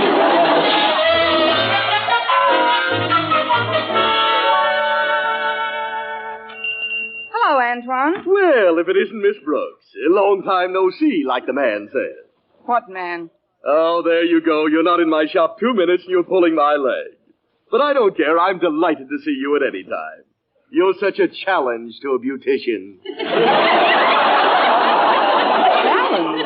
Yes, you see, you come into my shop so infrequently, I have to start from scratch each time. Of course, you do have a load of natural beauty. Thanks, loads. But then so does a rose bush. And even it, with all its natural loveliness, must be properly and frequently cared for in order to retain that beauty. Its soil must be irrigated, its roots watered, its leafy branches gently sprinkled. Well, don't stand there. Turn the hose on me. Before I assign you to a booth, tell me, Miss Brooks, what prompted you to come in this morning? Oh, it's very simple, Antoine. There's a faculty dance at Madison High tonight, and I thought it would be nice to look like a human being. All the big jobs they bring to Antoine. Well, no matter. It's a feeble artist, indeed, who cannot rise above his subject. I shall make you my masterpiece. All I ask in return is that you promise to visit Antoine's once a week. Aren't you forgetting something? I'm a school teacher. You know, it isn't an accident that we of the faculty have a faculty for always looking like the faculty. Beauty parlors are a luxury we can rarely afford. Well, apparently that doesn't apply to all teachers. One of my best customers is a teacher. In fact, she has an appointment here in a few minutes. Miss Enright. Do you know her? Yes, we both teach English at Madison. Oh, then you and Miss Enright have something in common. I suppose you could call him that, yes. Oh, she's a wonderful person. Very active in the Parent Teachers Association and in all sorts of civic functions. What do you think of her? She's fine. Good teacher. Confidentially, I don't like her either. And even though I should be grateful for the new customers I get through her connections, I can't help feeling that she's very overbearing. That's my honest opinion, and when it comes to people, I believe that honesty is the best policy. Well, here I am, Antoine. Miss Enright, how wonderful to see you. Your policy just lapsed. Why, Miss Brooks, what are you doing in a beauty parlor? Oh, I just thought I'd let Antoine do a little lily gilding. I haven't started yet. I'm going to make Miss Brooks look like a thing of beauty. Is there time? This is Saturday, you know. We have to be back at school by Monday. Oh, I'll make it. Antoine's going to put more men on the job. Well, if you'll excuse me for a moment, I'll arrange booth 3 for you, Miss Enright. Oh, do that, Antoine. Miss Brooks, now that we're alone, there's something I think you should know. That you were at the movies with Mr. Boynton last night? Well, how did you... Were you there, too? No, just my emissary. I must admit, Miss Brooks, I thought you'd be a little more upset about it. Upset? Me? Because Mr. Boynton chooses to go out with another English teacher? Of course I'm not upset. In fact, I had quite a laugh over it. A laugh? I thought I'd split my infinitive. You see, I happen to know that Mr. Boynton once heard the expression, let's live a little. Yes? So that's what he does. He lives as little as possible. No, I'm not worried about what Mr. Boynton does when he's not with me. Look, Miss Brooks, I like to do things in an open and above-board manner. I'm going to lay my cards on the table. Good. Take them out of your sleeve and deal. What's the first card? Just this. I know you've booked Mr. Boynton for the faculty dance tonight, but remember, there's always tomorrow, and I don't give up easily. Well, good for you, Salty Nails. Don't underestimate me, my dear. The next time Mr. Boynton and I walk down a middle aisle, it may not be in a theater. Be sure to invite me to the wedding. And Miss Enright, if you ever become a mother, remember, I'd love one of the kittens.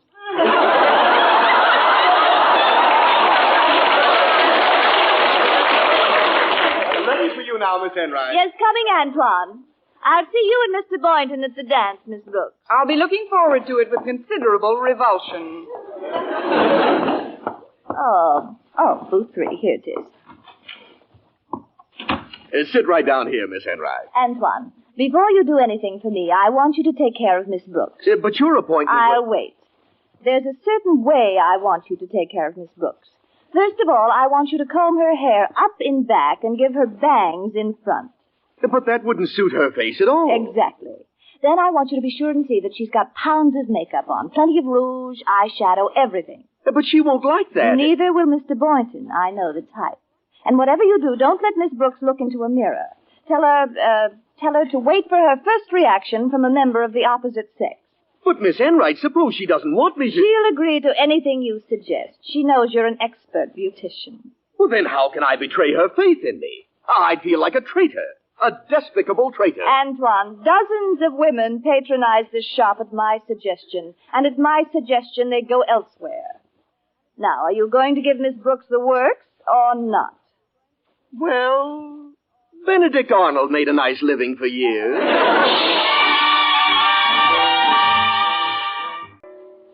There we are, all finished. Remember now, no mirrors, Miss Brooks. All right, Antoine, if you say so. I'll leave it up to the public. Oh, there's Walter parked as usual right in front of a fire plug. Well, here I am. Let's go. Sorry, lady. I'm waiting for Miss Brooks. Take another look, Walter. It's me. Holy cow! Get in quick. I'll take you to the receiving hospital. Or better yet, I'll give you first aid. I'm the Red Cross chairman of our class, you know. Well, why do I need first aid? Your mouth. It's all cut. Oh, you're just not used to seeing me with lipstick on. Start the car, Walter. I didn't intend to take so long. Mrs. Davis will be wondering what happened to me. When she sees you, she'll still be wondering. Gosh, that hair comb. Those bangs. What's wrong with these bangs? Are they too long? Oh, in all the time you've known me, Miss Brooks, have I ever consciously been fresh or tried to hurt your feelings? No, Walter, never. Then I can answer your question honestly. They're not long enough. They're frustrating, Miss Brooks. What are you talking about, Walter? Well, they start out all right, but just when they really get going, boom, they stop. Right at the tip of your nose. Oh, that's just a few hairs that were blown out of place in this hopped-up pie plate of yours. How do I look otherwise? Well, frankly, Miss Brooks, I thought you were more beautiful without all that stuff. I mean, well, gosh, with your natural beauty, you could have been a famous stage actress or even a model or a big movie star. I've often wondered, what made you become a school teacher anyway? I couldn't resist the money. Our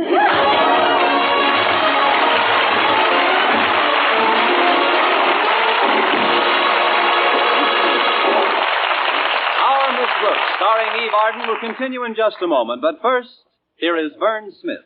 Regardless of age, skin type, or previous beauty care, doctors prove you, too, may win a lovelier complexion with Palmolive soap. But to win this lovelier complexion, you must stop improper cleansing.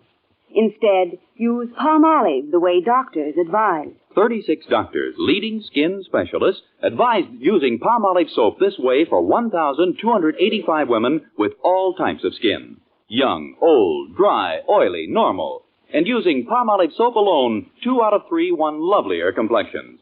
Oily skin looked less oily. Dull, drab skin wonderfully brighter. Coarse-looking skin appeared finer. Here's what the doctors advised.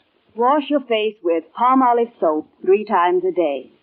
Massage with Palmolive's wonderful beauty lather for 60 seconds each time to get Palmolive's full beautifying effect. Then rinse. Look for improvement within 14 days, for doctors prove this way, using Palmolive alone, really works. So get Palmolive soap and start today to win a lovelier complexion. And ladies, enter the $100,000 49 Gold Rush contest. The makers of Palmolive soap offer $49,000 first prize and over 4,900 other prizes. Get entry blanks and complete rules from your dealer now. You may win a fortune in cash. Well, Walter took me home from Antoine's, and as my new bangs and I entered the front door, my landlady, Mrs. Davis, came out of the living room.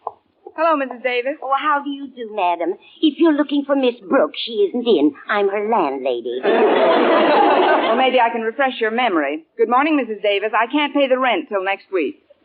Connie Brooks, where in the world did you get that makeup? Antoine's beauty parlor. You didn't leave much there, did you? Although I suppose it is attractive to a male.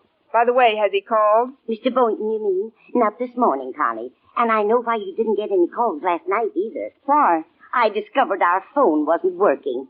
But I fixed it about an hour ago. You fixed it? Yes, I went downtown and paid the bill. You know, Connie, as one gets used to your new look, it's not half bad. Well, I should hope not. After spending 3 hours in a hot booth, the least I can expect... I'll get it. Hello? Oh, hello, Miss Brooks. This is Mr. Boynton. I thought I'd better call to ask what time I can pick you up tonight. I wouldn't want to barge in without giving you ample time to get ready. Oh, you can come over any time, Mr. Boynton. It never takes me more than a few minutes to fix up. Well, then I'll be over about 7. You know, I tried to reach you several times last night, but your phone was out of order. Yes, I just heard about it. I was quite disappointed when you didn't answer, but while I was combing some new white mice I've acquired, Miss Enright dropped by and asked me if I wanted to go to the movies. What did you do with the other mice? Where did you go after the movie? Ice cream parlor? Oh, no, I was full. The popcorn's very good at the Paramount.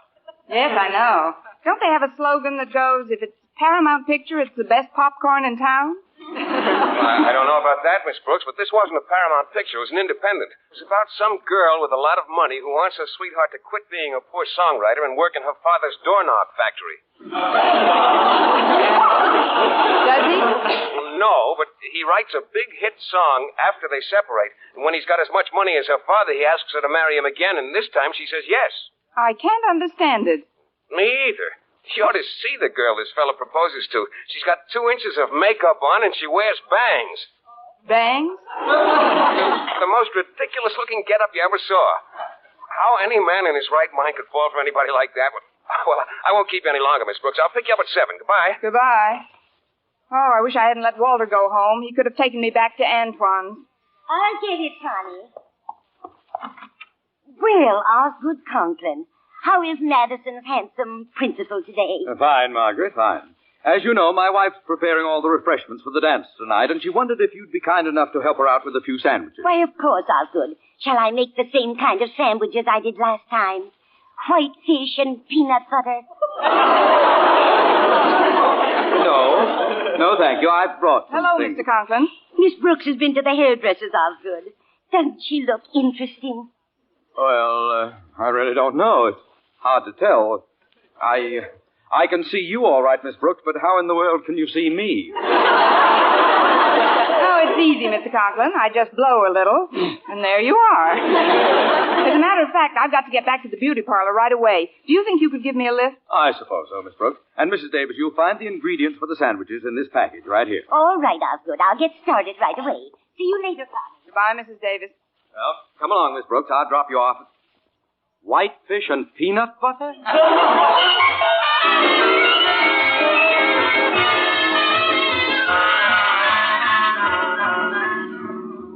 As I recall, Mr. Conklin, the beauty parlor's only a couple of blocks past your house, so I won't be taking you too far out of your way. That's perfectly all right, Miss Brooks. I hope you'll forgive me for seeming so taken aback when you first came in, but, well, you did look quite unlike a school teacher. Is that bad? On Saturdays, no. In fact, I rather admire a woman who takes the time to enhance her charms. Confidentially, I've been trying to stampede Mrs. Conklin into a beauty salon for years, but she just can't see it. Doesn't believe in powder, rouge, lipstick, none of the refinements. What does she want with refinement? She's got you. That is, she's got you. Excuse me, we're just passing my house. I always honk the horn when I'm in the neighborhood. Gives my wife and daughter a feeling of security.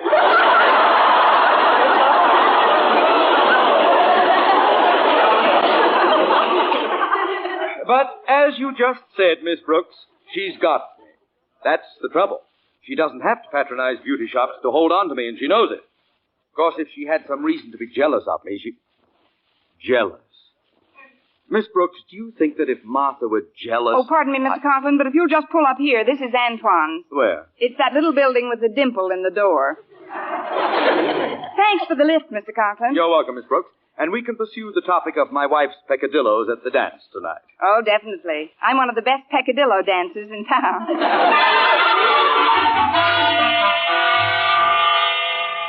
Well, that does it, Miss Brooks. Am I completely plain again, Antoine? If you were any plainer, you'd fade right into the woodwork. I'm home, Mrs. Davis. She should be back Oh, wait a minute. She just came in. Come to the phone, Connie. It's Mr. Boynton. Again? I wonder what he wants now. Thanks, Mrs. Davis. Hello? Oh, hello, Miss Brooks. Mrs. Davis told me you were at the beauty shop. I was delighted to hear that. Delighted, Mr. Boynton? Yes. You see, I was afraid you might misconstrue my remarks about the girl in the movie and think that I dislike all spectacular hairdressings. Actually, the new styles fascinate me. They do? Yes. What sort of hairdo did you get, Miss Brooks?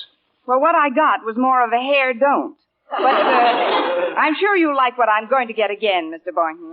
Oh, fine. When we walk into that dance tonight, I want those other teachers to really notice you. I've even bought a brand new blue serge suit. Do you think it'll fit me? That's a hot one. I'll see you at 7. Goodbye, Miss Brooks. Goodbye, Mr. Boynton. Well, back to the beauty parlor. You know something, Mrs. Davis? What, Connie? In moments like these, I almost wish I was Mrs. Conklin. What am I saying? I'll have to be going down to the gym now, Martha. I want to see if it's fixed up properly for the dance tonight. Very well, dear. Oh, don't forget the keys to your car. They're on the table in the hall. And Osgood, I must say the car took a lovely polish. I got a glance at it when you were driving past the house with some woman. Yes. Well, I was just... You saw me driving with some woman, Martha? Yes, dear, I did. Well, there's no need to be jealous, of course, but she was quite pretty, don't you think? I'm sorry, Osgood, I didn't get a very good look at her. I was carrying some cold cuts at the time. If you must know, she was gorgeous. The cold cuts were quite popular last year. Don't evade the issue, Martha. Who was that woman you saw me with this morning? Oh, I know that. That's a hot one. I repeat, who was that woman, Martha? What woman? Oh, in the car with you. Well, really, Osgood, you drive so many women from the Board of Education around. This one wasn't from the Board of Education. Far from it. Oh, please, dear. You're leaning against the potato salad. Why don't you admit it, Martha? You're jealous. 5 loaves of white. That should be enough. Martha, I said you were jealous. Yes, dear. Now, where did I put the rye bread? Martha, you're not even listening to me. Hello, Dad. Hello! Oh, all right. Hello, Harry. Harriet, you've been crying. Is something wrong, dear? Oh, everything's wrong. Walter Denton told me he had to pick up Miss Brooks, but when I saw him, he was riding around with some creature in bangs. I'm going up to my room now, Mother. And if Walter calls, just tell him I've taken a slow boat to China. All right. But after you've brooded a while, please come down and help me find the rye bread. Oh, Mother! Now there's a girl who will make some man a fine wife. Insanely jealous. Oh, here's the rye bread. I do hope I win the door prize this year. Don't think I'm past noticing pulchritude, Martha. I'm still just a boy at heart. You know why I gave that other woman a lift in my car? Because she'd just come from the beauty shop. You hear me, Martha? I was bedazzled. If it hadn't been for all the powder and that store-bought hair... That man of mine wouldn't have gone nowhere, nowhere. Oh, what's the use? Hello again, Miss Brooks. Tilly, prepare booth number 4. And now then, Miss Brooks, you said on the phone you wanted something fascinating, so I've decided to give you the famous Antoine Marcel. Is it really exciting, Antoine? Exciting. This is the very same coiffure I copied hair by hair from Gorgeous George. Fine. Just give it to me, and then I'll wrestle you for the bill. Oh, this ought to be a very successful dance, Miss Brooks. Quite a few people in the gym. Yes, indeed, Mr. Boynton. And at the sound of the next voice, there will be one people too many. Oh, there you are. Good evening, Mr. Boynton. Oh, good evening, Miss Enright. The next number is a waltz, Mr. Boynton. Is it? Yes, and I'm just dying to waltz. Well, you do that. Mr. Boynton and I will be right behind you. Oh, look who just came in. It's Mrs. Conklin, isn't it? Oh, yes, but in a backless evening gown and an upswept hairdo. And I thought I was overdone. Alongside of Mrs. Conklin, I look like Carrie Nation after a bad night. Hello, everyone. Oh, good evening, Mrs. Conklin. Hello, Mrs. Conklin. Don't let me scare you. I got myself up like this to teach Osgood a lesson. I wonder what he'll say when he sees me. Well, you won't have to wait long to find out. He's coming over now. Hello, folks. I see we have a newcomer in our midst, and a very charming one at that. Osgood Conklin at your service, Miss... It's Mrs. Conklin. Well, I'm delighted to make your... Mrs. Conklin. Hello, Osgood. My, what in the world? Your hair, well, if that is... Your face is... Of all... You look lovely, my dear.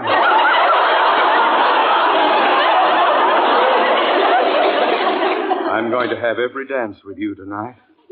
Oh, Boynton. Oh, yes, Mr. Conklin? I'd like you to take over my duties as host at the front door, if you please. Oh, but, sir, Miss Brooks and I were... To the door, Boynton. Yes, sir. Come along, Martha. If it hadn't been for powder and that store-bought hair, I wouldn't have... Oh, Miss Enright. Yes, Miss Brooks? Shall we dance?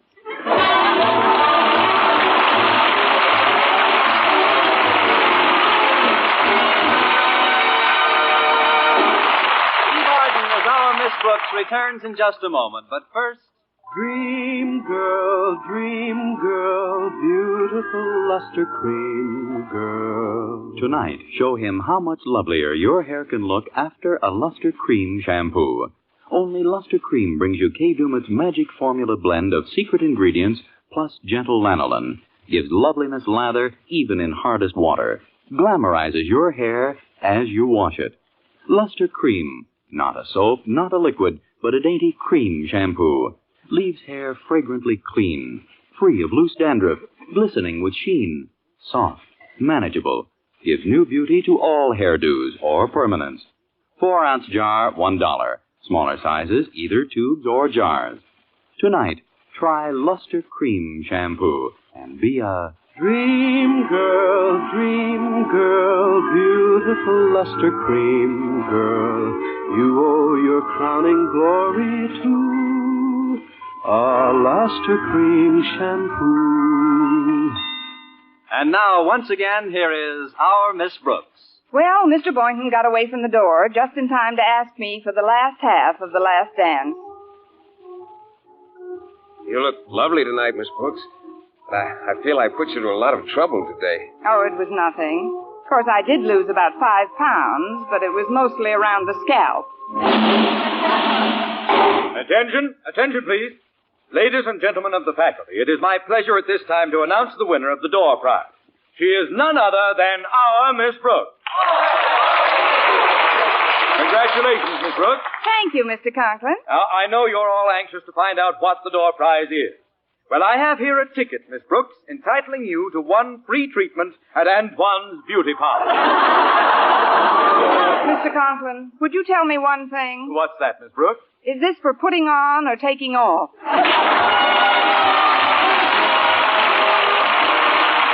Next week, tune into another Our Miss Brooks show brought to you by Palmolive Soap, Your Beauty Hope, and Luster Cream Shampoo for soft, glamorous, caressable hair. Our Miss Brooks, starring Eve Arden, is produced by Larry Burns, written and directed by Al Lewis, with music by Wilbur Hatch. Mr. Boynton is played by Jeff Chandler, Mr. Conklin by Gail Gordon. Others in tonight's cast were Jane Morgan, Dick Crenna, Gloria McMillan, Mary Jane Croft, Frank Nelson, and Margaret McDonald. Men, here is actual factual proof of more comfortable, actually smoother shaves by using Palmolive Lather Shaving Cream.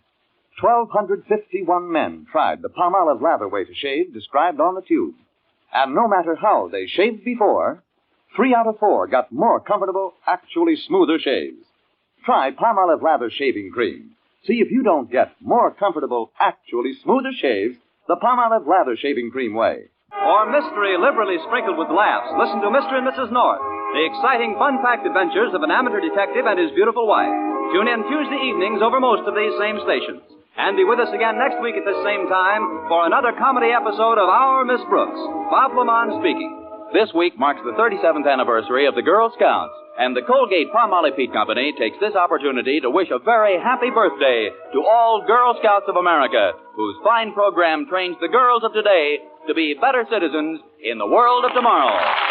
This is CBS, the Columbia Broadcasting System.